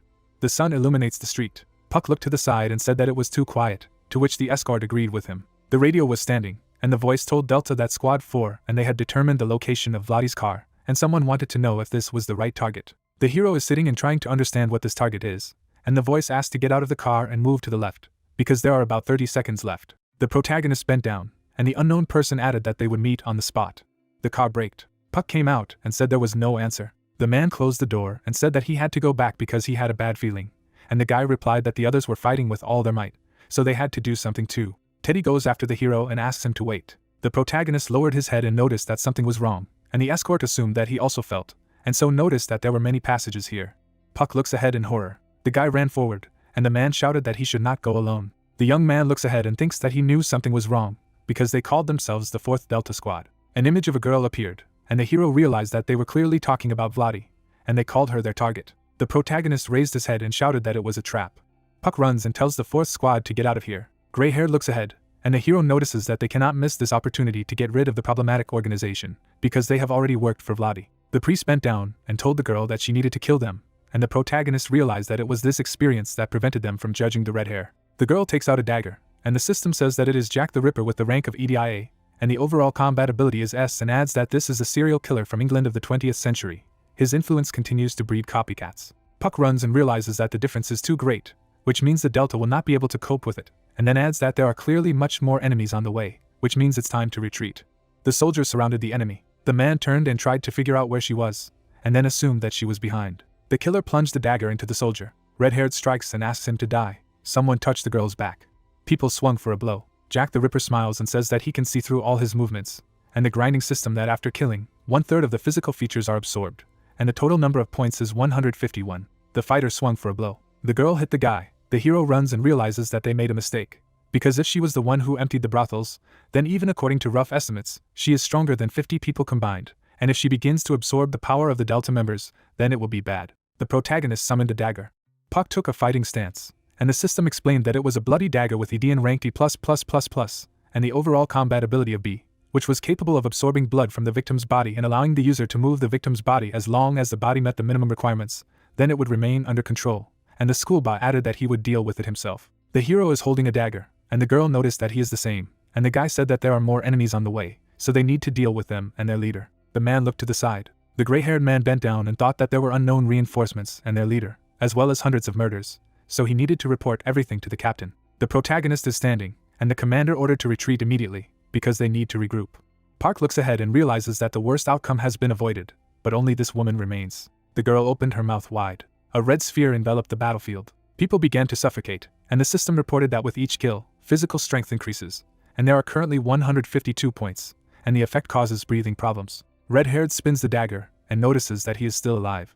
The hero raised his blade and realized that it was better not to delay this. The man stands and says that Asian boy stood in the way of their plans. The hero looked away. Bloodlust envelopes the protagonist's body. The bald man took a step back and said that he had seen many maniacs, but never so bloodthirsty. The priest raised the raka and shouted that he would kill him, and the system reported that it was a reversal of the 10 commandments with S-rank Idia and F-level general combat abilities, which contradicted one of the commandments, namely not to kill, and could also put people in a trance who were dissatisfied with society or all of humanity. Those who were completely in trance would be under the control of the deadly Idia. The hero turned around and tried to understand what they had done to develop his Idia like this, and then remembered that he had to deal with it first. The protagonist rushed to the attack and asked for forgiveness. The blades collided. The opponents exchange blows, and Puck realizes that she dodges every blow.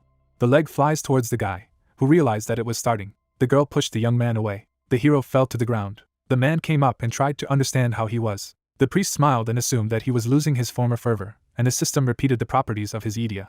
The protagonist stood up and replied that he was always not satisfied with everything, and the priest explained that he had two options, namely to work for him, or to become Jack's funny toy. Park tilted his head and asked what kind of killer he thought he would become. The bald man smiled and realized that he had traced his Idia. The hero took a step and said that it was all interesting how he would change. The man smiled and said that it was wonderful. The priest took the protagonist by the hands and noted that he could not take away his potential, which meant that he could overtake all humans, but he only needed to go beyond the moral framework created by humanity. The energy began to concentrate in the hand of the priest, who said that he would help solve all the problems. The bald man grabbed Puck by the face and said that these were the 10 reverse commandments. The guy looks out from under his fingers, and the man shouts for him to kill everyone he wants to get rid of. The priest withdrew his hand. The bald man smiled and called him a poor child. The hero raised his head and realized that this was all he was capable of. The man stands in shock and tries to understand why brainwashing doesn't work, and then suggested that there are people who are free from dissatisfaction with the world. The dead man is lying down, and the protagonist thought that he was full of him, because he was always proud of his strength, but he only caused problems for others, being unable to protect. But he is not sure that he will be able to control the skill of partial killing, because he does not like that he is so doubtful. Puck looked down and said that he was full of dissatisfaction. The man stepped back and began to call for Jack. The priest turned around and shouted that things were not going according to plan, and the hero thought what if he could use the desire to kill to create a physical aura around. The girl looked away, and the protagonist tried to understand if he would succeed. Puck is covered in blood and thinks that if he loses control. The skeleton grabbed the guy by the leg, who said that he was scared. The red-haired woman smiles madly, and the young man understands that there is no other way to get out of here, because if he continues to be afraid of himself, then this woman will kill him. An image of a hero appeared, who realizes that he is not sure what will work out, and then tries to understand if he can control himself. The man shook hands and said that he believed in his hidden potential. The protagonist recoiled and said that he could not trust himself so much yet. Puck's eyes widened. The child is standing in front of his parents, and the guy realized that there is nothing to be done, which means that he just needs to calm down, because mom and dad believe in him. The hero clenched his fists. The protagonist smiled. A dark aura burst out of the protagonist's body. The girl turned and noticed an incredible thirst for murder, and then added that she had a bad feeling. The red-haired woman rushed to attack and realized that she needed to kill him immediately. Dark energy exits Puck's body. Jack stopped and noticed that she was losing her desire to kill, and the man shouted for her to kill the boy, and the girl realized that there was no choice, and a little more, and there would be nothing left of her. Someone fell to his knees. The guy exudes a monstrous death wish, and people say that they are scared and do not want to kill.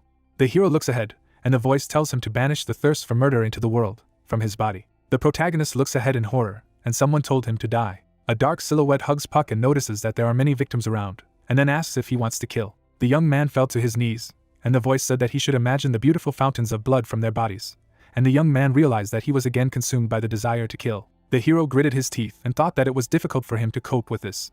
The protagonist stuck the blade in his leg. Dark energy rushed into the blade. Light reflects off the blade. Blood gushed from the wound. Puck raised his sword. People look up and realize that the sky is clearing. The guy is holding the blade, and the system reported that it is the 103,673rd destructive blade of darkness, and the rank of Idia is A+++, and then added that the darkness has consumed the enemy's killing desire to use it as energy. Any killing intent around the user will have a physical embodiment, and also the blade can absorb any nearby killing intent. And whenever the user attacks, the attack stats are doubled, and whenever the user defends, their defense stats are doubled, and the level of absorbed killing intent increases. The hero looks at the weapon, and the interface notices that it is an omnivore, has the law of immutability, namely, it preserves abilities until the intention to kill appears. The sword began to roar. The protagonist threw away his blade and shouted that the weapon was roaring.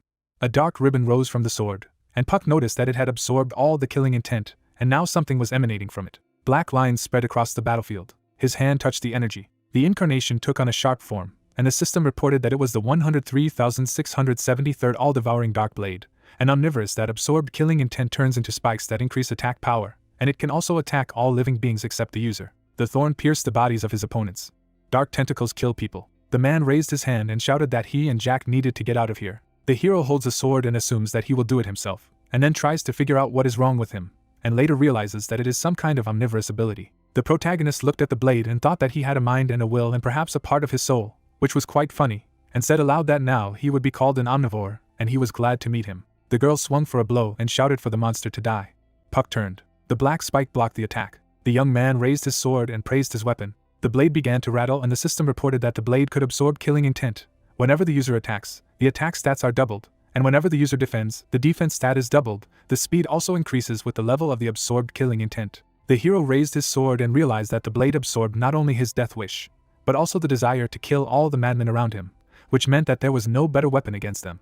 The protagonist raised the blade and asked if Pecht had done this, and then pronounced the key. The girl smiled and said she couldn't believe it. The red-haired woman rushed into the cotton wool and noticed that he really thought that he could deflect her blow with the strength of 50 people, which meant that he should become a member of the Thousand Heavens sect. Puck cut off Jack's arm. The girl looked away in shock. The red-haired woman fell to her knees in pain. The hero swung his blade. The protagonist smiled and said that now the tale. Jack is on his knees. The girl raised her head and said that it would be more difficult than she thought. The corpse was lying on the ground, and Puck noticed that the girl was finished. The guy looked away. The man runs away, and the hero noticed that the leader did not run so far, which means it will only be easier for him. Dark energy is approaching the blade, and the protagonist told him to absorb everyone. The priest runs away and shouts to be protected. The shadow is approaching the killers. Puck raised his hand and asked where he was going. The girl grabbed the guy by the leg. The young man looked inquiringly ahead. A monstrous energy fell on the people. The hero raised his head and noticed that the murderous intent was over. The protagonist kicked the red-haired woman. Puck looks at the limousine. The guy took a step forward and tried to understand where he was now, and also remembered that he had to find Vladi, otherwise he was definitely dead. An image of a man appeared, and the hero assumed that Teddy was dead, because first, it was necessary to take care of him, and he ran away. The protagonist lowered his head. Puck shook his head and said that he had to control himself, because this was not the first time. The guy looked at the phone and thought that he needed to find Vladi and report everything, which meant he needed to contact her somehow, and then said aloud that he did not know her number, and did not speak English. The young man looked at the sword and said that he had to think of something, because it would be better than just standing around. A red aura enveloped the hero's body. The protagonist raised his blade and shouted for him to scream with all his might, because then he would feed him well. Let him shout so that Vladi could hear them. Dark energy rushed upward. Puck looks at the spikes. The guy looked up. Something was rapidly approaching the young man.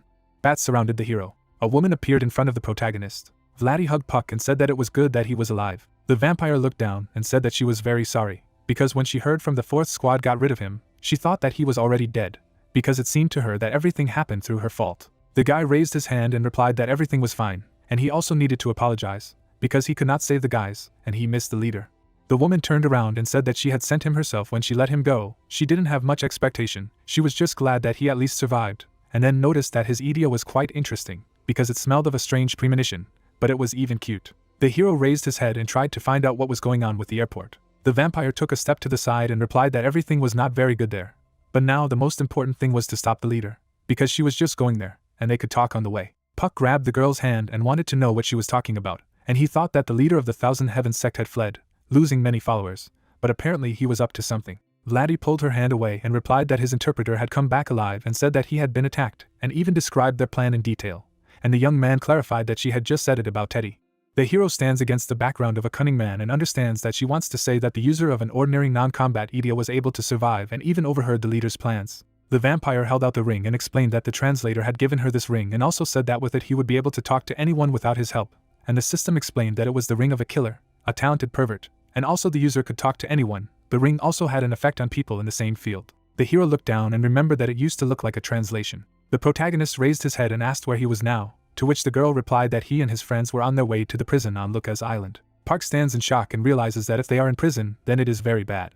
The vampire grabbed the guy and tried to understand what was happening now, and the young man realized that he was trying to use the prisoners. The man took a step forward, and the hero tried to understand how many people are currently serving their sentences. The priest raised his hand, and the girl replied that it was about 13,000. The bald man smiles, and the protagonist realized that if the sect leader succeeds, then there will be 13,000 followers who are ready to sacrifice their lives for him. Puck grabbed Vladdy's hand and realized that he needed to stop him, because if this happened, the city would be swallowed up by the sect and turned into ruins, and said aloud that they needed to go to prison immediately. The vampire touched his arm and told him to calm down, because they were already going there. The comrades looked at something that was sniffing. People flee as the Thousand Heavens sect assassins make a fuss while in the forbidden city of Beijing. The child points to the side and asks what it is. Another monster from the Book of Daniel, the third, threatened the safety of the people of Beijing. The monster is standing, and the system explained that it is the monster from the Book of Daniel, the third, with the rank of Idia equal to SSS. A guy in an unusual outfit is standing. The Chinese Communist Party has sent the strongest person from the party, namely the owner of the SSS rank Idia. Man fights with a creature. He has shown himself to be the strongest fighter. The paw stepped on the ground. Something roars. A fourth monster suddenly appears, which puts everyone in a difficult position. The dragon attacked the leopard. The fourth attacked everyone who came across him and killed the third. The young man falls. Because of such power, even an SSS rank master was forced to retreat. The long-haired man raised his head to investigate. Shaoran summoned fighters from all over the world. The girl looks at the phone and realizes that this is a law adopted by international organizations in case the world faces a serious danger. The requirements for the order of a force summons are strict. The silhouettes of the leaders are, firstly, 80% of the members of the World Crisis Cooperative Corporation must approve of it. Secondly, according to the Idian rank, at least 2 SS rank fighters must die within 24 hours. And thirdly, according to the Idian rank, at least 1 SSS rank fighter must die within 24 hours. And fourthly, special creatures must appear, and at least one must be present. The vampire holds the phone and tries to figure out what condition was met. His hand is holding a phone that says that at the time of sending the message, Shaoran with SSS rank general combat abilities has been killed, and an Idia that satisfies the third condition is a serious danger to the world at the moment. Vladdy lowered her head, and the hero tried to understand what was going on. The girl stands and realizes that Shaoran was killed, and he was the only SSS rank fighter. The protagonist dropped his hands and assumed that she had received bad news. The vampire looked ahead and turned to Puck. The friends are standing in front of the Statue of Liberty, and Vladdy suggested that he wanted to tell her that Teddy was actually a traitor and the leader of this sect could appear in prison, to which the guy added that he could free 13,000 murderers in New York. The girl lowered her head and assumed that the whole of New York would be irrevocably destroyed, to which the hero replied that it was not so serious, and then tried to understand what kind of news she received. The vampire looked ahead and replied that the end of the world was approaching and it was irreversible. The protagonist stands and tries to understand what she means. The girl looked away. Vladdy holds the vibrating phone and realizes that it's the president calling and she's sure he's still thinking about what to do next, and then assumed that he either sent troops to the battlefield where Shaoran died, or he risked national punishment for choosing to stay away. A woman's hand touched the guy's shoulder. Vladdy raised her head and replied that she would not be able to go to prison with him. The hero bent down and shouted that he did not understand what was happening, because the traitor was heading to prison and there was no time. The vampire holds Puck's hand and says that she believes him. The girl put the ring in the protagonist's hands and said that she would give him control of the remaining troops, so let him go to prison, stop the leader, and save his friends. The guy turned around and tried to understand what would happen to her, to which Vladdy replied that she needed to go to Beijing. The vampire flew up and added that she would be back, as they hadn't avenged the fourth squad yet. The hero raised his head and said that he understood everything, so let him leave the prison to him. The general smiles and says that she understood why Li Xian sent him the way he did. The girl looked down and explained that now their lives were in the balance, and then wished him good luck. The protagonist raised his head and thanked her for her words. The bats fly away, and Vladdy shouted that they will see each other again. The sun shines on the prison on the island of Lycase. The hero approached the guard.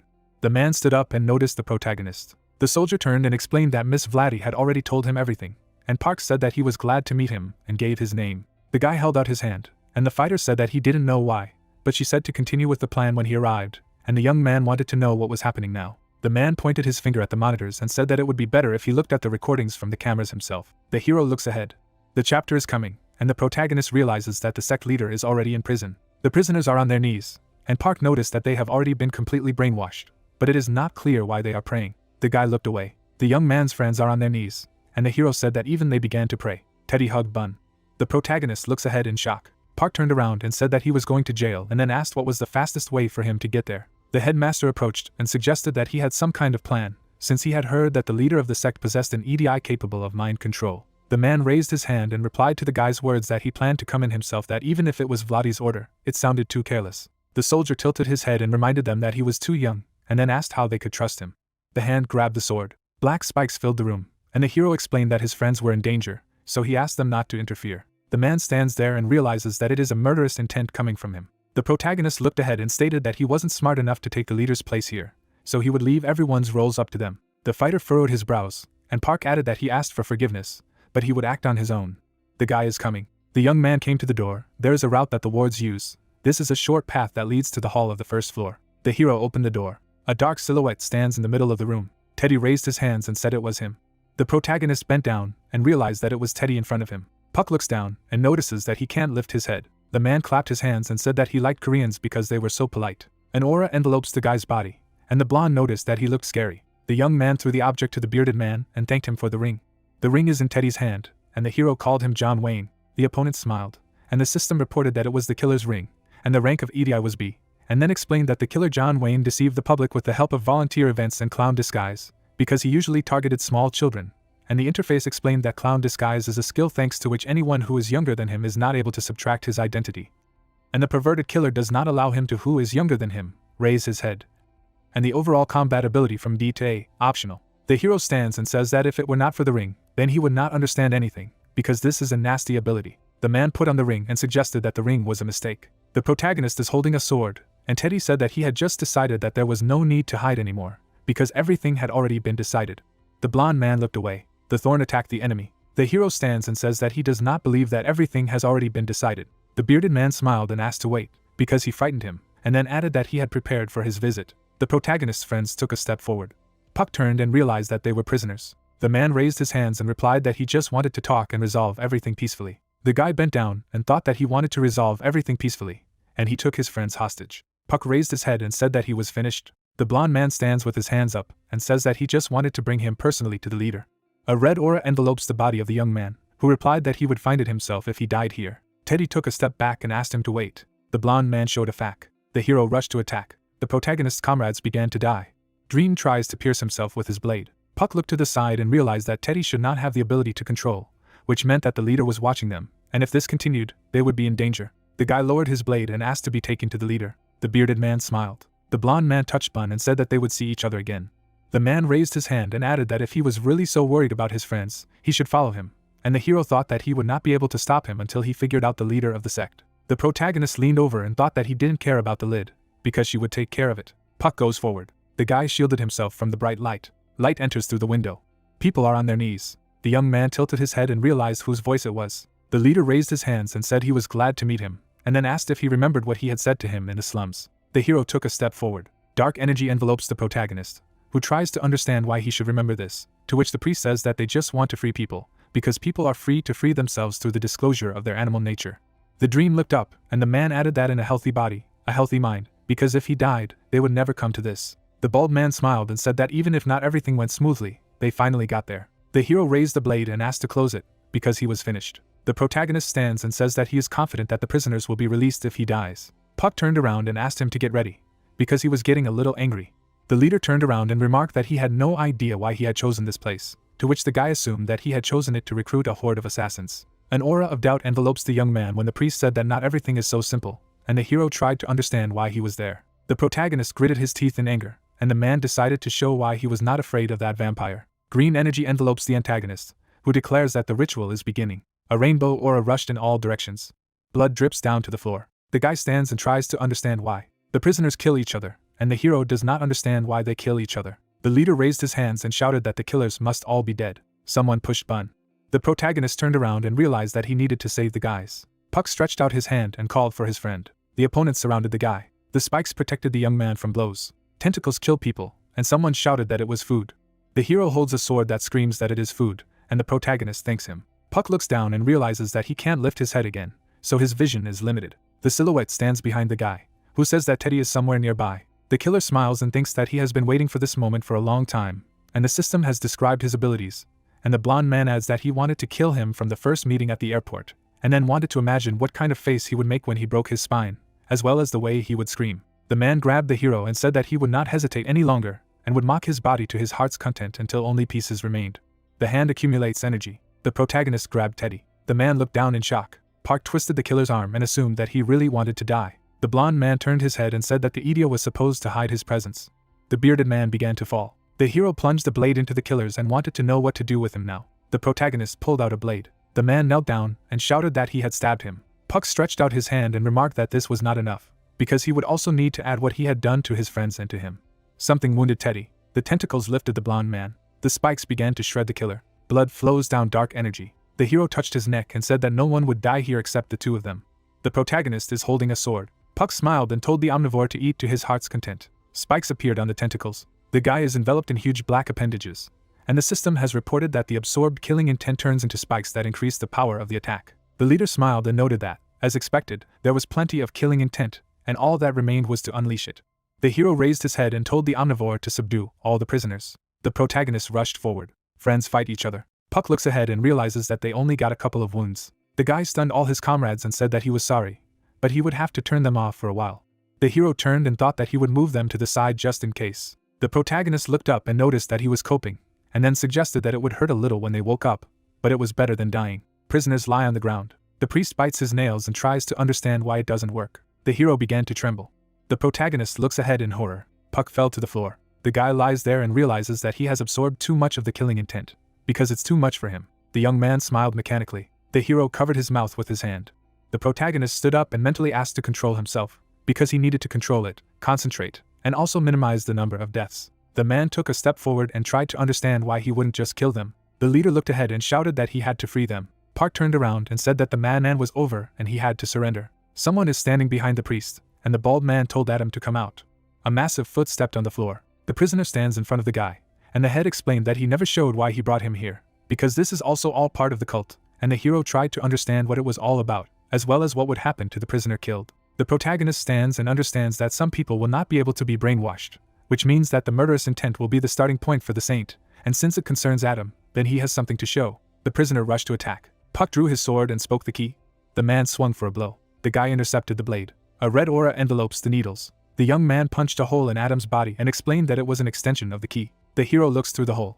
The prisoner fell. The leader smiles and says that he killed Adam with one punch. The protagonist holds a sword and says that it's time to end this. The bald man raised his hands and tried to understand how a person with such a murderous intent could refuse to take part in the ritual, and Puck said that if he liked him so much, he would help him take part. The guy stands and asks his opinion on the idea, and the head suggests that he will kill him. The man is lying, and the hero is trying to understand how he is afraid of death if he does such horrors, and then hides behind. The leader raised his head and asked why he would die. The foot pierced the foot of the priest, who began to say that it was his duty to liberate humanity. The guy holds the blade and reminds how many people died because of it. The bald man smiles madly. The leader turned around and said that there is a difference between people who will serve in the name of liberation and those who will enjoy it. The hero raised his blade and said that he still had doubts. The protagonist swung and added that he really grinds a lot with his tongue. The man tries to escape. An explosion rang out behind Puck's back. The plane lands in Beijing, and the girl asked if she could be heard. The sun illuminates the ruins, and Vladdy said that she had a view of Beijing from above, but no one could be seen, and then asked if they understood anything from there. The vampire looked to the side, and the Xian said that he couldn't see anything, but they had to save the survivors first, and the general couldn't believe that anyone had survived, and the man explained that Xiao Liang had done everything possible to save them. The people were pulling out the wounded, and the voice added that it was possible that it was thanks to his abilities, as along with his SSS rank combat abilities, he had also shown himself to be a valiant savior. The girl lowered her gaze and said that she could not believe that he was dead. The plane was flying, and Li Xian noticed that the squad that killed Xiao Lian had disappeared, to which Vladdy asked if he had heard anything else, and the man revealed that according to the report received, the one who killed Xiao Lian had been looking at the sky for a while. The hero is standing in the background, and the voice added that afterward, he mentioned the smell of blood and left the center of Beijing, and the general thought about the smell of blood. The girl tilted her head and said that he was being chased, and the voice asked him to repeat it, because he did not hear. The vampire turned and shouted that he had gone to New York, which meant that the guys who were sent there were in danger. The hero closed his eyes because of the dust.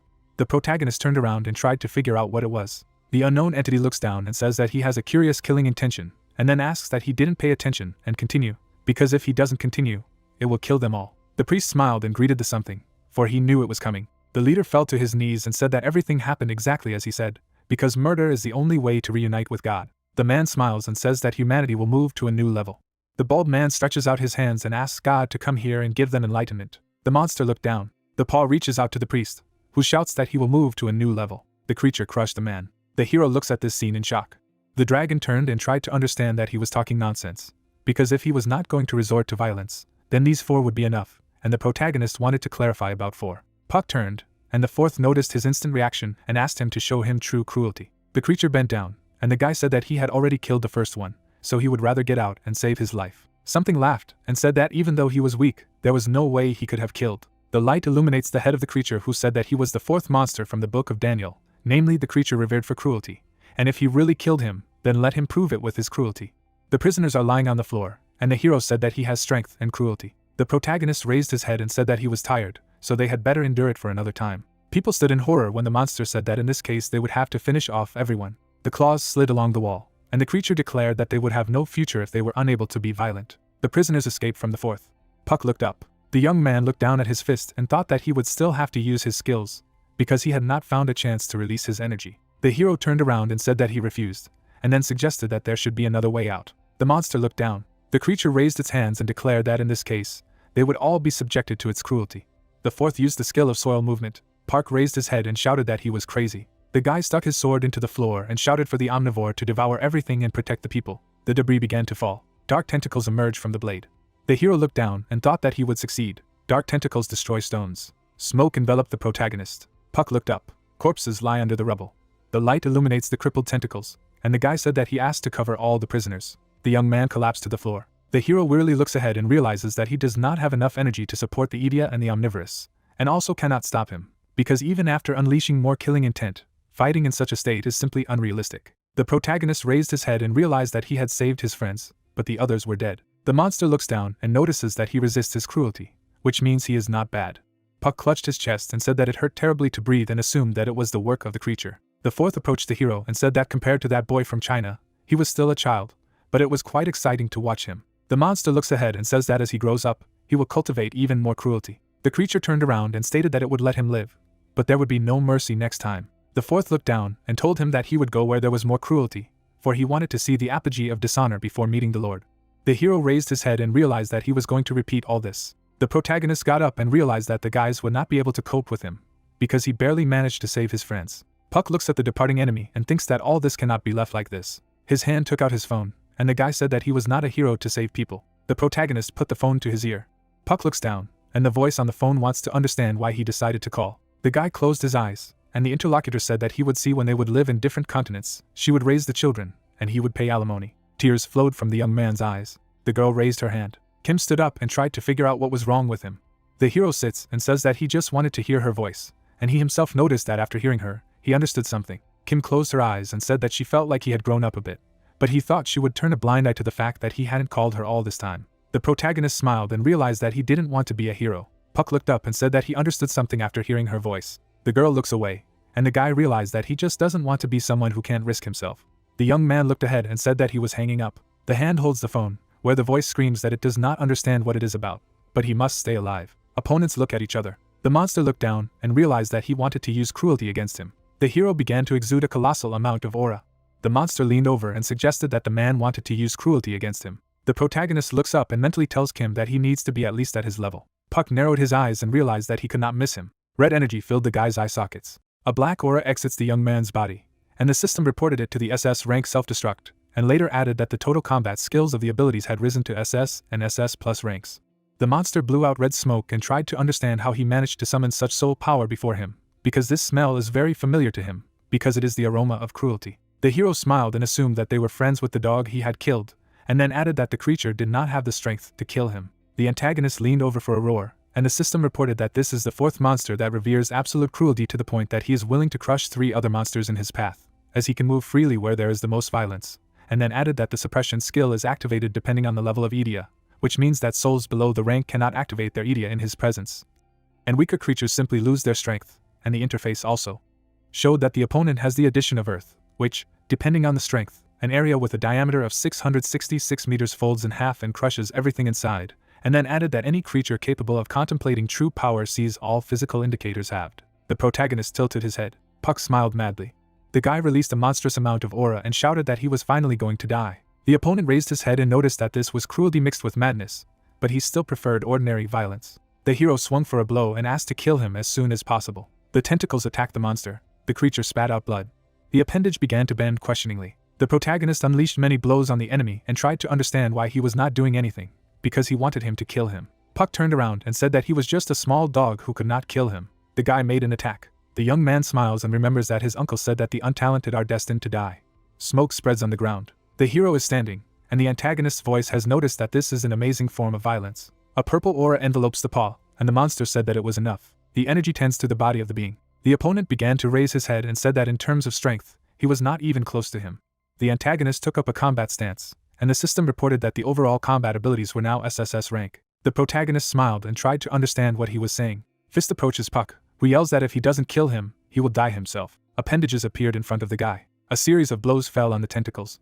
The monster swung for a blow and said that this was the violence for him. The young man looks up. A golden aura envelopes the fist. A monstrous blow fell on the hero. The creature raised its paw and told the little man to rise. The stone was lying, and the enemy noticed that he was still alive. The protagonist stood up, and the antagonist decided to answer him. The monster leaned over and assumed that he understood everything himself. The creature looked at its paw and declared that cruelty was always suppressed by a much larger callousness. The ground began to crack under Puck's feet, and the opponent said that this was the folding of the earth. The boulder approaches the guy. The young man stands against the background of tentacles. The appendages try to stop the stone. Silhouette turned and assumed that he was finally going to die. The hero lowered his head. The protagonist looked up and said that he didn't think his end would be like this. Park started swinging his sword and shouting that he wanted to die. Red cracks began to spread across the boulder, and the guy shouted that he really wanted to die and they didn't understand why he was born. The monster stands and realizes that it was clumsy, but there is something in it. The young man flew up and tried to understand why he wasn't dying. The hero looked ahead and asked why he didn't just finish him off. Flames enveloped the earth. The protagonist swung for a blow and said that then he would die. The creature laughs and yells that it is taking back its words, as it is simply shocked. Puck jumped back and said that now it was his turn and they would change. The opponent raised his head and said that he was terribly pleased, so he had to show everything he was capable of, and then said that he was using assistance in the kill. Clouds flowed across the scarlet sky. The guy turned around and tried to understand why there was nothing. The adversary smiled and asked him to indulge in his cruelty as soon as possible, and the young man assumed that his end was here. The hero put his hand on his chest and shouted that he should give the dog a bone, because he is a good and obedient boy, and then assumed that no one hears him, which means they are asleep. The protagonist looks at a pink star. The monster tilted its head and tried to figure out what it was. Puck stands there screaming that he wants him dead, and the creature has stated that there is nothing else to look at. The guy turned around and shouted that he had to die, because he had decided so, not him, so he would kill everyone, absolutely everyone who wanted him dead. The monster used the addition of earth. The young man grabbed a sword and said that such tricks no longer work, so let him come up with something new, but it won't work either, because everything is useless. The opponent smiled and realized that he was not the same. The antagonist raised his paw and pronounced the folding of the earth. The hero looks ahead in surprise. Hellfire surrounds the monster, which repeats the composition of the earth over and over again. The protagonist smiled and asked if he wanted to kill him, or if he wanted to die himself. The creature lowered its head and said that it might not even try to defend itself. Puck looked up. The antagonist turned around and stated that he didn't even have to try to defend himself, because he would show him true cruelty. The earth began to move, and the monster added that it was a rigidity that swept away everything in its path. The wave hit the building. Water flows down the street. The tentacles fight off the attack. The guy used the doppelganger skill. The red ball approaches the young man. The monster raised its head. The creature bent down and tried to understand how he dared to do such a thing. The opponent raised his head and explained that he had neutralized his skill. The hero parried the attack. The antagonist lost his balance.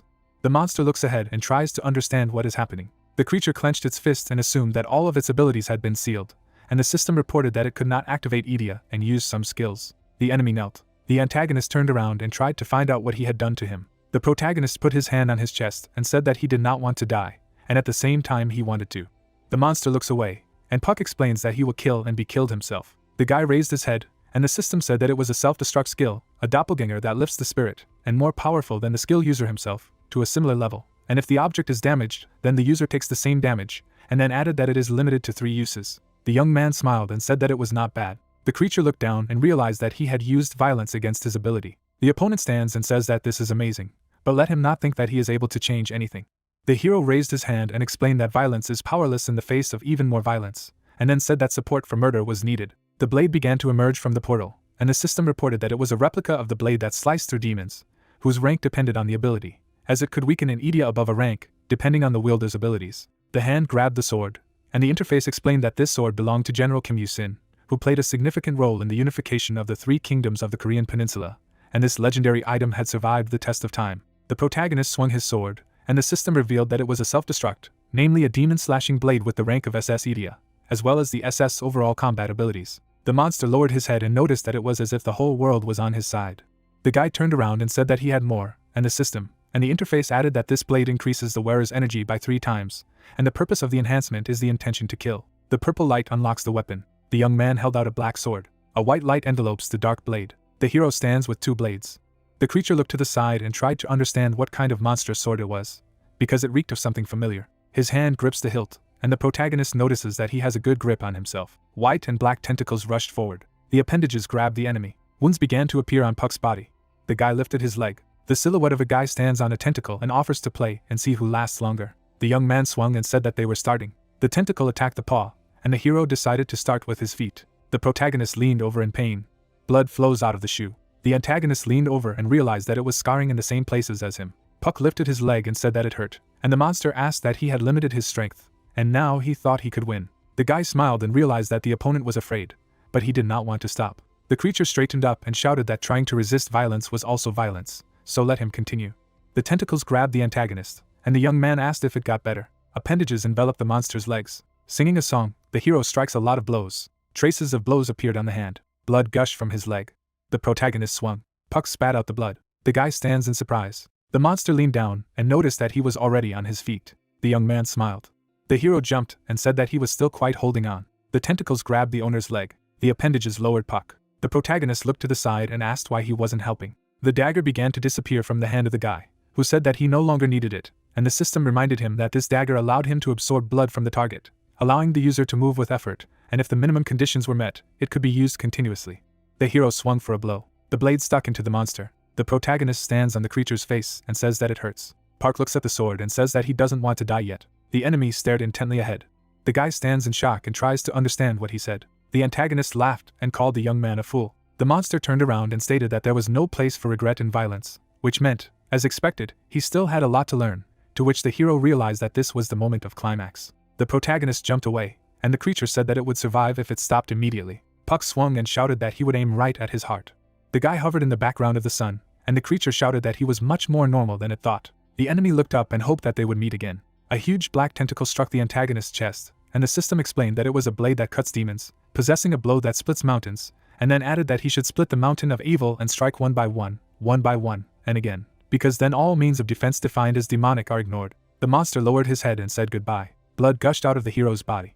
Puck began to fall down against the background of the sunset. Lightning thunders against the blue sky. Jeong smiles and says out loud how amazing the weather is today. A man in a raincoat stands. A man with a scar notes to himself that this day is similar to the one when he met the boss. A hooded guy declares that he will become Satan. An unknown person in a cape is sitting in the middle of sheets of paper and candles. The man says to himself that at first he thought about what kind of nonsense this skinny toothpick is carrying. The man in robes repeats the words about what he remembers.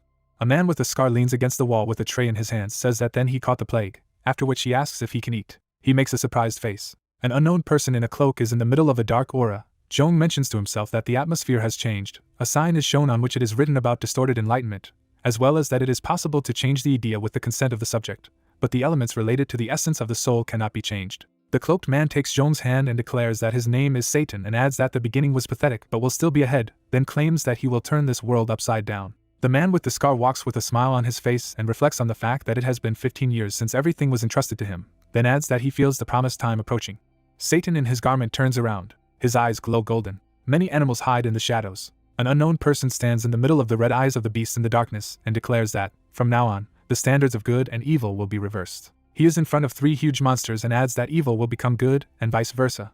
Satan smiles surrounded by large monsters and claims that hell and heaven will switch places. A system window is shown that talks about the red dragon of Revelation, as well as about the monsters from the book of Daniel, after which a window is shown that describes the action of the Idia of distorted enlightenment. A man with coffee in his hands raises his head. Someone says that something needs to be found. A man in a jacket asks what these sounds are. A woman with a child looks up and repeats the words of an unknown person. The boy in her arms says that he has strange sounds in his head. The voice again declares that something needs to be found. Pyongyang, Chosukin. A large building is shown.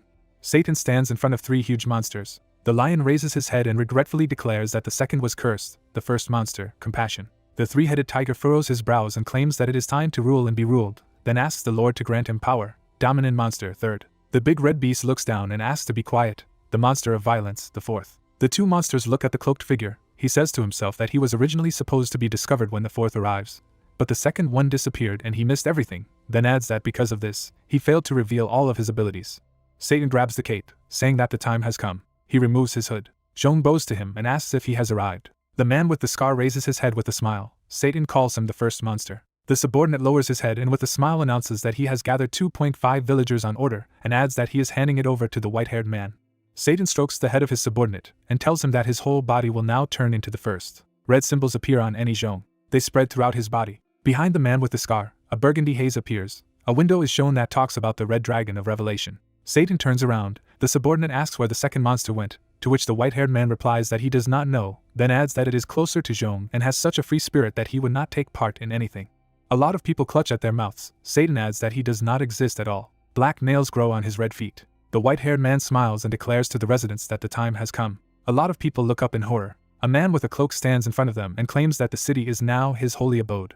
Civilians are screaming, grabbing their throats and shouting that they cannot breathe. A black haze flies around the crowd. Someone shouts that his hand is evaporating. Cries for help are heard. Satan smiles broadly and praises the birth of the dragon. The sun is surrounded by dark energy. A window is shown that says that the worst demon has created a hellish city. A white symbol appears in the sky.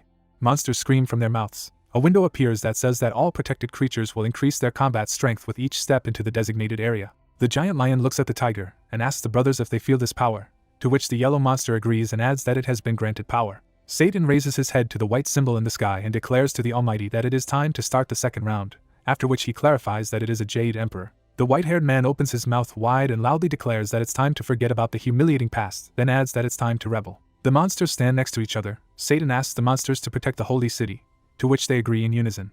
The cloaked man turns to Zhong and orders him to look for the revelation, to which Zhong replies that he understands. Satan claps his hands and reads a prayer. A white sign in the sky turns red. The white-haired man laughingly declares that a holy war is beginning. Hospital equipment appears. Yun heals the puck. Li watches the girl's actions and asks if the hero is okay, to which she responds with uncertainty and wonders how the guy managed to survive. The man puts his hand on his face and says with a sigh that it looks like the protagonist fought back, and adds that everyone was furious about demanding to bring him here. Puck lies on the ground with a shining earring. The man with the scar states that when he saw him, he was half dead. The red-haired woman claims that even now he uses the Idia, but the destroyed part cannot be restored. Li turns to her and is surprised that even with her powers, she replies that this disease cannot be completely cured. The man touches her shoulder and declares that he will do everything possible to keep officials from other countries and asks to let him know when the guy wakes up. The man with the scar smiles and says he's heard about the guys who were with Puck being okay too. Yoon looks at him and replies that they are safe. The man claims that she did a good job. The medical equipment beeps behind the woman, who claims that Kim was there before Mr. Lee. The man with the scar on his face turns around and says that first he needs to apologize to the guys.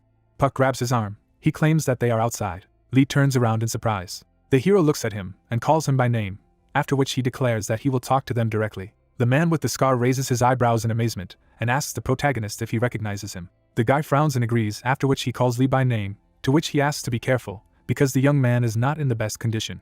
Puck's palm is in bandages. He is surprised at the weight in his hands. The hero lifts a limb in front of a man with a scar and is mentally amazed that it is bandaged, because the nurse applied the treatment. Lee's face hides a shadow. He tells the protagonist that they will talk when he returns. The guy stretches out his palm and declares that he also wants to go. The man turns to look at the young man who is falling. Lee puts his hand under Puck. He holds Puck and calls him by name. The man with the scar looks at the hero's legs and asks if he can get up. The protagonist leans on a cane in the middle of the corridor. His legs are shaking. He says to himself that he should also come to the meeting that Lee mentioned. The man with the scar turns around and declares that it is better to rest for now. Puck's face turns pale. He thinks that he does not want to waste time. He stumbles. The guy falls to the floor. Kim watches as he tries to get up. She supports the young man with her hand. The girl picks up Puck. The lady looks at him, The hero thanks her, to which she asks where he is going. The protagonist makes a surprised face and says Kim's name. Puck's comrades stand in front of him. They call him Captain with tears. The hero shifts his gaze to the girl and thanks God that everything is fine with the guys. He walks past the corporal and says that they will talk later, because he needs to go. Kim blocks his passage, saying that he will not allow it. The young man frowns. The girl spreads her hands to the sides. Puck says that he is fine and will be back soon. Bun watches them and apologizes. The young lady turns around and notes aloud that even the head is against, to which he wonders what it is. The hero looks at the blonde man and calls him the leader of the squad, to which he refuses, noting that this is not said to the goblin, but to the one behind. The three guys make surprised faces and wonder aloud that they mean them. Byun picks up Puck and says he's talking about them. The black-haired guy makes a startled look and replies that they have only recently come to their senses. Kim approaches Byun and the hero is surprised. The blonde calls the three guys lazy. The girl asks the leader of the squad if he is joking. The protagonist shifts his gaze to the young man in red hoodie and asks what is wrong, to which he asks to close his mouth and notes that his mouth stinks. Puck laughs and states that he just couldn't brush his teeth, to which the blonde shuts him up and demands to tell him where to go. The hero wonders how he can talk with his mouth closed. Kim looks at the young man sadly. She puts her hand on the protagonist's back. The guy looks at her in surprise and calls her by name. The girl blushes and hums. Puck smiles and thanks her. Someone stands in front of the stricken trio. Lee squints his eyes. The hero calls him by name. The man stands in front of the young people. The protagonist states that he thought he left. He replies that he was waiting, then praises the young man for getting up. Puck makes a happy face and replies that of course. The man with the scar turns around and asks if they will go or not. The light illuminates the white door. Lee stands in front of the trio and praises the hero for coming this way, then adds that he will check everything and inform the others. The protagonist turns around and tells his friends that he will be back soon. Byun calls the young man arrogant. The guy smiles. He walks up to Kim and apologizes for saying goodbye first. The girl frowns and replies that she will kill him later. The young man waves his hand and declares that he will be soon. He walks through the door with Lee. They enter a large room with many people. The two men turn around to look at those who have entered. Puck sweats and mentally notes that the atmosphere is tense. The blonde man and the dark-haired man turn back. The blonde wonders what kind of child it is. The hero and Lee watch their dialogue. The brunette offers to end the conversation that they started earlier, then adds that it is necessary to deal with the group. The blonde is surprised aloud that the Asian coped with it himself, after which he adds that he will never believe it. The dark-haired man declares that the group is an important matter, but they also had a common goal so and so. Lee points his finger at an empty seat. Someone is loudly amazed that he was offered to look for himself, then demands that they look for it themselves in their country. The man with the scar invites the hero to sit there. They sit down. The protagonist declares that everything is not at all as he expected. The man with the scar apologizes. The young man mentally notes that he is the only one in the country without a president. Lee frowns and says to himself that this so-called international cooperation organization is simply trying to protect its interests.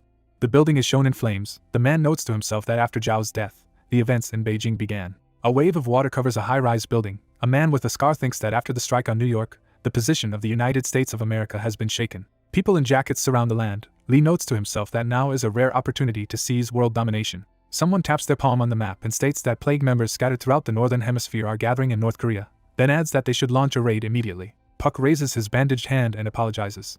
The men turn to him. The hero says that everyone here is so sure that they can defeat the monsters from the Book of Daniel. He opens his mouth and claims that the rank of the troop is higher than SSS. The protagonist watches those present in the hall. They are loudly surprised by the statement of the young man. Someone is loudly amazed that Korea hid the fighter at the highest level, then adds that this is a violation of an international agreement. An unknown person notes aloud that the boy could have lied. Lee stands up from his seat and is indignant at the last sentence. He frowns and claims that the situation is extremely serious and should not be taken lightly. Puck lowers his head. The scarred man adds that the organization was there to fight monsters. The hero takes a pen in his hand. He writes something down on a sheet. Someone asks Lee if he thinks that he needs to look for something in the prophecy. The unknown says that this is stupidity and adds that they themselves are unable to fight back, then continues that the first two monsters appeared on their territory, so they want to save the national troops. The man with the scar looks at those present in the hall, and then asks to divide at least the roles. Vladi looks at Lee, who reflects on what they didn't even consider, then adds that they are full of ideas about starting a war and seizing all the best near the troop-torn country, and then adds that in the face of international catastrophes, everyone cares only about their own interests. The blonde frowns. The man declares that he is probably glad that he did not appear in her country, to which the girl calls his name. Lee makes a doomed face with thoughts that Korea's infrastructure is too glorious, then asks himself how much longer they will have to endure. Blue Eyes opens his eyelids in surprise at Park's words that the man won't care if they lose the lands of North Korea. The hero holds a sheet of paper in his hands and loudly calls those present fools. He stands up. Lee makes a startled face and says the protagonist's name. A young man approaches a man in a jacket. The earring on Puck's ear glows red. He throws a leaf with a smell. The paper hits the man's face. The hero declares that this time he is convinced of the strength of the army.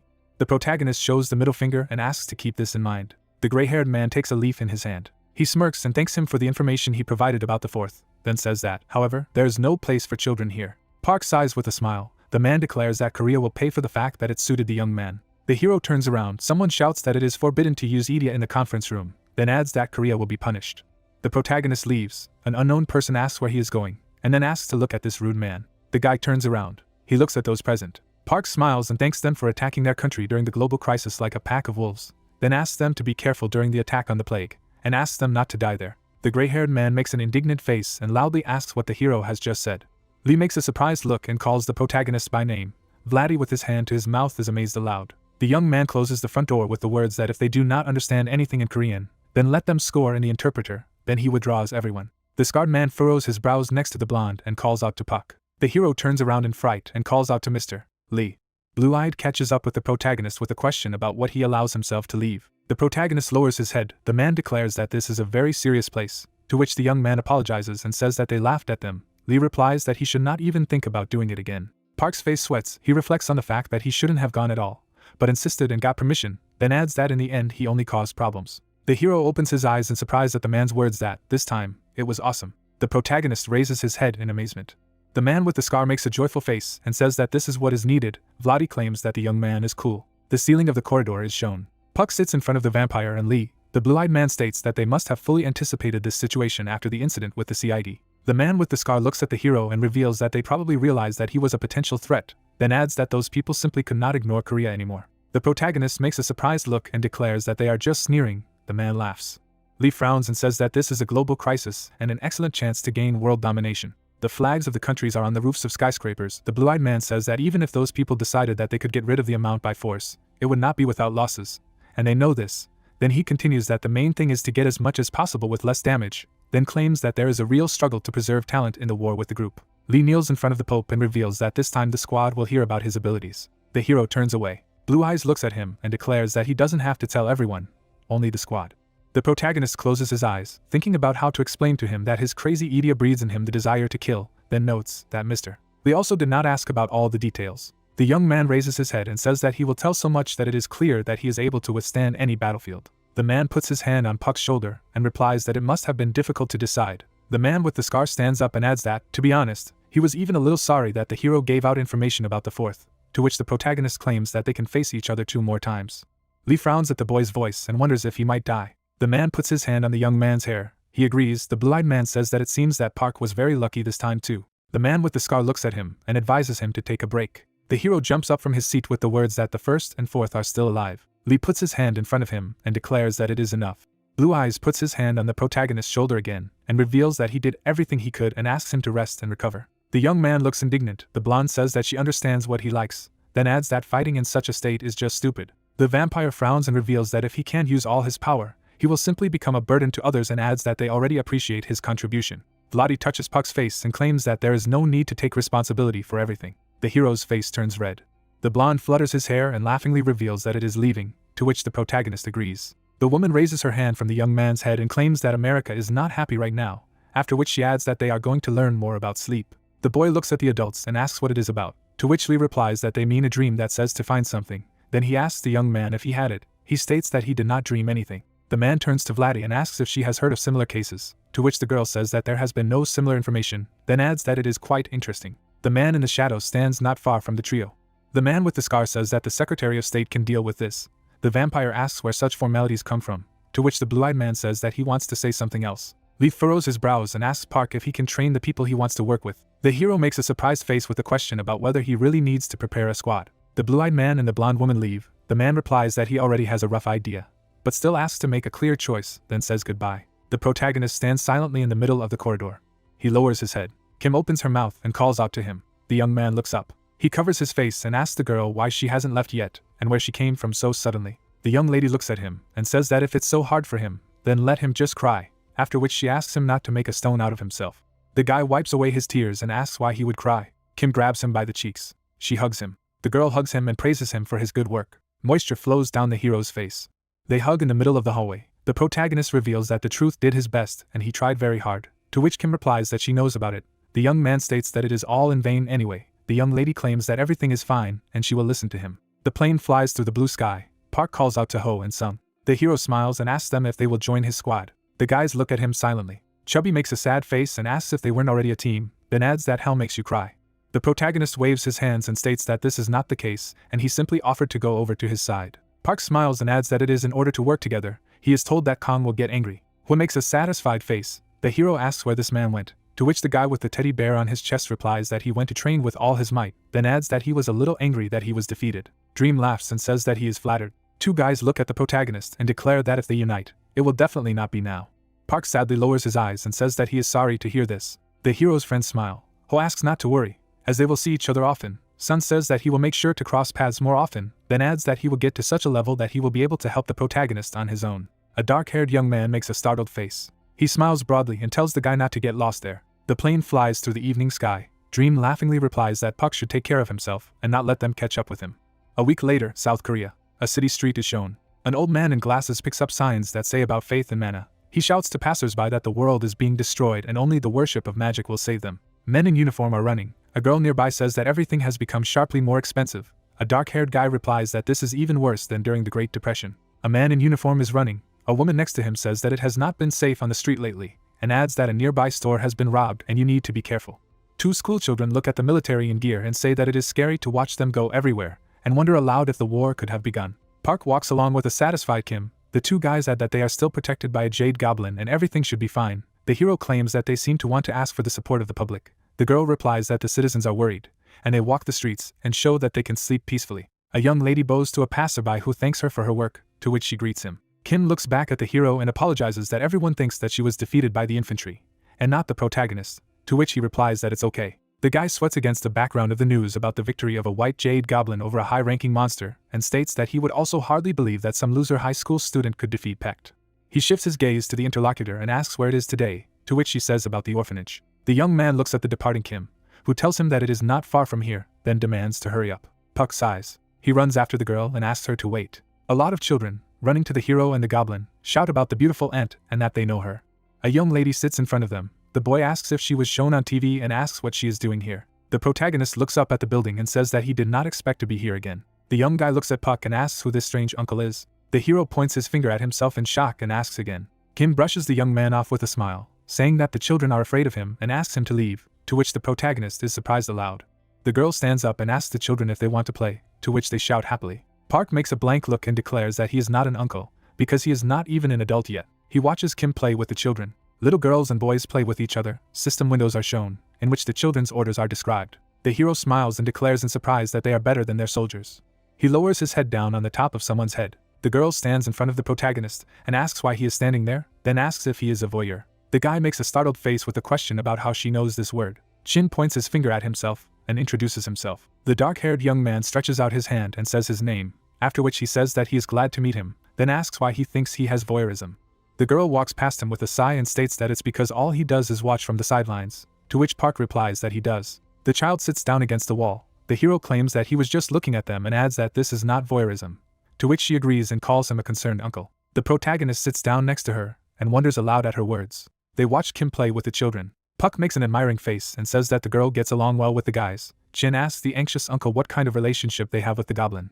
The hero looks sad and states that he is not what she called him, to which she replies that the young man is lying and asks if Kim is his girlfriend or just a friend zone. The girl makes an angry face. The protagonist wonders how she knows such words, to which she repeats the question and notes aloud that the guy's face is red. She stands up abruptly and says that Kim likes Park and would like to date her and asks if he has ever confessed his feelings and if they have joined hands, then adds that they most likely have never even had dinner together. Chin looks at the hero with a question about whether she is right. The protagonist hits her on the head. He makes an indignant face and says that it is forbidden to mock adults and adds that he is not obliged to report on his relationship with the first person he meets. The girl with her hands on top of her head asks if it was necessary to beat her. She turns away and declares that she will go to Kim and tell her that her uncle beat her, to which he is surprised out loud. Park grabs Chin's hand and yells at her to wait. The girl turns around and claims that she is in pain, to which the young man apologizes and asks who she is. The young girl looks indignantly at the hero and says her name, to which he replies that she is right. The protagonist looks at her and asks if she controls the mood of the children in the orphanage. Several boys smile happily. The protagonist mentally notes that the children capture the mood of the adults very clearly, and adds that no matter how popular Kim is, the guys are acting too joyful, then continues that this is most likely Chin's ability. The girl makes a happy face and asks how the dark-haired young man found out about this. A window is shown in which it is written about bipolar disorder given by God, as well as the fact that this Idia allows you to control the mood of the object with his consent. Puck looks at the girl and reveals that he was also in the orphanage before, so he knows Chin is surprised by this, then wonders how he realized that it was she who did it. The protagonist's face turned pale. He looks away and reveals that he has read it, and apologizes and says that he is a bit concerned after all, and likes to spy on others. Chin furrows his brows and is surprised that the pervert has powers, to which the young man replies that it's too much. Park scratches her head asking if she's going to be yogurt. A young girl rises. She grabs the guy's finger. The girl asks the hero if he accidentally needs a daughter. Chin looks at the protagonist and declares that he does not demand anything big and asks to just get her out of here and adds that he already has a girlfriend, and he doesn't care about the girl and it's just perfect. Puck wonders what she is talking about. Chin puts on a resolute face and claims that he wants to fight. The young man watches and repeats her wish, to which she replies that she will fight the monster that killed her parents. Chin says that she was very happy when they were told that a jade goblin was coming here and adds that, although it is not convenient for the others, her life in the orphanage has come to an end. The protagonist grabs her by the shoulders and asks how old she is. The girl looks at the young man and replies that she is 11. She shrugs off Puck's hands. He is surprised that she is in the 4th grade, and already wants to fight monsters. Chin yells for him to let her go and adds that he can say anything to her, because she doesn't care. She shifts her gaze to Kim and claims that she has already decided everything. The hero leans over to her and calls her name. From the protagonist's clothes, the phone rings. The guy smiles awkwardly and apologizes, then tells what he needs to answer. He puts the phone to his ear and says that he is listening. The voice asks the young man if he is next to Kim. A lot of medicines are shown on the shelves. Yoon looks at the silhouettes of people with a pipe to his ear and asks Park to come to the medical office, adding that Pecht has secretly sent messages to various countries asking for negotiations.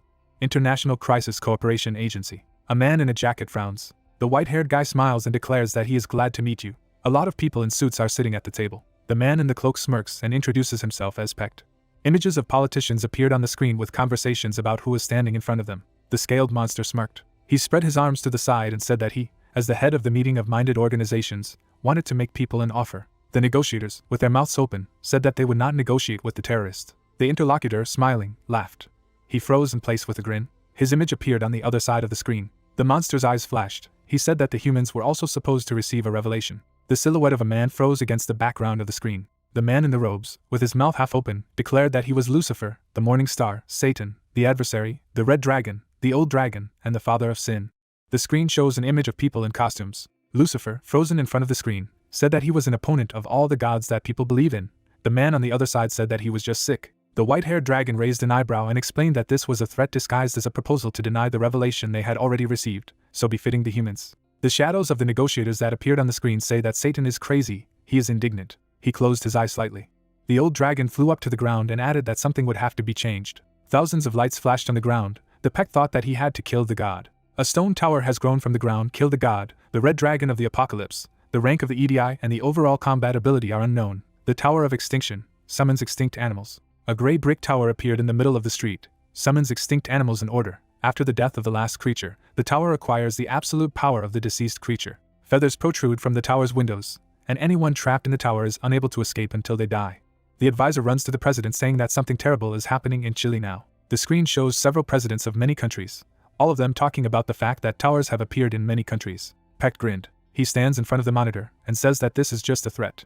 A mech sticks out of the tower. The inexplicable fear that people feel, a strange phenomenon that has burst into their normal lives, will quickly escalate into an emergency and destroy the world. The politician, opening his mouth, asked what Satan wanted. The latter, raising his eyebrows, replied that he demanded that all the relics that existed in the world be brought to him and go to any of the towers. Among them one would surely be with a revelation. The interlocutor, frozen on the monitor screen, said that the Pecht was completely crazy and they would rather fight. He pulled his hand aside and said if this was their choice. Several monsters appeared on the screen. The red dragon smiled and said that if the people wanted to attack, he had the strength to crush them. His hair is flying in front of his face. He added that if people change their minds, they can accept his offer at any time, no matter what tower. He will give them 7 days. On the road lies a huge seed, a Pecht, who said that if people clear the tower, then he will not become a relic for the rest of his life and will live in Pyongyang without leaving it. The hero leaned the phone to his ear. He is standing in front of the door to the tower. The protagonist knocked on the door. The negotiators say that they have no confidence that the Pecht will keep his promise. The children are frozen on the road. Satan adds that the people know about the revelation. It definitely exists somewhere. It is possible that this very existence is a revelation. The politicians are indignant. The revelations are given for the sake of people, so he said to bring the relics to the tower. Pack, leaning the phone to his ear, said that it was possible to find out the identity of Idia. The girl near the door asked the guys to move away from the door. The hand holds the handle of the door. The negotiators say that it turns out that among the relics that people will bring, there may well be a revelation. The probability of this is higher than if the relics are found by demons. The Peck said that they are smart, no matter who exactly seems to be that person among the 6 billion. If people want, they can get a revelation. The children, opening their mouths, said that the door had opened. The man in the suit frowned and said that he accepted the offer, and if they brought the relics to the tower, when would the countdown begin? A boy with gray hair turned to the side and said that he needed to go through the door. The children rushed to the door. Kim tells them not to run there. Peck grinned. A screen appeared with the faces of the official. Lucifer explained that some children had already entered the tower. He would start counting down right now. The children crawled into the silhouette of the door. The hand grabs the child's shoes, shouting for them to wait. Kim grabbed a child's sneaker and thought it was dangerous and didn't know what was in there. She felt it was dangerous inside. The girl puts the shoe in her pocket. The partner of the main character, rushing forward, told him that she was going to pick up the children. She walked through the door. The warrior's face was shocked. Air currents swirl around the door. The protagonist lowered his hand with a mobile phone. A voice from the phone speaks to him. Puck leaned the communication device to his ear. The hero froze in place and said that the commander had entered the turret. A drop of sweat slipped from the protagonist's face. He says that the girl rushed there with the children. The man is standing in the office. The pack said that no one is coming out. He will come in and check. Yun looked away and explained that it hadn't been long since they didn't know what's inside. Black lines enveloped the guy's body. He said that he had to wait for the Kim first. The girl takes the man by the finger. She looked up and turned to him. He opened his eyes. The girl holds the hero's hand. He concludes that this is a cool feeling after touching, whether she is trying to calm him down. Park put his hand on the head of his interlocutor and said that thanks to her he felt better. He picked her up in his arms and apologized. The protagonist, throwing it on his shoulders, said that it was better to be here inside, much more dangerous. She blushed and said that she wanted to go after her friends. If he went there with me, he would only get in the way. She grinned slightly. The girl kicked the hero in the chin. Chin ran to the door and explained that she could help too. She wouldn't just wait like mom and dad. She lit up and added that she would save everyone. The guy grabbed her by the scruff of the neck. She, resisting, tells them to let her go. The hero looked at him and asked the girl to listen to him and be there. They froze against the background of the tower. Puck said on the phone that there were only 23 people, including the commander and his connection, perhaps, would be cut off inside, so he warned in advance. Jean grabs the guy's hand. Yun said that you can't go into the tower. An urgent decree has just been issued. He replied that he will try to return quickly. The phone screen lit up. The girl on the wire explained that the interlocutor should stop. She shouts into the phone. A wooden door appeared in the opening. People are walking down the hallway. 36,525 Reptile Tower, the beginning of the first day. Kim gathered a group of children around her. The hero called out to her. The girl turned around and was indignant why the protagonist came here with a child. He raised his hand behind his head in shame. My partner froze with a sword in her hand and said that first let the guy check if there is a connection here. Their phones do not work. It seems that there is some interference here. The hero looked at his mobile phone and concluded that the device did not work. He turned around and asked what was wrong with the door. Kim replied that the door would not open. A multifaceted handle is nailed to the door. The dark-haired guy, opening his mouth, asked if his partner had a weapon with her. She confirmed its presence. Kim's clothes transform. White Jade Goblin. The warrior froze in his sword stance. She inflicts many blows. The art of wielding the goblin sword. The handle moved from the attack. Kim raised her blade for another strike. The art of wielding a goblin sword. The handle does not hang without scratches.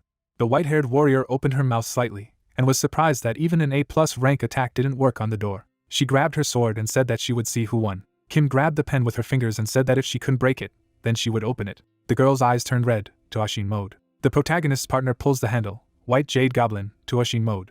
Her pupils enlarged. His hands turned white after the ability. Kim grinned in anger. A man in a cloak and armor slammed on the door from the exit. The foot met the wooden surface with a blow.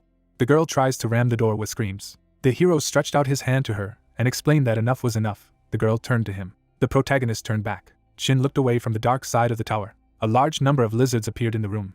Puck opened his mouth and was surprised at such a sight. A guy in a tracksuit called his partner. She turned. The dark-haired fighter looked away to the left. Kim froze in place. The lizards merged into one big red pile. The children are crying. The guy thought that they did not open the doors, and lizards climbed out of the walls, and also children who need to be protected. The hero frowned and realized that even if they got rid of the lizards, there was a high probability that other stronger ones would appear. Puck looks at the reptiles and concludes that there are too many of them. Now he can't even install a protective barrier. A dark aura enveloped him. He said that it was time to work. Black stripes wrap around it. He peeks out from behind them. The lines are covered with a green tint. The children ran up to the Kim and said that they were scared. Dark whips hit the ground. Children shout that they want to go home. The girl clung to the armored girl. Her hair twitched. She said, bipolar disorder granted by God. The child is crying. She raised her hands. The warrior in the dark suit glowed with a red aura.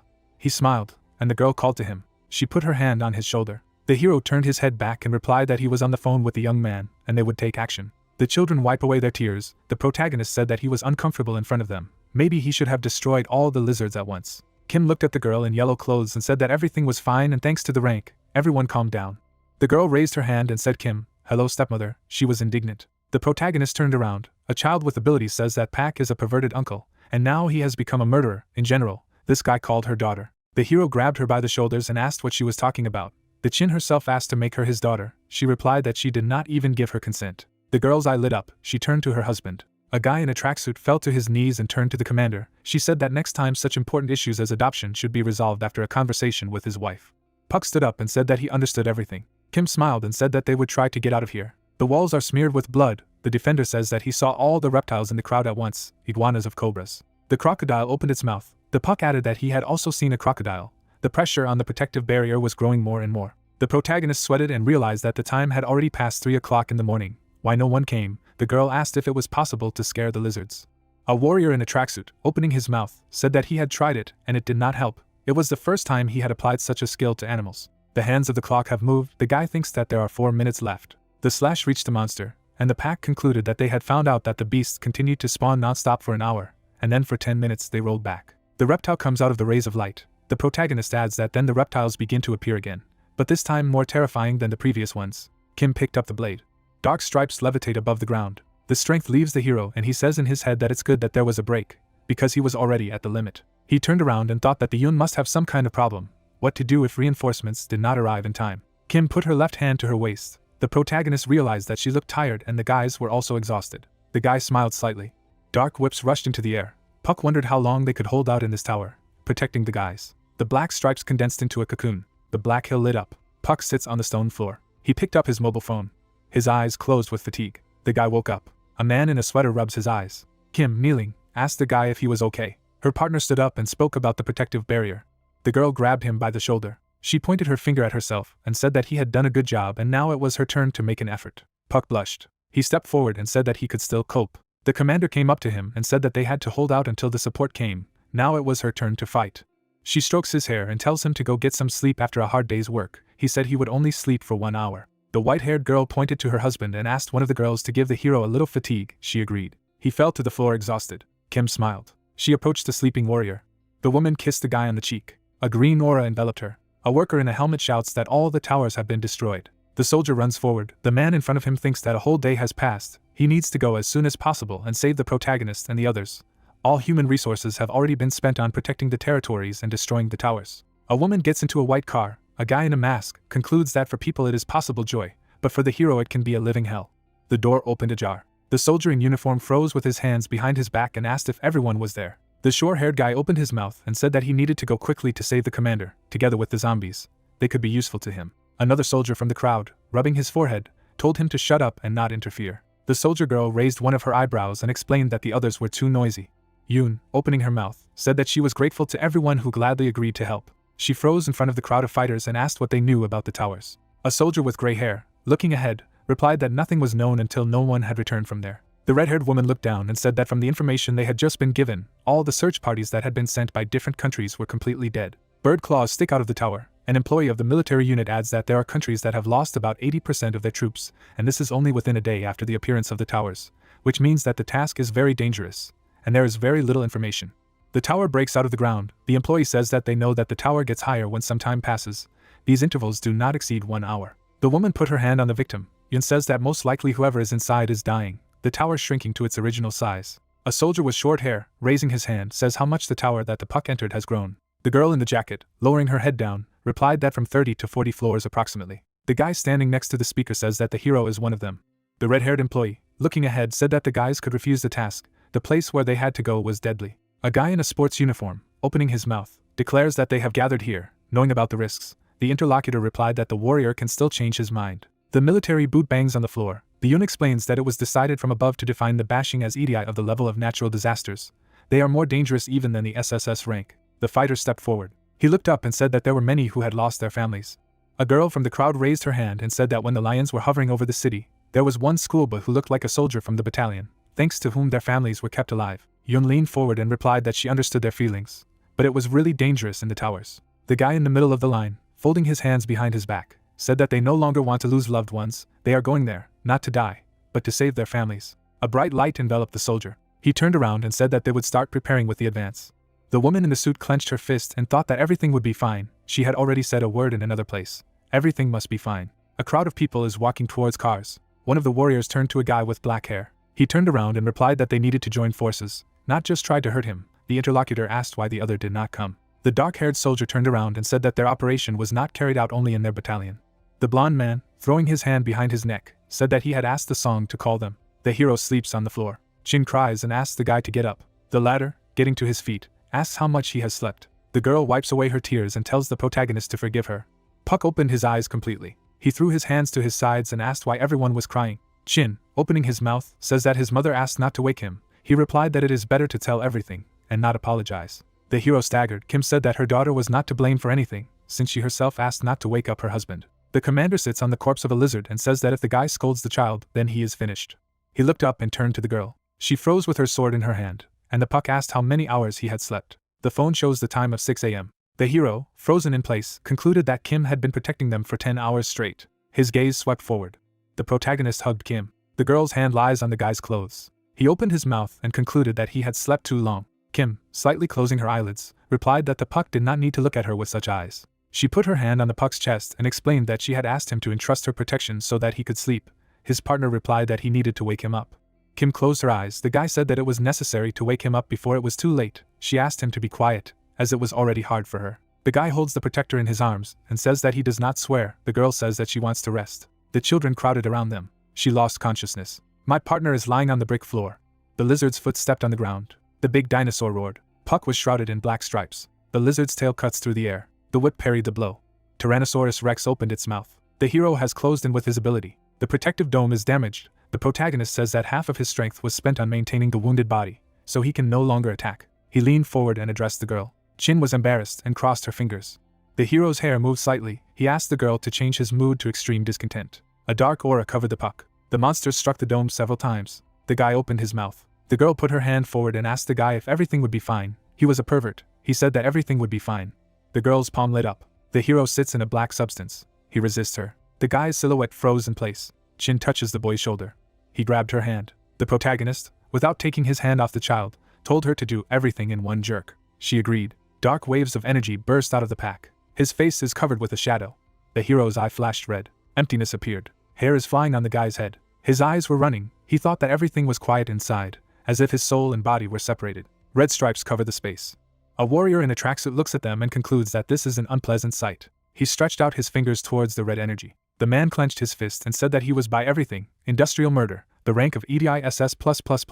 Reason with its clear objectivity froze even the will to kill. A wave from the ability went down the hero's spine. His limbs turned red.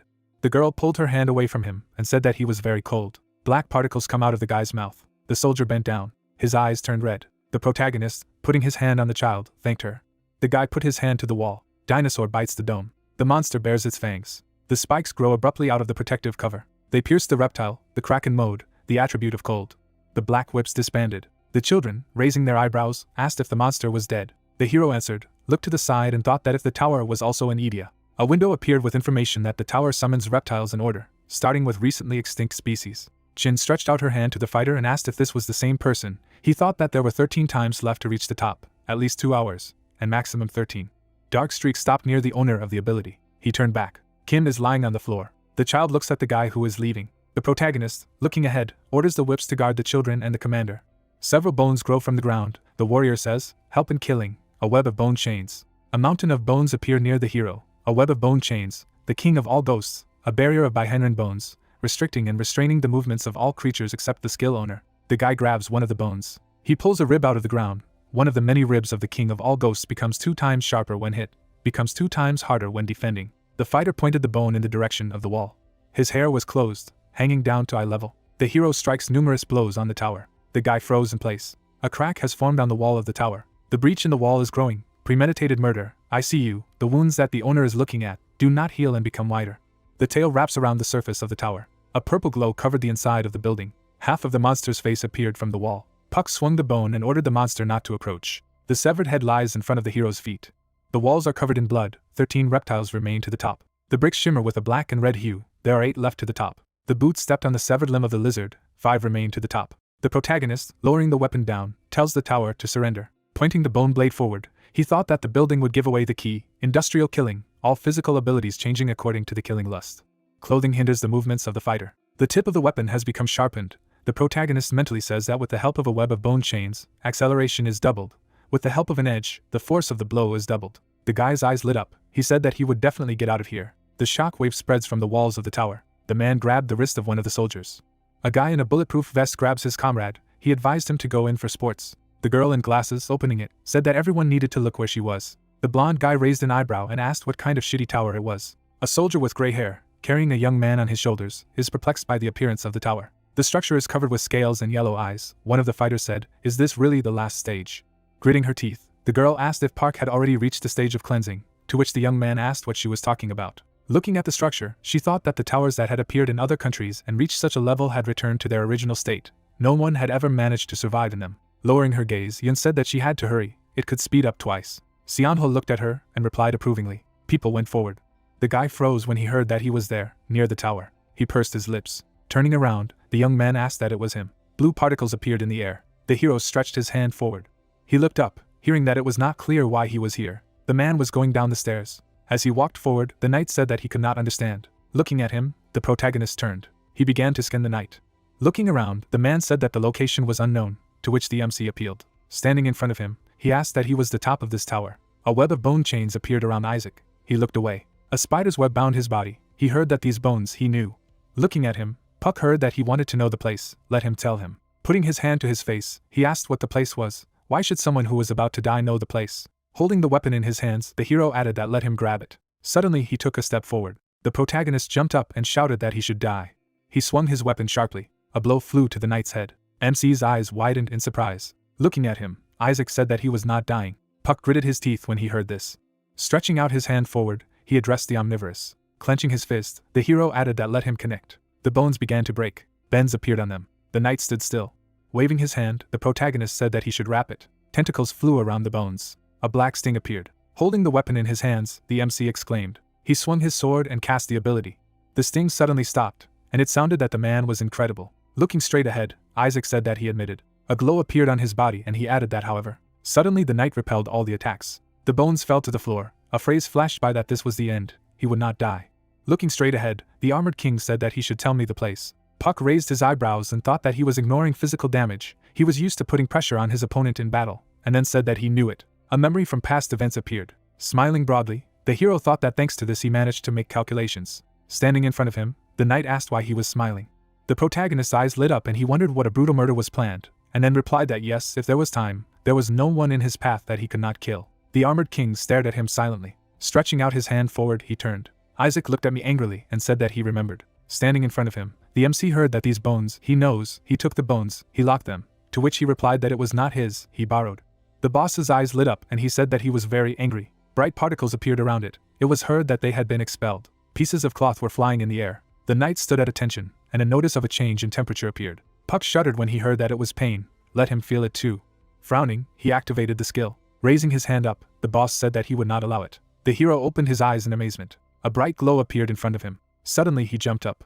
The protagonist smiled mischievously. Stretching out his hand forward, the monster spoke of freezing. MC jumped to the side and exclaimed. Ice appeared on his leg. Isaac lifted his leg up. He grabbed the hero by the neck. Puck gritted his teeth when he heard the question what kind of place it was. Let him speak. Grinning, he asked why he should know. Looking at him, the boss said that he could not get out. Cracked walls appeared. It was heard that well then, since he couldn't get out anyway, he could die beautifully. The armored king froze in bewilderment. Holding the hero by the neck, he called him a useless creature. The hero lowered his head and exclaimed. His hands began to tremble. The protagonist let go of his hand. It was said that he was getting weaker. The hero's legs hung in the air. A phrase flashed by that he was finished. MC sighed heavily. Then he smiled broadly. The boss shuddered in surprise. Looking at him, he asked why he was smiling. He was laughing at death. With his eyes wide open, Park said that he had stood up. Standing in front of him, the armored knight said that he did not understand him, to which he replied that he was waiting for all his abilities to be revealed, the percentage of probability rising if he saw it personally. Grabbing the weapon, the hero used the skill. The spiral rushed towards the creature. She bit into his body. It was heard that it would not help him. Smiling, the protagonist asked that he had risen again. Raising his hands, Isaac asked what the blood was, but from where? A wound appeared on his body. He looked down in amazement. Holding the sword in his hands, the MC said that the wound was aching, to which the knight replied that his scales were strange. Frowning, he asked what was coming out. The result of his efforts was a few scales. His eyes lit up, and Park added that this was quite fine with him. Red rays flew around the monster, and he said that it hurts. Standing in front of him, the hero said that he should just follow his plan. People were standing in front of the tower, and the thought arose that at the same time, Li, after learning that the students of the Hyundai school had gone to rescue the people trapped in the tower. The man turned his head. It was said that he asked for additional support from the United States and China and found another way to get into the tower. He entered the room, and the hero was thinking about the fact that a special squad consisting of fighters above the S rank broke into the insect tower. Sitting on the floor, the young man asked that they were rescuers. Looking at him, Li asked that he was the last survivor, to which he replied that it was too late. He raised his hand as he heard that it would be good if he died as well. There would be a reset of the level. The agent frowned when he heard that he was so afraid, because then the death of his comrades, to which he replied that he was great, let him entrust the rest to them. Li closed his eyes. He knitted his brows. The man took a step forward. Stretching out her hand to the side, the girl said that they should not lose vigilance. The girl grinned. The thought arose that this was a child. That is, this creature was the boss of the insect tower. Pursing his lips, the man thought that she had brutally killed 200 S-rank people on her own. Turning to the squad, the girl shouted that everyone should prepare for battle. The agent shuddered in surprise. Layak opened her mouth wide. He froze in bewilderment. The insect queen stared at him. Holding the sword in his hands, the swordsman said that he had sworn to heaven by 3 rulers, and the mountains and rivers trembled blue, and it was enough to swing the sword once, and the blood would turn the mountains and rivers red. The monster smiled as she looked at him. The man furrowed his brows. Waving his weapon, he said that she was still. The head was cut in half. A bloody spray flew from the sword. It was said that the left sword strike, with one swing of the mountains and rivers, the blood stained, the water he touched hardened into sharp thorns. The creature's head flew to the side. Smiling, the girl said that he was good, and the young man added that it seemed that they were not needed here. He turned his head and added that he could have one alone. The creature sat on the ground, and the people asked what it was. Li looked at me in surprise and asked why it continued to move in this state. Frowning, the vampire said that they should keep their weapons ready. Suddenly, someone swept behind her. The insect queen attacked the reinforcement squad. The agent froze, wondering how fast she was, unable to catch her movements. Standing in front of him, Layak said that this was not enough. Waving her scythe, Vladdy asked what she was going to. The bats scattered to the sides. They began to attack the monster. It was her that let him act. The swordsman jumped up. A lot of beams appeared in the air from the blows. Holding the weapon in his hands, the man asked that she was fine. Looking to the side, the vampire said that it was not a human. The monster's body trembled, and she exclaimed. Looking at her, Li said that they should not give her a chance, she should continue to advance. Stretching out her hand to the side, Vladdy said that they should stand up. The agent rushed forward. He swung his weapon. Looking at him, the insect queen smiled. She dodged the attack, the thought that she had become even faster. The man gritted his teeth tightly. The creatures attacked her. She heard that she could not stop. Zombies began to attack. Turning his head, the agent said that she had saved them, to which Vladdy replied that she should not relax. Layak looked at them snidely. Suddenly she waved her hand. Stretching her hand forward, the vampire shouted that she would hold her, and he should hurry, to which Li replied that he understood. The monster looked to the side as she heard the skill being used. A ship appeared above her. The girl looked up. Suddenly she repelled the attack of the battleship. The man looked at me in surprise and asked again. The body of the armadillo was destroyed in half. Standing still, Layak exclaimed. The young man looked frightened and said that they were wrong. White rays appeared around the queen, and someone shouted that what were they worth? Let them quickly drive her into a corner. She dodged their attack. Flying into the air, Vladdy thought that the devil, fear and confusion had destroyed order in the ranks. They were all threatened with death. The man grabbed the guy by the clothes. Suddenly he waved his weapon. The monster's eyes widened. She lifted the building up. Turning around, the girl shouted that she would try to detain her by turning into a flock of bats, and let him turn off the Idia. Smiling, Li asked that they were so inferior to her that she asked for the Idia to be turned off. He took a step forward. Standing in front of the queen, the agent said that this battleship, which she was holding in her hand, was a very valuable thing for him. Let him give it to him. Ducking, the vampire said that she had to disperse and try to defeat her with numerical superiority. One-on-one would be too dangerous. This was not the sea. Turning his head, he replied that it was a good idea. So if there was a sea here, everything would work out. Vladdy looked at me in amazement and asked again. A glow appeared around the man and he said that not everyone knew that he was an ordinary sailor. Clenching his fist, Li added that but he had never given up. He believed that he would someday become like a great general. He believed and tried his best. Standing at attention, he said that in the end he was able to break the limits that this world imposes. Looking straight ahead, the man said that he would become what he is now. He smirked and added that he was General Li. Lowering his head, the agent said that now they would try to fight properly again. Raising his hand up, he used the war diary skill. Looking down, the girl said that it was the same thing, to which the swordsman replied that if he used this skill, it would immediately become clear what he was doing and where. He did not want to resort to it, but there was nothing he could do. Looking straight ahead, he added that he asked her to take care of the others. The bats flew aside. It was heard that it was good. Let him leave everything here on her, and get down to business. Opening the diary, the soldier said that he should go out. A paw appeared from the book. The bear's eyes lit up brightly. Closing his eyes, he said that it smelled delicious who had eaten meat, to which the swordsman replied that he had better watch out for what was under his feet. The beast looked down and exclaimed. The insect queen clung to his paw. Raising his head up, the bear shouted that he had been bitten by a bug. Slamming the ground, he added that he hated bugs, and the vampire said that it was a bear, to which Lee replied that it was a good idea to get one. Looking to the side, he added that he would tell the details later. After all, she trusted him. If she did not trust, she would not have come with him. Stretching out his hand to the side, the man said that then let him prepare not to drown. The bat rushed forward and replied approvingly. Frowning, the general said that he should spit out the sea. Closing his eyes, the bear said that he hated bugs. Suddenly, water poured out of his mouth. The man exclaimed as he looked at her. Turning her head, the girl said that she should sit here. The insect queen began to drown. Raising his hand, the beast said that now he was even more hungry. Standing on his paw, the man said that on land, he couldn't use his power since they were at sea. How about he meet up with 11 ships? Suddenly he stretched out his hand forward. Black smoke rose in the air. Frowning, the guy turned. Looking at him, the student asked again. Gritting his teeth, the young man asked what kind of blood it was. Yoon and Seonho watched them. Looking at his hand, Sun wondered why there were no people from White Jade. She said that she would send help. And who were these people behind? The guy frowned and said that he should answer quickly. They don't have time. Standing in front of him, Yoon asked that he was Dream. He didn't happen to see those who were here. They promised to go with them. The young man raised his eyebrows.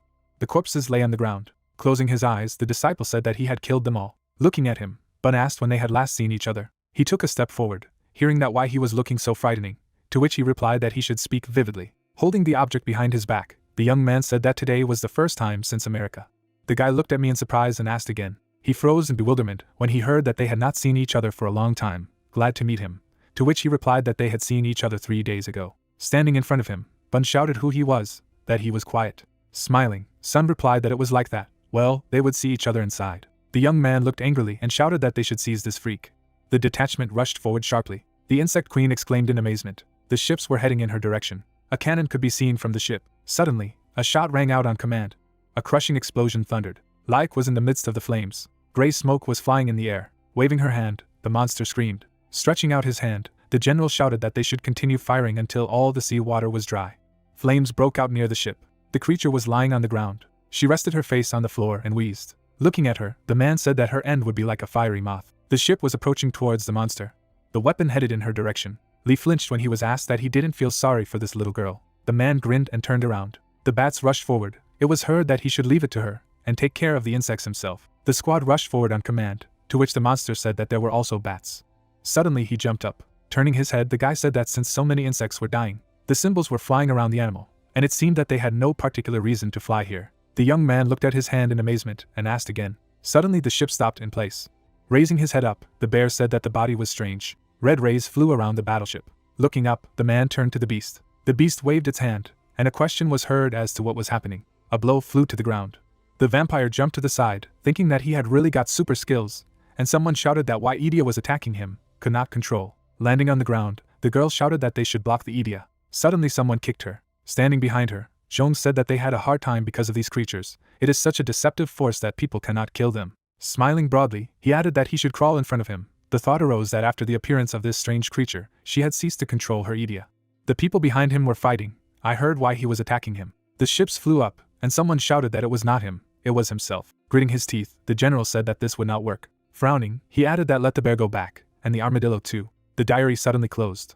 The swordsman landed on the ground. Half-ruined walls appeared. Looking down, Lee thought that damn, when he fully recovered, problems would begin. The insect queen was lying on the ground, and he added that when that happened, his fire would be of no use. Turning his head, the swordsman said that if he hadn't appeared, he might have killed, and then asked that he was using the skill of psychic manipulation.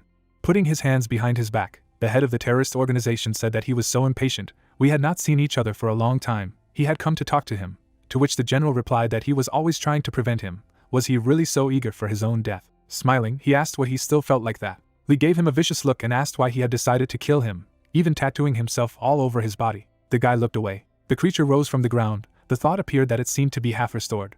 Symbols appeared above the man's hand. A sword appeared in his hands. Grinning, Jones said that this was it. He swung his weapon sharply. Raising his hand up, the head smiled. The agent looked at him in amazement. Suddenly, the young man stuck a knife into the monster. A glow appeared behind the hero. He rushed forward abruptly. The protagonist began brandishing his weapon.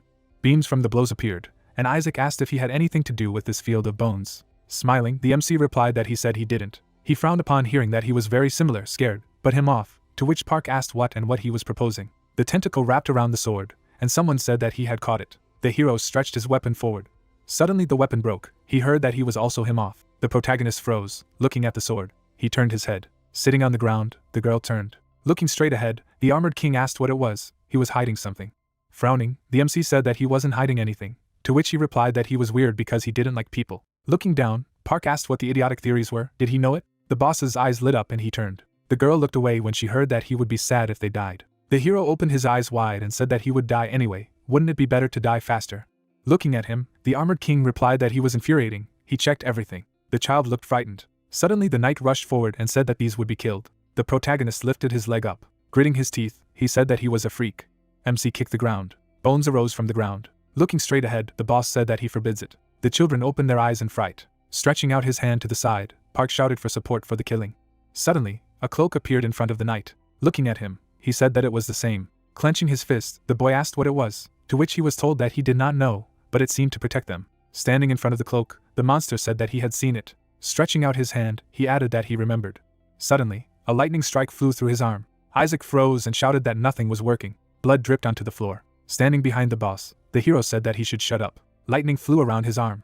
Lowering his gaze, he thought that 1, 2, and yet the probability had noticeably decreased. Lifting his cloak, the protagonist added that he had to tear one of the two. Stretching out his hand, he said that he should come out. The girl looked at him in surprise and asked that it was all over, to which she was told that it was no. It was her turn to put an end to everything. Looking away, Jin asked. Clutching his chest, the knight said that he was in pain. Waving his hand, the MC said that it was the last part of his plan. Taking her by the shoulder, he added that he was asking for her. Jin's eyes widened. Gritting his teeth, Puck thought that he should forgive me. He was already at the limit. The girl turned to him. Lowering his gaze, the hero said that she should tell him as soon as possible. Frowning, Jin said that it was red. He smiled when he heard this. The girl fell to her knees, and the protagonist said that she was great. Suddenly he rushed forward. The sword was thrust into the monster's body. The general looked at him in amazement. Putting the weapon on the ground, Jong heard what he was up to which he replied that he had already said that he had come to talk. Standing in front of him, Lee replied that he didn't care what he wanted to talk about, let him move away. Frowning, he added that they needed to leave here urgently. Throwing the weapon over his shoulder, the guy said that he didn't care where he was in such a hurry. It wasn't by chance because of Puck. The man took a step forward. Looking at the chapter, the man thought that he knew everything this way, and he said that it seemed to be true. Putting his hand to his face, the young man asked what he thought, and why his master had ordered an attack on the tower. Lowering his head, the general asked that gentleman, he meant that Satanist. A view of the tower opened up. It was heard that this was a wonderful discovery. Once you took possession of it, and people would no longer be able to resist them. Grinning, the terrorist said that however, standing in front of him, Lee asked if it was Puck, to which he replied that it was true that it was impossible to leave alive the one who defeated the strongest. Placing the knife with the point down, the man said that his master had said that he would be a great hindrance in the future. Looking straight ahead, the swordsman said that he was now inside the tower. He still managed to get there. The entrance to the tower appeared, and he added that it was all the way to the center of Korea. The hero swung his weapon, and someone said that he was not the only one who was going to install a partition. Suddenly his eyes widened. Red lightning flew around the sword. A bright flame broke out. The protagonist coughed up the smoke. He froze, holding the knife in his hands. The guy, looking straight ahead, said that what was the matter. This was the perfect moment. People stood behind him. Grinning, Jones said that he thought he had already met his master. The young man raised his hand and asked what the prediction was. Standing in front of the head, the swordsman said that this was impossible. If he had already taken action, the World Crisis Response Organization would have taken action. To which he asked that Hannon he said he would go before being here. He had come up with 2 plans. Raising his finger up, the guy said that he was the first when the old man was fighting the second bear. The general asked again in bewilderment when he heard that he was aware that there was an army there. To be more precise, the second one destroyed everything and was in a mental hospital. Grinning, Jones said that he had kidnapped Uncle and Aunt Park, to which he asked what he had done. The man looked surprised when he heard that dream. They came up with an excuse, so he ran after them like a dog. Looking at the head of the organization, he heard that this was their second plan, to which he replied that his words did not yet prove that he had gone to him. Lowering his head, the guy said that he had too much to protect. It was impossible to be responsible for everything alone and protect everyone. Holding the weapon in his hands, he added that his role was to stall for time, and now it was time for him. Taking a step forward, Jones said that they had already won the moment. He used the second. With his eyes wide open, the general shouted that he should wait. There was a glow in the air. I heard that it was already. Bun looked at him in amazement, and asked what was wrong with the owner of this person. The young man grinned and replied that he was sharp-sighted. Grabbing his face, he added that he had killed him and taken only his face. The scalp fell to the floor. The man smiled and said that he should not worry. Smiling, Peck added that since he had been reborn, he would all be blessed. Standing behind him, someone said that it was Leather. The red dragon turned around when he heard that they were of the same race. They would not be able to get out, but their descendants remained on Earth. Frowning, he said that he should not compare him with some reptiles. Suddenly, the creature's eyes lit up and he said that he was the one who started the war with the god, to which Isaac shouted that no, they were of the same race. Suddenly, a glow appeared around the hand. Standing in front of the knight, Peck said that he was going to kill everyone anyway. He thought it was possible to turn these thoughts into reality right now. Taking a step forward, the armored king replied that he should not approach, he would not resist. Stretching his hand forward, he added that he knew what he had done, someday it would help them. Looking to the side, he added that okay, he was in a good mood today, after all, he found the relic, so he asked for it. People smiled when they heard that there was a vision of who would destroy everyone along with the monsters from the book, so he tried to restrain himself. The hero gritted his teeth when he heard that in the end it turned out to be a battle on Isaac's level. A glow appeared around the creature's leg. Peck smiled and said that he had found it. Suddenly he grabbed the girl's hand. The protagonist's body trembled. His legs bent at the knees. He fell to the ground. The monster stretched out his hand in front of the book. Tears appeared in the girl's eyes and she asked for help. She heard that she should use her skills and pull out the hidden side of this relic. Closing his eyes, the young man shouted that he should let her go. Standing at attention, the armored king said that this was a historic moment. Stretching out his hand, he added that he allowed them to witness this moment. The student lowered his head down. Throwing the girl aside, Peck said that he had won. Chin looked at the book, and someone said she knew what she needed to do. Taking her by the head, the red dragon said that she also knew what would happen if she didn't. He saw how she used her skills on Puck, let her do the same. The hero slowly crawled on the ground. His hand trembled, and the thought arose that he had to move. The protagonist gritted his teeth tightly. He raised his head up. Smiling broadly, the man said that he had not seen each other for a long time. Crouching down to the man, Yun wondered that it was his uncle and aunt, but what were they doing here? The girl was lying on the ground, and she added that it meant that someone had intervened when they went missing in Incheon. Closing his eyes, the guy turned to the commander. The man lifted his leg. Suddenly he kicked the young man with his foot. Stretching out his hand forward, the student shouted. Putting his hand on his shoulder, the young man said that he should wait. Frowning, he said that it was impossible to go there. Looking at the boss, the squad member thought that it was dangerous. He wasn't sure that even that red-spiked monster could stop them. The man was kicked. It was heard that this time he could not speak.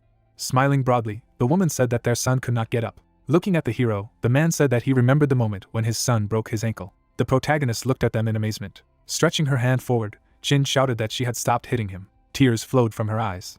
Placing his hand on her head, the monster said that he should look carefully. The girl's eyes widened. Grinning, Peck said that he should not dare to turn away. His eyes lit up and he added that it was because she didn't want to use her skills. Covering his head with his hand, the MC hummed.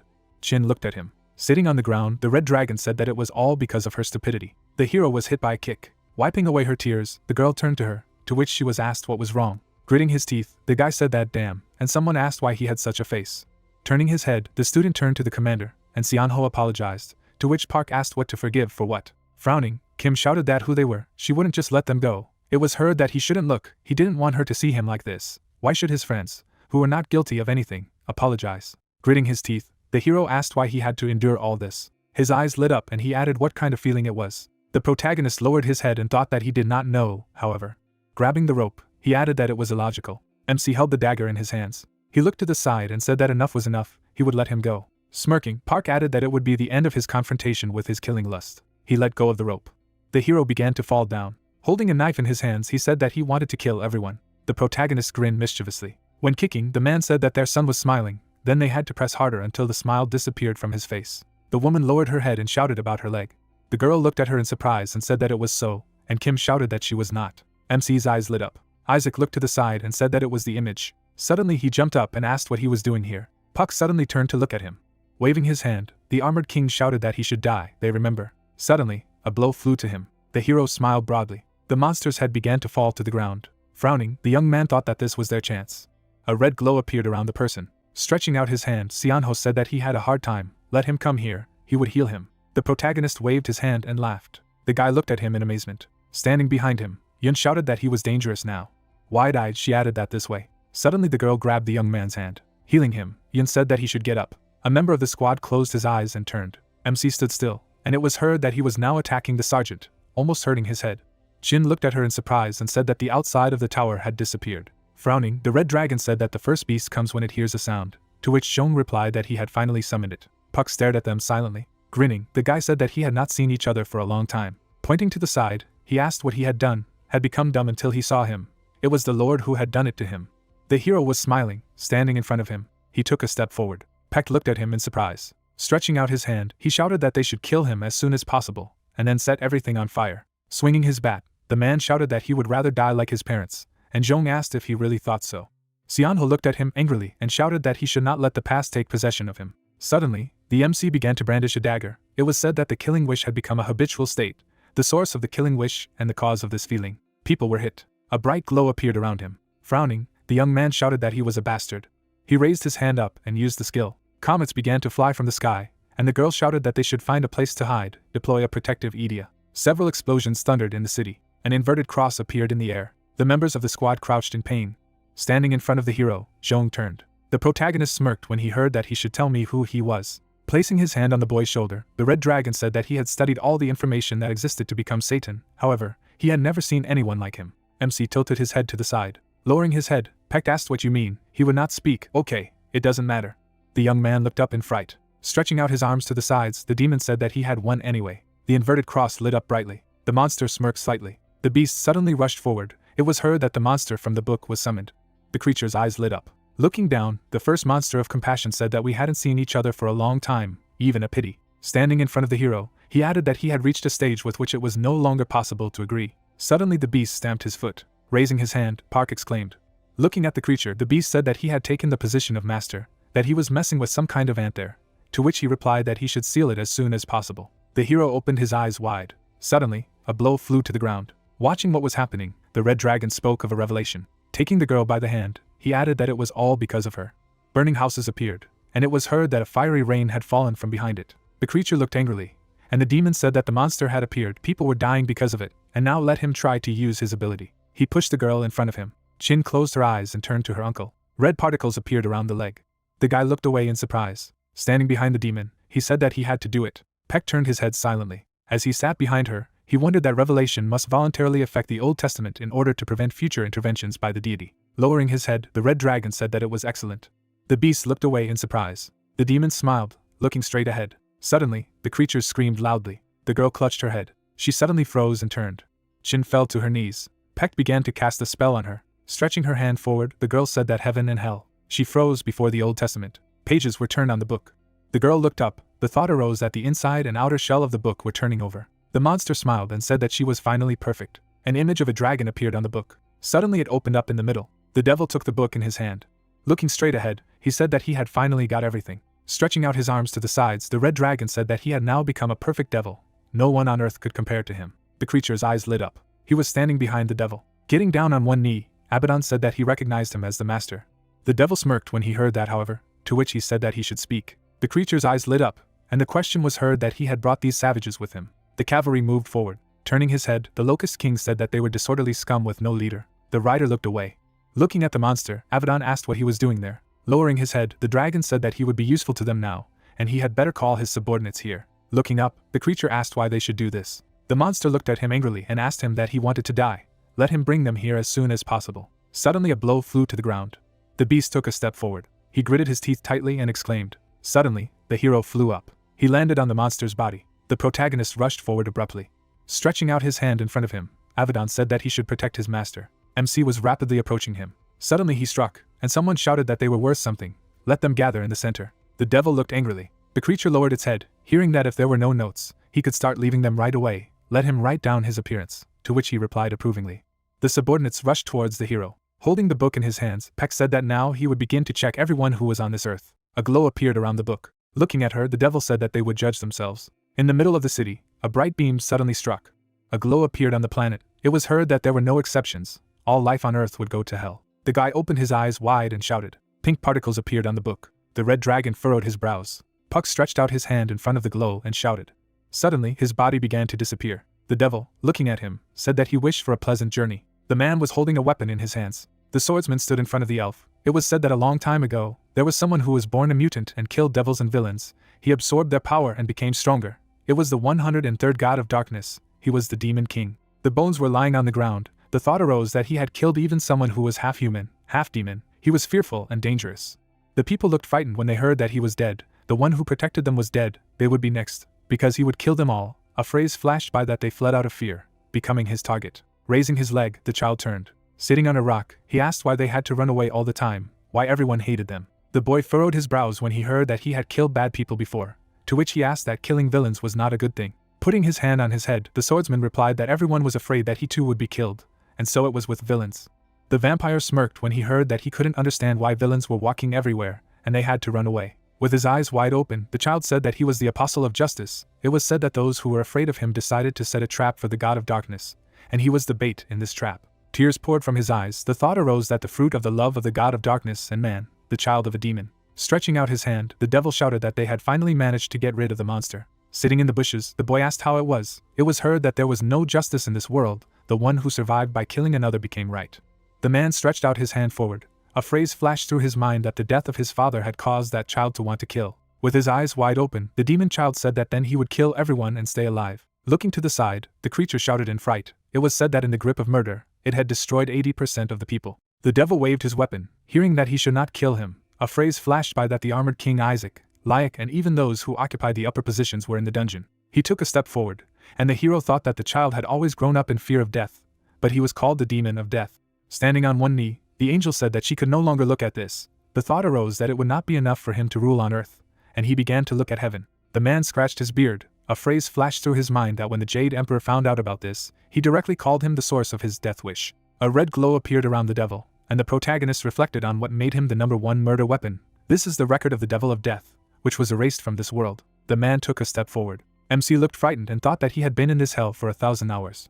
Swinging his fist, the guy shouted that this is the criminal who turned the city into hell. Waving his weapon, Park asked that he had to kill him. Understood. Suddenly he stopped, and the thought arose that no, he shouldn't. He dodged the blow. The hero smiled. Wide-eyed, he asked what he was going to stop. The protagonist turned his head when he heard that he was dangerous in such a state. His eyes lit up and he said he wanted to stop. MC dodged the attack and thought he was asking to stop. Puck froze. He had already spent 43,799 hours there. His body was lying on the ground. The question arose as to how long. Gritting his teeth, the hero thought about what he had to do to get out of here, to which he was told that nothing. He opened his eyes in amazement when he heard this. The protagonist froze in bewilderment when he heard that life is freedom, let it be free, to which he asked. Pursing his lips, he said that he had no problem. Tears appeared in his eyes and the MC said that it was too hard to control his Idia. He turned his head when he heard the address. Looking at him, the man said that there is a healthy mind in a healthy body. Putting his hand on his side, he asked if he had forgotten what they were talking about. Clutching the weapon in his hands, the man said that he had said that he would overcome himself, that he would personally determine the boundaries of his soul. The girl's braid appeared. It was heard that once he understood what he wanted, everything else would be unimportant. Smirking, Kim asked why bother? Puck looked at him in surprise when he heard that he should do as he wanted. He crumpled his t-shirt and mumbled. Tears poured to the ground. A paw touched his leg. The hero looked down in amazement and turned around. He was standing in front of his body. The man was holding a knife in his hands, and the protagonist thought that he did not want to admit that he existed only for the sake of killing. He looked at him in surprise and added that he tried with all his might to deny his essence. Taking a step forward, MC thought that he just wanted to save himself. He rushed forward, thinking that he wanted to get out of this hell. His hand reached out to the light. Puck hugged the boy and thought that he had been consumed by a killing lust. His gaze froze in place, and he added that he had forgotten what he was like and did not even try to look at himself. Hugging the guy, the hero apologized. He looked at him in amazement when he heard that they were one. Smiling broadly, the protagonist thanked him. Pink smoke flew around his head. MC raised his hand in the air, contemplating what was the most powerful and first weapon of a deity that had broken through the law of causality to stop the end of the world. Standing still, he added that the hammer of the god who restrained the evil was the divine vicegerent who killed in his place. Smirking, Park said that he hadn't felt so light in a long time. He took a step forward. His feet burned red, and the thought arose that in order to save humanity, the deity had descended to earth to fulfill his will and punish evil. A cloak appeared on his back. Looking to the side, the hero asked what was so, where should he go now? He was standing in the middle of the road. It was said that he had escaped from hell in 3,800 hours. A ruined city appeared, and the hero reflected on the fact that the code of laws governing hell that Satan had unfolded.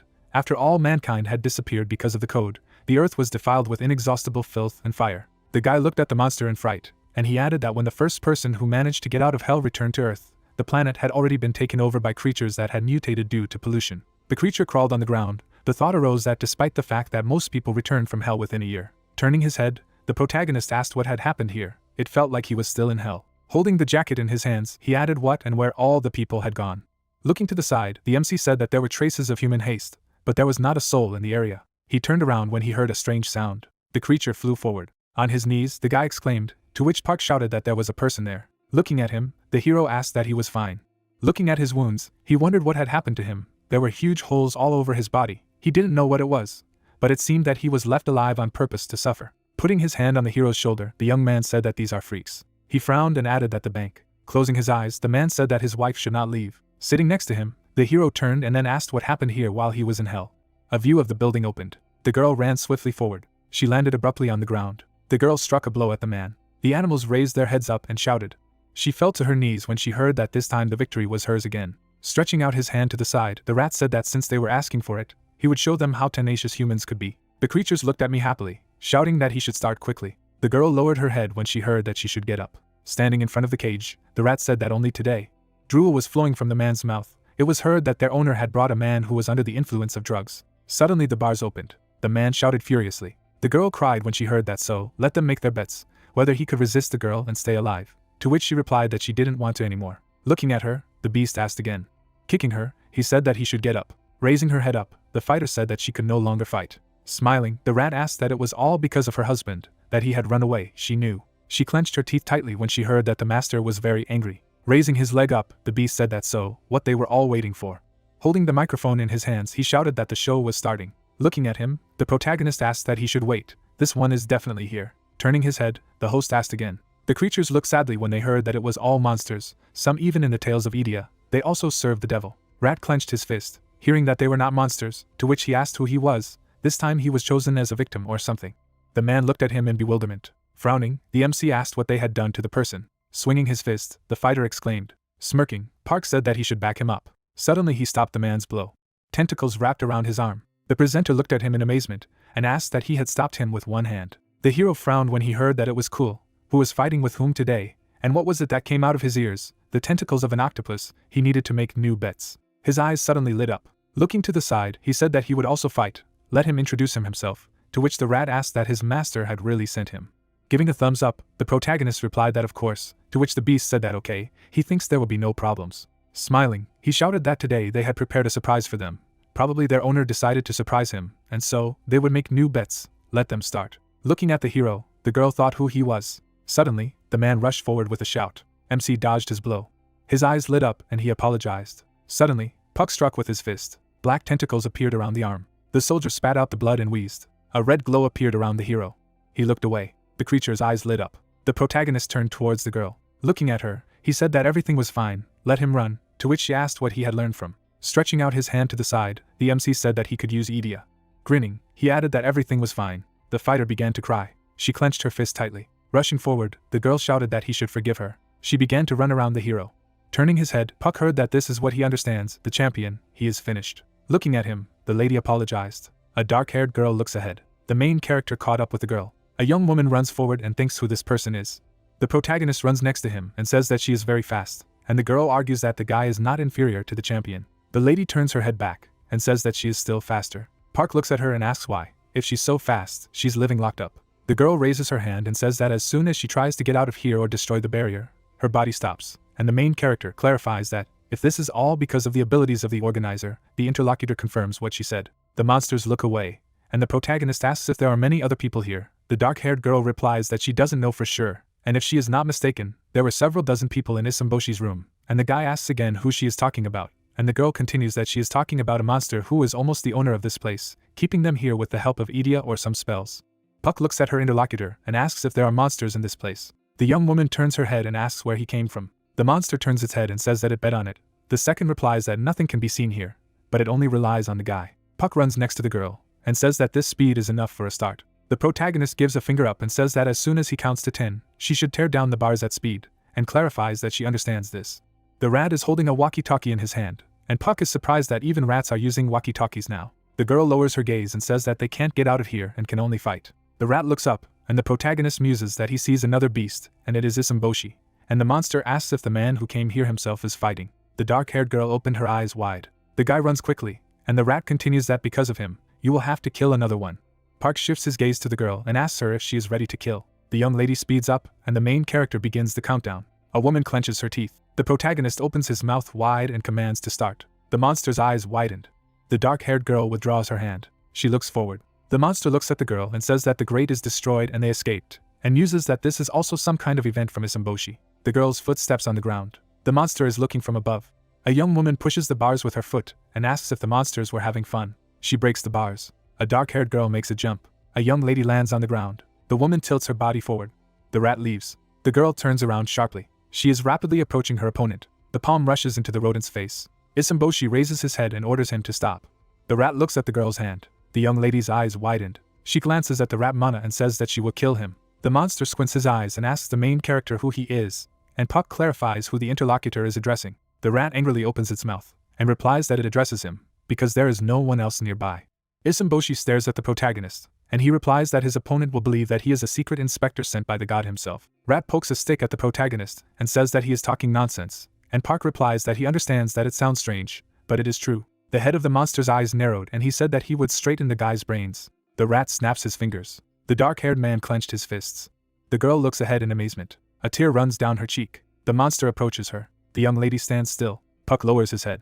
Drool flows from the monster's mouth, and the main character asks what is the only thing that him off now, and continues that there is a possibility of killing the rat. The guy straightens up and says that even if there is no way to kill the opponent, he will still do it. The protagonist looks forward, the spirit of murder, the intermediary. He wears the clothes of a person who strictly follows orders. The wearer of these clothes is recognized by the world as having the right to kill. The main character puts his hand in his pocket, and thanks for the permission. Park looks thoughtfully ahead. Isomboshi is a 10,000-strong rat monk who appears in Korean folk tales as one of the monsters who loves to torture and kill humans and other monsters with various magic. Rat shifts his gaze to the young man and asks about his clothes. Mental connection. Anyone who enters Isomboshi's workshop must follow the monk's orders. Misunderstanding is reinforced by the Giga's code. Forced reinforcement ratio, 100%. The leader of the monsters opened his mouth. The girl turns her head, and the rat monk says that for a guest like Puck, the mind-binding spell is suitable. The rat directs its gaze to the opponent. Isomboshi pokes the protagonist with a stick and squeaks that he may kill himself.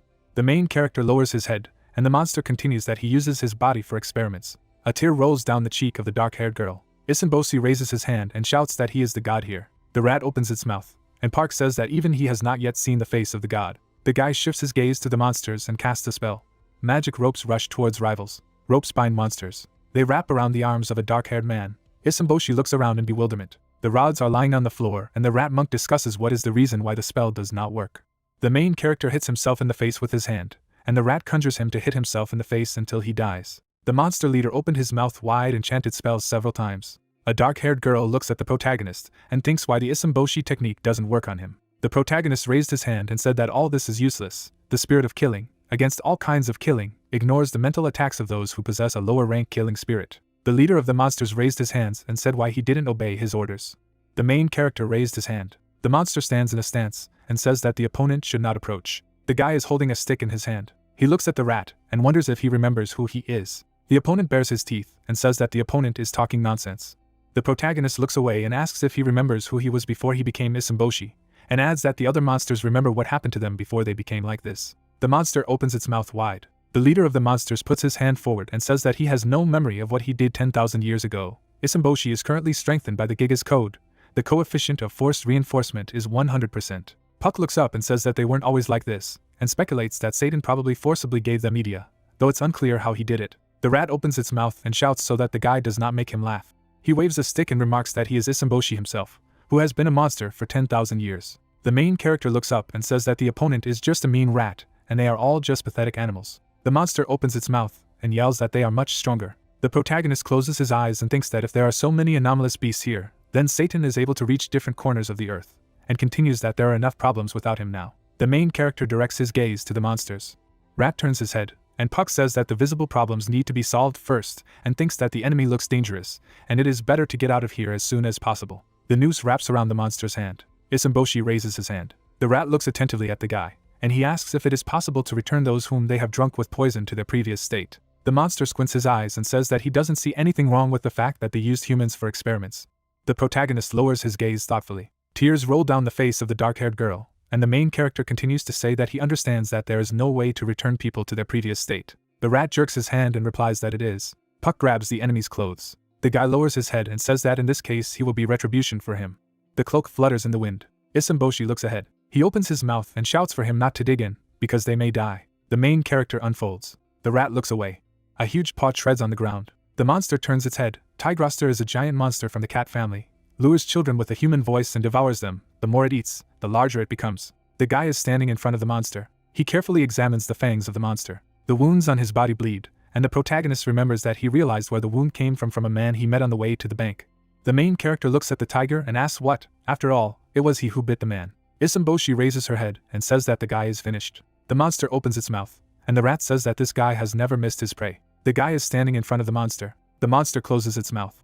Park raises his head and says how dare he open his mouth in front of him. The protagonist strikes. The spirit of death, the representative, provides a similar level when facing a stronger opponent. The main character looks down. Pain envelopes the knee, the scroll absorbs half of the damage, and after releasing the representative, it returns twice as much. The protagonist looks away and muses that with the help of the spirit of death, he managed to reach the level of a tiger beast, but it is not free. Puck rests his hand on his knee and thinks he wants to test how big the risk will be this time. The main character kicks. The guy pushes off the ground. It rushes upwards. A young man looks at his opponent. Puck stands on Tigrosver and asks Isamboshi why he fed him 199 men, and the rat is surprised that he is superior to the enemy. The main character raises his leg. The guy's pupils are filled with blood. The protagonist kicks hard. The head of the monsters looks at the young man and yells at the monster not to stand still, but to repay for the food he gave him. Puck shifts his gaze. Tigrosver opens its mouth, and the monster monk yells for him to grab the boy. The monster clenches its teeth. The protagonist holds him with his foot and yells at him to spit out everyone he has swallowed. The main character abruptly raises his leg and expresses that if he does not spit it out, he will not be able to do anything else at all.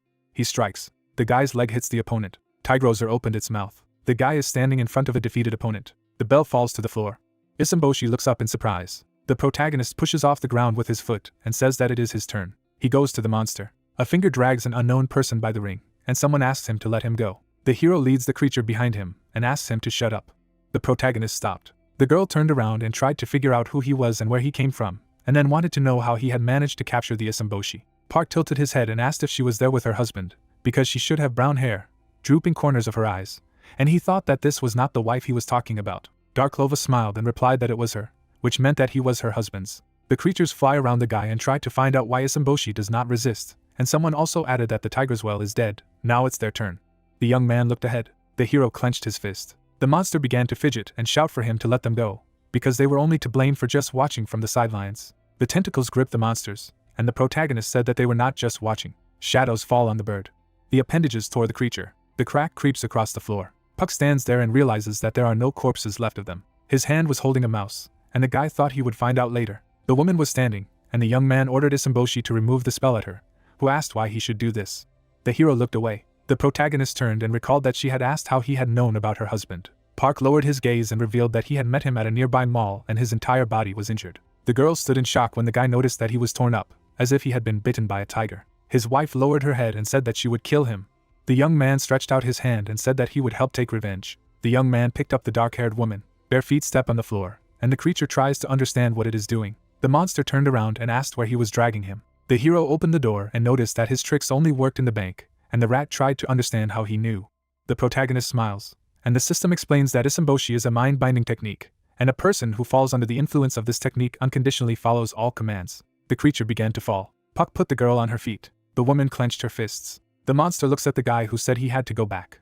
A paw stepped on the floor. The mouse ran and asked him not to leave him here alone. The young man turned around and replied that Isamboshi was capable, so let him see if it worked on her or not. The door slammed shut, and the monster asked him to listen. The woman bent down and assumed that he was going to run.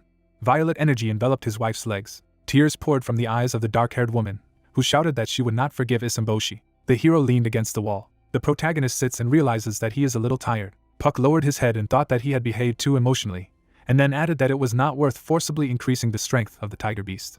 The guy looks down and says that half of the damage is so strong, and if you turn it off, he will get twice as much. The tentacle appeared from behind the young man, who noticed that it was scary to turn off the skill. The hero exhaled. A red aura enveloped the protagonist's body. A bone broke in Puck's leg. The guy closed his eyes in pain. The young man is lying on the floor. Dark energy envelopes the leg, and the system has reported that the blade has gained its own will and uses the master's killing intent, and the killing spirit allows the killing intent to be used as a material substance, a source of life, or energy for action. The hero sits and realizes that he is in pain, but he can move his legs, and the interface said that this is an omnivorous ambulance, because it is a tool that has difficulty spending energy every day, has become more skillful than the owner, who always spends energy recklessly, and if the owner's body is not damaged to the point that it cannot move, then it can be made to move, using the killing lust. The protagonist turned around and realized that it was done by an omnivorous, which means he did a good job. The tentacle pushed Puck, who doesn't understand what it means. The door opened behind the guy. The girl is standing in the aisle. The woman looked down and explained that was it. The young man began to rise. The hero stretched out his hand, and the dark-haired woman thanked the protagonist. The wife handed over the object, and the system explained that it was a mouse heart, and the level of Idia was unknown, and then added that despite the distortions in memory, it was the essence of tens of thousands of years of history, so that only Isamboshi was true, because it is a mixture of various types of sorcery and magic, which enhances the energy of the person who uses it. And also this crystal is programmed to constantly strengthen the body, therefore, it needs special care. The protagonist picked up the objects and tried to figure out what they were, to which the dark-haired woman replied that it appeared when she killed Isamboshi. A dark aura envelopes Puck, who realizes that the item has appeared as in the game, and the bodies have begun to disappear, which means something has happened to this world. The girl looked down and said that as soon as she looked at the artifact, it infuriated her, so she decided to give it to him, because if it wasn't for Puck, she wouldn't have taken anything out of it. The guy raised his head and said that he would deal with this crystal himself. People bowed to each other. The dark-haired woman walked forward, and the young man remembered that she had asked him what he intended to do. The man's body is lying on the ground. The wife hugged her dead husband. The hero replied that he wanted to find the owners, and he hoped that they were still alive, and the girl said that she wished him to survive and certainly find them.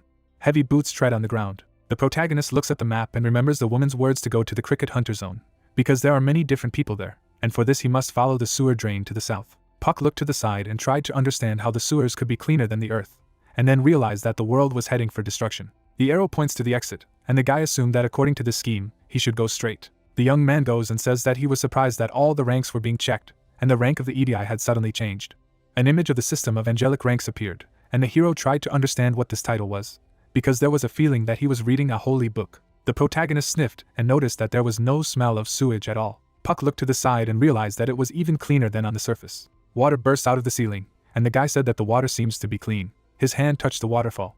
The hero lowered his gaze and thought that this energy and smell were inherent in seawater. The protagonist turned around and noticed that there was something nearby. Puck runs and hears someone asking him to take it quickly. The guy raised his head, and the people above were talking about the captain and the fact that he had gone in the other direction. An image of people appeared who said that the commander did not want to bet on ice cream, because the one who won would pay for it. The young man gritted his teeth and realized that these were the guys from the zombie squad, which meant they were alive. His hand grabbed the ladder, and the hero hoped that they must be alive. The protagonist climbs the stairs and thinks that they will probably start grumbling because he is so late, which means they need to hurry. Puck stood up and mentally said that he missed them. The guy looks forward in shock.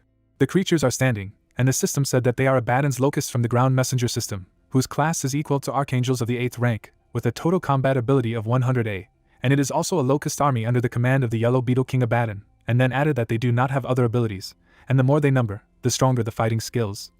And they also multiply quickly. As soon as they appear, they begin to multiply at a tremendous speed. The young man raised his head and shouted that they should not run away and stick together. The hero stands and tries to understand what is happening. Someone took a step and shouted that he had to jump into the hatch. The girl turned around and said that they couldn't do it now, because they had almost managed to summon seawater to hide the passage, and the dark-haired man tried to understand what she wanted to offer, because at this rate, they would all be finished. The protagonist tilted his head and offered to help them.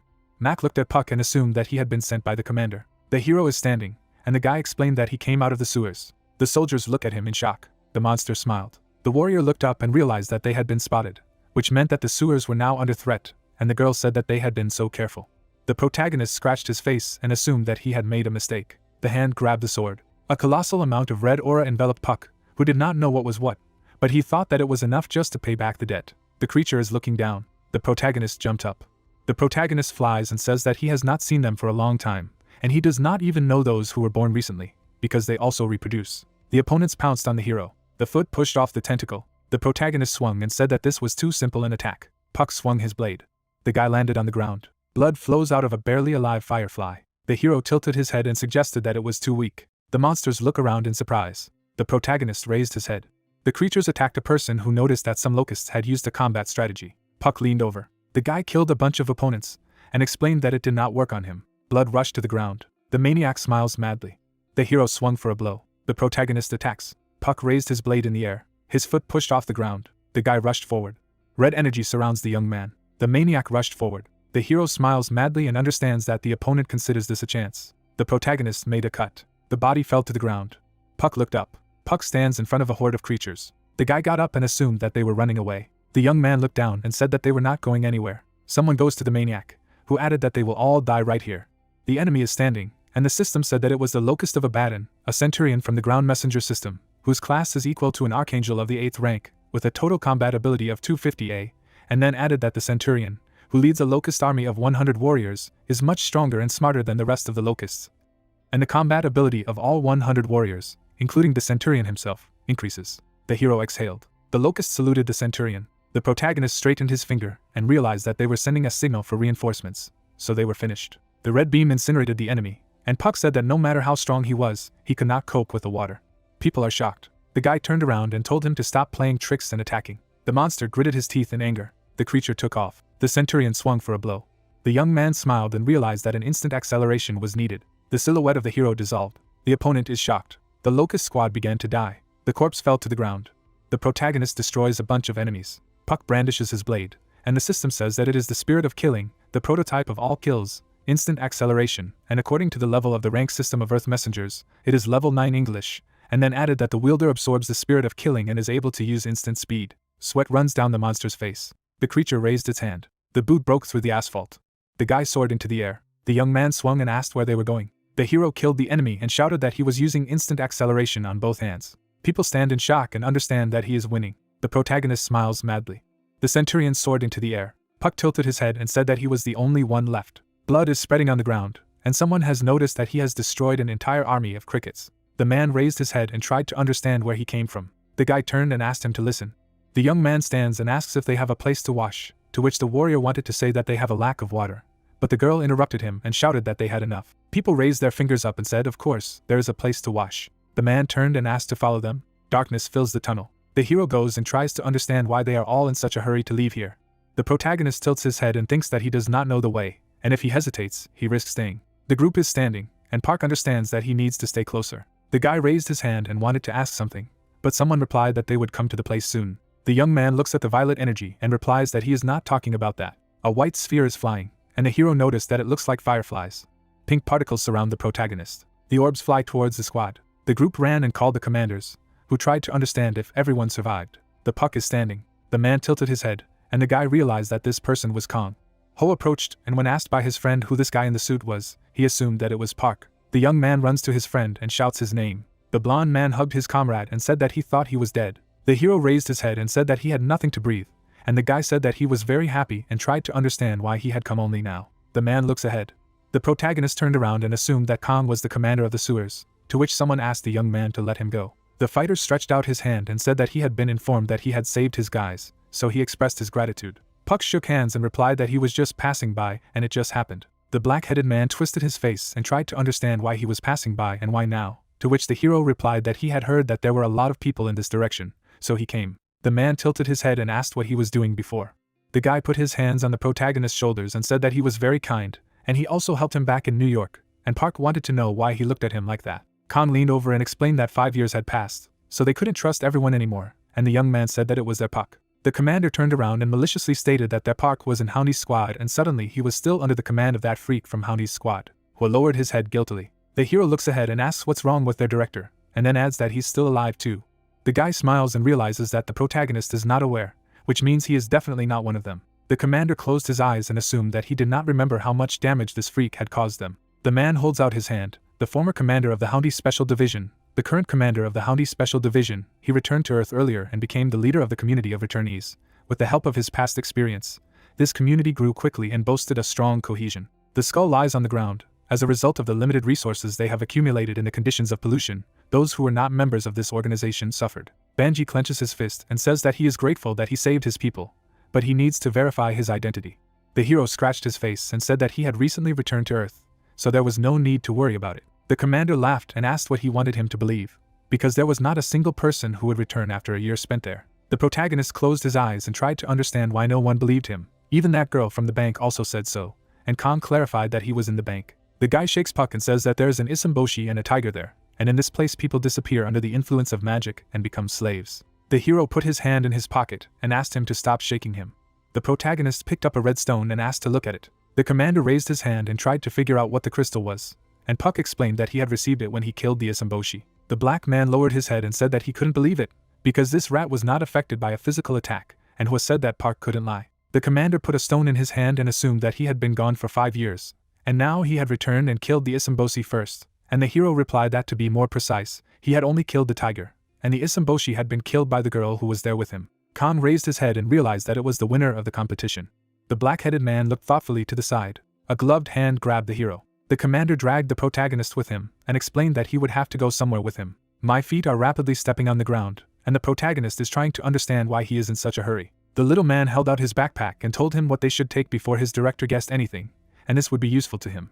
Puck turned and shouted for him to explain what to capture. The commander put on his backpack and added that other places had been looted by the headmaster's men, but now that the Isamboshi was dead, they could still find it, and the hero wanted to know what it was. Khan turned around and replied that they were going to get medicine. An image of medicines appeared, and a voice said that after the death of the tiger, the area near the bank became a safe zone, and therefore a shopping center, in which what they need is located, because for 5 years they are tired of the constant lack of necessary things. The man tilted his head and said that many had fallen ill after being injured. The commander stretched out his hand and asked if he would help them. Fingers pressed on the armrest. The old man smiled and told them to go. The soldier saluted. The mustachioed man touched his face. The man stands in the water and recalls that he knew that crickets and cavalry were not approaching the sea, but did not think that they would lead seawater into the sewers. His hand rested on the chair. The director stands and says that he will have to take it by the desired force. The boot stepped into a puddle. People are coming. Khan turned around in surprise when the hero noticed that he had changed. After all, he used to be a truly vile type. The protagonist looks ahead, and the commander replied that these are just his people, he cares about them, nothing has changed in him. The Banji one is smiling. Puck closed his eyes and thought that he was pretending that he had not changed, and he himself had brought as many as 4 backpacks. Khan walks, and the hero notices that he really cares about his people. An image of the team appeared, and the protagonist mentally said that it was a wise decision on his part to take him with him, because he took him from there. At the same time decided to check if he was telling the truth. Park smiled and jokingly suggested that he wasn't actually Kong, because he couldn't be that kind. Chelkasi stands on the stairs and tries to understand how many times you can ask him the same thing, because anyone in his place would become like this in 5 years. The commander stood up and told him not to lag behind, because there would be a door at the top leading to the shopping center. The hero raised his head and assumed that he was offended by him, to which Kong asked not to waste time and get up. The commander lifted the hatch. The building is standing. The little man goes and notices that there is not a soul, which means that the creature is dead. The protagonist turned around and noticed that there was no one, because he had already said that he had killed a rat. Khan looked to the side and replied that he initially believed him, to which Park said that he was lying more than him. People entered the building. A person is reflected in the glass. The commander looked at the reflection. The black man grabbed the hero and told him to look here. The comrades are standing, and Khan noticed that he did not notice anything. The protagonist raised his head and said that he noticed how infuriated he was that he decided to brag about his height. The commander approached and said that he meant his appearance, and Puck replied that he had the same as before, and the Banji one explained that it was the same as 5 years ago. The hero waved it off and wanted to know what he was trying to say. Khan looked to the side and said that most people came back within a year, so no one noticed anything, which meant that time stopped in that hell. The protagonist turned and tried to understand what kind of nonsense he was talking about, and the commander added that if you think about it, it is obvious, because he realized when he saw that his hair had not grown out. The little man grabbed Puck and said that there was no time to think, because they had to go. The medications are standing, and the guy said that everything is intact here, which means that no one touched it. Khan is going to take medicine, and the hero asks if he knows what he is taking. The commander looked away. The blackhead raised his head and replied that he didn't know, so he took everything.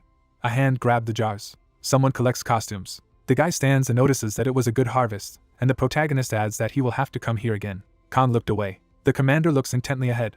The little man turned and asked to wait for him here. The guy came 15 minutes later with a bag and said that he was now satisfied. The hero turned around and tried to see if he could carry it all, and Khan explained that he had already posted it. The comrades left the building when the commander asked to go back as soon as possible. The Chelkati one comes down and says that he has no idea how happy the others will be. The protagonist smiles. The friends jump down. The guy closed his eyes and said that he felt very good in his heart, and then asked for forgiveness from Park for doubting him. The protagonist raised his head and asked if he knew where the others were. The commander goes and says that if he means the guys from his squad, he does not know. Puck looked down. The hero looked ahead when the Banji man said that there was a nuance. The guy turned around and added that he might be aware of this. Khan looked ahead and said that he had heard something about Sun and that girl with the horn, and the protagonist assumed that he was referring to Kim. The girl looks ahead, and the commander summed up that they are both alive, because there are some rumors. The lady is standing. His hair was blowing in the wind, and Puck wanted to know what the rumors were. Kim looks away, and the commander has clarified that these are rumors about a relic, because some fuss has begun to get Rebecca's sword of creation, and the woman noticed that everything was in vain again. The blonde woman tilted her head, and thought that she would have to go to Busan. The silhouette moves away, and the voice suggests that 5 other swords are needed to obtain the sword of creation. His foot stepped into a puddle, and the hero thought that if he found everything, he could make a wish, to which Kong did not know the answer, and then added that in any case, Kim was also looking for them. The commander turned and said something to the protagonist. Park raised his head in shock and did not believe Kim's words about him. Chelkasi smiled and asked not to rush to conclusions. The guy looked to the side and said that he could ask her personally. Khan looked ahead and said that he could give him a treat as a sign of gratitude, but he stopped. The hero stands behind the commander. The Banji looks ahead and tries to understand where this smell comes from. The protagonist raised his head and tried to understand why he had suddenly stopped muttering. The guy rushed forward and shouted that he was going, and Puck tried to figure out where he was going. Things are lying on the ground, and the hero asked to wait for him. The torch burns on the ground. People are carrying water, and someone is shouting that a fire has started. The young man raised his head, and the soldiers shouted that this was an enemy attack, and the young man thought that it seemed that the attack on Hound was the work of a fat man, who turned around and assumed that they were already inside. The opponents are standing in gas masks and hope that people will suffocate here, because now they are the masters here. The girl raised her head and shouted that they should try to hold their breath as long as possible, and the man said that they should take away their gas masks. She leaned over and said that she could not breathe, and was also dizzy. The extinguished torch lies on the ground. The guy stands there and realizes that the smoke could not have spread so quickly. Smoke fills the room. The young man looked ahead and realized that he was coming from another sewer. People are climbing the stairs, and someone asked to pull themselves together, as well as check the situation outside before sending civilians. A hand came out of the hatch. The enemy bent down and noticed that someone had crawled here. The fighter moved his hand away and said that the earth should become a spear. The soldier raised his hand and said that they would not be able to escape. The enemy hit the mage on the head. The body fell down, and the voice said that they would have to die there. The blonde man turned and shouted that there was also an enemy above, which meant that he had to use the Idia and break through. People are walking to the stairs. The guy looks ahead. The fighters began to fall down. The young man drags his comrades on himself. Flames envelop the staircase. Hua got up with his friends. The guy looks around and tries to understand where the others are. Someone approached the young man. The director smiles and says that they haven't seen each other for a long time, and looking at his life, he immediately remembers that he should take care of his health, and then tried to find out how Ho got so fat in the first place. The guy tilted his head and asked him to slam shut. The man looks ahead and says that you should not do this to him, because he is not going to arrange anything here anymore, and if crickets come here, then it will not be profitable for both of them. The young man stretched out his hand and said that if he wanted to seize this place, he would not allow it. The antagonist turned and noticed that Ken was not here, which meant that it was even better. The director smiled and said that now it was time to change the scene. Ho rushed into the attack and realized that it was not working. A green aura envelopes the opponent, who said that it was Carso's long alley. The guy is standing among the trees. His foot pushed off the asphalt, and the young man thought that he had the feeling that the ground was falling from under his feet. Something turned his foot. Ho fell to the ground. The guy looks up. The soldiers run and shout that they have to leave, because the task is completed. The car is coming. The young man looks away. A man is standing in the back. The headmaster smiled and stated that Ho alone wasn't enough, so he had to bring Kong again. The people are lying down, and the antagonist adds that he will use his people as slaves. The guy looks angrily ahead, and the director asks not to worry, he will also look after the witches behind the house. The young man runs and shouts that he is going to kill them all. The soldier looked away. Creatures are floating in the air, and someone shouted that crickets had arrived. The squad is perplexed. The truck drives away. Ho gritted his teeth. The guy turned around and shouted for everyone to calm down and go inside, because first you need to take care of the wounded and civilians. The soldier lowered himself into the hatch and said that he had to hurry. The hand closed the passage. The hatch cover began to rattle. The torch is lying. The soldiers are sitting on the ground. Ho glanced at his comrades and realized that a third of their squad had died, and he was not in that condition now, and as soon as the crickets found them, they were finished. The monster looks at the hatch. Someone grabbed the guy by the arm and asked him to save their comrades. People stand and ask Ho to save their relatives, because no one but him can do it. The guy raised his head and reminded that it would be bad if the crickets found them, and the man said that they would try to hold out. The girl raised her hand and asked not to worry about it. The young man lowered his gaze. Hua climbed the stairs and shouted for them to be patient for a while, because he would definitely save them. Flames filled the sewers. The hero covered his face with his hand. Kong looks ahead in shock. Opponents in gas masks laugh and ask to shout louder. A silhouette stands behind the soldiers. The commander swung for a blow and shouted that they were freaks. Chelkasty struck the enemy. The man turned and shouted that it was Kak and he had returned. Green weapons began to appear in the enemy's hand, who noticed that there were more of them. The enemy swung and said that since they had such a chance, they would simply kill him. Kong looks away, and the system reports that he has the ability Hidden Wrath, whose ground messenger rank is 6, strength, and then adds that he has overcome the hell that he created with his anger, so if he covers his anger with rage, he will be able to control his anger, and the longer the state of anger lasts, the more the wielder's abilities are enhanced. Feet step on the floor. The commander stands in front of the enemy, who cannot believe it, because his attack worked, and the black-haired man asks where his men have gone and who sent them. His foot pushed off the ground. Khan raised his hands and shouted for their commander to come out here, and the interface explained that the ignited anger could be used in the form of flames, and the second stage was to rage. Defense and grip were enhanced, with a total combat ability of 6000 A. Flames envelop the commander. The soldier stands and shouts that they should not retreat because of some fire. The opponent raised his hands and said that he would tell where they were, just let him stop. The guy bent down. An aura enveloped Kong, and the soldier noticed that he had stopped. The commander leaned over and asked how he could believe his words, and the system reported that it was stage 3 of hidden anger, and the total combat ability was 7000 A. A hand grabbed the man by the throat, and the black-haired man said that he would find them himself. The guy holds the soldier by the throat and adds that they will die here. Someone is breathing heavily. Hua raised his head and said that he had finally reached the battle post. The manor was standing, and the young man noticed that from above he could watch the crickets, and also stop those who approached. The river flows down, and the guy added that sewage has not yet reached here, as they are hindered by an artificial reservoir. Hua clenched his fist and said that they were in such a place, and also decided to attack them, so he wouldn't forgive them. The clouds fly past the high staircase. The young man raised his head. The black-haired man bent down. Hua rushed forward and shouted that he could overcome such an obstacle in one lunge. His hand grabbed the tree, and the guy said that it was a piece of cake. Sweat pours down on the ground. The young man is breathing heavily, and someone noticed that he had come here after all. Silhouette sits on top and asks if he can climb the stairs since he is here. The black-haired man looks ahead. His foot pushed off the step. Hua goes forward. Silhouettes are observed from behind the trees. The guy approached the director, who tried to understand why he was alone, and where Kong had gone. The soldier pulled the bowstring.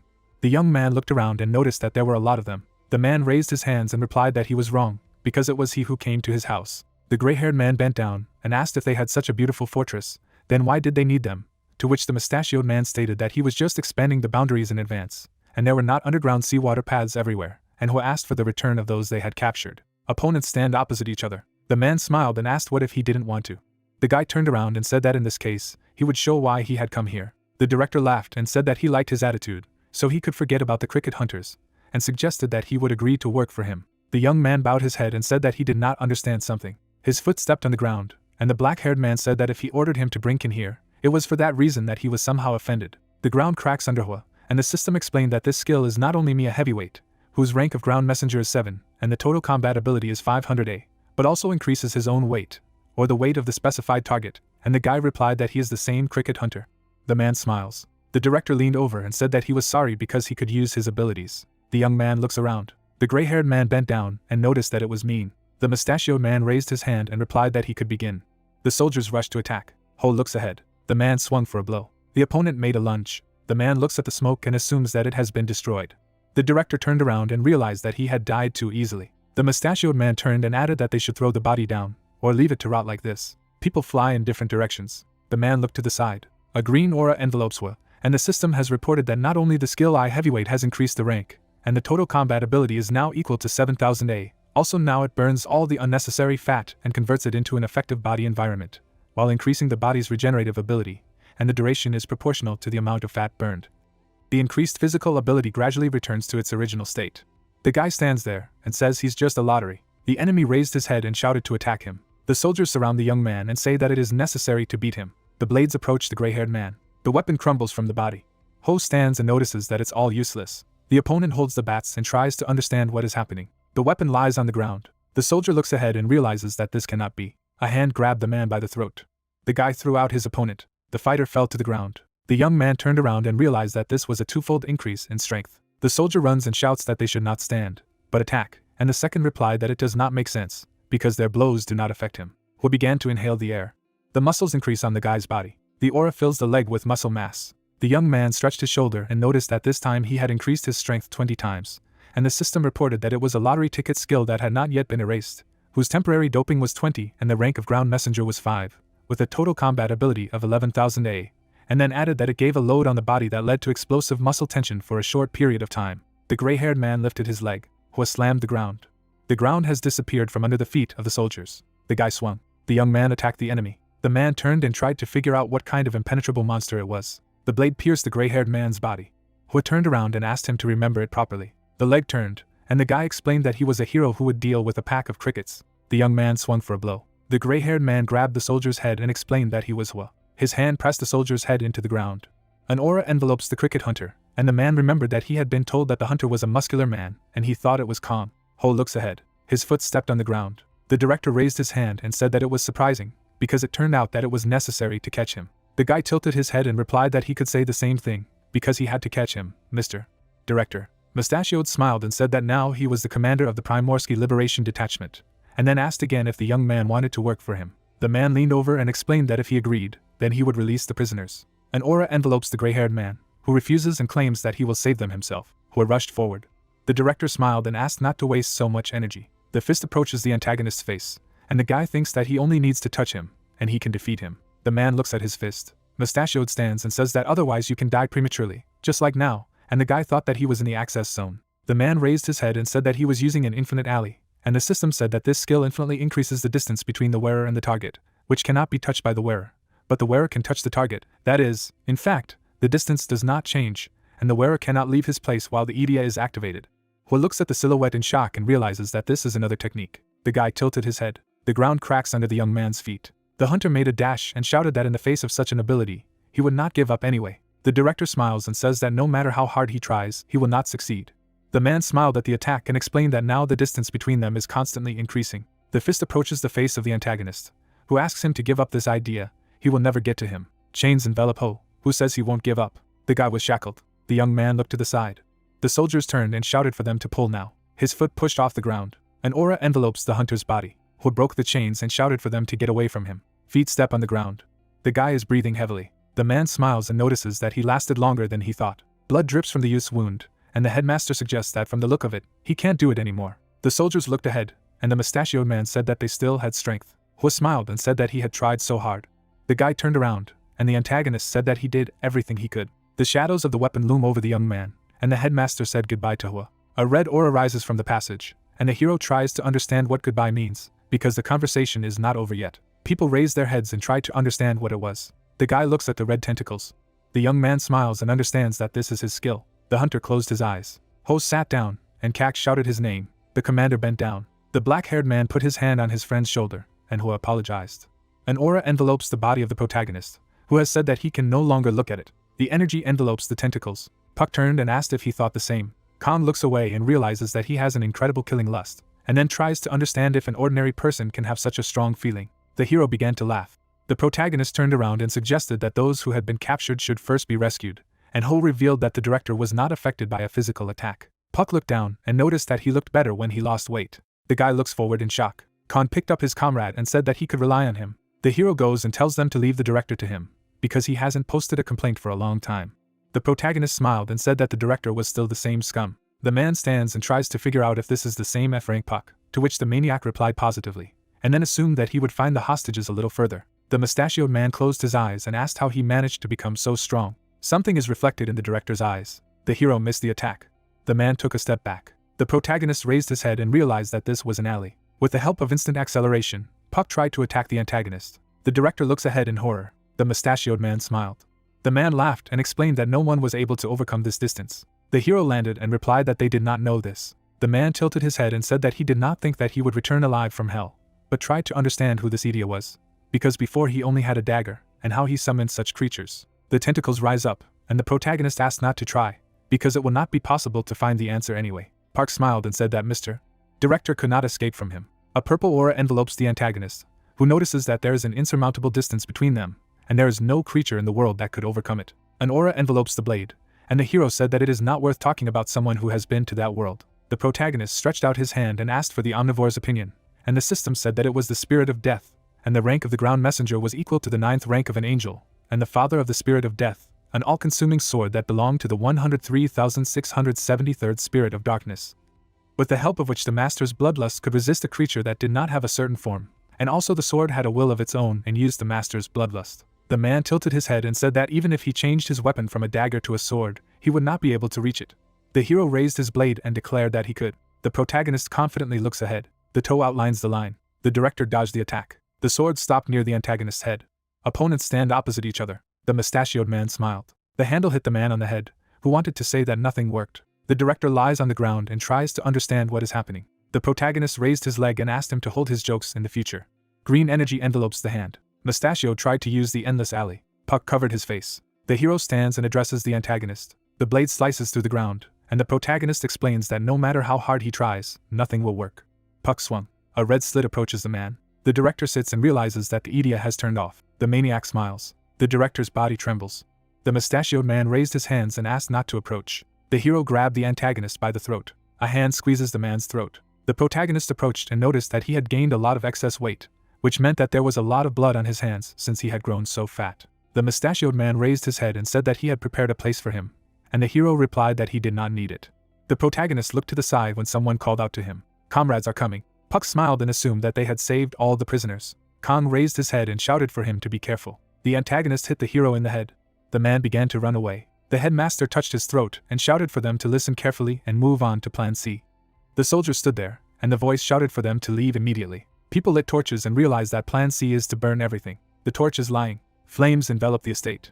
Smoke rises from the fire, and someone shouts that they need to run down and not stop, as well as take the wounded. The girl stands and asks to wait for her, to which the second noticed that the fire was approaching here. The mustachioed man turned around and the soldier asked him to go, to which the man said that he would not move anywhere until he saw them dying. Khan took a step forward and tried to figure out if the people had been evacuated, to which Hua replied that they had all come downstairs. The commander turned around and said that they could all die because of this idiot, and the hero tried to understand why he was to blame in the first place. A swarm of locusts was flying, and the man noticed that a whole pack had flown here because of the fire. The protagonist raised his head and said that there were many of them. The comrades look up, and Khan said that there is no time to be excited, and Ho added that they also need to hurry. Puck closed one eye and tried to understand why he was in such a hurry. Because he could get rid of a few crickets and leave. Red energy rushed into the hero's eye, and the system reported that it was the skill spirit of killing, Providence, and he saw it, and the rank of the ground messenger was 9, the Seraphim. The creatures fly, and the interface added that the owner reads the status of the target according to the system recognized by the majority. The commander-in-chief of the crickets looks down, and the protagonist shouts that he has found him. The opponent looks at his friends and says that he will be bored, because there are only 3 of them. Puck raised his head and said that then he would show him something more interesting. A red aura envelopes the hero. The protagonist took off. Puck flies at the monsters. Opponents were enveloped in contempt for prey. The maniac looks up. The hero rushed forward.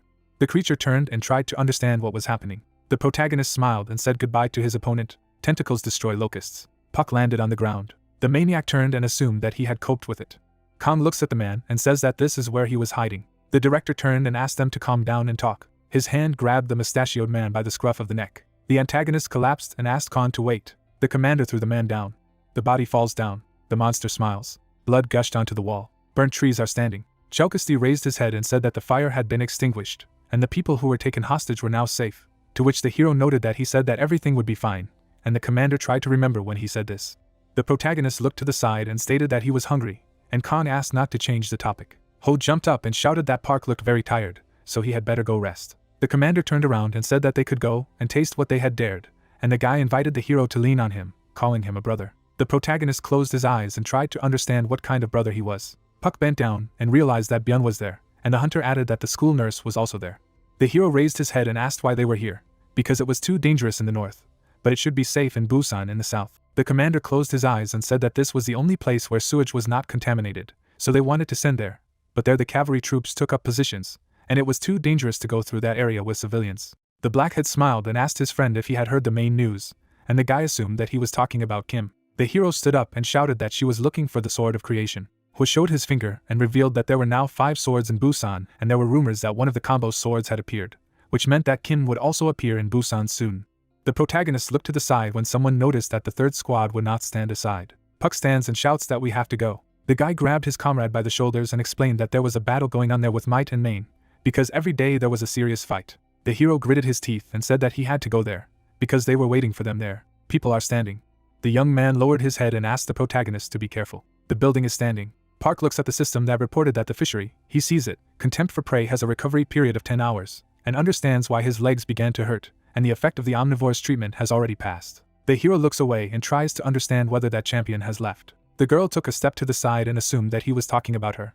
The woman waved her hand and said that they had met too soon to speak, as if they had not seen each other for a long time. The protagonist smiled and realized that she was still there, and the champion revealed that she followed him, but then noticed that he was returning. Naturally, she saw how he dealt with the pack of locusts. The dark-haired woman picked up the falling hero and asked if he was okay. The protagonist sits and asks if he can make a request to her, to which the girl replied positively, because he is her savior, and Puck thought that with her help, he would be able to gather his comrades in one place. Khan lowered his head and said that they could not leave this place now, because they had a duty to take care of the safety of people, and Hu apologized for not being able to go. The hero looks ahead and says that he will give them a sign in the sky, then they can join him. An image of chess pieces appeared, and someone noticed that there were not so many knights left. But what power! Hyunjai Beach in Busan, a cavalry camp in front of a ruined fortress. The man took a step out of the creature's mouth and tried to figure out how long it would go on like this. The figure is standing next to a person. The monster licked his lips and said that war is the art of government. Jong kicked the piece and asked him to stop talking nonsense, because he was doing it for fun, and if it wasn't for the master's order, he would have blown their heads off. Paul grabbed the figure and assumed that the man also liked to wage this war. The man raised his head and replied that once or twice was fine, but he was already tired of being a puppet, and the monster said that now the most interesting thing was beginning. The man bowed his head in anger. Jong raised his hand and said that if he didn't deal with these scum in 3 days, he would personally intervene. Smoke spreads on the ground. Something is dragging along the ground. The creatures go forward, and the system explained that this is 200 million cavalry, and the rank of the ground messenger is equal to the archangel of the 8th rank, and then added that the creatures appear after the 6th trumpet sounds, and the total combat ability is 100A. Someone brandishes a weapon and asks the creatures to fuck off. The riders are standing. A person looks ahead. The legion advances on the fortress from the ruins. The riders look ahead. The guy touched his head and said that they were surprisingly strong today. The young man raised his hand and thought that he would not last long, because he had spent too much of an e-dive, and his eyes were already darkening. Byun looks up. The red cross flies in the sky, and the man realized that because of its appearance, he suddenly began to lose strength. The soldier took a step and said that they had come, and he needed to change his equipment as soon as possible. 200 million cavalry is standing. The bespectacled man soared up and replied that it was too late, and he could not leave them there.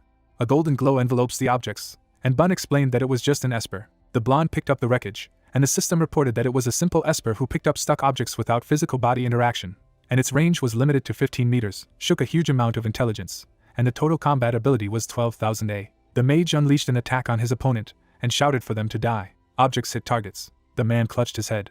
His comrades picked up Bun and asked him not to lose consciousness. The creature raised its head. The monster exhaled and shouted that Joan was waiting for them, which meant they had to speed up. The monster from the Book of Daniel opened its mouth, and the system reported that its rank was 3, Orf, and then added that any living creature that heard the triplet's screams would admire unconditional obedience. However, the resistance was proportional to the subject's intelligence. People look away. A blue glow enveloped Bun's comrades, who thought they were leopards again. The creature looks ahead and says that it's not fun to kill just like that, because you need to increase the level of submission. The paw grabbed the piece, and the monster noticed that the white knight should not interfere. The horse reared up, and the voice ordered them to fight without looking back, to try to kill their opponent. The horse looks away. The riders are sitting down, and the system has reported that they are subject to a forced massacre, which is why the total combat ability is now equal to 310A. The friend of the blonde turned and asked what they should do now. The bespectacled man raised his hand and shouted for them to go back. Objects rained down on the opponents. Magic destroys enemies. The dark-haired man turned and shouted for them to climb over the corpses. A golden glow envelopes the piece of wood. The object hit the horse in the throat. Tears flowed from Bun's eyes, who realized that something was wrong with them. The guy kicked and said that they were advancing from this side. The blonde man holds his head and hears the screams of his comrades, who are asking for help and cannot move, and he thinks that he needs to hold on, because if he surrenders, then they are all finished. The golden objects attack the riders, and Bun shouted for them to fall away. His foot stepped on the ground. The hero looks ahead and tries to understand what is happening. A blue glow envelopes the triplets, and the protagonist suggested that if you apply contempt for prey, you can easily deal with these cavalry, but because of the triplets, this is problematic. Park raised his head and mentally said that contempt for prey only works effectively against someone below rank 3, and even more so, Kim can be here. The hero took off his backpack and thought that 1% synchronization was not enough, because if they found out that he had returned, then other monsters might appear, so it would be better to hide his identity for now, and then added that he would not be able to use the bone skill, so he would have to use murder, that is, contempt for prey and omnivores must be limited. The protagonist looks ahead and realizes that this is a fight only with physical effort. Puck put his hand into his backpack and said that he couldn't watch from the sidelines. The monster looks away. The creature turned. Someone ran past the triplets. My foot stepped on the ground, and the system reported that there would be an instant acceleration. The hero pushed off the ground. The protagonist kicked the cavalry. His foot slowed down on the ground. The protagonist turned. Puck tilted his head and told them to go their separate ways, because he wouldn't talk twice. The hero rushed to attack. The protagonist dodged the blow.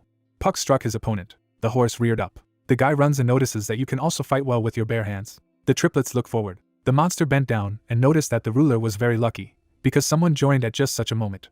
The hero kicked the enemy. The protagonist stands and realizes that his strength is running out faster than he thought. People stand and understand that they are saved, because the ally alone fights well, and Byun explained that they do not know who they are, so it is better not to relax. The hero took a swing and realized that he could not delay any longer. The protagonist pushed off the ground. Park flies to Bayuna. The blonde man raised his head and realized that it was him. Puck flew up to the white-haired guy and greeted him. The net flew over the protagonist's face. He fell to the ground screaming. The blonde hero tilted his head. The main character tried to remove the nets from himself, and asked to listen to him. The warrior grabbed the guy by the clothes. The white knight lifted Puck up with his hand. The man, throwing up his head in pain, said that he had never seen such a thing, and added that he had helped him. The fighter looked ahead. The fighter kicked in the net, and reminded that they fought together, and stated that he had dealt with the situation, and then asked if he didn't know him. The knight's face twisted in displeasure. The soldier pulled on the net. The net flew off the body of the main character. The warrior looked away. The protagonist waved his hands in indignation and asked how he could do this. The protagonist stood in front of the warriors and said that they wanted to throw him off the cliff, and the assistant of the white knight ordered them to retreat, noticing that everyone looked tired, and he added that everything was fine, so they could return. The man, waving his arms at Jiayang, explained that he thought he seemed to have been like this since he was a child, and added that he must have had a terrible temper at school. The fighter turned his gaze to the enemy's movement, and shouted for him to wait, and warned that the cavalry was still there. The horses were walking across the field and the guy asked why they were retreating. The man lowered his head and assumed that the third had given them the order to retreat. The blonde character, sitting on the floor, asked if he could rest. The protagonist began to bite his finger, and his friend asked what his problem was. The protagonist turned his head and stated that it was unknown when they would attack again and asked how it was possible to order people to leave. Jiayun looked into the distance and noticed that the right was still with them, and added that there was no point in waiting here idly. The white knight sat on the ground and said that their lives would end someday. Puck pursed his lips. The warrior lowered his head and said that they were like a toy in the hands of a predatory animal. He put his hand to his head and the main character stated that someone was talking about the last pride of South Korea, to which the guy added that it was all nonsense, and admitted that he just wanted to live. Clouds hovered over the military camp. The man turned his head back away from Jiayun and thought that in such a situation, he would also want to give up everything in his place. The men lowered their heads in silence. The white knight looked away. The protagonist raised his head and the warrior explained that he was grateful for the help, and then asked where he came from, adding that he suddenly appeared and took his side, which looked strange. The soldier turned uncertainly to his interlocutor. The man lowered his eyes and stated that there was a reason why he was here. The blonde hero widened his eyes and explained that he had come to thank the blonde sim for saving him 5 years ago and letting him into the reptilian tower. He put his hand to his chest and said that he had come to help. Jiayong lowered his head and clarified that he was asking where he came from, not why he came. The warrior looked up in exasperation and said that if he couldn't explain it, then how was it different from an invasion? The protagonist raised his hands up and asked about the invasion. The white knight raised his eyes. The warrior opened his mouth. The soldier lowered his head and apologized for pointing his sword at him, for he was not soulless to drive out his benefactor. The main character looked at the interlocutor and explained that it was nothing. The knight stood up and the guy thought that he had grown up and acquired a sense of responsibility, and the warrior said that it was time for them to go back, and asked what the protagonist's name was. Park looked up and just asked what he had said. The man, scratching his head, said that he was confused. The character, putting his finger aside, stated that he was a nameless hero, and asked if it didn't look solid. Jia-yun turned away and added that if he didn't want to talk, then he shouldn't, and the guy explained that his name was muttered as a zombie mask. The knight rolled his eyes and grinned. The protagonist clutched his head and exclaimed who was pulling his tongue, and asked what the zombie mask was, and added that no, that's not the point, and wondered if he couldn't think of anything better, and the blonde sim wondered if he had decided to play a joke on him, and remarked that if he didn't want to talk, then just let him say because he is not even interested anymore. The hero, moving aside, said that it was simply not necessary, and offered to go. The main character caught up with his departing comrade and asked to wait. The guy walked forward and wondered why he was limping. The knight turned his head back. The man, looking at his comrade, asked if it was really inconvenient for him to walk. The white knight looked at the hero and said that they had a recovery specialist, and added that he would guide him. Park smiled and said that he would be grateful, and added that it was a relief. The construction site was covered with smoke. The characters were walking through the construction site. Jia-yong turned to the protagonist and said that there was no need to worry, because there was a barricade of weapons, and it was the safest place in the fortress. The soldier scratched his head and explained that it was true, he had seen him use them. The interlocutor stared at the soldier with dumbfounded eyes. They clenched their fists. The main character stood in place in confusion and asked if something had happened, and the knight added that there was nothing. The protagonist looked ahead. The building stood in a field. The characters looked into the distance, and the guy said that they were in place. Something stirred in the crack. The main character widened his eyes. The specialist, seeing Ji-young with the guest, asked who was with him. The blonde character, pointing with his hand at the specialist, said that he should get acquainted with the hope of the fortress. The man stared at the girl. Ion, looking at the hero, said that no new people had come here for a long time, and the guy thought that the teacher who had always been here was now walking around in clothes and with circles under his eyes. The soldier froze in place, and she exclaimed that he was wounded. The girl stood in front of the protagonist, and said that she used to work at a school, and then asked to wait to take off his belongings and treat the wound. The warrior recoiled and told her not to approach. The hero, looking ahead, reflected that she had treated him a lot, and could immediately guess what was wrong with him. Ione, shrugging her shoulders, said that she wouldn't touch his mask and added that he shouldn't worry because she understood, and the guy replied that he was very sensitive. The woman smiled and said nothing. The doctor turned to her friend and asked what the man's name was, and the fighter said that his name was the zombie mask. Jiayung, turning his head to the surprised heroine, explained that yes, it was a zombie mask, and added that he had introduced himself as such. Ione, turning to the guy, clarified that it was a zombie mask. The fighter covered his face with his hands and told her to call him just Mr. The soldier was sitting on a rock and the woman said that it was fine, then she would do as he wanted and heal him from a distance. The warrior turned his head and the doctor asked if he was ready. The man recoiled and snorted. A bloody aura appeared in front of the fighter. The guy was covered in blood and the system explained that the spirit of killing the replacement absorbs half of the damage. The cloak returns twice as much when unlocking the replacement skill. The hero fell to his knees and screamed. The man, trembling with pain, exclaimed that she should finish quickly. The girl put her hands forward and cast a spell to manifest the rank of Ground Messenger 4, the rank of Dominion Restoring Flesh. The fighter was enveloped in an aura and he screamed. Puck put his hand down. The protagonist looked down and exhaled loudly. The hero, on his knees, explained his thanks and called her a teacher, and explained that he meant the hope of the fortress. The heroine turned to her friend. The doctor looked at the warrior and said that it was a good thing that he could call her Miss Ion. The man, looking at his hand, said that he could now recover if he rested enough for just one day. Ion, turning her head on the hero, explained that he really had strong willpower, and again called him a zombie mask. The doctor stood opposite and admitted that she honestly thought that in such a state he would immediately collapse, and recuperation was a difficult matter. She looked ahead and the warrior said that he was just used to the pain. The protagonist scratched his chin and the heroine asked what he intended to do next. The knight looked ahead and the main character explained that his friend, who told him about her, mentioned that there was a sword here. The guy raised his finger and added that he would like to see the Esper at least once. Objects flew into the air and the warrior asked what she was doing. The knight frowned and said that this battle would not be possible without Puck, and added that this was why he could not show him the guillotine. The hero, throwing his hands up, said that he was not going to take away the sword, but just wanted to see. The man raised his hands and the interlocutor explained that he would forgive him, but he could not give the weapon to someone he saw for the first time. His comrades looked at the warrior, and he shouted that he could not look at the guillotine, but asked not to call him a zombie mask. The girl turned to her friend and said that she thought it would be okay if they just showed the sword, and added that even the owner did not find it, and if they attracted attention, problems could begin. Ion, approaching the interlocutor, said that everything would be fine, because he did not look human. The hero, standing nearby, said that this meant that he did not seem good, and the woman was surprised how he could say such a thing while wearing a zombie mask. Ion, covering her mouth, asked why he called the goblin mask a zombie mask, and Park asked why she stuck to this mask. The earth shook. Ji-Yong threw up his hand and told him to follow him. The object was sticking out of the ground. The doctor, pointing at the sword, stated that it was Mr.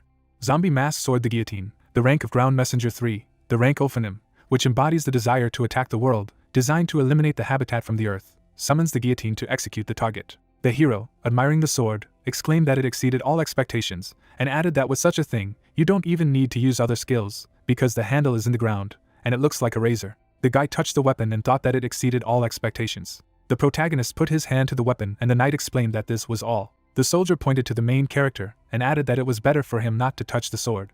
The blonde character scratched his chin and offered to test Mr. Zombie Mask's computing abilities. The man, holding on to the blade, clarified what he meant by computational abilities. The guillotine fell and declared that he was an idiot. The soldier turned around and asked what the guillotine had said.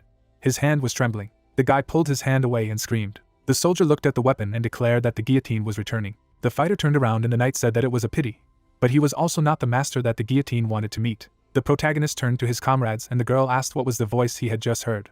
The fighter turned his head back and clarified what the guillotine had said and explained that she had called him an idiot. Jiayun crouched and began to puff. He shook his head and began to laugh. The fighter looked at the interlocutor and told him not to laugh, and the knight said that the guillotine loves people. The blonde character, hugging the protagonist, stated that they had tested everyone in the fortress for compatibility with the guillotine, but she had not yet called anyone an idiot. Ji-Yong threw up his head and said that he congratulated him. The hero turned around and exclaimed how the sword dared to say that. A notification appeared that the guillotine summons the blade and executes its victims. Anything that catches the eye can become a victim, and added that when using it, it is necessary to update the coordinates of the victims. The sword of the guillotine ego has a mind and is able to choose its owner. The blade was in the ground and the guy thought that it could be used if the coordinates of the victim were calculated in time, so she was looking for the owner. The protagonist fell to his knees and stated that he thought mathematics was only needed at school, and the girl added that the guillotine was strict, and she also refused her. The doctor scratched her chin and the hero clarified what she had told him, and she added that she seemed to feel sorry for people, because the guillotine was also called in her presence. But the blade did not fall out, as it does now. The man, jumping up to his full height, again clarified that she also did not like people. Ji-Yong, looking after the hero, said that the guillotine would not choose him a second time either. The warrior turned to his assistant and said that she should know that the guillotine forgives mistakes only for the first time. Ion, looking away, said that she thought he would be fine. The girl raised her eyebrows and added that even if the guillotine cut off his head, she would be able to put it in its place. The blade began to fall and the guy asked what she said. The warrior put his hand to the blade. The soldier stood beside the guillotine and declared that he would teach him manners, and added how dare he call him a fool. The soldier was stunned on the spot and guillotine called him an idiot. The guy's head was inside the hole. The hero, looking to the side, told him to remove it. The blade flashed and the guillotine declared that the idiot must die. The soldier began to knock his hands and the antagonist said that he had already warned him. The blade fell down, and the guillotine added that this place would be the place of his execution, and ordered the execution to begin.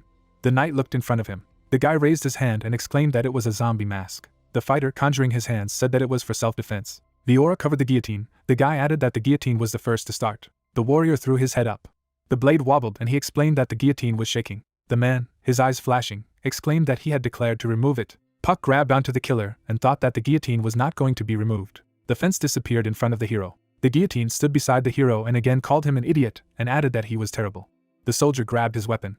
The hero raised the blade of his sword and asked if she still thought he was an idiot. Jia-young, approaching his comrade, stated that the guillotine had indeed recognized him. The protagonist smiled and added that she simply complied. Park grabbed the gun and told her not to pull out the blade just like that, and added that if she did, he would break and throw it away, and the guillotine said he wouldn't be able to use it anyway and repeated that he was an idiot.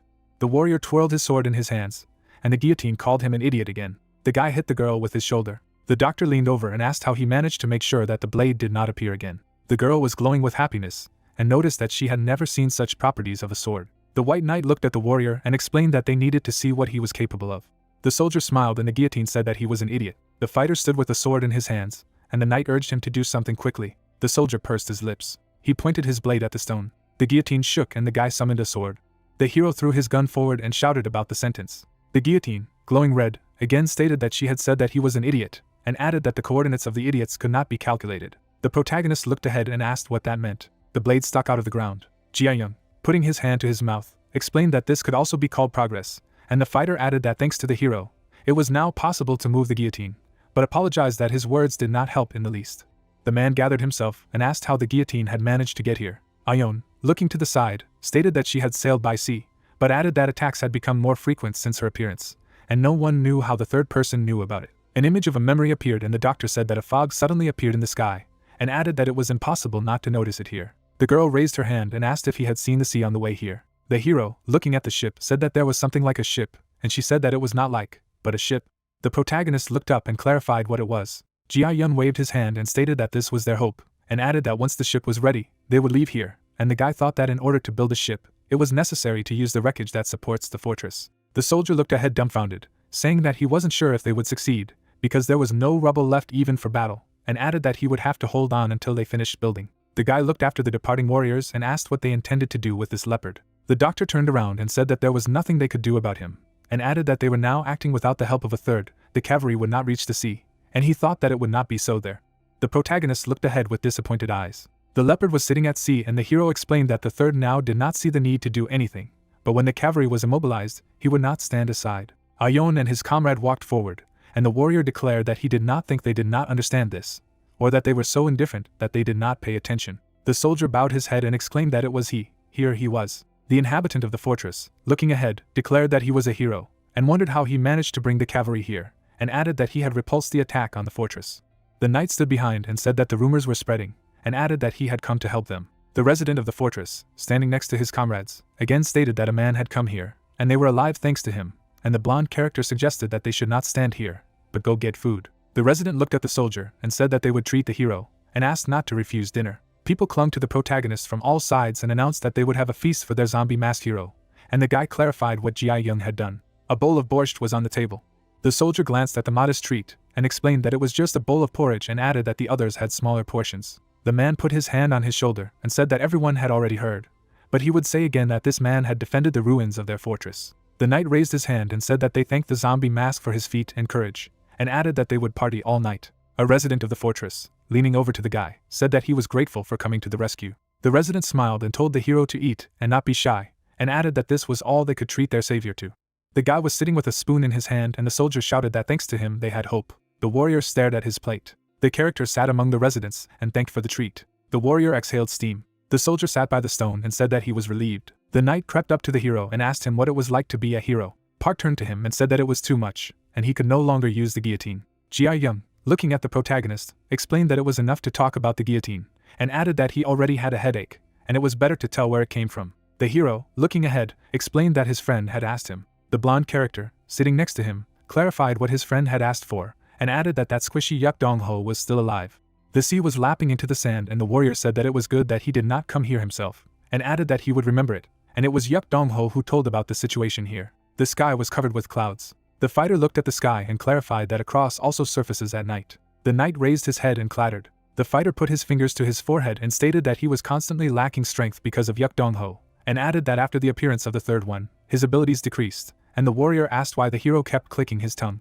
The guy raised his finger and said that if he clucked his tongue all the time, he would have no friends. The knight looked at the boy puzzled. The blonde character smiled and laughed, and Park clarified what was funny. Jia-young turned to the protagonist and explained that he also had a friend. The soldier smiled into the frame and the knight sadly added that he was dead. People were standing in the ballroom and the hero said that as a child his self-esteem was at zero, and the man added that he was sorry for that guy, of course, and clarified that this was the one. The boy was hiding behind the man, and the boy claimed that his parents were officers, and the man added that they said he wasn't even up to B rank, and his abilities were much lower than his parents, and wondered how this was possible if both parents were A rank. Jiayun was crying. The boy sat in tears, and the soldier admitted that he was constantly compared to his parents, because of which he suffered greatly. The characters sat silently by the stone. The blonde character stood near the corpses and stated that he therefore decided to replenish his self-esteem at the expense of those who were inferior to him, and added that he mocked them, beat them, and threatened them to feel superior. The man, looking at the interlocutor, thought that this is why he is so impudent. Jiayun, turning to the hero, asked what he said, and the hero immediately added that no, nothing, and asked what was next. The protagonist ran forward, and the warrior said that then he met one boy. The blonde character looked up and explained that he had an E rank, but he ignored the gazes of those around him. The knight narrowed his eyes and said that then he felt as if he had been pierced by a spear. The guy grabbed someone else's leg and said that he began to torture that guy even more. The fighter hung on the wall, and the hero said that he was exactly the same as himself. Jiayun lowered his head and explained that the rank of that guy was below him, and he wanted him to stop deceiving himself, and added that he was actually trying to take off his own mask. He lowered his head and said that he later found out that the boy was a monster. The protagonist stood with a sword, and the knight explained that with F rank, he had achieved impressive combat abilities and continued to develop. The blonde character stepped forward and said that Idia's system had always been considered the rule, but the guy had undermined his entire value system, and added that he had seen with his own eyes how F rank defeated A rank. The man lowered his head and explained that then something happened. He threw his head up. A picture of the guy appeared, and the warrior said that his name was Lee Sunghwa, and added that this was the same friend who died. Jiayun smiled and said that there was another kid who was praising the F rank one non-stop. He turned to the main character and stated that he constantly talked about changes, efforts, how he himself had changed, and encouraged him not to be discouraged, and added that they would stand in the same row. The protagonist turned to him, and he stated that he was later informed that he had died in an area he had not even heard of. The man smiled, and the warrior explained that the last time they had seen each other, he had praised Puck to him. His face was lying on the cobblestones, and the fighter said that no one even knew about the death of his friend, and added that it seemed to him that no one recognized his own courage, and it was hard to realize that he had left. The heroes sat silently. The blonde character, smiling in embarrassment, stated that he had changed thanks to that friend. The hero, looking at Jiayun, stated that he had friends, and added that he could do as Sunghwa said, be shoulder to shoulder with Park. The blonde character scratched his eyes and explained that it sounded good, and added that if only he could meet him again. The soldier looked ahead and said that he was constantly rubbing his eyes, and added that there was something wrong with him.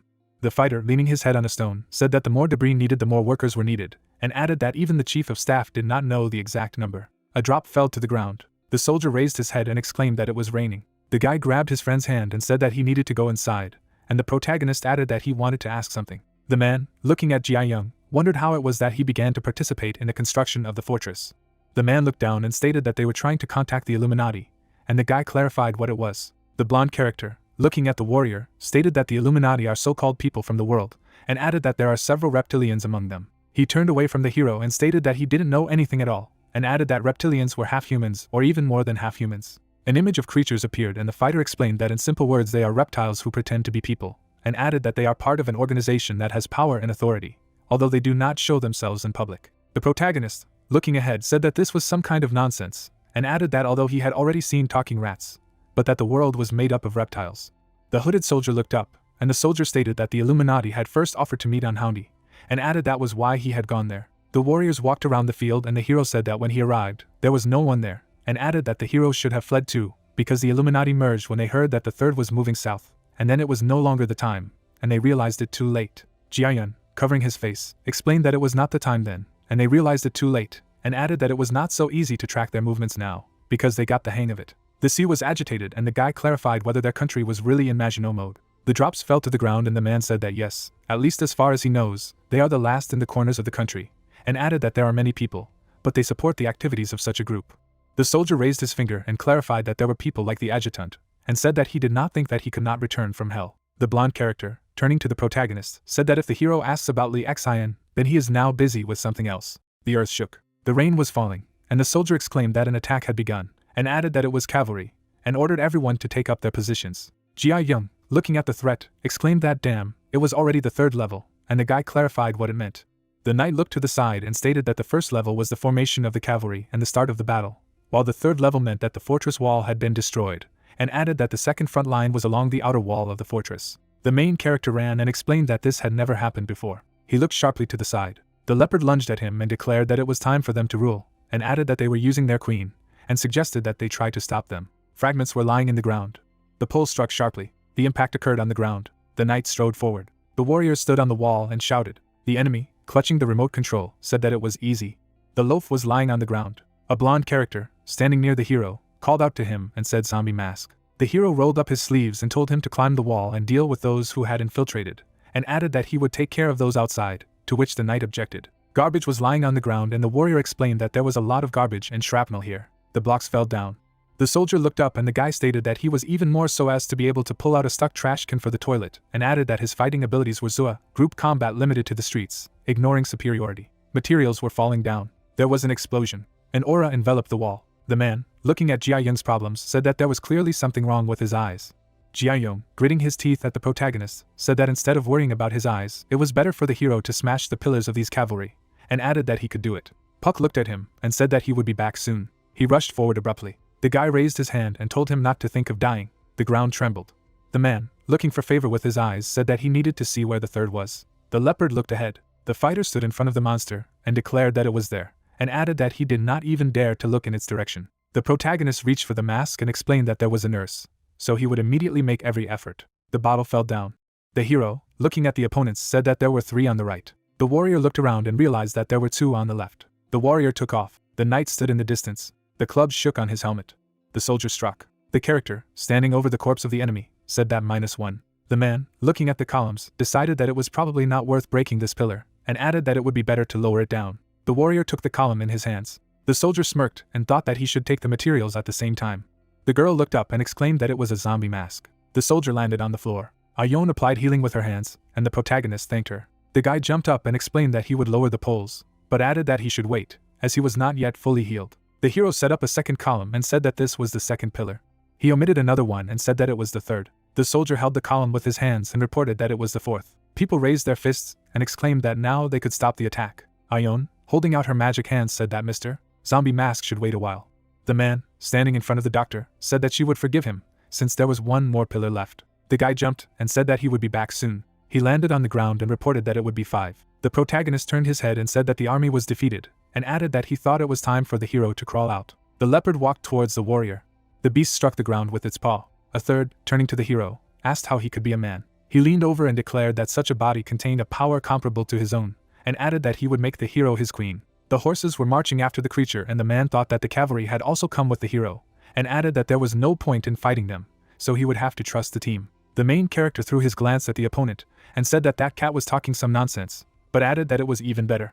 The guy jumped and told him to follow him, and added that he would fight him personally. The antagonist smiled and explained that he wanted to separate him from the wall. The leopard rushed after the guy and shouted that it was a bad attempt, and he replied that this was called prudence, and added that he had first left the area in which there was a risk of damaging the wall. The hero looked around and said that to begin with, he had left the zone in which there was a risk of damaging the wall. The protagonist stopped and thought that while the others were fighting, he needed to deal with the enemy. The soldier jumped away from the blow. The fighter narrowed his eyes and thought that the problem was that the opponent had abilities in addition to size. The antagonist's eyes flashed, and the warrior thought that this was the monster from the Book of Daniel, and added that the third was the soul of 666, who would perish if all 3 of his heads were smashed at the same time, each of which could be divisible into 666 entities, and calculated that 666 times 4 was 2,664 beasts. And added that if the third splits up, he will not win this battle. The fighter looked up and thought that it was necessary to defeat the enemy before his abilities were fully activated, and added that it was worth telling the others in advance who he was and making a plan. The leopard hovered over the warrior. The monster's eyes flashed and declared that the time had come for him to dominate. A beam of magic hit his head, and the guy told him to shut up. The hero, dodging in a jump, said that he had to interfere with the enemy. The protagonist looked down and thought that it was necessary to give an order to the cavalry so that others would not get hurt. There are notifications for the right shoulder and fist with instant acceleration. The leopard grabbed the warrior. The guy pulled his hand away and shouted. The enemy looked at his paw. The soldier looked ahead and thought that his hand was hanging like a rag. The agonist went to the protagonist, and he thought that he got it too.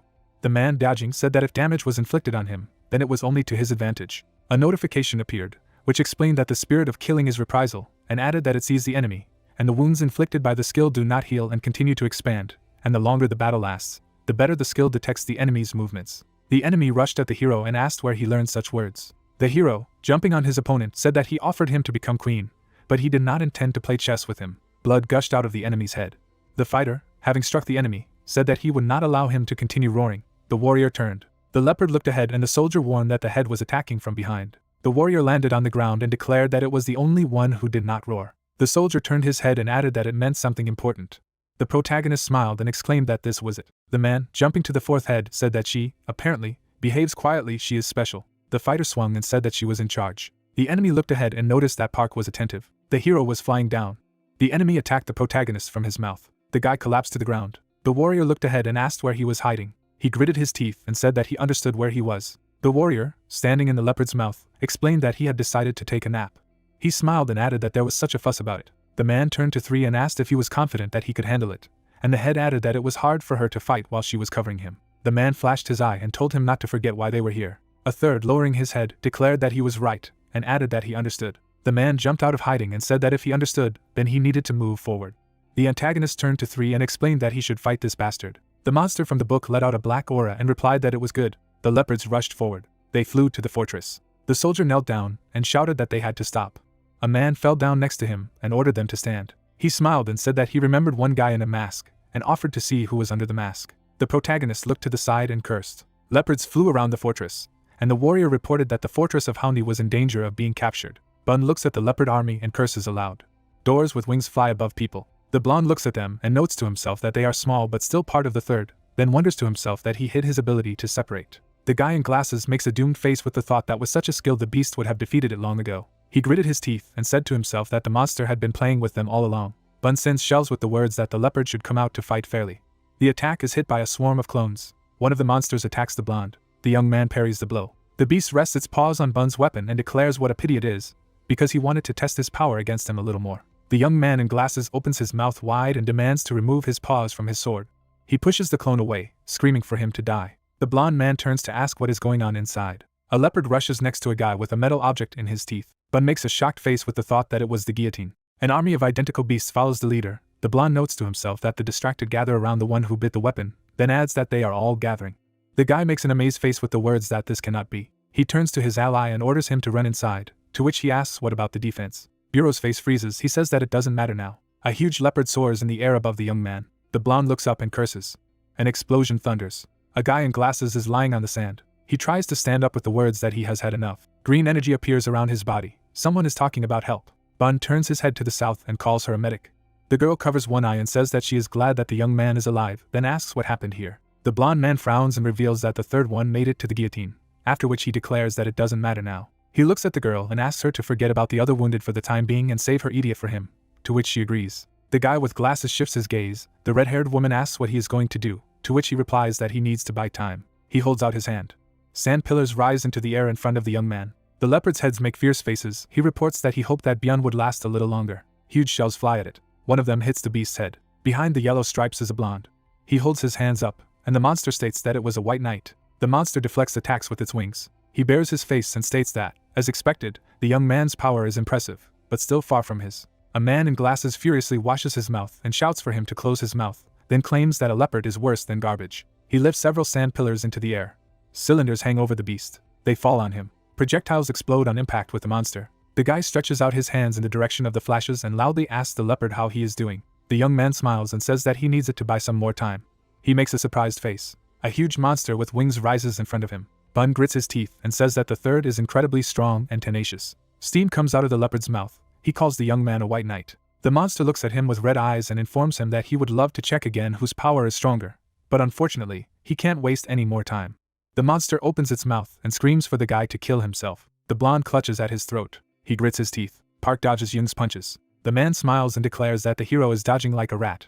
A window is shown that talks about the red dragon of the apocalypse, as well as his rank and his overall combat power. The protagonist frowns at the thought that the man with the scar has 1,000,000 and adds that it is much stronger than he expected, then asks himself what he should do. The masked young man turns around at the voice of the leopard. Park mentally notes that she was the third one who said that someone would kill himself. Jun swings his sword behind the guy and asks where he is looking. The hero thinks about the nurse and Byun. Two signs appear that say about the right and left legs. The protagonist breaks off from under the enemy attack. A system window with information about instant acceleration is shown. Jong holds his sword and is amazed aloud at Park's speed. The hero flies next to a leopard. He kicks the beast's head, saying that he told him not to growl. The monster flies away from the blow. White cracks appear behind the protagonist's leg. He notes to himself that it is shattered. The masked young man grits his teeth and asks the omnivore to take control of his leg. He runs to Byun and calls out to him. Puck kneels down in front of him and reports that he simply lost consciousness. Green energy appears around the hero's body. Someone is talking about help. The boy turns his head to Yoon and calls her by her first name. He takes off. The protagonist holds the girl in his arms. She says that this was her last treatment. The red-haired woman lowers her gaze and apologizes. The guy looks at her and asks her to leave it to him and calls her a nurse. Park stands above the unconscious Yoon and Byun. June and the leopard stand behind Park, who thinks to himself that the situation is hopeless, and the guillotine seems to have been captured and the allies can no longer fight, after which he adds that due to the observation of the inverted cross, he cannot even use killing intent, then adds that the enemy is still strong. The man with the scar smirks and calls the young man a masked girl, then reports that it even hurts him when he is ignored. Park remembers that his name is June. A huge beast looks at the guy and declares that his possession is better than he expected. The hero notes to himself that this is the third. The protagonist smiles with thoughts that this is an unfavorable situation. A window is shown on which it is written that the first form of the blood ghost has been activated. The young man mentally calls his opponents. A sign is shown that says that this form has never lost to anything that is called strong. Puck stands with a bloodthirsty grin. A systematic message about contempt for the strong appears. The young man silently calls his enemies pathetic. Red energy is shown. The hero reflects on the fact that all the allies are completely exhausted and notes that the enemy is still strong, but this causes him not fear, but trepidation. The protagonist smirks, thinking that his Idia is acting strangely. A window is shown in which the first feature of the form of the blood ghost is told. Puck grabs his face with a mask and thinks that due to the behavior of the ability, he feels unusual. He looks at his chest and says that there is something wrong with his heartbeat, and adds that he brought it from the vault. Something flies out of the hero's clothes. The protagonist looks at the red stone and declares that it is a mouse heart, and wonders to himself that it was activated due to his heartbeat. 2 tablets appear that say about a mouse heart, as well as that after living more than 10,000 memories of those times remain the same clear, as well as that the stone is programmed to search for a vessel. The masked guy frowns and talks about the body. He throws his hand behind his back and summons Hyun's bone. The young man looks behind his back, thinking that he needs to summon many small bones. Many human remains rise from under the sand. A red stone appears, and Puck declares that the bones will become the body of a mouse heart. The bones fly towards the crystal. Jong makes a surprised face and is amazed aloud at what is happening. A huge white monster appears. The eyes of the bone beast glow green. He asks the hero if he is the owner of this body. In front of the protagonist is a summoned white beast. The monster reveals that it was revived from darkness and adds that the creature came from the second world that was destroyed by the spirit realm, then adds that its heart beats for the guy. A window is shown that says about the bone dragon, as well as that its appearance is accompanied by countless bones that it can command. The big white monster leans over to the young man and asks for a name for this body to complete the contract. Puck wondering aloud that he can speak. The monster looks shocked. The hero offers to call him a dumbass, to which he asks in amazement. Joan watches the dragon and the protagonist. The beast asks them to think again, to which the boy replies that the nickname sounds quite friendly. The man with the scar squints his eyes and says that the young man emanates a strong physical strength that does not have a dirty aura, and adds that such a masterful use of necromancy makes him suspicious and asks aloud if this is the masked girl. He shifts his gaze to the leopard and orders it to hurry. The man frowns and asks him to grab the guillotine and attack and not lose it. The third opens his mouth with a weapon on his tongue and replies that he understands. Zhong picks up a large blade. He examines the blade and says that this is what it looks like, then adds that it is a formidable weapon, after which he continues that if it were not for his insult, someone's neck would have been broken long ago. The leopard takes off, and the man with the scar orders them to go forward. A spotted beast with a market jumps on the dragon. Park warns him. The white monster turns around to ask who dared to attack him. He hits the face of the third with his tail and adds that he should not have done this when he was given a name. The leopard hits a stone wall. Zhong looks at him and asks what he's doing. The dragon opens its mouth in front of the spotted monster. The dragon bites him. The bone monster bites the neck of the third, saying what kind of interruption of the contract it is, and adds that he should receive his punishment with gratitude. Puck opens his mouth and asks the dumbass to throw the leopard away from the fortress. The dragon's eyes glow green. He replies that he has accepted his master's order, and adds that it is time to show the full strength of this body. The bone monster forms a sphere of energy in its mouth. The spotted beast looks at the glow. The white monster sends a huge green beam at him. Steam comes out of the dragon's mouth. He happily looks at the owner and asks if he is happy with the strength of this body, to which Park replies that it is incredible. One of the leopard's heads is destroyed. He states that he knew they had a backup but did not expect a new variable to appear, then adds that he admits that he was significantly damaged. He turns his head to the many silhouettes and orders the cavalry to advance.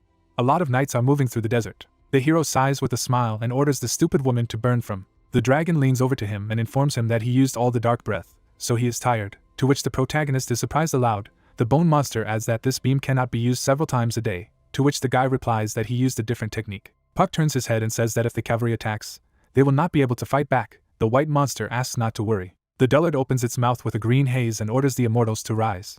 The undead rise from under the sand. The living dead stand with weapons in their hands. The white monster shouts that this is the advance of an immortal army, shattered to pieces.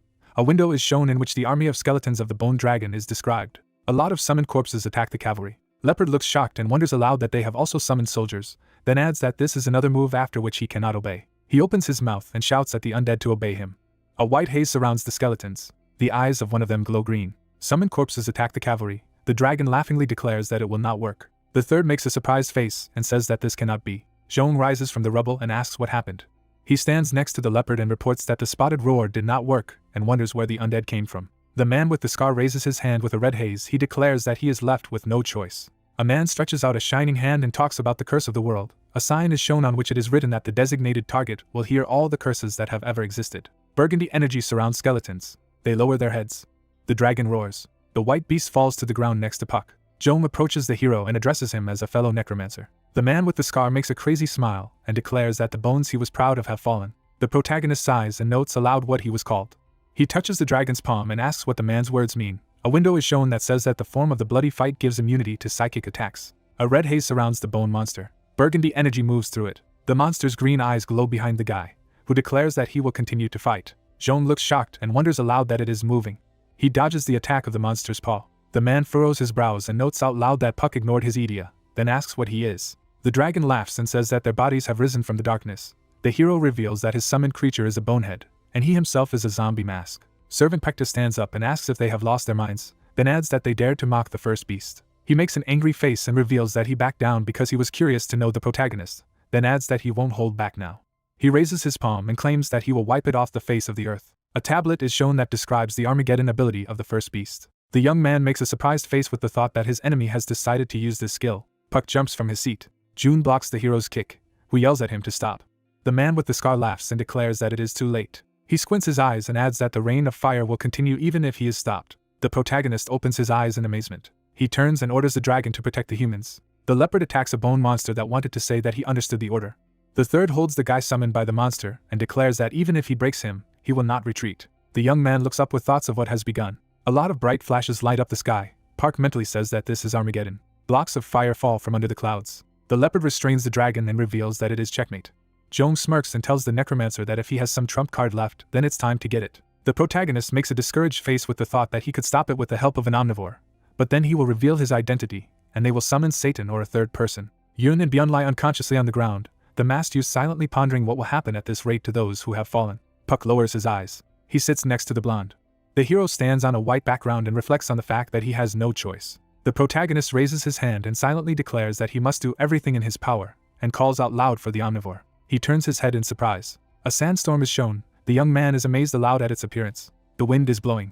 Zhong shields himself from the sand with his sword. He makes an angry face and says that it's a fragment of another explosive sword. Gusts of sand cover the boulders behind them. The man with the scar looks around and states that the rain of fire went out too quickly, and claims to himself that he needs to end it as soon as possible. Knights on horseback are stuck in the sand. The man mentally notes that the cavalry is useless. As the skeletons try to get out from under the storm, Zhong reflects on the fact that they too have been swept away. The third restrains the dragon. The servant orders him to kill them quickly. The leopard turns around and says that he is already fighting to the fullest. The man makes a furious face and yells about spotting that he was broken by a couple of bones, then demands that he stop talking and just dilute them. The four red brutes appear behind Zhong. They jump in an attack on the back of the third, the man with the scar loudly calling out to him. Burgundy monsters hit the back of the leopard's head and shout about the chapter. One of them swings a baton at the spotted man's head and declares that he will deal with them. The dragon makes a joyful face and laughingly says that these creatures are helping him. The bone beast grabs the head of the third with its paw. He holds one of the mouths of the spotted monster. Puck looks at this and wonders in his mind what these monsters are. His pupils glow red. The red brutes make fierce looks, and windows appear that say that it is Dakshini, as well as that it is a mysterious ghost who loves to smash everything that comes in its way. The buns open their mouths wide and shout that the boss has ordered the enemies to be crushed. The other demands the leopard to act. The hero is surprised by the presence of the leader. Zhong raises his hand indignantly and loudly asks who the beggars are. His eyes narrow. Someone asks him to watch his tongue. The white-haired girl behind him raises a sword above her head and says that he is still the same foul-mouthed. She swings her blade. Servant Fur takes a shocked look at the red glow. A yellow sky is shown. The man with the scar is coughing up blood. He falls on the sand. Puck watches this. He shifts his gaze and notes the energy of the sword out loud. The woman comes up with the words that 5 years is too long. The hero makes a struck face with the words that he recognizes this voice. He opens his eyes and mouth in surprise, and declares that it is Kim. The goblin hugs the protagonist. She clutches his clothes. The girl holds the guy tightly and asks him to repeat her name. Young man, look at her in shock. He smiles and says that they haven't seen each other for a long time. Kim walks away from him and replies that she has been looking for him all this time. The white-haired girl wipes away her tears and calls the young man stupid. She holds Park by the shoulders and states that he hasn't grown up at all, to which he replies that it's only been a few days since he came back from hell, to which the lady says that he's in his second year of high school, just like he was 5 years ago. Kim's face shines with happiness. She claims that the hero should now call her big sister. An explosion occurs behind the protagonist. He claims that the battle is not over yet. Zhong makes a dash and calls them bedbugs. The dragon is stabbed in the chest. He falls on the sand, the guy calls him. The white-haired woman makes a piercing look and declares that this is not what you should worry about now. A red haze swirls around the man. He wonders how much time has passed since their last meeting, after which he calls the goblin crazy. His eyes burn bloody. He claims that he is glad to meet her, and he is ready to blow everything up here with happiness. The blade is revealed, and Kim replies that his ugly face her off a lot. She stands in the middle of the red-blue energy and adds that it is mutual. A blue goblin face appears. The scarlet face of the monster appears on the lady's shoulder. She says to choose. The young lady points the sword forward and adds that he either takes his sword and leaves, or finishes her off. The white-haired woman frowns and asks what he will choose. Windows are shown that say about a white jade goblin, as well as how all the aura, energy, and stats are focused on strength, but the physical possession of the sword is preserved. Puck looks at her friend with thoughts that she has a well-developed attack and defense, then adds that she has become much stronger. Zhong bends his back and declares that he didn't sit idly by either. He creates waves with a wave of his hands. The man looks at the rising cloud of sand. He spits. The man with the scar turns to the leopard with the words that the goal has been achieved, and it's time to return. Servant Fur puts his sword on his shoulder and says that he will retreat for the time being. He turns around with red eyes and adds that he will be back soon with good news. Kim smiles and tells him to stop bluffing and get out of here. The third and the Servant Fur begin to glow yellow. A bright flash is shown. Yun opens her eyes because someone is calling her. Kim looks at her and asks if she has come to her senses. The red-haired woman happily rises and asks if it is true. The white-haired woman agrees and adds that she is glad that everyone is alive. The doctor turns to Puck and Bun. The hero talks about an unconscious guy. Green energy appears around the blonde. Yun talks about healing. The blonde man opens his eyes. He stands up abruptly and asks what's going on. The protagonist reassuringly opens his palms and declares that everything is fine, to which the protagonist asks if they won, as well as what happened to the guillotine. The goblin looks at him and claims that they had no chance of getting the sword back. The young man with glasses is surprised by her appearance. The girl smiles and replies that they have not seen each other for a long time. The man with glasses turns around. Kim says that this is bad, otherwise they would have suffered more losses. Ruins are shown. Shadow covers the blonde's face. He declares that she is lucky to have a piece of power left in her. He sits down in front of the lady and thanks her for coming back and adds that they survived thanks to her.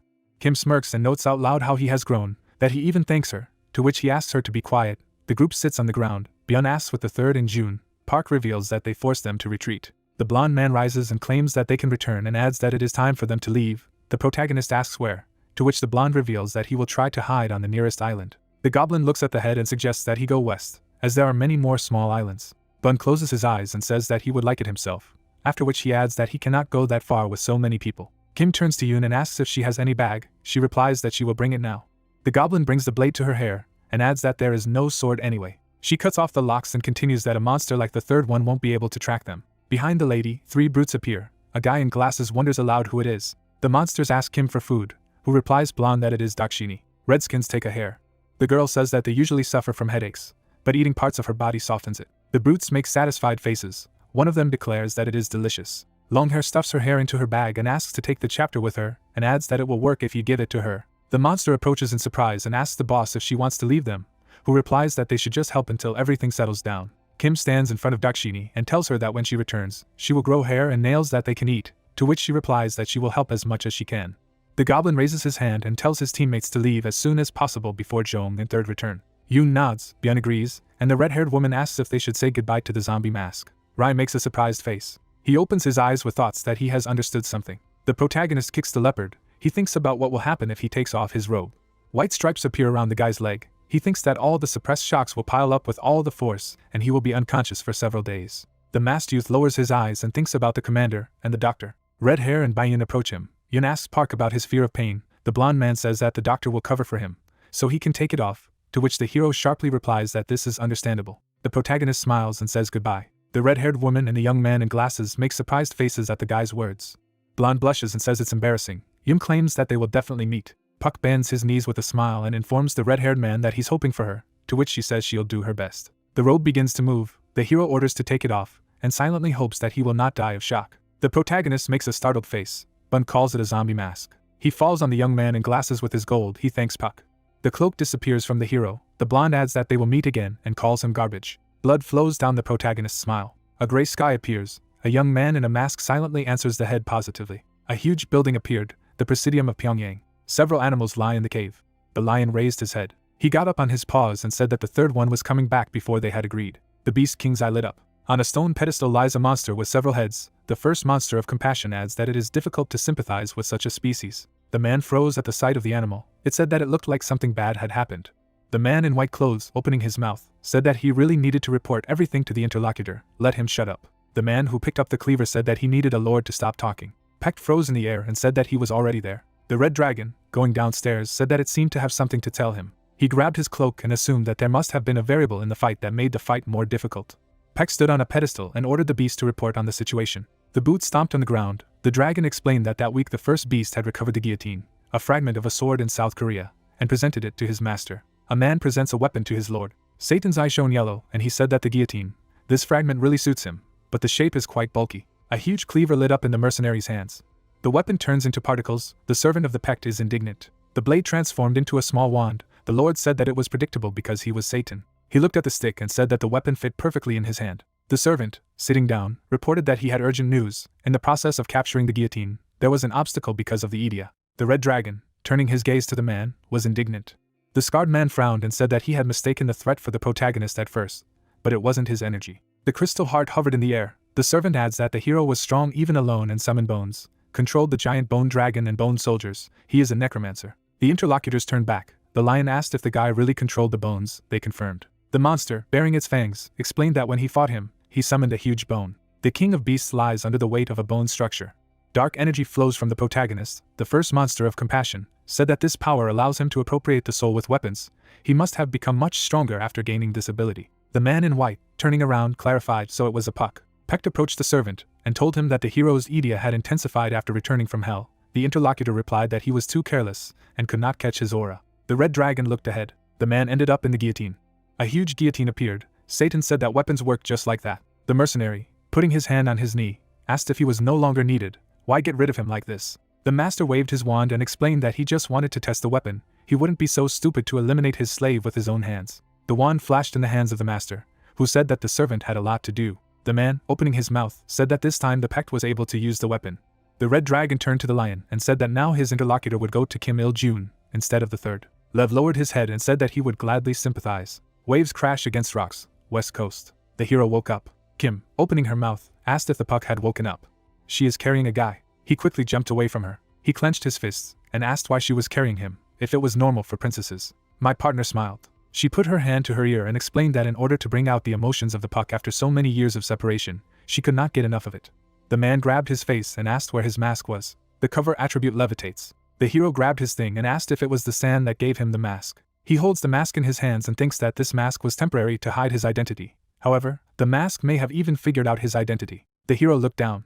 Kim pulls the blade out of the scabbard. The guy asks where this sand comes from. Kim explained that this is the function of the sword. Sand emanates from the hilt of the sword. The warrior says that it is a sand fairy. A sand blade formed in the hands of the girl. She explained that it is one of the fragments of the sword, Earth class, often rank 3. She pushes away those who can harm her. The sand can only be controlled and summoned by the owner. The absolute shield. The size depends on the amount of sand and can remove unknown objects. The partner held the sword to the boy's face and asked if he liked her sword. Particles of sand cut through the air. The hero thinks that the blade is more like a block, so this is what blocked Kim Il-jun's Armageddon. The girl sheathed her sword. The guy asked where they were going. Kim, with his mouth half open, said that they were going to China. The hero staggered and asked if he was definitely going to China. The partners look at the sea. The girl says that yes, the doctor said so. The deep-sea creature swims in the water and says that the ant tower is in China and the deep sea that formed there. The king of the depths opened his mouth and said that time was passing. He wagged his tail. Doris swims towards the air bubble. The man, sitting by the fire, greeted him. Lee looked to the side and asked if he needed to cast the spell again. The deep-sea king swam closer, saying that the man still had no plans to bring him back. He replied that if he returned it, then they would have no future. The guy, opening his mouth, clarified whether he was speaking correctly. The king of the deep sea swam as close as possible to the traveler. His eyes sparkled and he said that the underwater tourist just needed to look into his eyes today to suppress his spirit. Suppression of the spirit was used. Lee stared ahead. Particles were flying around him. He asked how long it would last. Dora looked at the man, thoughtful, replied that until he returned her friend, to which she received the answer that he had told her. Lee put his hand on his belt, explaining that if they attacked at once, they would not be able to fight back. The warrior looked at the enemy. The man talked about how, especially considering that he would not be able to kill his friend with the help of Gue. The Abyss Queen stared at the guy menacingly, threatening to kill him. Lee narrowed his eyes, saying that if she killed him, her friend would die too. Dora's eyes shone brightly, explaining that this was the only reason why she was holding back. Behind the man, the silhouette of a man was visible, who asked that this was another senseless squabble. The girl put her hand on her belt, wondering if he had come to his senses. She stared intently, clarifying that it was because of those guys beyond the deep sea. Vladdy riveted the eyes of two characters, saying that the queen was not going to fight them. Dora was enveloped in energy. She said that it was annoying. Lee stretched out his hand to the side, noting that it was better not to provoke her. Those who remained outside prevented them from fighting her and them. The queen looked down when talking about a creature who had freed herself from the tower of her own free will, Dora. The monster stared at her reflection, the man talking about what he had heard through their conversations. She had cast the forbidden Jumji spell on herself. Dora was near a tall structure. It was said that she overcame all obstacles and escaped from the tower. A notice for the Queen of the Abyss appeared, stating that once a day she could cast the desired spell on the target by making eye contact with them. She moved on a large bubble. The man said that then her friends came to her aid to rescue her from the tower. The queen looked down at the red glow. It was said that the Insect King Rock was not there while tracking the tracks.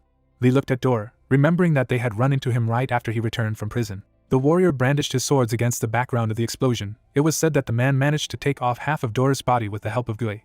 But after a long fight, he fell into the trap of the abyss. The guy sat on the floor, watching the queen, reasoning about how since that day she has been putting Jumji on him every day so that he can't use his Gui. But fortunately, she can only restrict him now. The guy understood that otherwise they would have imposed a ban on him from attacking their friends, and would have already achieved their goal. Lee looked up, asking the monster what was going on outside.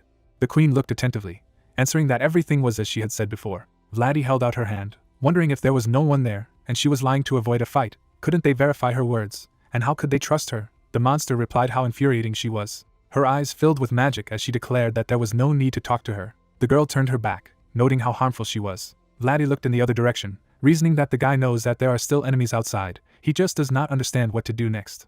Spear-wielding fighters stood by the bubble. It was said that June and the giant monsters were also on their guard now. However, they did not attack those who managed to free themselves from the tower. Making a mistake, all the prisoners could unite. Lee watched the queen swim, reasoning that if the external balance was disturbed, the internal balance would also be disturbed, and the only one who could shake this balance. The main character looked with surprise, saying that it took more time than he thought, and it's good that at least he didn't have to swim across the river himself. The couple was floating on the head of a dragon, who was clarifying who knew that they would use this body in this way. The young man asked him what the dragon, who did not even know how to fly, was telling him. The monster cruised forward on the water, asking about the fact that they had decided to mock the abilities of his body. The hero replied that yes, he could see them.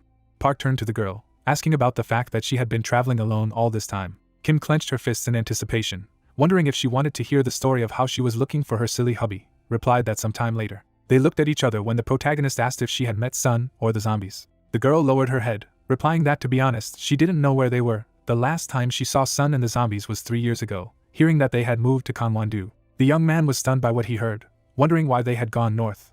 The map showed the direction. The lady explained that they were gathering fighters from the northern part of South Korea to the southern part of Hwang Beach to gather an army. Park opened his mouth in surprise, asked if they attacked. Kim replied that she heard that June defeated them with a surprise attack, and Sun is fine, but the others. The hero looked down, cursing. He raised his head, exclaiming that he must find them at once. The lady put her hand on the guy's face, calling his name. She looked into his eyes carefully, saying that she knew he was worried about them. But in such a situation, they couldn't go to who knows where. They first needed to meet Lee, join him, and go in search of Song and the zombies. Kim looked straight into the eyes, asking just to wait a little longer. The young man calmed down, agreed, and began to think that the lady was right. First they needed to team up with the secretary. The girl put her hand on her chest, saying that once she met Lee, finding Song's company would be much easier, noting that she had also become much stronger. Park looked at the girl, chasing through his mind the thought that, as the head had said, Kim had become very strong, in part because he had opened the seal too late. The girl was in a costume as he contemplated that she possessed 400,000 strength, and a sand fairy. The air flow moved forward. A bright light lit up in the monster's mouth when even a bone dragon had 450,000 strength, and an army of skeleton soldiers, even though it had summoned it. The skeletons stared at him. The hero looked away, realizing that the biggest problem was his own combat power.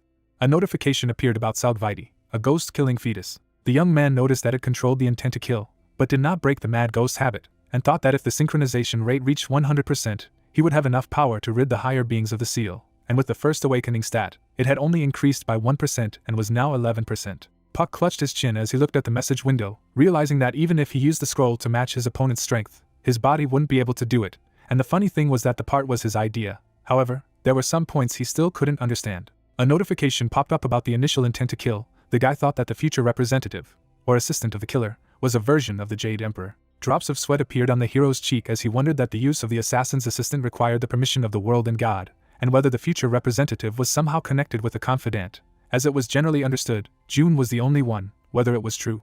Pecht was depicted with a dragon. The guy reflected on the fact that no power or Satan should be weaker than him. Puck clutched his face, thinking that such reasoning would not help in any way, and now he needed to focus on teaming up with the secretary. The dragon opened its mouth, indicating that it could finally see the coast in the distance. The guys looked at the horizon. The young man noticed that the tower and the water sphere, just as she said. The heroes were approaching the city. Park told them that Secretary Lee was there.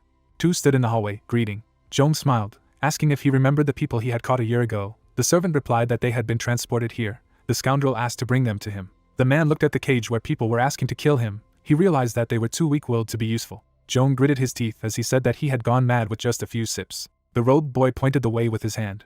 Two young men were hanging on a leash on the wall. The man put his hands on his belt, asking if Puck hadn't given him a truly remarkable humiliation. The guy looked up questioningly, examining his friend. Dream narrowed his eyes, wondering what the captain was. Jong laughed maliciously, saying that he would repay him for the favor by asking Park to wait for him.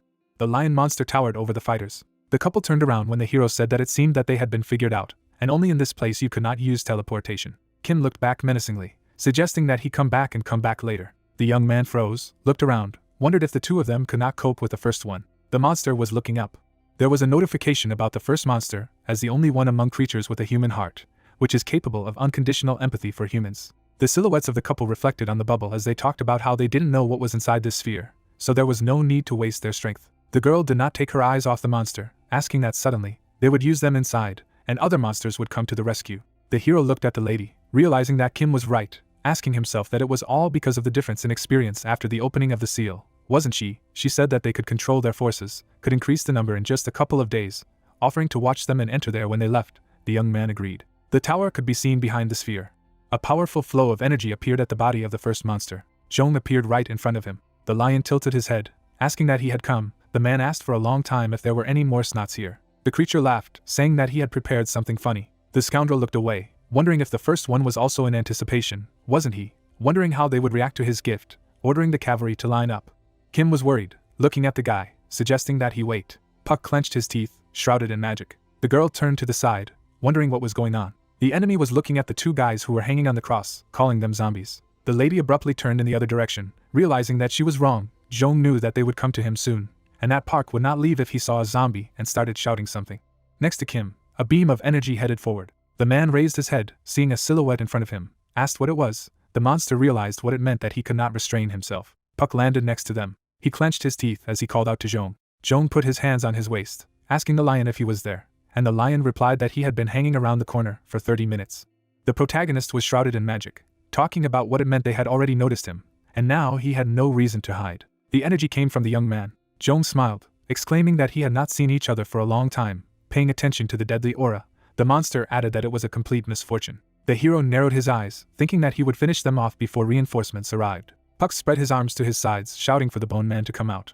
The monster's bones heaved upwards. The dragon opened its mouth, roaring fiercely. A notification appeared that it was a bone dragon, and its blood spirit heart took shape, uniting with the bone dragon, its appearance being accompanied by countless bones that it can command. The huge dragon came face to face with the lion, wondering if there was a lion instead of a leopard, but otherwise it was the same. The guy asked him to shut up and summon an army of skeletons as soon as possible. He slammed the ground, shouting that the army of the dark abyss must rise.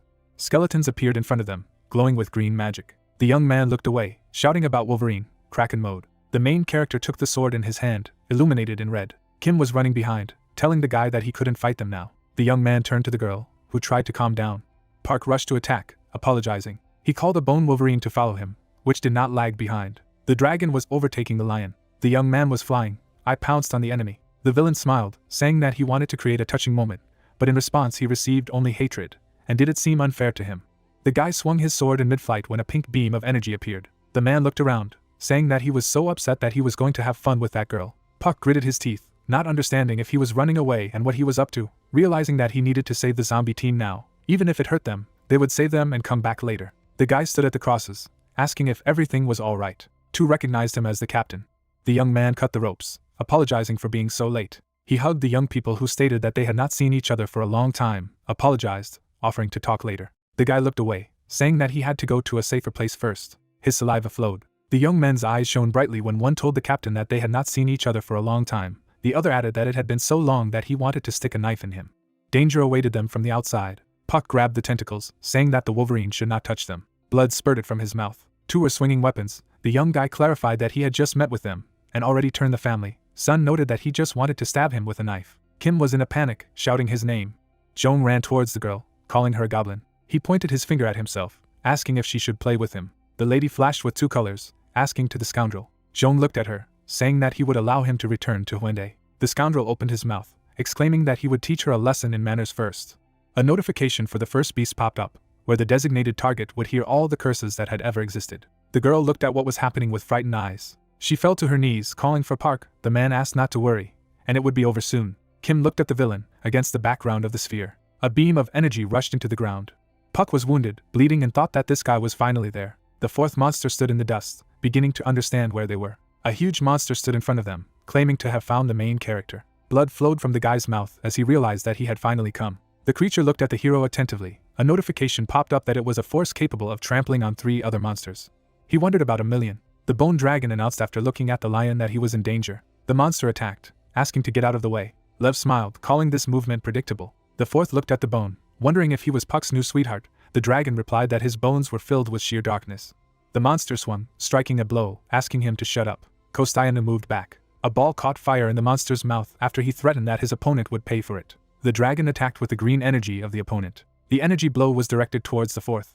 The creature set up defenses, repelling the advance. Puck crossed his arms, saying that he had asked not to act without instructions. The guy paid attention, looking ahead. The green beam caught up with a blow from the fourth, who clarified that this was all the cruelty he was capable of. The main one stared at the monster, realizing that it had blocked the breath of the bone, with which it had destroyed half of the third one's body, with just one blow. The splash aimed directly at the monster. The fourth tried to stop the attack with one limb. He swung his other hand. A powerful blow knocked the bone man to the ground. Magic rays spread in different directions. The dragon's head flew to the side as he tried to call out to his master. The fourth was shrouded in magic, offering to try another time. The guy looked up at the creature, reasoning that he had knocked out the bone beast with a single blow. This monster had become much stronger in 5 years. The guys behind him were grinning, asking where he was going. The hero turned around from an unexpected guy. The young man asked him what this meant. The young man did not understand what was wrong with him. Jong appeared behind him, indicating that he was ruining all the fun. Puck started screaming, asking what he had done to them. The scoundrel smiled, saying that there was nothing wrong. A knife was shown when that Jong explained that he had simply fed it to hungry people and taken advantage of his madness. A notice of insanity popped up, saying that it was one of the forms that combined the breath and the destruction of a wounded world. A message has emerged of an ego sword suitable for a sane person who cannot fully control the insane. The guy was talking about a fragment of an explosive sword. The scoundrel held a knife in his hand, grinning that in battle it was not so useful, but funny. The hero clenched his fists in anger, shouting that it was because of him, because of the scoundrel, Jong. The man was laughing. His friends were in front of him when he said how long he had been waiting for this reaction. The young man looked at them in fright. The guys laughed, saying that they also had daggers, and they wanted to be like him. Puck clutched his chest, contemplating that there was something wrong with Idia. They must have their own. The fourth looked at the hero, addressing him, noticed that he had tasted cruelty again after 5 years. The lion opened his mouth, noticing what a pitiful scene. One could not help but sympathize. The hero opened his eyes wide, reasoning that Jong would use the zombie as a shield. He looked at the dragon, realizing that the bone was exhausted. The girl gritted her teeth when the guy realized that Kim was immobilized because of Idia Jun. The only thing left to do was run. A sphere was shown in front of the tower. The hero wondered that even if he tried, then where? After all, they wanted to get into that sphere.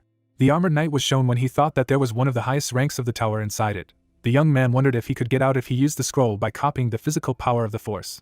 But copying the third one had already broken his bones, and if he tried to copy in such a state. The main character was lying on the ground covered in blood, realizing that without medical help he would surely die. Park gritted his teeth, realizing that it was all because he had acted hastily. He paid attention to the energy passing next to his head, reasoning that if he wanted to save Kim, the only way out was for the guy to see sand. The girl came closer.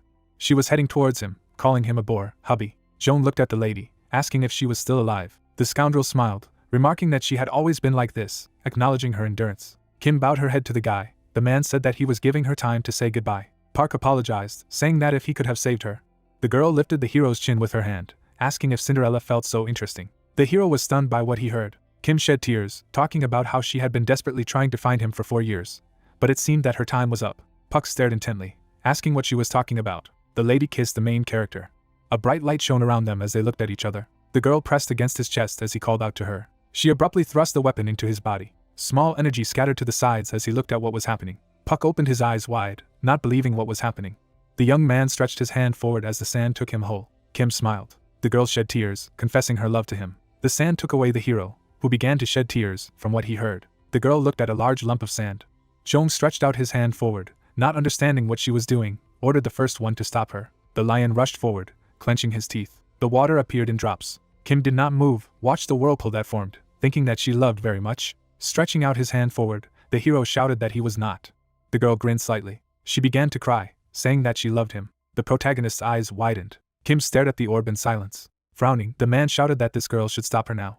The beast clenched its teeth tightly. The water suddenly rose up. The girl stood at attention. Standing behind her, Jong asked what she even understood what she had done. Gritting his teeth, he added that he thought it would be all right if he was left alone. Turning around, Kim replied that she didn't do it because she wanted to survive. She was ready to leave without any regrets. Looking at the monster, the villain asked that he had already sympathized with her. True.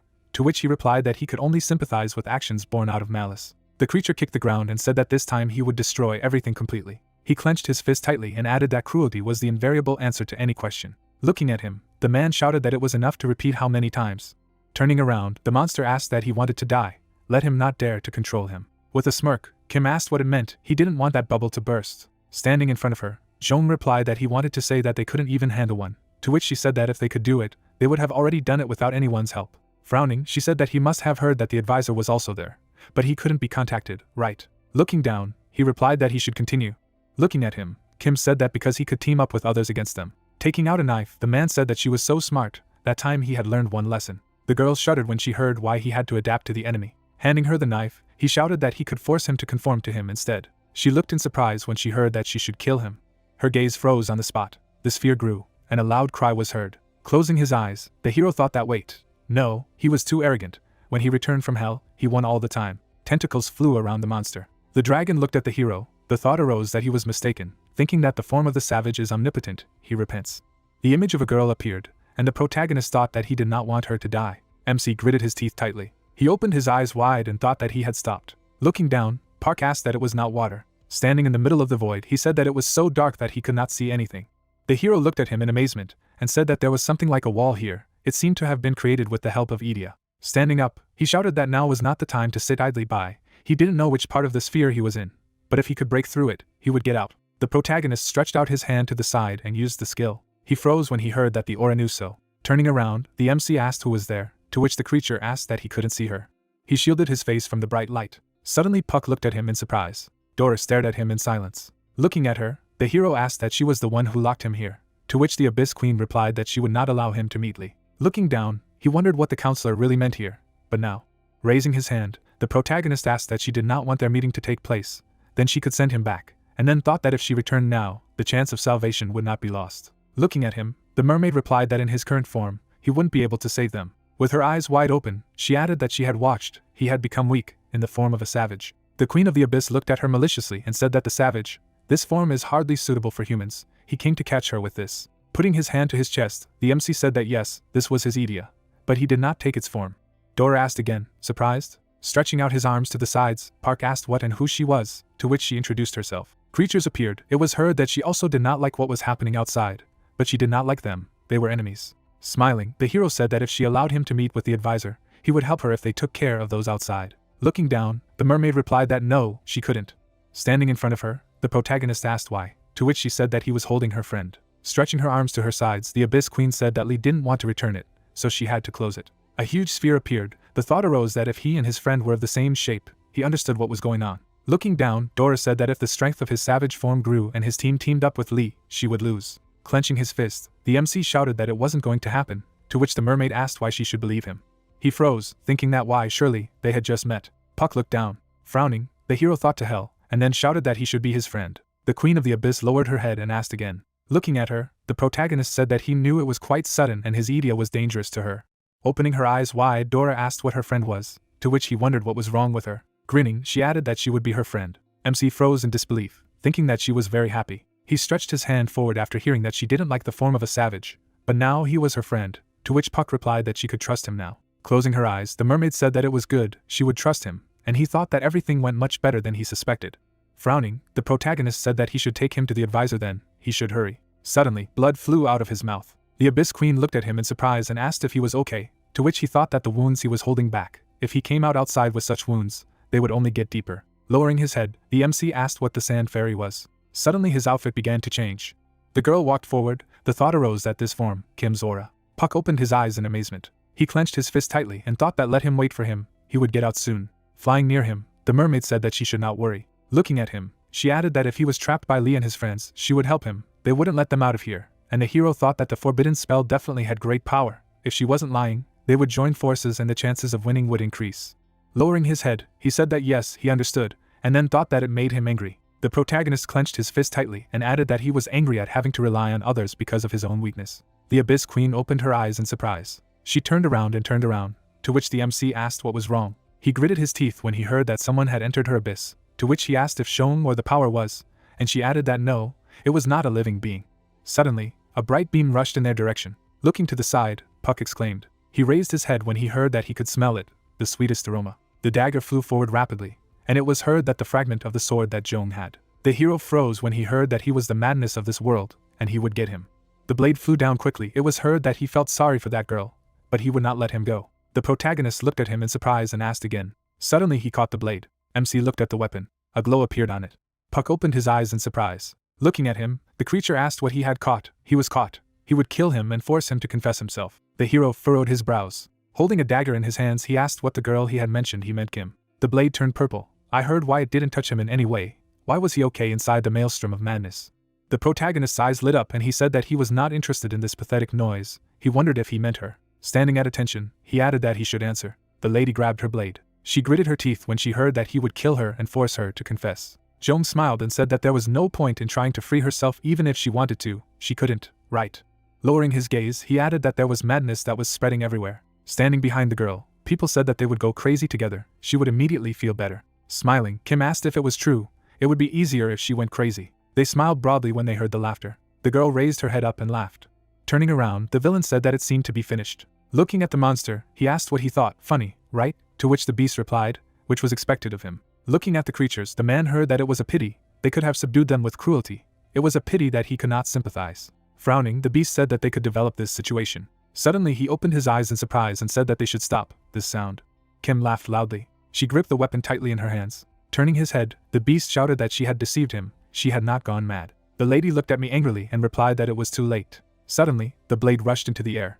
An explosion thundered in the sky. The hero gritted his teeth when he heard that this was the last thing he saw. Stretching out her hand to him, the Queen of the Abyss said that she should calm down. She looked at her in amazement and exclaimed. The protagonist's eyes lit up, and he thought that he would finish him off. Gritting his teeth, he added that but in his current form. Standing in front of him, Dora said that it was the aura, the form of the savage that she had seen. Looking at the weapon, the MC thought that yes, the savage form had mastered the power with the intent to kill. Smiling, he added that there was so much of it in him that it had taken the form of power, all the while he had suppressed it to control the overwhelming urge to kill. Red smoke appeared. The thought arose that now it was not worth holding it back against the opponent, right? Looking down, the mermaid said that this form of the savage was denser. The spikes began to grow upwards. The monster's eyes lit up. Puck lowered his head and smiled. He looked down silently. Gripping the weapon tightly, the hero thought that it was really the madness of the world. Opening his eyes wide, he said that he hated noisy upstarts. Soon he would kill him. It was pointless to run, for which he was asked for mercy. Stretching out his hand to the side, the protagonist said that he should release the counselor. He would keep his promise and go forward. Stretching out her hand in front of her, the girl asked to wait. Suddenly, MC waved his weapon. The beast looked at me in amazement and said that the sphere was shaking. Someone was climbing outside. Suddenly, the sphere was torn in half. A bright beam rushed upward. The monster's eyes widened and exclaimed. Puck flew into the sky.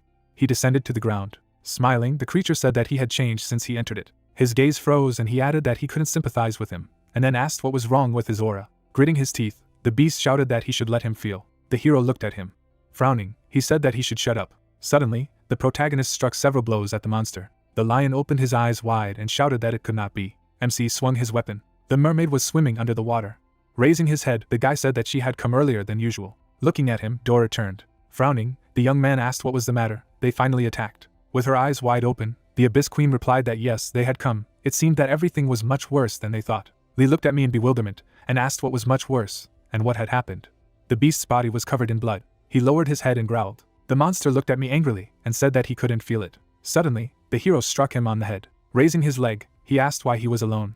The protagonist's eyes lit up. Lowering his head, he asked where Kim was. The monster looked at me angrily and said what a pity. The protagonist looked in surprise when he heard that he couldn't sympathize with him. Swinging his weapon, he repeated the question with a shout. Lying on the ground, the beast said that it had been taken by the power, and Zhong. Opening his eyes wide, he added that a tragedy had occurred within a hair's breadth of death. MC froze in fright and asked that they had taken her. His gaze froze on the spot, and he asked that he was late. Red smoke appeared around him. Puck raised his hand up and said that he should return it. As he struck, he shouted that he should bring her back. The hero looked furiously and repeated the phrase. He jumped up sharply. Looking up, the creature said how sad. The protagonist was standing in the middle of the city. Lowering his head, he said that he should return it. Kim closed her eyes. Tears flowed from the girl's face. Clenching his fist, the MC thought that his heart was about to explode. Standing still, he added that it was knocking too loudly. Puck gritted his teeth tightly, thinking about what he had said. Shut up. His eyes lit up red. The mermaid suddenly swam out behind him. Looking around, she said that Lee would be arriving soon, and then asked where they went. Lowering her head, the Abyss Queen exclaimed. She opened her eyes wide and said that it was an aura. The hero froze. It sounded like a savage uniform. He held the weapon firmly in his hands. Suddenly, the protagonist rushed in her direction. They began to fight each other. Dora looked frightened and shouted that she should come to her senses. A wave appeared behind her. Looking down, the MC said that it was so noisy. Watching him, the mermaid said that the savage form had consumed his mind. With her eyes wide open, she added that she wouldn't be able to last that long. Stretching her arms to her sides, the Queen of the Abyss said that she hated her true form. Suddenly, she was reincarnated as a kraken. Standing in front of the hero, Dora said that she would help him. The tentacle rushed in his direction. He heard that he should be patient a little longer. Puck abruptly rushed to the side. He dodged the blows. Looking straight ahead, the Queen of the Abyss said that there was probably no time for spells. The hero ran swiftly forward. Looking to the side, he asked how much noise could be made. Suddenly, the protagonist jumped up. The kraken opened his eyes in amazement. She froze when she heard that she should step back. The swordsman jumped up sharply. Raising his weapon up, he said that he had not seen such a thing for a long time. They abruptly entered the battle. Smirking, Lee said that it was a pity to see him in this. Suddenly he swung his swords. MC flew aside. He lowered his head and exclaimed. Park's eyes lit up, and he said it was so loud. Taking a step forward, the boy asked what was meant when they talked about losing their minds. Holding out his sword in front of him, he added that he would be glad if he came to his senses as soon as possible. They still had to fight. Standing in the middle of the Great Depression, the man said that he should report the situation. Getting down on one knee, Zhong said that they were able to corner him. Gritting his teeth, he added that no Kim had gone mad and escaped into the sphere. Looking at him, the demon said that even with the first and strong, they had lost. Turning around, he added that he thought Puck would be able to thwart their plans. Smiling, the dragon replied that to be honest, he was upset. 5 years ago, yes, but his level of cruelty was not a hindrance now. Turning his head, the devil said that this was his answer, to which the man shouted that he was dangerous now. They did not know what Lee would do. Wide-eyed, he added that if he stepped out of the sphere. Looking to the side, Zhong asked. He opened his eyes in amazement and asked what was going on. He told him to stay, why he decided to return. Gritting his teeth, Peck said that no, this was a forced return. The monster fell to the ground abruptly. Standing in front of him, the demon's subordinate asked what was wrong with him. He looked frightened and asked how the situation could have changed so much. Standing beside him, the red dragon replied that it didn't matter now, to which Zhong asked what he meant. Looking at the beast, the devil said that even if the monster summoned by Idia died outside, it would be reborn by returning to it. Looking to the side, he asked what but why the first one was unconscious. His power had been wiped out by the Idia. Frowning, the man said that it had affected him. It couldn't be, to which Peck replied that yes, they had been struggling with it for 5 years. Looking down, he added that it seemed that they had finally found it. Looking at his hand, the demon said that a strong sword fragment released the record. Rushing forward, the guy asked that she was sure that this path was safe. Maybe it was a trap, to which Vladdy replied that if they wanted to kill them, even this path would not exist, right? She turned around when she heard that the advisor was fine. Frowning, the vampire reflected on the fact that the squid, which had been kept apart for 4 years, had suddenly escaped with Lee. It was clear that something was wrong outside. The damn squid could at least explain something before leaving. A hole in the sphere appeared. It was heard that they had arrived. It seemed that the battle had already begun. Turning her head, the girl said that they did not know what kind of enemies there were and how many of them there were. Let them be careful. Suddenly she stopped. Frowning, Vladdy asked what the consequences of the fight were, who they were fighting against. She looked down. Looking at the battle, the girl thought that this was the true form of the squid. He was fighting someone besides him. Could it be Lee? The swordsman brandished his weapon. He dodged the blow. The thought arose that it was fighting with him and the squid at the same time. What kind of monster it was? The hero rushed forward abruptly. Smiling, he said that it was so noisy. The protagonist turned his head, and the vampire wondered why he was there. Standing near the kraken, Lee asked that he could cast his spell, to which Dora replied that too fast, she would not be able to make eye contact. Gritting his teeth, he added that they were in trouble. He didn't think he was so strong. Lowering his head, the MC said that his heartbeat was too loud. Jumping up, he shouted that he should shut up. Looking at him, the advisor asked what the second round was. He repelled the opponent's attack. Suddenly the young man turned sharply. Puck smiled, and the guy thought that he couldn't even take the fight into his own hands. The hero flew around the swordsman. The thought arose that he had become terrifyingly strong. The young man looked away in surprise. He crossed his swords in front of him. Sliding on the ground, the counselor wondered what if he didn't give his best. The protagonist rushed in his direction, and he added that he would be instantly defeated. Raising its tentacle up, the kraken shouted that it should stop. Suddenly he struck the ground. Looking up, Dora said that he would not take the form of a savage, he had said that he would be her friend. Turning his head, the MC replied that he had not lied, he had to stop. Lowering his gaze, he added that but his heartbeat was too loud. Watching the fight, the guy heard that they had disappeared along with Kim, Jong-tu, and the Force. He froze in bewilderment, and thought that they were really here. In such a situation they had come to his aid. Gripping the weapon tightly in his hands, Lee added that he had to protect them. He rushed forward abruptly. Landing on the monster's tentacle, the guy thought he was ashamed of himself, and then turned around. Smirking, Puck asked what he was calling. Standing in front of him, the swordsman said that he had risked his life for him. He was embarrassed. Suddenly the hero pushed him. Blood flew out of the guy's mouth. They froze and the young man turned to him. The protagonist's eyes widened as he heard that he had been through many difficulties. With a grin, the counselor said that he should not reproach himself for this. Holding the hero by the shoulders, he added that they would help him, even if he did not bear this burden alone. MC looked away in amazement. Throwing it aside, the swordsman shouted that he should rest for a while. Frowning, he added that it was time. Dora looked at her in surprise. The kraken grabbed it with its tentacle. Turning his head, Puck turned. He froze when he heard the appeal. Looking at him, the Queen of the Abyss said that the intention to kill, let him not use it. A glow appeared on his body. Red smoke appeared around him, and he screamed. Looking at him, the kraken said that he should wake up. Lowering his head, the protagonist thought that the booming heartbeat was calming down. He put his hand to his chest. MC abruptly lifted the star up. A bright light appeared above him. Smoke emanated from his hand. Holding it with her tentacle, Dora asked if it was okay. Puck looked down and replied approvingly. Grinning, he thanked him for saving him. On his knees, the swordsman said that the spell seemed to work. Flying up to him, the vampire turned. Vladdy's eyes widened and shouted that he was crazy. He had taken the attack without defense. Putting his hand to his chest, the guy thought that the wound was dangerous. Sitting in front of the girl, he said that he should not worry, to which the girl asked that he could die. Looking at her, Lee said that well, she was right, but don't think he would give up easily. A bright light appeared on his body. He looked down. The thought came that the wound was healing. Smiling, Vladdy said that his Idia was able to cheat death. There was no need to worry. Closing one eye, the young man replied that she was good in battle. Looking at the kraken, he asked what Puck was like. Holding it in the tentacle, Dora said that it was fine. Stretching out his hand to the side, the hero said that he should forgive him, because of him. Placing his hand on his shoulder, the swordsman said that they should apologize. They knew what he had been through for them. Looking down, the protagonist said that Jong had taken Kim. Lee looked at him in surprise and asked what he was saying about the white jade goblin, which was why he had lost control. Standing in front of the hero, he added that they would do everything to help him, but hoped he understood that there was no need to rush now. Standing on the tentacle, the young man asked if she hadn't said that there were enemies outside.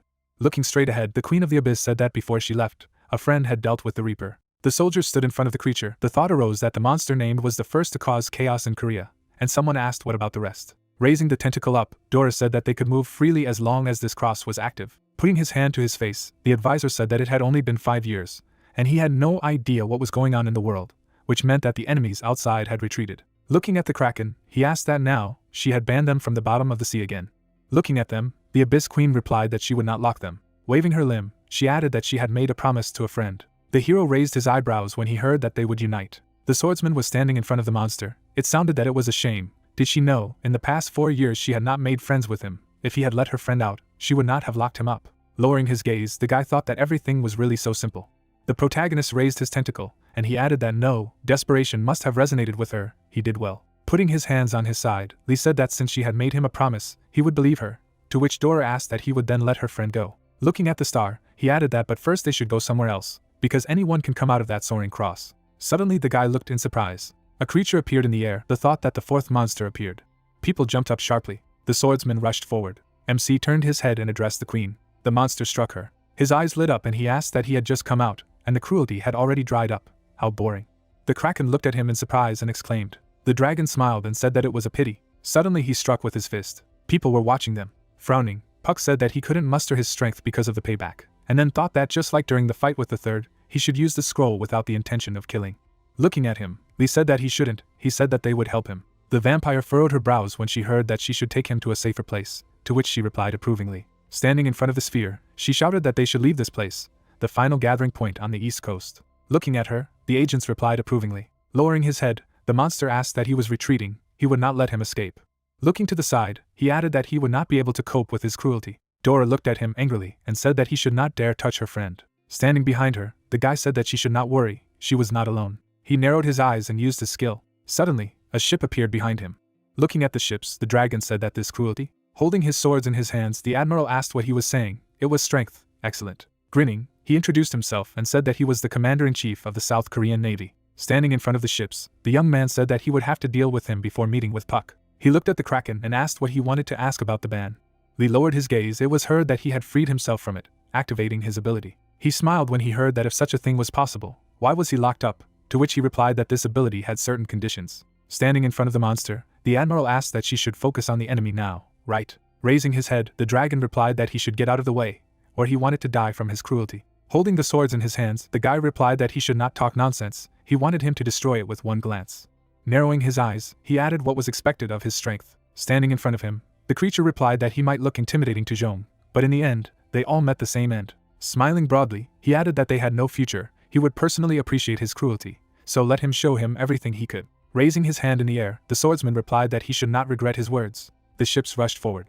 They attacked when they heard the command to start the capture. The monster stood in the midst of the flames. He looked at me angrily and said that it was good cruelty. However, rushing forward, the creature shouted that it wasn't enough to stop it. Gritting his teeth, the young man said that even in this state, after intense shelling, he was intact.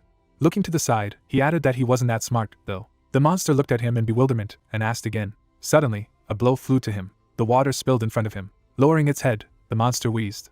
Lee smiled after hearing that he was able to block this attack first, to which he replied that it was encouraging. The dragon sneered and said that okay, now they will test the limits of his cruelty. Suddenly he struck the ground. The counselor opened his eyes wide and said that this was what the power abilities looked like. The ground rose up, and Puck could be heard talking about it. Raising its hand up, the creature used the ground-spreading skill. The ground began to fall down. Raising his weapon up, the admiral gave the command for a full salvo. Shots flew out of the cannons. The shells destroyed the wall of the ground. Looking ahead, the guy said that great, they were able to block. Suddenly he froze in amazement. The dragon raised his hands up. His eyes lit up, and he spoke about the parting of the earth. Gritting his teeth, the counselor thought that even if they could block the movement of the earth, they wouldn't be able to block another one, in that case. Holding the sword in his hands, he turned to the Kraken. Frowning, Lee shouted that he was entrusting his life to her abilities. Dora looked at him in amazement. The ships attacked on command. The ship was hit. The ship fell down. Raising his hand, the creature said that in the end they were overwhelmed by his cruelty. Looking ahead, he added that how boring, Park would have lasted much longer. Tentacles rushed sharply in his direction. Looking at the Kraken, the monster asked that it was alive. With her eyes wide open, the Queen of the Abyss said that he would not be able to use any abilities today. The demon's subordinate looked at her in fright and exclaimed. Tearing off the tentacle, he shouted that she was starting to him off. Lifting his leg, the creature said that if she had been quiet before he left, she would have been able to keep her alive. Looking at them, the swordsman asked that he had ever heard the phrase that death was worth living. Turning his head, the dragon asked that he was still alive, but that all his ships had sunk. Let him succumb to his cruelty. Suddenly he looked at me in surprise and asked what it was. Standing on the beast's head, the admiral replied that it was the second, one of his brothers. The bear looked frightened when he heard that he had fallen into the clutches of this little man, a non-entity. The monster's eyes lit up and he said that he didn't know how he tamed the second one, but did he really think he could defeat it with it? Holding his swords in his hands, Lee replied that it would be impossible, and the beast asked that he had called him here to listen to this. He raised his head, hearing that he should not worry. He had not called him for a fight. Smirking, the guy said that he should return the thing he had consumed in the tower. The Kraken looked to the side in surprise and asked what was in the tower. It could not be. Putting his hand in his mouth, the bear said that he was evil, forced him to eat what he did not want. Suddenly he spat out something. The dragon shuddered and asked what this idiot was. He was hit sharply. The monster was falling down. Looking at him, the Queen of the Abyss said that she had not seen each other for a long time. Laik smiled when she heard this. Dora looked at her happily. Touching it with her tentacle, she said that now they could live outside, now people and the murderous spirit were not their enemies. The insect queen asked in surprise when she heard that the god of space was no longer their enemy. Looking to the side, the Kraken said that it was now. Pointing to the monster, she added that it was him. The monster's eyes lit up and he asked if there was another one. Standing on the beast's head, the admiral asked what he would do now. Smiling, he added that he would be able to deal with the two pikes and him using only the ability to spread the earth. The creature closed its eyes and sighed. Suddenly he raised his head up and shouted. Lightning appeared in the air. The Kraken looked angrily. Looking at them, the dragon said that it was good. Now he would show them his cruelty. Gritting his teeth, Lee asked what it was the power of Idia of suppression. It was hard to believe that he had such a power. Sitting on the ground, Dora replied that she should not worry. The insect queen stood still. She smiled broadly and exclaimed. Nodding her head, the abyss queen said that yes, it was their enemy. Laik's eyes suddenly lit up. She looked furiously. Suddenly the creature rushed forward. Clenching his fist, the dragon said that he had simply let his guard down. As he struck, he shouted that it would not happen a second time. The girl looked at him angrily. She struck with her foot. The monster lost his balance. He slid across the ground and exclaimed. Looking at his hand, the creature said that cruelty should have cut his abilities in half. A red glow appeared around the insect queen.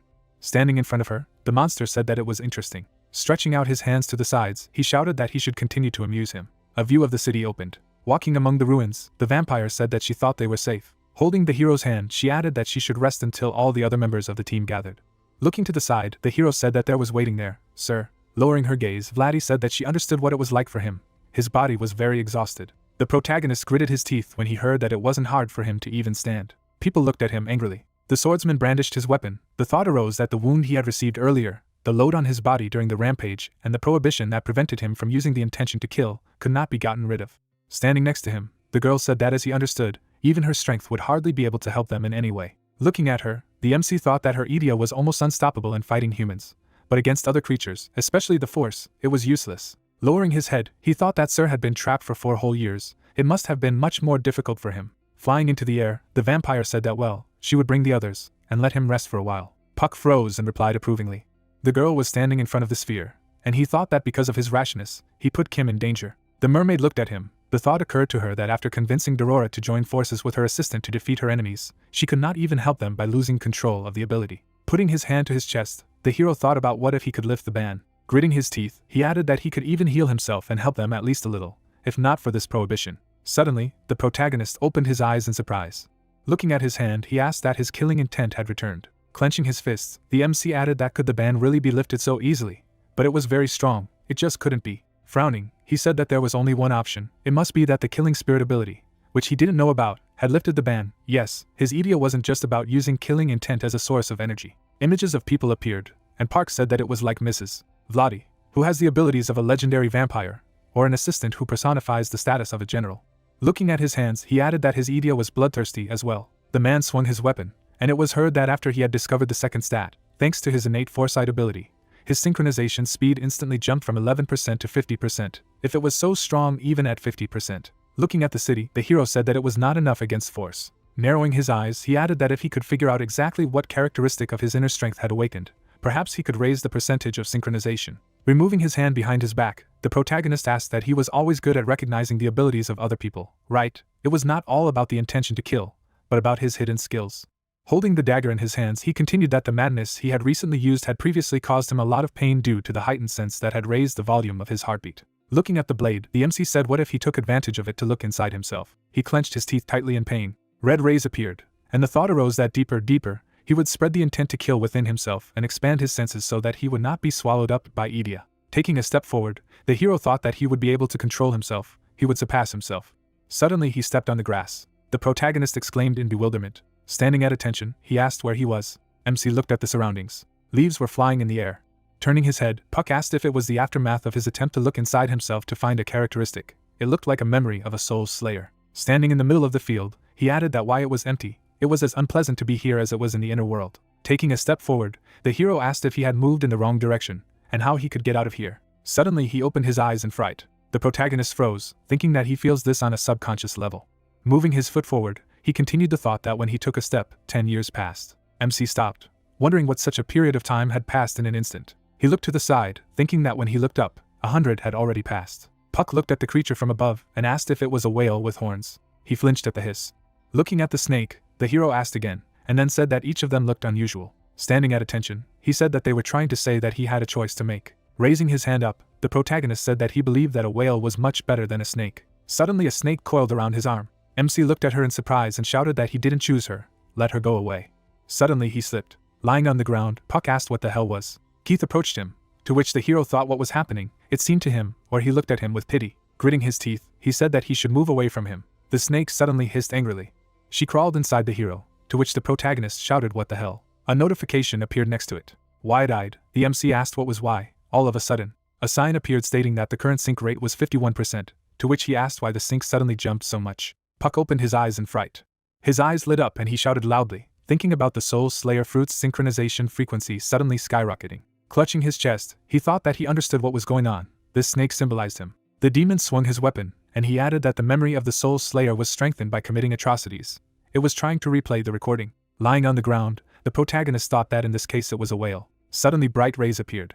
Looking at him, the MC thought that it meant renouncing evil. The atmosphere was far from ordinary. A crack in the sky appeared. Looking at the notification, Puck pondered that the fruit of the Jade Emperor version of the Soul Slayer. Why was it activated now? Could it be that the synchronization frequency would reach 100%? a crisis of this magnitude. Suddenly a sword appeared from the crack. The thought arose that it was. The blade struck near the hero.